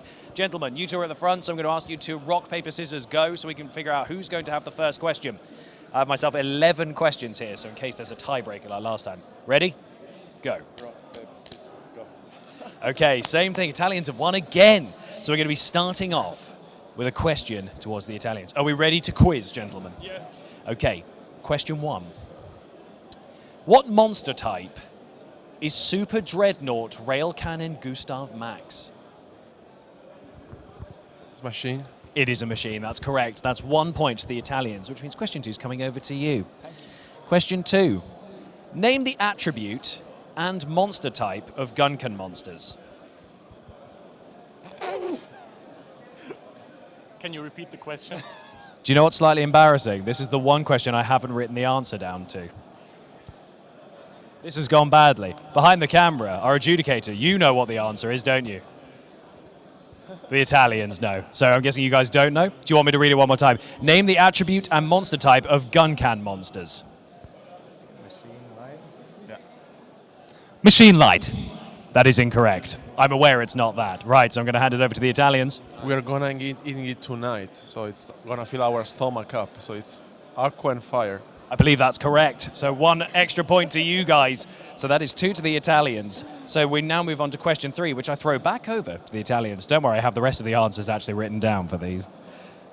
Question 3. I actually didn't write this question, just so you all know. What is the highest attack dinosaur monster? I promise I didn't write this one. Those of you at home are starting to figure out that I'm still playing dinosaurs, even in this format. I stand by it, damn it. There's no reason to be embarrassed about playing dinos. I love my dinos. Just because no one else does doesn't mean I can't love them. Both of our team very intently discussing this. There is one correct answer. I thought it was one from my deck. Turns out it's not. But we'll see. The question is, you want the name of the attack? The name of the card. They're trying to figure it out. Here we go. I can see them discussing. Marcello is suggesting Kent Regina. Dinomorphic. That is correct. With 4,000 attack, it is Dinomorphia Kentragina. So then we move on to question 4. We're going to take it away from the card game for a moment here. What is Yugi's grandpa's full name? Now, this is going to be one for all of you old school anime fans who have watched the anime, played the video games that feature all of the characters. This is exactly the kind of question that you should know. But do our contestants know?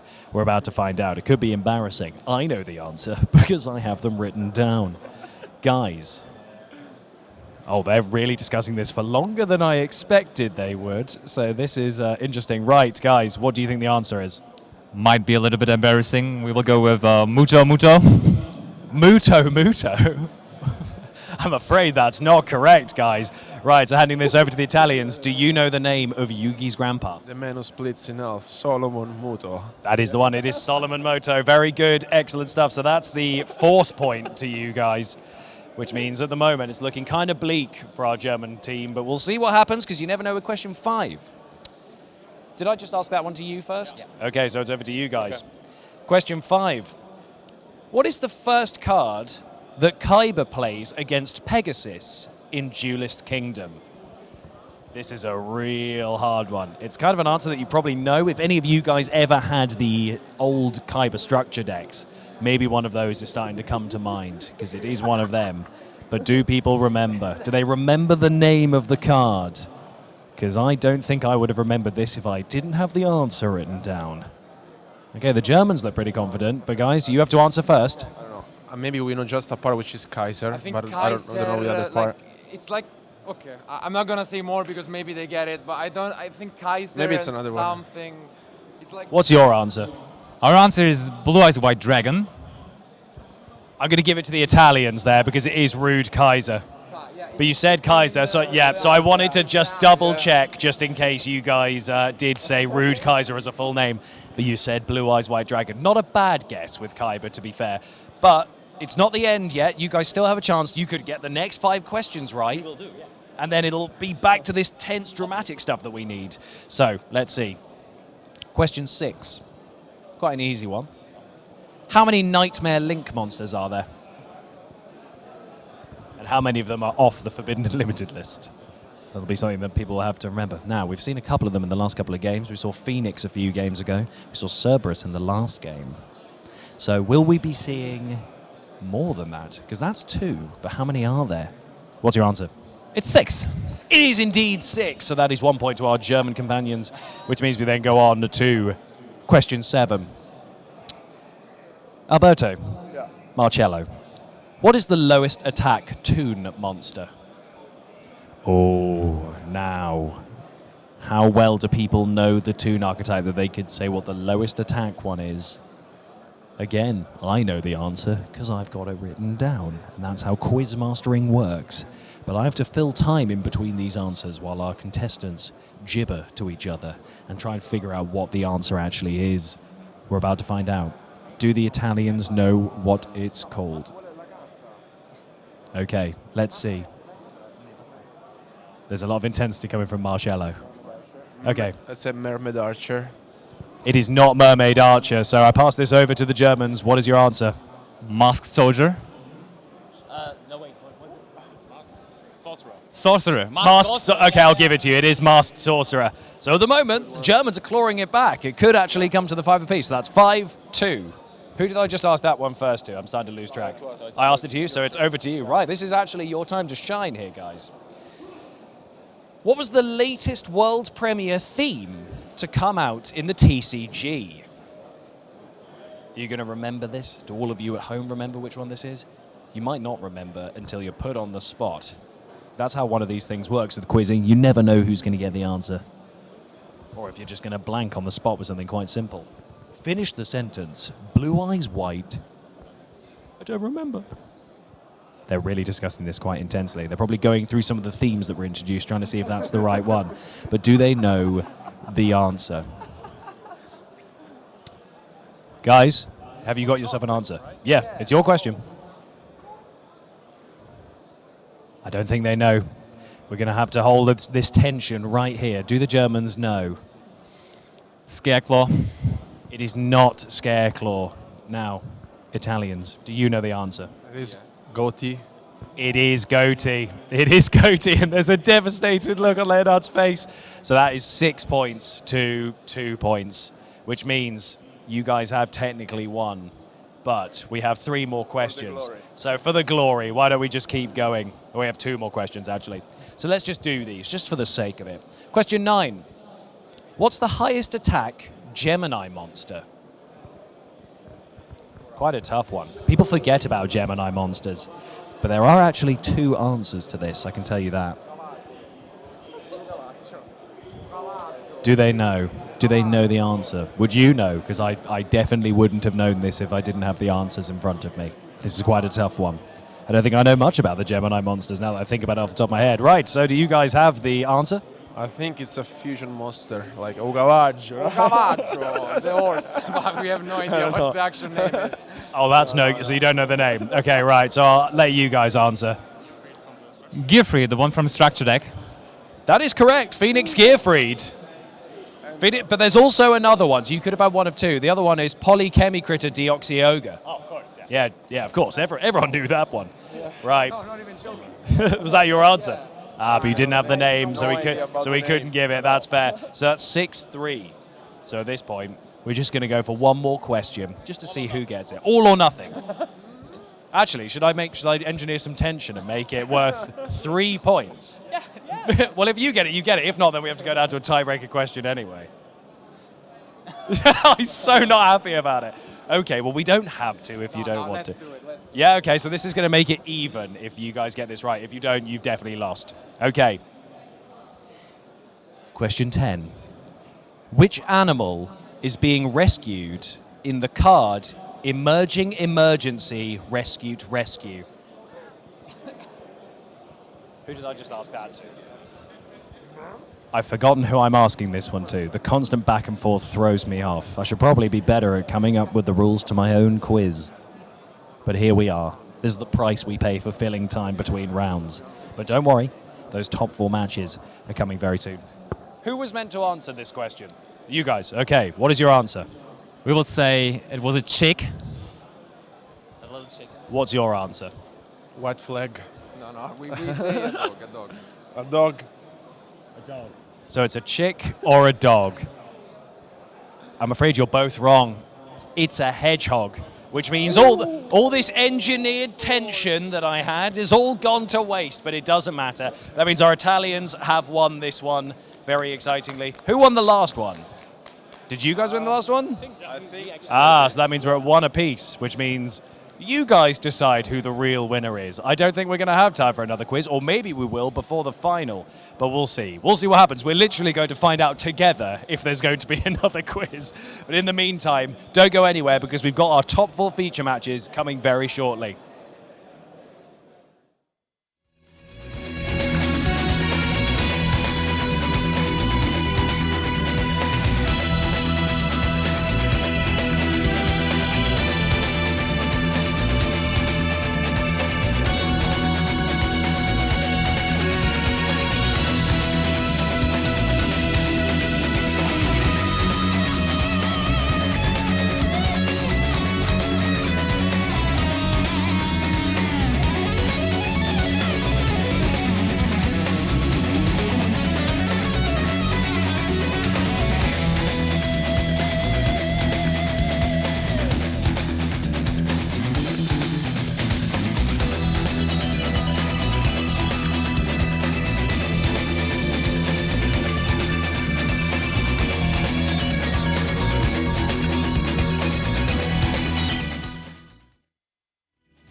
Only 2 more rounds remain of the Yu-Gi-Oh! Championship Series live in Utrecht, which means tensions are running high, the crowd builds ever more, and people are getting very, very excited to see what happens over these next rounds. Top 4 feature match happening right now. We've got Joshua Schmidt versus Francesco Gigenti, and this is going to be a very, very interesting match to see what happens, which direction it goes. Whichever one of these two gentlemen gets through to this will make their way into the final of YCS Utrecht. It's going to be great. So guys, can we roll the dice for a high roll to see who's going to be going first? Francesco is going to be rolling first.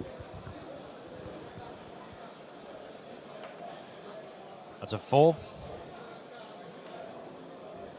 That's a 5. So Joshua, are you going to go first? Joshua is going to be going first in this top 4 match. Very, very exciting. So I'm going to hand you over to Marcello and Alberto, who are going to be your commentators for this top 4 match. Take it away, guys. Welcome to the semi-final or top 4 of YCS Utrecht 2022.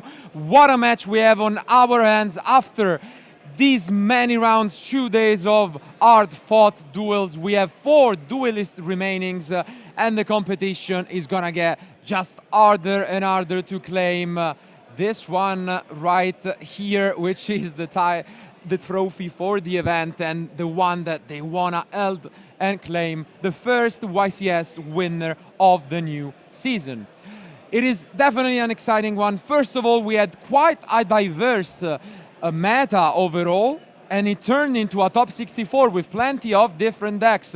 We went through the deck breakdown, and now, surprisingly, maybe not so much, there are 4 Sprite decks remaining, but here on our ends, for people who have not yet followed maybe, Joshua Smith, of course, very well-known player, is on Runic Sprites with some deck cards for going second in the main deck, such as Lava Golem, while his opponent is on Live Twin Sprite, and is also the only other duelist in the top 4 not using Runics. Because the other top 4 match, which is just as amazing, is the one between Dinkabui again, Runic Sprite, and we have the winner of the last future match playing, of course, Live Twin Runic Sprite. So who will be the best Sprite duelist of the weekend?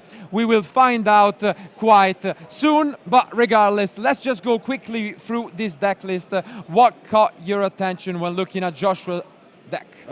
We have seen also the European Championship, how Joshua adjusts his deck through the format. I think that his main deck is pretty solid. Yep. It's nothing very, like fantastic or enthusiastic, but the side deck, I think we will talk about this sooner, but I think in game 2. While on the other hand, we are seeing Francesco relying on the Evil Twin version, which I'm a really fan of, because he's playing a lot of different hand traps, like it's like a completely different approach. Joshua, who by the way will go first, great advantage on a lot of different runic spells. His opponent, on the other hand, the last non-runic sprite of the entire event, maining so many different hand traps. Who will take it on? Who will be the first to advance to the finals of YCS Utrecht? Our players are ready. Let's go to game 1.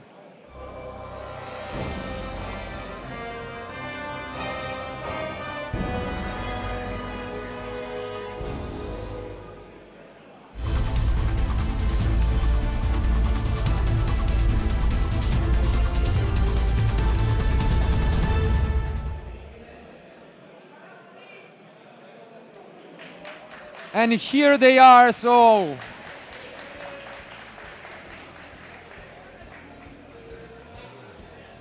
as mentioned, Francesco maining 15 different interruptions. We'll see if he will actually open any of them, but it is Joshua who starts things off with one of his infinite runic cards getting to the fountain. Let's see if Francesco will stop it. He's definitely taking his time here. Lava Golem, of course, not good going first. Gonna get discarded by Joshua, and Francesco allows it right away. Interesting stuff. Yeah, Francesco is main decking basically 15 end traps. Yeah. I mean, all of them, all the good ones. and also siding them also. I mean, he has basically so all of many. them. Yeah. So many. But for now, it didn't stop the Eugen, which is somewhat interesting. And Joshua actually opens up the kitten as well. Here, I would be shocked if Francesco let this gigantic resolve, and he does. He's considering it. Yeah, he does have a response, and it is the infinite impermanence right away to stop the gigantic. Well, good stuff. Yeah. Good stuff here by the Italian player. Let's see if Joshua has anything else. He passes back to his opponent. Wow. What a turn by Joshua, already interrupted by just a single impermanence. Yeah, I mean, this is what we have seen. If you have that interruption on your opponent's turn, he doesn't have any other extender. And he starts things off with Prosperity on top, just trying to look for one of these live twin cards. Do you think, I mean, this is a big tell, because you would have activated the fountain if he had some of the good spells. Yeah. This is a very weird end from Joshua. Yeah, doesn't really have much going on. Honestly, passing just with the gigantic on the field, it's very quick start. And absolutely buy 6 cards from Francesco, really digging for his deck. Let's see if he can pick up any of them. He does. So tough choice here, already seeing one of the tech cards, which is the Gamma in the main deck. You know I'm a fan of that. But yeah, not a difficult choice here. He will pick up one of his live twins, and he does. So live twin Lila is picked up. Of course, gonna be able to summon the one copy of the reskill from the deck, and that's already a great start, right? Yeah, I mean, we have seen our Sprite players this week and rely on different strategies, and we have said that the Evil Twin really has the possibility to splash a lot of monsters, especially with the Link monsters. You're basically able to bring them up turn after turn, and he also has we see the Jet as well coming down from the end. He can pick up the starter to just play super safe, but I mean, you see Lava Golem, you see Runix, you don't really expect end shops that much, and it is the semi-final. You know what's going on, you know what your opponent is playing, and I think Francesco is in a really good spot to advance at least to game 2. Let's see how he will do it and what he will try to do. Because also, to be fair, if he doesn't OTK right here, and it's basically impossible due to the Prosperity, there is a good chance maybe another Lava Golem is in the end from Joshua. There might be, especially because like Joshua passed without making any other actions, so he might be holding another copy of Lava Golem. I will not be surprised at all. Yep. But as you said, Francesco here will try to push as much as he can. And we know that Joshua is not playing any Entrap at all. So yeah, he does not have anything at the moment. Will just stay at the mercy of his opponent, who really has to play carefully about this Lava Golem, because there is a great chance, as mentioned, Joshua has a second copy. But outside of this, I think really, really great chances of taking this game 1 home. And to be fair, I think the deck list is really solid. Yeah, I really like it. I mean, the Evil Twin deck that Francesco is playing looks super consistent. Also plays the enemy controller, which you have seen sometimes this weekend being very impactful. Absolutely, it's one of the best cards. And here Francesco is actually going for both carrot and blue into red, most likely. Maybe disrespecting this Lava Golem, or maybe just saying I'm gonna put up so much advantage that even if you drop it, I'm still able to play the game. Let's see. He does. So Joshua not really caring about his opponent deck at the moment. Not that he has many options. He has to find a way, of course, because the Gigantic at the moment is very shoot. Yeah.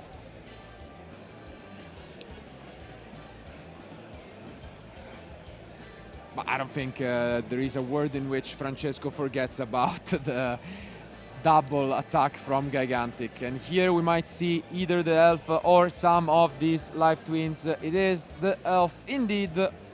who is gonna bring back another sprite. And yeah, here we see the usual stuff from the deck going for the Evil Twins. I think this is a great start, honestly. And yeah, here we were talking about this even before. The key skill and the Lil are very good, especially because like you keep recycling them back turn after turn, and here just pushing up for some damage. It does a lot. Here, of course, every damage Joshua takes is offed by the Prosperity. But outside of this, it's a really, really good setup, and can't blame the Evil Twins for being this good of a deck. And in the top 4, we have 2 decks actually using this engine. So it's very interesting for sure. Still and your pick. What a setup by Francesco, who will pass play back to Joshua, who needs to pick up something. I'm expecting another copy of Lava Golem, most likely in the end, but can he really fight back? What a turn by the Italian. Let's see. Does he have it? He does. I mean, this is not much of a surprise. Of course, he was holding a second copy of Lava Golem, as mentioned. And I think Francesco is still in a pretty solid spot to come and close this game. But can Joshua do something? We know the Fountain in his hand. There are 2 more cards. That's what he's going to go for. And of course, Carrot and Elf really hurt, because you want to, of course, negate those pluses, those advantage coming down from the runic cards.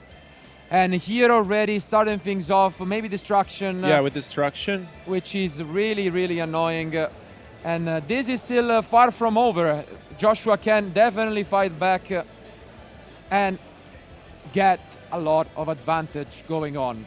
Obviously, the Smashers would be really, really, really good, but we actually go for the other effect. Interesting. Ooh, okay. And I think he really needs to find something out of his deck, because if he really wants to push for display, then he might not be holding anything good. So he just needs to find his way. But let's see, Francesco. He does have the Smashers, and this is huge. Smashers on the Fountain. Joshua has seen enough, and he picks up his card. So it is Francesco winning game 1.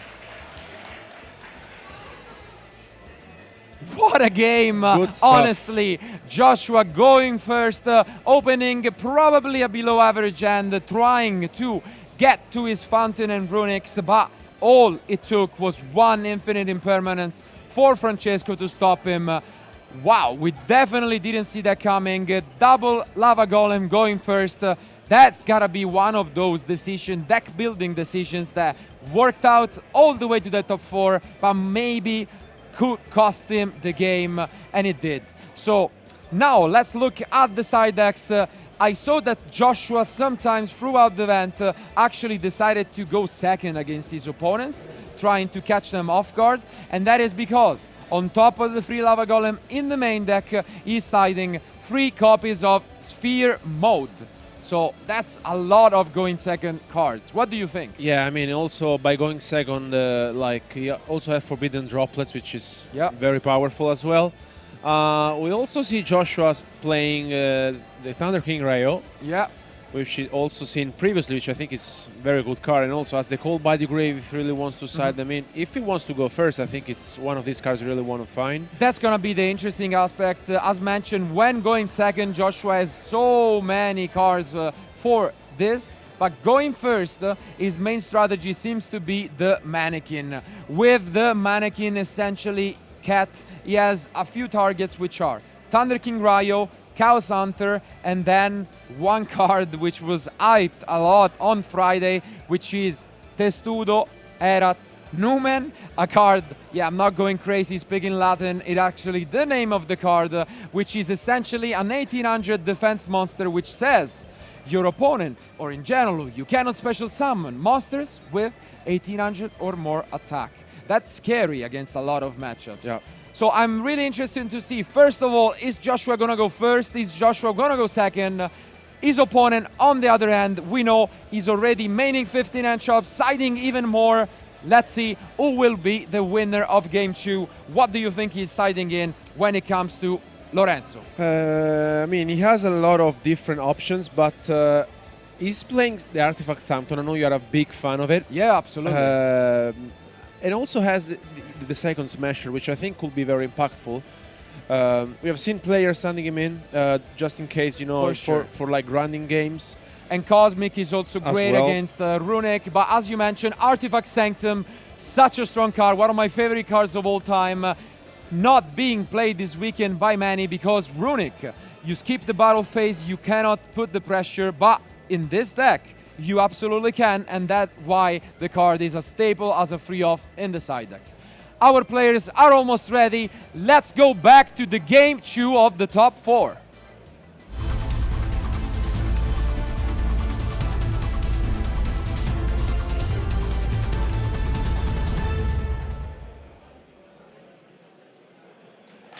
And here they are. So first of all, let's see if Joshua is going first or if he let his opponent go.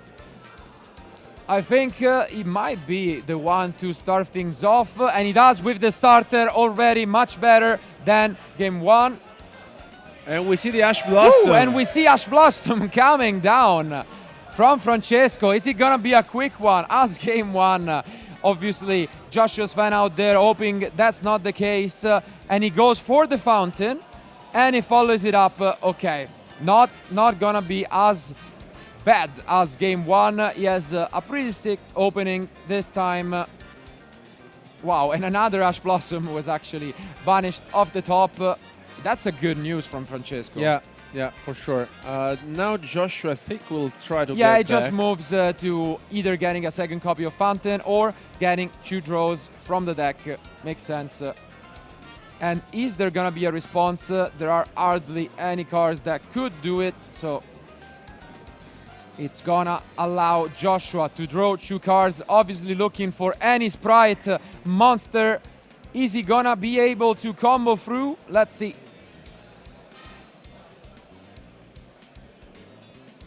He does, so he has the jet. Of course, he won't be able to get another starter for this turn, but at least he can guarantee 1 copy for the next, or just get the smashers, which is great against any version of sprite, really, and that's what he does. So now it comes down to, does Francesco have a response for the Gigantic coming up?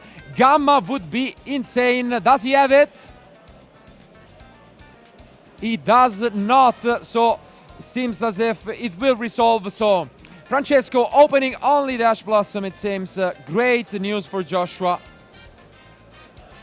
And yeah, he now can finally play the game a little bit more, get things going, and it's looking much better. Yeah, especially because like if you don't see any other end traps, you just you activate the Ash on the starter and then you just hope that will be enough. Absolutely. And Joshua, I think, will continue. Yeah. Yep. Presses forward, goes into yet another runic spells, setting up pretty much for the next turn the graveyard, and will now go for the elf. Nothing too surprising. He has actually some interesting choices in the extra deck. Of course, he could go, all the way from Masquerena or Jin, which could be something we see. And here, as expected, is the one card which Joshua has been relying for most of his games, the Mannequin Cat. What an opening from Joshua. This is impressive, because basically Joshua opened very strong, even if Ash Blossom was there. And now it's back to Francesco, which actually is in trouble. Absolutely. Now it seems almost as it is an uphill battle for the Italian to win this game 2. Let's see, I'm sure he's gonna try his best with 30 minutes on the clock. No need to rush to game 3 yet. So, Lightning Storm coming down from the Italian. Wow. Wow. That's... what a way to start things off. My, oh my, oh my.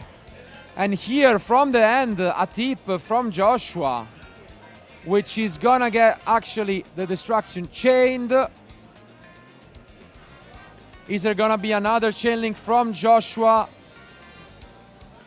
He does have the starter, he goes for it.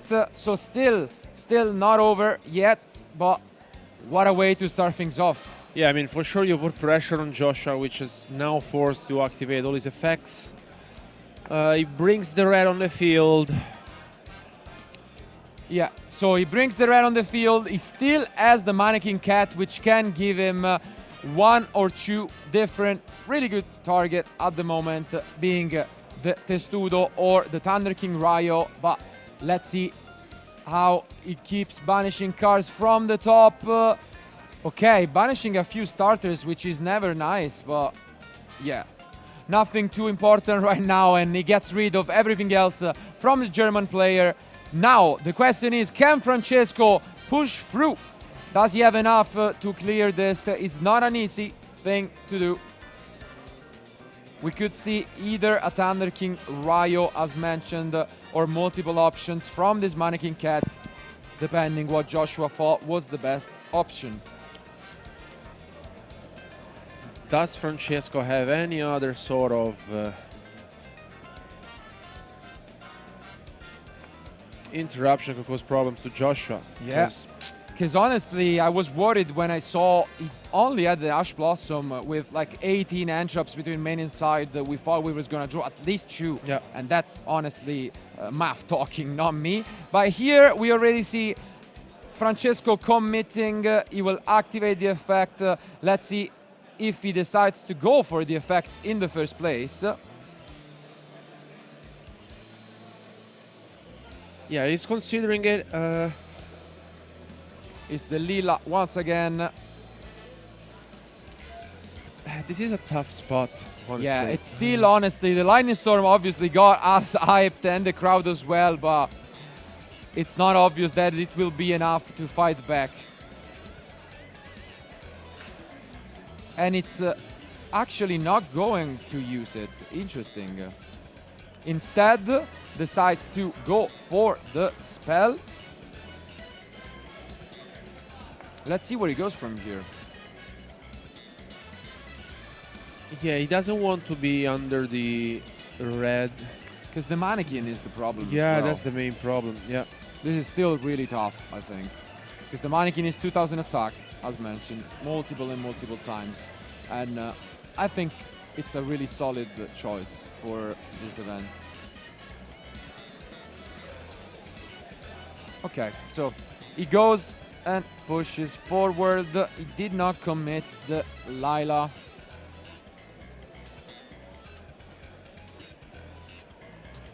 Francesco really considering his options. As mentioned, doesn't really need to rush. Game 1 was quite short, and now we do see the Mannequin being used for the first time, I believe, to get this Thunder King Rayo, which obviously couldn't be summoned. Yeah, so now Joshua realizes the big thing is he couldn't because of starter. Yeah. Ooh, and Joshua, I think for one of the first time actually gives up a side. He maybe might have activated his starter a little too soon. And this is now a problem for the German player. Of course, the red is still there. Yeah, Francesco needs to find a way to deal with the red. And if he does, he needs to get rid of the Mannequin this turn. Yep. And there's also the elf. It's still not going to be easy. But here we see a Sprite Blue coming down from Francesco. And this changes things quite a bit because it forces Joshua at some point to commit the red. I was getting worried that maybe you are forced into a gigantic or a play and then the red alone is enough. But this does so much. Let's see Joshua's response. Seems like he activated the Mannequin this time, getting a jet.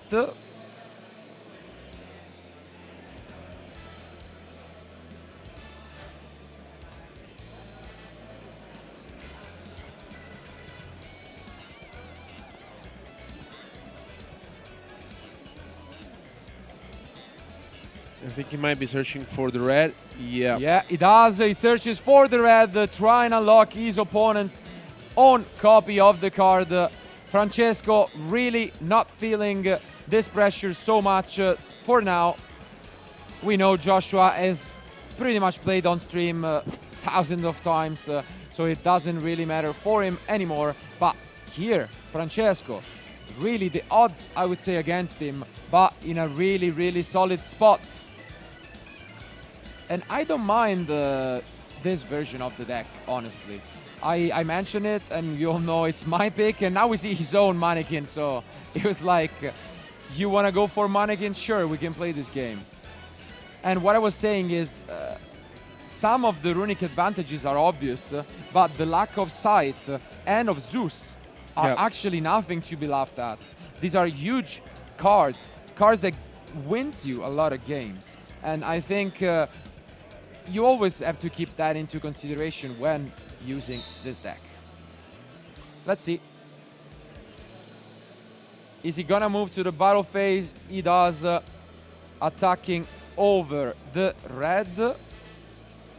And yeah, I hope Francesco didn't actually got the nerves as soon as I said it, because it seemed as if he asked his opponent if he went for the red. Well, instead, as we know, the card was used just by Mannequin Cat. Yeah. And here we saw the first Zeus, as mentioned. Great stuff. And this is the first time we see a Zeus being summoned on a Sprite match. And honestly, this could be huge. Let's see. So Joshua is considering his option, just trying to look at the graveyard. If he has something going on, I think he will allow it. There is no point, and Zeus clears the board, and it is Francesco going second, was able to fight back. Is this gonna be enough, or does Joshua have enough? Fool. I think he top-decked a trap card, if I'm not mistaken, which let's see, because in the deck I think the only one could be, but this is great stuff already. Starter gonna try and force out the Zeus, but it's the only trap card in Joshua's deck, actually, the Eradicator. Does he play anything else? No, that's the only one. Wow. Yeah. Because then would you really side Eradicator against this matchup? I guess it has some merits, but here, of course, Jet comes down, gonna try his best to force out something from the Italian, who is not really interested at the moment in doing anything. Let's see. And we do see the health coming down from Joshua. Again, Francesco doesn't seem like he cares too much. He will allow the Hyperia. What do you think is his plan at the moment? Again, we know the starter was activated by Joshua, so he's locked once again. I think he wants to wait as much as he can. He doesn't have to risk it, though. Yeah, he's probably more afraid of the runic engine at this point than he is of the Sprite. But now he's gonna be forced to respond with something, as the gigantic Sprite is on the field, which makes you question whether he should have just gone for it right away. And again, waiting. Wow. I think he just wants his opponent to commit as much as possible. Gonna have a big think right now, because as we know, now the attack is doubled, but some spells were used, which means this gigantic Sprite cannot actually attack, because the battle phase will be skipped, which means, honestly, Francesco is just trying to come up with a reason why he should activate this Zeus. And I'm not sure he's finding it. Yeah, just gonna chill for now. But now Dark actually happens. Let's hope that Francesco is not overthinking this, because he already gave Joshua a +2 when he could have stopped him on his tracks right away. And I'm getting a little skeptic about this train of thoughts from the Italian. But let's see, maybe he's right, and maybe Joshua is just not able to out this Zeus. Yeah, because now Joshua has taken a small advantages with the last 2 draws. Yeah. Now he goes for Dark. Gonna think about which to steal. It's the blue. And as mentioned, I think it is a trap card, right? Yeah. As surprising as it could be. The only one that Joshua's playing is the Eradicator virus, so... Yeah, it seems as if that could be the Eradicator in the end from Joshua. And play is back to Francesco, who is now in a really good spot. I mean, all he has to do is try and figure out if he can close the duel right away. The first thing he does is switch that Zeus to attack position and simply goes over to the Dark. Yeah, I mean, I don't really see why he should have activated now the Zeus. He might have risked it, though, the turn before, because now Joshua has 4 cards in hand. Yeah, because now he gets a search, and Joshua pretty much will be able to play with a full hand. But evidently, just Francesco didn't have enough to push for game. And he passes back to Joshua, with now has 6 cards in his hands. And a lot of options to try and fight back into this game.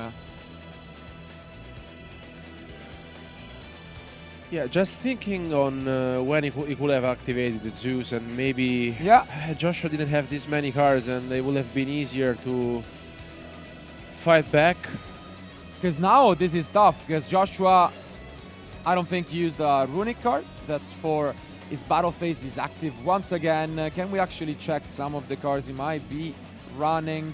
He has a unicorn, for example, and he also played the Onibimaru, which would be great.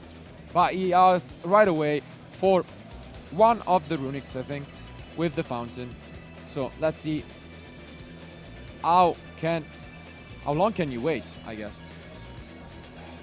Maybe for game 3. Maybe he's keeping it for game 3. And as time goes by, there are about 17 minutes left on the round. And this is already gonna be so much advantage coming down from Joshua if this resolves. He's definitely considering it. He's gonna get back a fountain, and honestly I'm getting skeptic about the plan from the Italian the more this goes through. And he finally goes for this Zeus, which is gonna get negated. Honestly, waited a little too long for my personal taste, and he's gonna get punished. Yeah. Because now Joshua will be able to come back, I would say, quite smoothly. Yeah. He just goes for another fountain, of course. We mentioned it. Not once per turn, at least if you replace it with another copy. And yeah, this is looking like Joshua's game at this point. But honestly, yeah, I'm really thinking back to that. When he just went for the Zeus at the very beginning, I think he could have shut down Joshua. Like when he didn't go for the effect. Yeah, now he's gonna take a look at his opponent end, and I think he picked up his cards. Yeah, it is 1-1 at the end. Joshua fights back, and we're gonna go to game 3. What a game, what a match we are witnessing, and honestly, it was definitely a back and forth game for both players. Once again, it was Joshua who went first, tried to establish, and it seems as if he did with quite an impressive opening, thanks to, the gigantic. Then he went to the elf, then he set up with the mannequin, and he ended with 3 face down fountain. That's a lot of stuff. Lightning Storm, really the MVP for his opponent in this game. But then I think there was a moment in which the game took on a weird note, because he played it really well.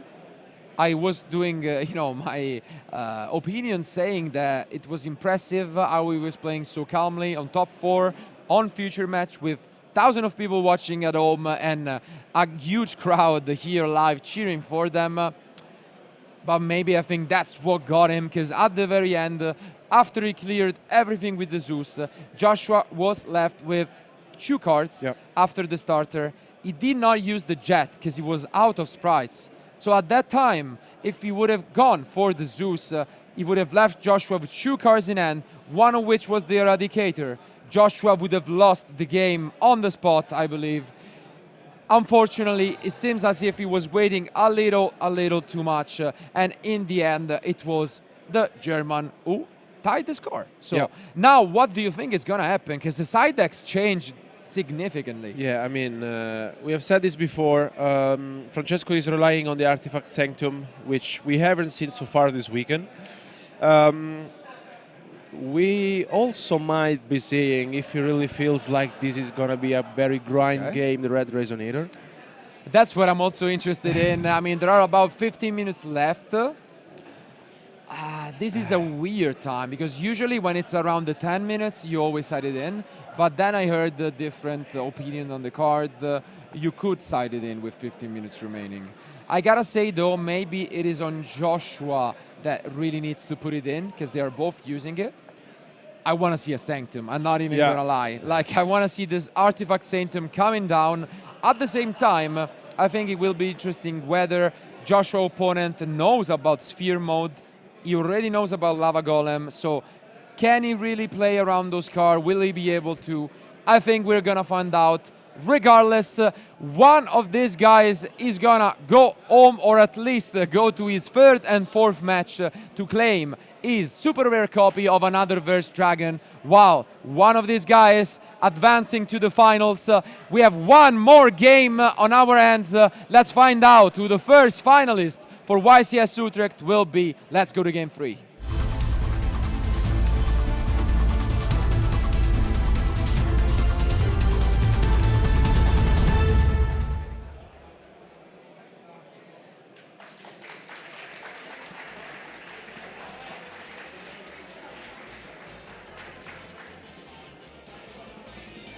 And we see Thingov already with the Prosperity. Great start. We know Joshua is not using any hand traps, I believe. So he's going to be able to set up whatever board he wants. And then it is on Joshua to disrupt it with Sphere Mode, Droplet, Lava Golem. That's why, honestly, I was even considering Francesco playing the outsmarting card and letting Joshua go first. Yeah. That could have been a cool option. We didn't see it. Would be interesting to know what would have happened. But let's take a look at these reveals. Okay, and it's the Sanctum already there. So that's a great option if he already has access to his engine. Let's see. I really, really want to see it, but maybe he doesn't have enough gas to just combo through without it. So this could be interesting. And he does not pick it, so unfortunately for the Italian, maybe he doesn't have enough to just combo through. He had to give up on Sanctum, and we know just how strong on a card that is. And yeah, unfortunately, gonna go for the other option. And for the blue, this could actually be Joshua with the advantage then. Yeah, I really needed another piece on the board, because otherwise he would not be able to special summon the blue and get things going through. The Sanctum might have been huge, honestly, because there's no entraps from Joshua's side at all. And we see actually the Carrot as an option. Very interesting here. You don't always see that coming down, and it might be a matter of just trying to play around these Lightning Storms, which we have seen throughout the weekend. Maybe if you set up both the red and the Carrot, then that becomes better. But I'm still really looking forward to that Sanctum, and we did not get to see it yet. So yeah, maybe he has another one. Maybe he has it. I would surely be a fan of that. But also the Mannequin Cat is an option, and it is kind of a Sanctum, because you can get the sight out of the deck with it. And it's great because basically as soon as Joshua activates a runic spells, it is a light fairy. So if you have Mannequin Cat, that gets you the sight. So essentially Mannequin Cat is a Sanctum with legs on, we can say. And let's see if it happens. Now I might be going for the Elf. Yeah, this is Elf every day of the week. We could see again the runic combos. The only thing about Mannequin Cat, of course, Lava Golem, Sphere Mode, one of those 6 cards really hurt Francesco, but I mean, you have to risk it at some point. For now, we will just go for the Life and Evil Twin combo. Yeah, this is what we have seen multiple times, but this is so bad against Sphere Mode. So will Sphere Mode be in the end from Joshua? Yeah, I mean, he might be punished if Joshua holds a copy of Sphere Mode. Yeah. If he does, this is obviously the card we're talking about. If he's holding a copy of the Sphere Mode, but maybe Shu face down, giving up on the Sanctum, he could have a copy of the card face down for himself. Are we gonna see anything in the draw phase? Francesco is definitely considering it. Gonna be an intense one. 9 minutes left on the clock. Not too long. And we see the Sphere Mode coming down. Wow.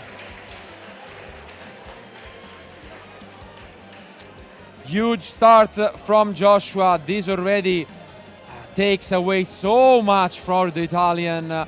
Honestly, really, he does need the Sanctum right now if he has any hope of winning this game. The tip is activated by Joshua, probably to search or the deck. Yep. And when is even the timing for the Sanctum if he has it? Oh, and there he goes. That's not where you want to see the Sanctum, but let's see. He searched the fountains, which is also an odd move. Wanna really prioritize his drawers. Maybe we can see a face down Cosmic from Francesco. And here is where we are gonna quickly find out. Okay, just asking our judge for some help with the headsets, it seems, but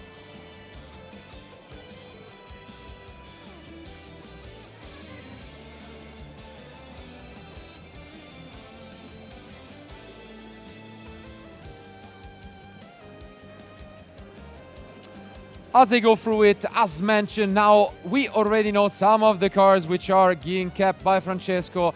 It is on Joshua, though, who can now pretty much force to draw 2 fresh new cards from the deck.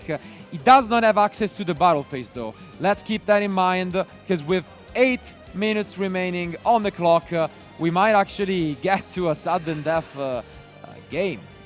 Let's see if there is gonna be a Cosmic.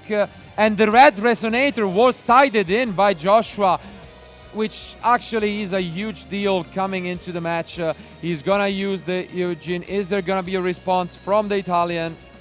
And we said that the red Resonator would have been pretty much being decided again. Needed for Joshua. We know you skip the battle phase. If there are 8 minutes left, you need a way to actually gain or deal some damage. And we have seen some other players siding the third fusion, the one which gains 1,000 life points in the end phase. Joshua still sticking with the Resonator. Makes sense. You can do it in the main phase. Don't need to go to the end phase. And it is a Cosmic, so this is huge. There are 7 minutes. Once again, you don't want to be paying life points too close to that, but it's still plenty of time. You cut off your opponent from drawing 2 cards, so great response, and still some hope here for the Italian fans in the crowd. And an impermanence to shut down the other copy of Fountain. So I think it's a really good play here. Let's see if Joshua has a response. I think he said okay. So yeah, that's gonna be banished, and now let's see if Joshua has some Sprite cards. It all comes down to this. Yeah, that's really what he needs. Does he have any?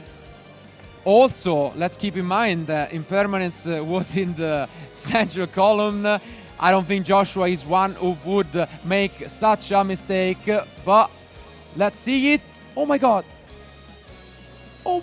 Okay, for a moment he was placing. Yeah, he just asked, I think. He was about to do it. And yeah, at the very last second, he realizes that that was the central column, which would have been huge. And instead, let's see if that is a Sight or a Sanctum. It is not, and this is still a huge deal. You get rid of the Eugene, and then it turns into a top deck war. Oh my. Let's see the last card. I think Joshua is only with 1 card remaining, and the starter of the top was a huge top deck, possibly. And face. Oh my, this is something. This is something. Any level 2 would be great here from Francesco. Can he pick up anything from the top? It doesn't seem as if he does, and then he would be forced to give it back to his opponent. This is coming down to the wire. And only 5 minutes remaining. Tribute summon for Scythe. What is this? Wow. Oh my god. Tribute summon for Artifact Scythe. What is this? But yeah, this gives Joshua great chances, but without a battle phase, he will be forced to use the Resonator. Let's see if he can top deck. Hyperia is a great one to do it. Any runic card, and it's the starter.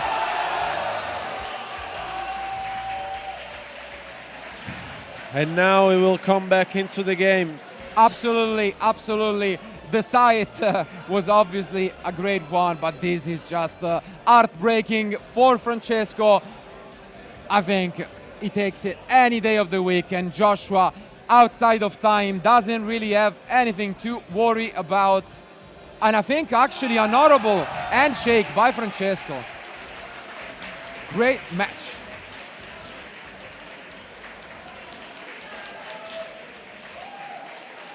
What a match, what a match. Honestly, you can still feel the tension in the air, the crowd going crazy. What did we just witness? That was an amazing top 4 match. Really, and Joshua with the comeback after losing game 1, honestly, just a single infinite impermanence was enough to stop him in his tracks. Francesco doing his best. Game 1, showing off his dominance. Then game 2, back and forth. Really, we couldn't tell which one was gonna take it. It seemed as if Francesco would just fly to the final with a swift 2-0 to the Zeus. In the end, maybe a slight mistake in game 2, which could probably cost him the match. And it's Joshua who, as soon as he saw a chance to take back the match, he capitalized on it, took as many chances as possible. He won game 2. We go to game 3, and madness happens. I mean, I think we witnessed one of our crazy game of our whole weekend. Yeah. For serious. What a way to do it. Prosperity coming down, revealing Artifact Sanctum. The crowd going crazy, but then the Sanctum cannot be picked up. Joshua just needed that extra kick to get things going, to get those evil twins combos. Then we look at each other and we're like, sure, this looks really good. But Joshua is siding 3 copies of Sphere Mode, plus 3 copies of Lava Golem. And he had the Sphere Mode. Sphere Mode his opponent, went through a series of play. In the end, the very last card was the Set Smashers, which actually made it so that Joshua was left top decking with 1 card in hand. The same for his opponent, just the Sphere Mode. Any level 2 was good.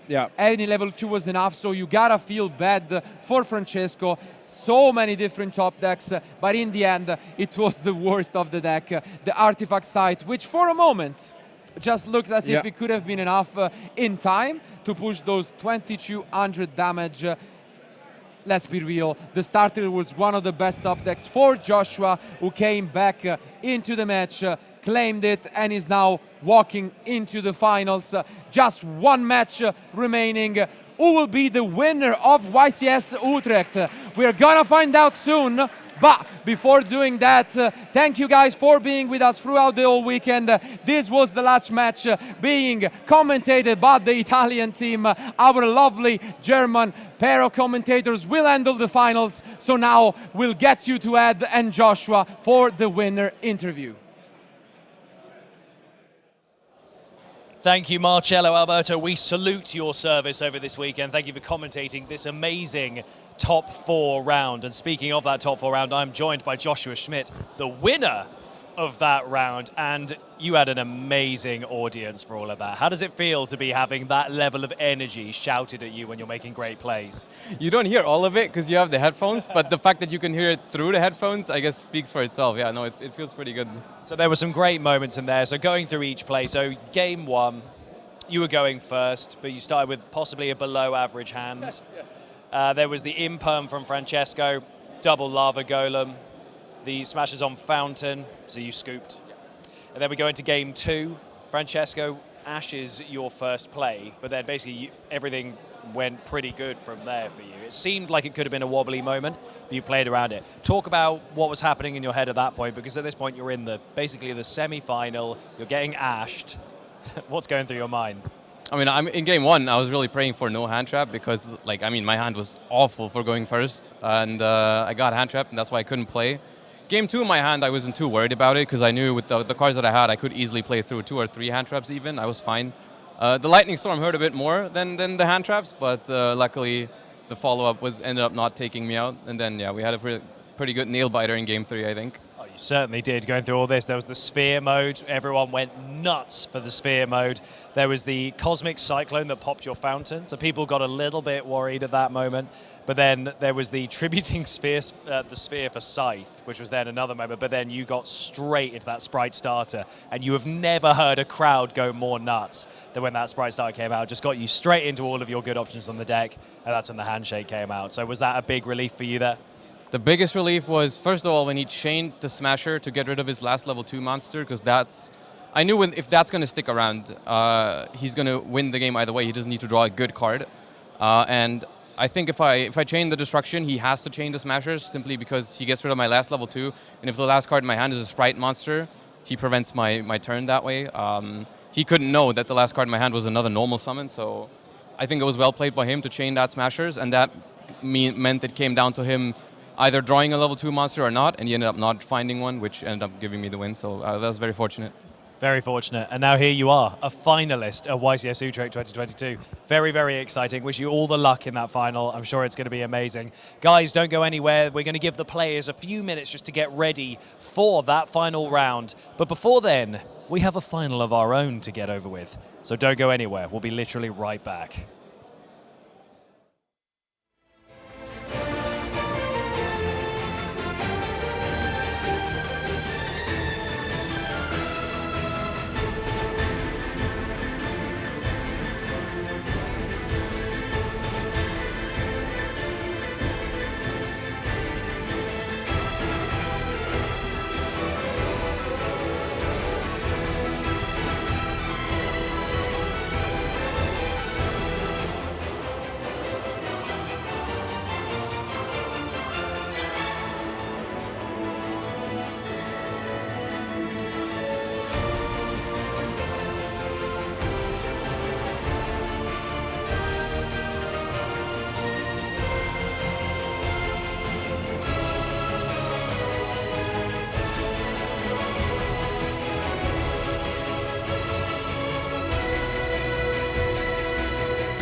We've had a semi-final of a card game, but now we have the grand final of the quickfire card game while we're waiting for our finalists to be prepared to have their moments to get everything ready. It's going to be very exciting to see this final in YCS Utrecht, but we have 5 more questions to decide a winner between our German and Italian commentator team of the quickfire card game quiz questionnaire. It's going to be brilliant. So guys, are you ready to do this?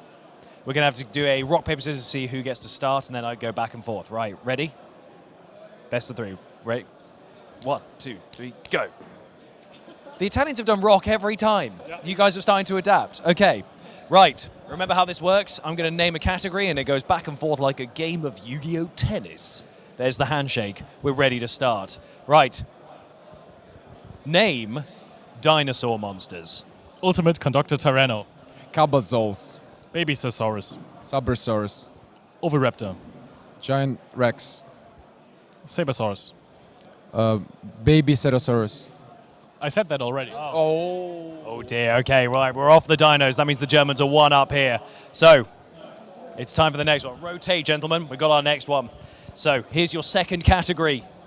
Name a spellcaster monster. What was the question? Name spellcaster monsters. Spellcaster monster?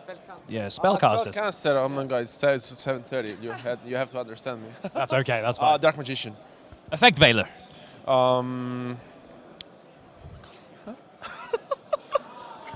And that's time. I'm sorry.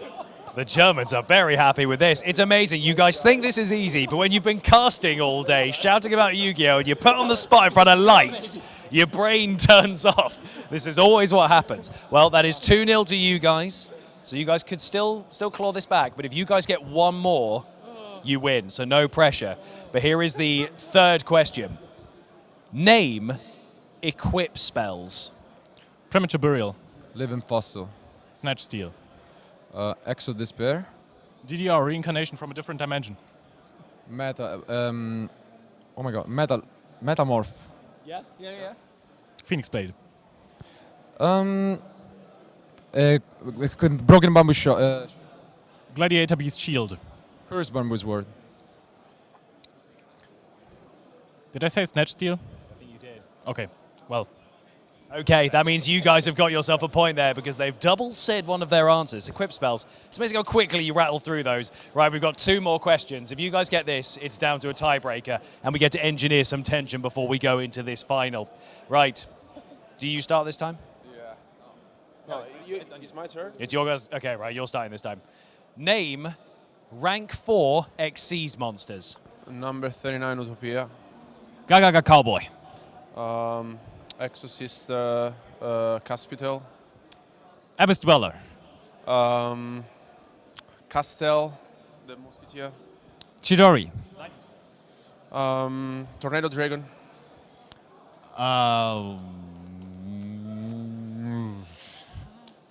Time! Okay, so that means it is 2 apiece, which means there's actual tension, there's actual stakes. Whoever wins this is the greatest commentary team in Utrecht. It's very exciting, and it all comes down to this. Gentlemen, are we ready? A good fist bump for sportsmanship, but that's all going to go down the drain when somebody wins. Okay, here we go. Name pendulum monsters. Odd Eyes Pendulum Dragon. Performable Monkey Board. Ghost Flash. Ghost Meat. Which? It's Geisterfleisch in German. Oh, Geisterflash. Geisterfleisch. I guess that'll do. Which one? I don't know. He said it in German. In German. Okay. Clifford Scout. Bunbuku the Magispector Raccoon. We're still mentioned not to repeat, I guess, the same archetype. Okay. Magician. Poison Magician. The 1200 attack. I don't know if we have to say the full name.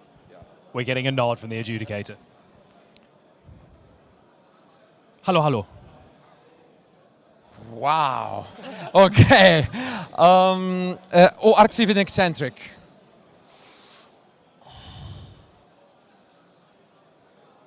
Dark Rebellion. One of those. The Odd Eyes. Oh, I said Odd Eyes already. No. I think that's going to have to go to the Italians there. So congratulations to you guys. You've won. Handshakes all around for a good bit of sportsmanship. This is all good. There's R-ing going on from the audience. But that means that things are going well because it's time for us to go into that little bit of preamble before we start the final round of this Yu-Gi-Oh! Championship Series live from Utrecht. Coming right up very shortly is that final feature match. You do not want to miss this. Don't go anywhere.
Attention duelists. This is it. This is the final round of the Yu-Gi-Oh! Championship Series from Utrecht in 2022. It all comes down to this. Joshua Schmidt versus Dinkar Bui. This is going to be one to remember. This is brilliant. Over 2,180 duelists have fought their way to get here, and it all comes down to these two duelists in front of me. So guys, please roll the dice for a high roll to see which one of you is going to be going first. That's 4 for Dean. And it's off the table for Joshua. That's a 5, so who's going to be going first? Joshua is going to be going first. This is one of my favorite bits of the entire tournament, getting to say this. But guys, it's time to duel. So I'm going to pass you over to our wonderful German commentators who are sat with the winner's trophy in front of them, ready to talk you guys through this game. Guys, take it away. Thank you so much, Ed. For the last time today, we are live here for you. We have our final, and what a final it is. Dinkar Bui versus Joshua Schmidt, an all-German final. Crazy. Two names that they might have even been the two best players that have ended the tournament, at least the most accomplished players. What a two of the final. absolute best players in the world, and one of them is going to go home with this amazing trophy.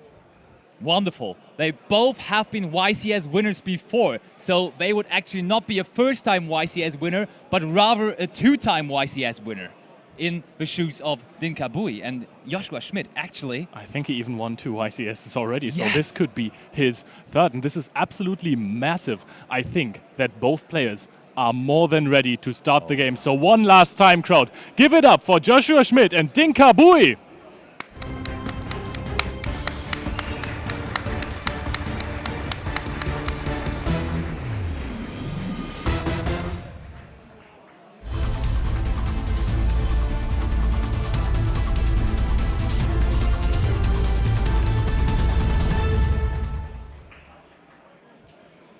Crowd was absolutely on board with that. They want to see this final. They were already really cheering in the semifinals, but this is the game we have all been waiting for. We are crowning a new champion of YCS Utrecht here in 2022, and it is between Joshua Schmidt and Dinkar Bui. And Joshua Schmidt is going to start things off here with Runic Fountain. And this card is going to be so important in this Runic Sprite mirror match. This is the card that everyone is playing Runic because of. Yep, it is the advantage generation machine of the archetype. You are going to draw multiple cards on both your turn and your opponent's turn, and therefore it probably is the heart and soul of the whole deck. And he's searching for another one even right there by discarding the wind-up kitten out of his hand. And he is off to a good start therefore.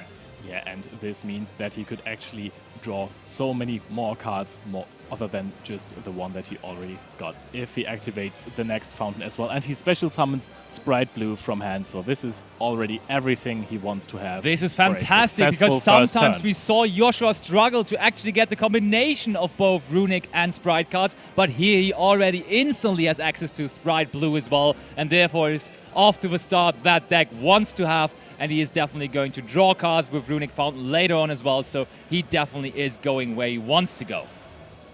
Sprite Blue, such a perfect generic searcher, gets out the Sprite Jet, and this one fetches the Sprite Smashers, which is such a good removal. Yep, first interruption for the opponent's turn already secured. So both of them have actually decided to play the Runic Sprite deck. We both talked about that deck over the course of the day, both being on the same boat basically, but this probably is the best pick for the event. And basically we now see that we probably were right, because this deck is in the hands of both players here in the finals. And this is honestly somewhat surprising. We haven't seen Dinkar Bui in the featured match all event long, but this guy usually is not on the meta deck. But this time, his friends convinced him to play Runic Sprite as well, to be on the best deck. And now with the best deck in his hands, he's even stronger. And so he sits here in the finals versus Joshua Schmidt.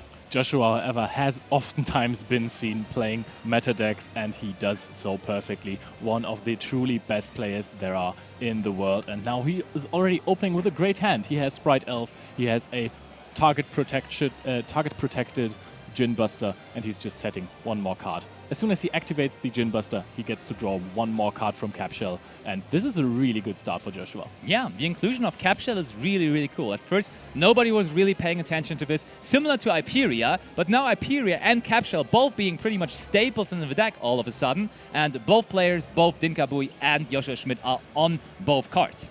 Iperia actually gave Joshua the Sprite starter that he needed to win the game in the semifinals, so he must love this card now. That's why he's even sitting here. And both players are really, really focused, and it's also very, very common for them. Whenever you see Joshua Schmidt or Dinkabui play, they don't really laugh a lot, but you really see them focused on the game, and they are usually winning, and therefore they're here in the finals. So this is a board that can be Lava Golemed. Yeah. Not be Sphere moded. I think that Dinkabui is just running Lava Golem in the main deck, or is he even...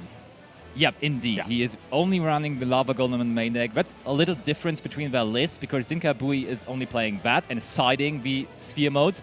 And Joshua Schmidt actually main decks triple Lava Golem, and he's also main decking the Sphere modes, right? Oh no, I just see he is also having them in side decks, so basically the same decision there. So another card that has found its way into the Sprite decks is Wind Up Kitten.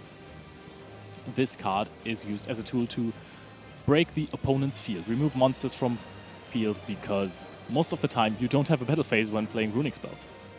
Absolutely, and we now have Runic Tip being activated while the Fountain is already on the field, and we are chaining Sprite Elf to it, getting our Sprite Jet out from the graveyard. And this is actually really smart from Joshua, because if he searches for the Freezing Curses now, he can actually negate Elf whenever he wants to do it, and then he couldn't chain it anymore. So now he has Jet already summoned, and Freezing Curses can't hit the Djinn Buster because it is protected by Elf. Yeah, this looks like Runic Destruction that he had there. So he wants to go after the back row. Tip banishes the Tip. I think we did actually search for Destruction. So he either wants to have an answer to the back row, or maybe even more important, to the Runic Fountain. Yeah, that would be really smart here from Dinkabui. There's no Hugin on the field, so no protection there. Yeah, and there's not even a way for the Hugin to find its way onto the field, because there is a Sprite Elf in the extra monster zone, and those Sprite cards, oh no, those Runic cards actually always have to summon into the extra monster zone. And therefore he couldn't protect it from that Runic Destruction. But so far he has not played that one out. He's considering his options. He still has 5 cards in hand, I think, so options are plenty. Which way is he going here? And he is now starting it off with the Runic Destruction, and Joshua sees the bad news, and he is just putting his Fountain to the graveyard. He almost did so. He did not put it there yet, so he is still considering if there is anything else he wants to activate. Maybe he has a Destruction on his own. No, Dinkabui is chaining something, and it's Forbidden Droplet. That is a card that has not seen a whole lot of play lately, but Dinkabui decided to play it, and he probably negated the Djinn Buster right there. Yeah, exactly. Djinn Buster does not harm anything anymore. Djinn Buster also, it cannot be targeted, but Forbidden Droplet, as many of you know, does not even target at all. Yep, and now we have the one-off Runic Dispelling being activated by Dinkabui, and I would assume that we just go into the extra deck to special summon out Hugin. That's probably what he's just doing, grabbing the extra deck, Hugin hitting the field, and now Hugin could potentially activate its effect on the field, but maybe he just wants a level 2 body on the field. That's, I think, as likely to me. Yeah, you don't always have to discard a card to get a Fountain, of which you already have one on the field. Exactly, so maybe that's enough for him. He special summons Sprite Jet, so both players have full access to both of their engines. And let's see how many cards Dinkabui will draw this turn. Yep, he is searching for Sprite starters, so it's really good to see that both players have, as you say, access to both of their engines, to their full deck, so they can really show off who's better with that deck in that direct comparison in a literal mirror match right here. And it also comes down to the differences of the main decks of both of these players. Dinka decided to run Forbidden Droplet, and I don't think that Joshua has considered this card. Probably not, no. It's a card that really has fallen out of popularity lately, but Dinkabui was like, hey, I'm going to play it anyway, and maybe I'm just going to win a YCS with it. I mean, it is a quick spell. Indeed, it is. Oh, and very smart of Joshua. Even though the Djinn Buster is negated, he can still activate the effect for cost. And when Capshell is detached for cost for the effect of an Exceeds monster, you get to draw a card. And people like to do that. That's why he's just pointing onto it in the graveyard. So one more card in the hand of Joshua, and Dinkabui is searching for Sprite Carrot right there with the Sprite Luigi Summit.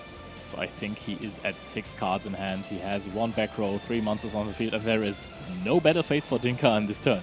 Yeah, I think we're not going to see an awful lot of battle phases in this matchup anyways, because there's so many runic spell cards being activated.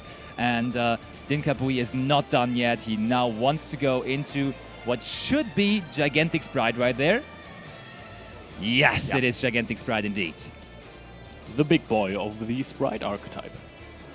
Yep, I mean, options are not even that many in this extra deck. It could have also been Onibimaru Soul Sweeper, but right there it just makes sense to go into the Gigantic Sprite, to get your engine more and more going, to get more level 2 monsters out. Do you think he's going into Hyperia here? I think that's kind of good. Maybe even Capshell? Yeah, Capshell or Hyperia would have been my guess. There's also the option that he will go for Sprite Red. Sure, Let's that's just see what always he an chooses option. to do. Because he could summon Red in the middle zone and then go into Elf with the Gigantic and the Hugin. No, he goes for Hyperia and just gets to draw another card. More cards, more options, more good. Absolutely. If you can extend your options, if you have more possible ways to go, and that's why this deck is so skillful. That's why we have so accomplished players sitting here in the finals. This deck gives you so many different routes because you are confronted with so many different ways to play when you are drawing more and more cards, because the options are so plenty, and therefore sometimes you can struggle. But such a player like Joshua Schmidt or Dinkabui, he just always finds the best way to play, and you could tell because they're sitting in the finals. I don't know how they do it, honestly. There are so Same. many tense situations. Same. Yu-Gi-Oh! Is such a complicated game. And this is a good thing, by the way. Yeah. And it's also a healthy sign for the format right now. Yeah. Because skill absolutely is the most important factor we have right now. Both players have fought their way through countless games. And now Dinka is going for the Elf, pointing at Carrot. Do we know anything about the set card from Joshua? It is Sprite Smashers, right? It should be Sprite Smashers, but for a second when I saw his hand, I had a feeling that there's still these Sprite Smashers in hand, so maybe it's a bluff rather. Does Joshua play triple tactic talents? Yes, he does play 2 copies of it in the main deck. I think he has both of them in hand. Ooh. Oh, and there is Sprite Red already in hand. That's honestly not too bad for Dinkabui here. You might be able to get this one through right here. Even though this one is not protected by Elf, so I don't know what that's all about. Maybe even a little bit of a sign of nervous. Or he might go into IP Masquerena or another threatening Link 2 monster. It is indeed IP Masquerena right there. So he gives himself the options to go into more links on his opponent's turn, and he is playing the Nightmare Unicorn and also the Magnite Crusader Avramax, that are both of his options to go into with the effect of IP Masquerena. I don't think that Unicorn is the best card here in this mirror match. Probably not, no. However, IP targeting protected is really good to dodge some spells. Like you could activate the red effect, tribute something, and when it is supposed to be negated by freezing curses, then you can chain IP. That's cool, yeah, those. for sure, definitely. Also, Avramax is really good in this matchup. Indeed it is. I think something that's really, really, really good of both players is that they're playing triple Runic Slumber, because this card seems to be perfectly designed for the mirror match, because this card actually protects you from effect destruction for once per turn, and this just dodges all the freezing curses in the end. No, not the freezing curses, the flashing fires, of course. Yeah. So I feel like both of these guys expected a whole lot of Runic Sprite for this event, and they were right with that, of course. So there is one card I can see in Joshua's deck that might give him the edge. Tell me about it. I want to see. Tell me all about it. If Dinka is playing it too, it is Runic Smiting Storm. So I can imagine that these matchups tend to be really grindy at some point. Of course, and, for sure. Because of the Runic Fountain, you can always recycle your cards, of course, but there are ways to get rid of Runic Fountain. So Runic Smiting Storm might be the card that lets you deck out your opponent, because there are many cards on this field right now. Indeed, that could be a pretty big banishing scenario. Both of them playing one Smiting Storm, And also both of them made the decision to play double Runic Fountain. We saw some lists with only one Runic Fountain, and we didn't really like it because the risk of just losing out completely on your Runic Fountain seemed pretty big when there was just a single Cosmic Cyclone or something, and therefore we definitely agree on playing multiple copies of the field spell. I would say you're on board with that, right? Absolutely. So it is another draw for Dinkabui right there. With the Hyperia being summoned back by Elf. So Elf is summoning back the wind-up kitten on Joshua's side, as we have already talked about it. And now we can see if he actually decides to use his... No, he doesn't have a battle phase. We know that already. That's definitely... will be a very common scenario in this match again. Way too many spells in the first turn. I mean, one would have been enough, but the wind-up kitten is supposed to break the board. Yeah. Even though this Elf is doing a really good job at protecting. True, true. We haven't seen a whole lot of this card either for a very long time. This card basically was played the last time when we had Wind Up in the metagame as a pure deck. And I don't even know if it was played back then. Indeed, I don't even really remember that either. But now this card was all of a sudden another staple in all of the Runic Sprite decks. We all of a sudden saw everyone playing Hyperia, we saw everyone playing Capture, and also everyone being on Wind Up Kitten. Yeah, if you don't have your battle phase, you need to have some cards that are proactive and they have to break the opponent's field. You have to get rid of all of those monsters because you have seen it. Joshua ended up with a small board. He just had 3 monsters, and after Dinka's turn, which was huge, he used so many cards, he still had this exact same board. And there is Magnite Crusadia Avramax. We finally have a pretty big monster on board. That's 3,000 attack points there for Magnite Crusader Avramax, and of course also the battle phase effect where it could even increase its own effect, its own attack. Also, this effect might not be too relevant this game because attacking is not really happening. You're right, you're right. So both players are probably just going to sit on their Crusadia Magnite Avramaxes for some time. Yeah. If Joshua decides to summon it. Let's see, let's see. Joshua definitely the one now having to make a decision because it's his turn right there. Jin very preemptively went with the IP Masquerena into Avramax just to prevent further damage from Joshua's side, and Joshua apparently wants to go into Gigantic Sprite here. If Avramax attacks another Avramax, the attacking Avramax wins, right? Why do you think so? Because you have turn player priority? It is not. Oh, it is not a trigger effect, so I think... I mean, I think the turn player would need to activate first, and then the other one would chain, so the one of the non-turn player would resolve first. I would assume, and then the other one resolves as well. Yeah, it's a bad thing, indeed. Yeah, that's what I thought. But there we see the Sprite Smashers on the side of Dinkabui. What does he want to get rid of here? Is he just going after the Gigantic Sprite? Probably, right? We don't know it yet. That's the fun part about Sprite Smashers. It's not targeting, it is just banishing on resolve, and he gets rid of the Hyperia and the back row all of a sudden. Yeah, I mean, Smashers is a pretty good out to Avramax, right? Indeed it is, and Joshua didn't even want to chain it. Do you think he saw that coming, that Dinkabui is going after the back row here? Or maybe he just disregarded that completely. He was like, yeah, he's probably going to get rid of my Gigantic Sprite, which I just summoned. But no, Dinkabui was like, hey, I'm going to go after this now. I mean, maybe he considered it, but if you chain your Sprite Smashes, then Dinka is for sure going to take away your Gigantic Sprite, and you have to take away a monster of yours on your own. So you will end up on a significantly smaller board. Yeah, you're right. I can see that absolutely. Wind Up Kitten right now has not really done the trick, and also you cannot bounce the Avramax, so bouncing Sprite Red and Sprite Carrot does not seem too great either. So this card probably more good versus the T-Elements matchup, because bouncing Kit Colors or Kaleido Heart seems a lot better to me. Yeah, this is a really easy way to get rid of the Kaleido Heart, a card that is otherwise so sticky. And there we can see the second Runic Fountain of the game for Joshua Schmidt. He has searched it in the first turn with Hugin, I think. And now we go into Onibimaru.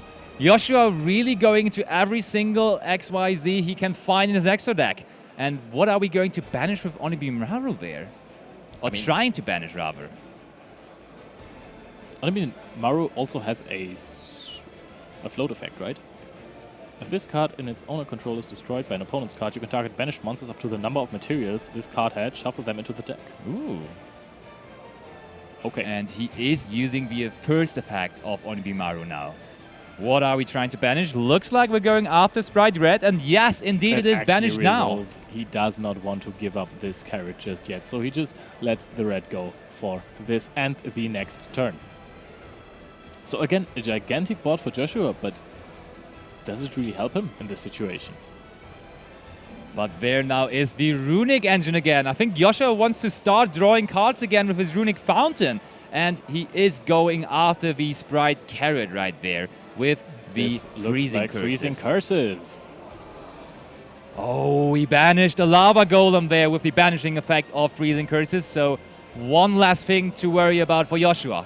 He built a big board, so Lava Golem certainly would have been a card that could have ended the party there. So Joshua is just using this to get another draw, because this carrot, even if it wasn't negated, it couldn't even activate the effect. So this was purely kind of an upstart goblin. Yeah, but what I'm worrying about right now for Joshua is he's summoning a lot of monsters. He actually has all of his main monster zones filled, but not a single one of those so far can get over the Avramax that's on the other side of the field. But there's Dark coming. I think that's a problem that Joshua will deal with when he gets to it. I think he is really not considering battle phases at this point. Oh, he's also summoning the IP of his opponent. So this is just going to be Mech Knight Crusadia Avramax. And Talons as well. He could take the Avramax at some point. Out the Avramax as well. He is just taking this monster. This was such an easy out, and Dinkabui invested quite a lot in it. Indeed. I think Dinkabui really thought that this is going to be a major win condition in this game, or at least a condition to stay in this game for a longer time, to actually sit on the Avramax for a while. But Joshua Schmidt just takes it over with Talon, and then it's not there anymore in a matter of seconds. So he is linking away the Dark and the Mech Knight Crusadia Avramax to summon out a Sprite Elf. Avramax does not trigger in the GUI to shuffle a card back from your opponent, because it was not because of an opponent's card effect or battle. That is indeed true. Joshua finds another back row, and it's back over to Dinkabui, and he now is once more in the driver's seat. Let's see how much he can get out of that one Sprite Carrot he has on board. I mean, that's a good thing. He starts with a level 2 monster on board at the beginning of his turn, so all of his sprites in hand are immediately live to be special summoned and use its effect, and that looks like a Sprite Jet, which is just going to do that. However, this Sprite Jet is not protected by anything, and Red could just immediately negate it. By tributing the gigantic Sprite, it would even destroy it. So we are not sure in this situation if Dinka is going to be able to set up another board this turn. That will be interesting to see. Joshua is really checking both graveyards, eager to make the correct call here, whether to negate or not. I think he's leaning towards yes. He was already almost typing onto his Sprite Red, but now comes the decision, once more shuffling through his graveyard. By the way, I love the hand motions of Joshua Schmidt. He's spreading his graveyard like no one else on the planet, I feel like. So, Gigantic Sprite was tributed, I think, to negate the effect of Sprite Jet. I think it actually happened, and Elf is chained immediately to summon out Capshell, which makes sense because he has IP Masquerena on board, and this one could get linked away. Does he go for a Unicorn already? He does. He goes for a Link free, and that is supposed to be Unicorn. Nightmare Unicorn now hits the field. Does he get rid of the Fountain or of the Carrot? What do you think? I don't know. It depends on his It last will card. be the Runic Fountain. So he's trying to shuffle it away, and the Capshell draws him yet another card. This is getting tougher and tougher for Dinkabui. Ka is shuffling his deck there, and he now has to come up with a solution for the scenario that Joshua has presented him with. Gives it over to Joshua. Joshua is sitting there with his 4 monsters, with his Sprite Elf that was already used, with his Carrot and his Red. And he is sitting there like, come at me, bro. I am going to beat you in this game 1 of this final of the YCS Utrecht 2022. Yeah, especially because Sprite Carrot has not even used its effect yet. Even if Dinkabui has a spell card to extend here, it's not the greatest because Sprite Carrot will be there. 2 cards. Does he pass here already? He does. Now there will be a monster returning that was when... Oh, he has a Sprite Red at least. At least something. Dinkabui now has the option to use either Sprite Carrot or Sprite Red on field whenever a spell card or monster effect is activated. I like that after And this, there's wow, the Lava Golem now of immediately Joshua getting Schmidt. rid of both of those monsters. You said at least he has that going for him, the red and the carrot, but nope, there is a Lava Golem, and he did not even use a single runic card in the last turn of Dinkabui, so I think he should have his battle phase here. Yep, I think this time we finally will have a battle phase of Joshua Schmidt. Down to 6,900 life points due to the effect of Sprite Starter, and it will be interesting to see whether Joshua would be able to take those down in this turn immediately. The big question is Joshua able to win the game this turn? It would be very helpful for him. Of course. Ending it quicker is always better than waiting longer. Oh, he's summoning the Wind-Up Kitten, and this card is able to get the Lava Golem back to Joshua's hand. He's grabbing it himself. It's mine. Give it back to me. Flipping the monsters. He's changing them to attack position. Those are looking threatening right now. 1,200, 1,000, 1,400. I should have started counting. But this looks like game. This definitely looks like more than 6,900 life attack points. We're grabbing the life point sheet. 2,000, 4,2, 5,2, 6,6. It should be 6,6. Oh, that would not be enough, but that would put Dinkabui down to the range where he couldn't even use Sprite Starter anymore. Absolutely. Which would still be pretty unfortunate for him. But yes, he is indeed down to 300 life points. There is and a Sprite Joshua has Starter Sprite set Starter for to Joshua. maybe end it in the battle phase. Dinkabui is nodding. Is that the game-ending move right here? So he is summoning Sprite Blue out of his deck. Sprite Blue activates again. He's probably going to fetch another Sprite Jet that he hasn't used yet. And we're attacking for game! Joshua Schmidt is taking game number 1 over Dinkabui right here. Joshua Schmidt, 2-time YCS champion, maybe about to make it 3 times. Absolutely massive. He started and he got, I think, kind of stopped immediately by Dinkabui. Yes. He actually had a great first turn. He set up such a big board, but he committed too much in the Avermax. Yes. He actually got rid of these Sprite Smashers, which was good for him, so he thought, maybe I can win this game off of this Avermax, but it got taken away by triple tactic talents. And this is the thing, even though the players know what deck the opponent is playing in Top Cut, at some point, they don't know the exact deck list. Yep. And this triple tactic talent, I'm pretty sure Dinka did not know of. Yeah, it caught him off guard indeed. He was really, really hoping that that one card would at least buy him a couple of turns, and it didn't. It was really taken away so quickly. It was literally taken away. Let's now compare the side decks of Joshua Schmidt and Dinkabui. Dinkabui will be the one going first now, so considering his options going first, there's a pretty decent one. I think you're already eyeballing the one I'm eyeballing as well. What are you seeing? This is Eradicator Epidemic Virus. It is a 3-off that is not searchable. However, he does draw some We're cards. drawing at least 10 cards in our opening turn anyway, so Eradicator would really be an option. You can just tribute away one gigantic Sprite that has a extra deck monster material under it with the 3,200 attack points. It is a perfect fit for the Eradicator, calling spells, and this can actually steal games. For sure it can. And also, of course, we have to look into Joshua's side deck, and Joshua is side decking Forbidden Droplets. That one card we thought that Dinkabui is like playing on his own, that nobody else is playing, but he's actually side decking it instead of main decking it. And this could come in here. I could really see that coming. And then also, he's probably bringing in the sphere modes. I would assume so, right?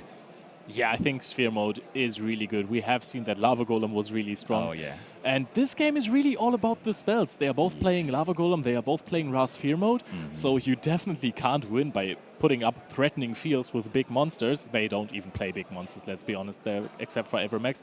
But those are outed really quickly.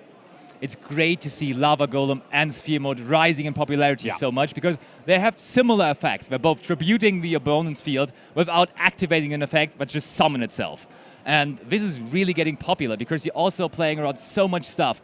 No negate can stop it. You just drop it on the field and you're good to go. And you're summoning them instead of your normal summon, so you can only play them in decks that are not heavily reliant on the normal summon. And we are about to see Game 2 because the players are ready. Let's look at it.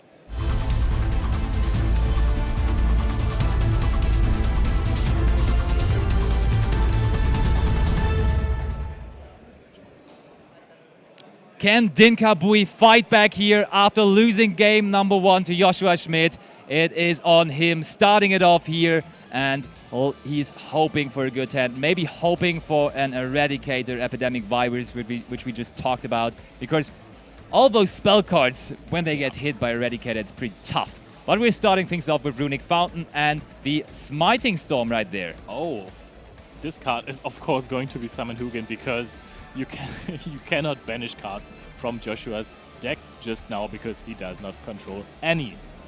Indeed. So he's definitely just going into Hugin, and Joshua almost seemed bored by that. He is like, yep, okay, there's Hugin coming. And I think Joshua can just, which is really cool about his deck, he can just sit back basically in his opponent's turn because he's not really playing any hand interactions. Oh, that's not good for Dinkabui there. That is not the perfect start that you want to have. You want to have the Sprite Blue or at least the Sprite Jet. However, he just starts with Carrot that is summoned. I mean, it's a good resource to have in the game. You can detach it off of the Gigantic. And now another Hugin is being summoned. Yep. This Let's time send 2 cards back and draw 2. He didn't activate the effect again. He's just not using Hugin effect, but he at least gets the draw 2 of Runic Fountain right there. Joshua picking back up his cards. Is on his absolute poker face right now. Dinka also has one. You can't really see it, but it is there, trust me. And now we are thinking about activating Gigantic Sprite. I mean, you can draw a card, but you can also just get into your Sprite engine with the blue and the jet. I think this is more cards in total, so you will probably see a blue here unless it was drawn already. Let's see Dinkabui thinking about this one. It definitely is not the best opening we've ever seen, but he's going to Cap Shell. He wants to draw more cards. He maybe wants to secure to draw into that Eradicator, and therefore goes for the copy of Cap Shell in his deck. And there's also Sprite Starter now.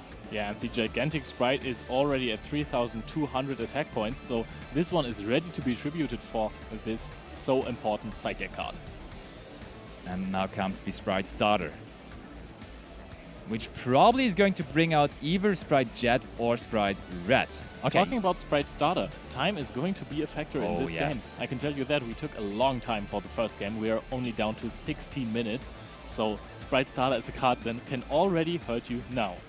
Indeed. This game 1 took really its sweet time, and now we are into game 2, and Dinkabui is trying to come up with the perfect end board for game here. And we are searching for another Sprite Starter, and this is interesting. So this should mean that there is already a Sprite Smashers drawn by Dinkabui. But the really big important question that we are asking ourselves, and you are asking yourself as well, does he have the Eradicator? That would be interesting to see. We are at least, first of all, linking away the Cap Shell into the Sprite Elf. Draw more cards. There is another chance to draw into your side deck cards. And let's see, did he find it? Did he not? First of all, we're going to reborn the Sprite Elf, of course. We're not going to forget about that. We are Dinkabui, and therefore we can just get another Cap Shell, probably setting up VIP Masquerena or Jin Buster, one of the two. IP. I think it is supposed to be Buster now, because he has realized that his Evermax strategy did not really work out in the last game. So this is probably going to be Jin Buster. It is indeed. We're going for the XYZ summon, and there we have him sitting pretty. Number 65, Jin Buster. Yeah, such a great card, a card that has been forgotten basically since its release. Nobody played it, and I think it's so nice that with the release of the Sprite cards, players basically just looked up in the database in Neuron. What? Rank 2 XYZs cards are there? What level, what rank, what Link 2 cards are there in the game? And they have found the most hilarious and the best cards, like Iperia, Capshell, Wind Up Kitten, for Jin sure. Buster. Crazy cards. Such a nice toolbox deck. But yeah, this board that Dinkabui created there is very much is Lava probably Golem Smashes. or also Sphere Modable. So is Joshua drawing one of those cards? That could really be tough if he has it. There's the good old Ghost Rare Sphere Mode right there. So the crowd is really Joshua tense. is It all leaning comes down in. to this. There Looks is like a one lot monster. of spell cards though in his There hand. is one monster at least in the hand. I think that there is a Sprite Starter as well. So if this is just a pure hand with Runic and Sprite cards, this is a really strong board by Dinka. It is. So Joshua, considering his options even more, I think he will have to make a decision now, and he has exactly done so. So we are starting things off here with the Freezing Curses, which should negate The Elf. The Elf. And we are banishing the Red Resonator and the Forbidden Droplet right there. Red Resonator, not a high-value card, however. This card can be important later in the game, and if we are considering the factor of timeout. So, this is already kind of nice for Joshua. It's an important resource that you have in your deck. You don't really want to draw it. And now comes the Sprite starter. Joshua wants to get into his Sprite engine, but also he will lock himself very early into only level 2 or rank 2 monsters. Which is not really that big of a deal in this variant of the deck, right? It certainly isn't, yeah. I mean, he cannot summon out Gary anymore, but you rather want to summon out Hagen anyways, so he definitely is okay with that. And he summons out the Sprite Red. That must mean that he already has Sprite Blue or Sprite Jet in hand. More likely Sprite Blue, to be honest. So maybe this is the monster already in the hand that we have seen earlier. Red is kind of nice here. If Gunbuster tries to negate the effect of blue, you can just chain red. If you have Smashes here, you could have considered using it on red. I mean, Smashes is a valuable resource, of course, but so is red. Yeah, indeed. And I mean, when he summons out Sprite Red, you can basically already anticipate that he will have Sprite Blue in hand when he already used the Sprite starter earlier on. But now we see that he's using the Gunbuster effect on Sprite Blue right there. And Joshua thinks about a response, but looks like it's going through. He just takes the 500 burn damage that you take from Gunbuster. Another little bit of damage, and this is now Dinkabui being ahead in life points. Yep, and he's also going to draw another card because of the effect of Cap Shell, which was detached for the effect of Gunbuster. Actually, he already was ahead in life points before, just after the starter, because Red has more attack points than Sprite Blue. That's true. And there comes the Jet now. Yeah, he does not really need the blue effect, of course. Okay, you can negate it. I have the Jet in my hand already. And maybe this time he can search out Sprite Smashes. And Carr is considering it. Rechecking on his back row, which is Does he have probably Freezing Smashers. Curses? Freezing Curses would also be a card that would rather be in the hand right now, because yes, he does have Freezing Curses on the Sprite Jet right there. And this one will get Dinka another draw. There is just one card in the GUI after this, which is Freezing Curses. And yep, we are banishing one of the fountains. That is huge, actually. And 2 blues. We have all the blues gone now. I mean, one of them is on the field, but 2 of them banished. And then one of the fountains as well. And we are going to draw 1 card with the effect of Runic Fountain now as well. So another card, another resource for Dinka. We have seen that both players really use the... And there's a Runic tip. So if Joshua wants to have the second copy of Runic Fountain, he could very easily get it right here. So let's just see if he does that. He already has 2 Runic cards in the GUI.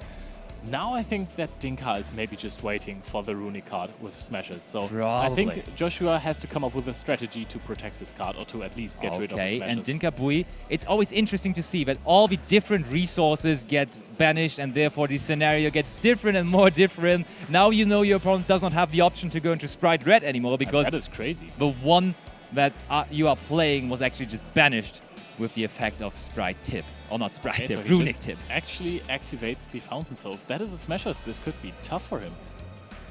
And now we're going into another rank 2. It is Gigantic Sprites, so both players now control 1. And so Dinkabui both players thinks. also don't have a battle phase for the next 2 turns. Oh yeah, true. And it's really resolving. Dinkabui, no answer to that Gigantic Sprite, so he will be able to special summon something out, and I would be very, very... I think it's very likely that he's going to summon out either Hyperia or Cap Shell, yeah. He could also go for Wind Up more Kitten, cards. which is a card that is really strong going second. You can get rid of the Gigantic Sprite immediately, but he wants to have more resources. He wants to have another Runic spell so he can draw 3 cards, and Hyperia is the way to go in this scenario. Another draw for Joshua. I feel like in this final so far, he really got the chance to play more with Hyperia, to draw more cards off of Hyperia. Also with Cap Shell, he really was using both cards to a full potential, and now there comes the Runic Dispelling. Runic spell, Dispelling, yeah. It is probably just going to summon a Hugin. Indeed, indeed. Hagen is coming out to the field. And we are using the effect of the Runic Fountain, targeting 3 quick play spells, and it's resolving. Joshua gets to draw 3 more cards here from his deck. Is this not Smashers set there, or does Dinkabui say to himself, okay, it's fine if my opponent draws 3 cards? I cannot imagine so. I think you have to go after the Runic Fountain, especially when the second copy is already gone. You could have gotten Joshua out of Runic Fountains entirely for this game, but Dinkabui probably just does not have these Sprite Smashers there. Let me get this card up again. Runic Fountain is such a beautiful spell card. Just look at this. It's a fountain. Yeah, you could tell so by his name. But now we are linking away Hagen to get into what most likely should be Sprite Elf now. Yeah. Yeah, what a hot take, Basti. Thank you very much. Sprite Elf being summoned for the gazillionth time this weekend. Yeah, it's not only very, very relevant for all the Sprite decks, also is being played in Teal'c stacks and other decks that have access to Link 2s, which is basically any deck, because a Link summon of 2 is really easy to perform. Oh, and destruction on the Runic Fountain of Dinkabui. And that's also resolving. Joshua is just getting further and further ahead here in card advantage. Wow, and those are 3 Runic spells and Forbidden Droplet gone. He actually kept the Forbidden Droplet going first. That is indeed true, and Joshua really working his way through here. He's getting 3 cards of a Runic Fountain. He traded Destruction with Runic Fountain of his opponent, so 1 Fountain gone for both players apiece. I really want to know if Dinka has Sprite Smashers set there. Oh, we're going into another rank 2, and we already went through Gigantic, so that should be something else. This has to be Onibimaru, right?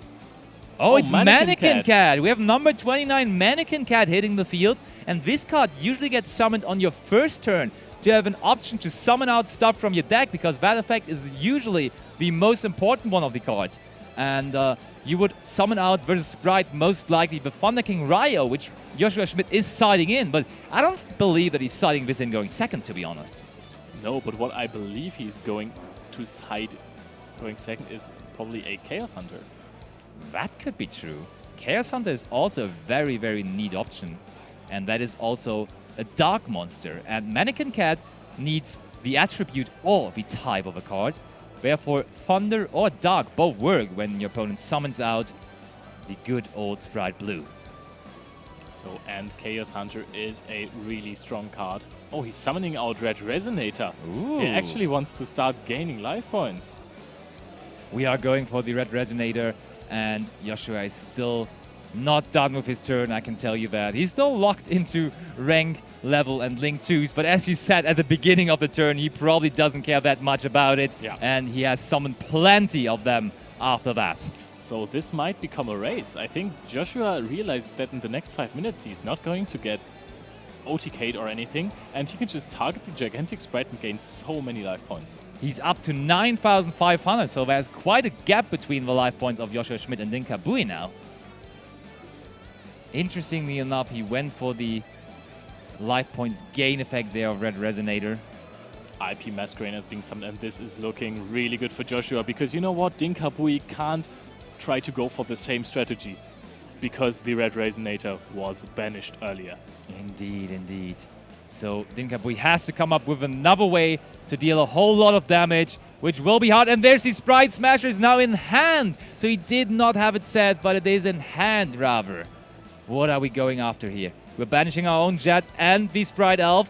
Rightfully so, because we're not yet in main phase, so Joshua cannot react with the effect of Sprite Elf yet. And you can see Dinkabui is picking up his pace. He knows that it's going down time-wise, so he really has to hurry up here. And therefore he plays pretty quickly right there. Cap Shell is resolving, he draws another card. Does he have a battle phase this turn, Basti? I don't think so. This should be his second turn of the game, and in his first turn he activated Runic cards. Oh wow, the Smiting Storm is activated. He is trying to banish 4 cards from his opponent's deck or summon a Hugin. Indeed, there is the Hugin being summoned, and Hugin is... Nah, Hugin is not using its effect, but we are using the effect of Runic Fountain to draw 2 more cards. Have 1 more monster on the field, trying to defend your life points from being threatened. And there's also Runic Tip now. And this time we cannot special anymore, so we will be searching So we And most get likely to will be banish going after another freezing card. curses or flashing fire, I would think. And we're banishing the Eradicator. He didn't draw it and it was rather banished here now by Joshua. This Eradicator would have been so important for Dinkabui to just actually win the game right from the start, but he did not get to it, even though he drew so many cards. And there's Wind Up Kitten also on Dinkar's side. The time is ticking, 3 minutes and 30 seconds, and Joshua is up about 3,000 life points. Indeed he is. And Dinkabui, as we saw, was just going quicker and quicker and quicker. But still, time is going down. And with all those monsters in attack position, he even summoned the Wind Up Kitten in attack position, I kind of start to believe that actually the good old Dinkabui might have a battle phase here. It might be time for attacking, because otherwise would not summon out the Wind Up Kitten in attack position, but Masquerena Joshua was used with Hugin, and there is the Nightmare Unicorn. Is he trying to get rid of the kitten? No, he can't. There is an elf. So is he trying to get rid of the elf, actually? I think he already pointed towards the elf, but we're thinking about doing more even. I think we're chaining something now. It's certainly going to be the effect of Nightmare Unicorn, but what else is coming? Oh, is he? Oh, I mean, Gigantic Sprite is on 3,200. And yes, Dinkabui quickly puts it into the extra deck there. Now they don't have the time anymore to think so long about their decisions. Both players are picking up their pace. This is really looking good for Joshua. Can he be the next and again a YCS champion? 3-time YCS champion Joshua Schmidt, maybe. We are trying to reborn the cap shell with Sprite Elf. That is resolving. Mannequin Cat is now activating, as we were anticipating. There might be Chaos Hunter coming out now. But no, he's summoning out, first of all, the Resonator again. He is gaining more and more life points. This is going to become impossible for Dinkabui to win this game in 1 minute and 50 seconds. Another Gigantic Sprite is being summoned, but he's instantly being linked away for Dark. Dark probably going after the IP Masquerena in the graveyard of Joshua, or maybe one of his Sprite monsters. He has to summon decide a big quickly. Avermax, maybe. That To could be attack the way for a to lot go. of damage, but is it enough? There are so many, 11,700 life points. Avermax, the big Link 4, basically the only boss monster that he has, is being summoned to the field. But can it be enough? He passed the turn. He had no battle phase because of this runic spells in turn 1. And now Joshua just really needs to find a way to get rid of this Avermax and poke for more damage.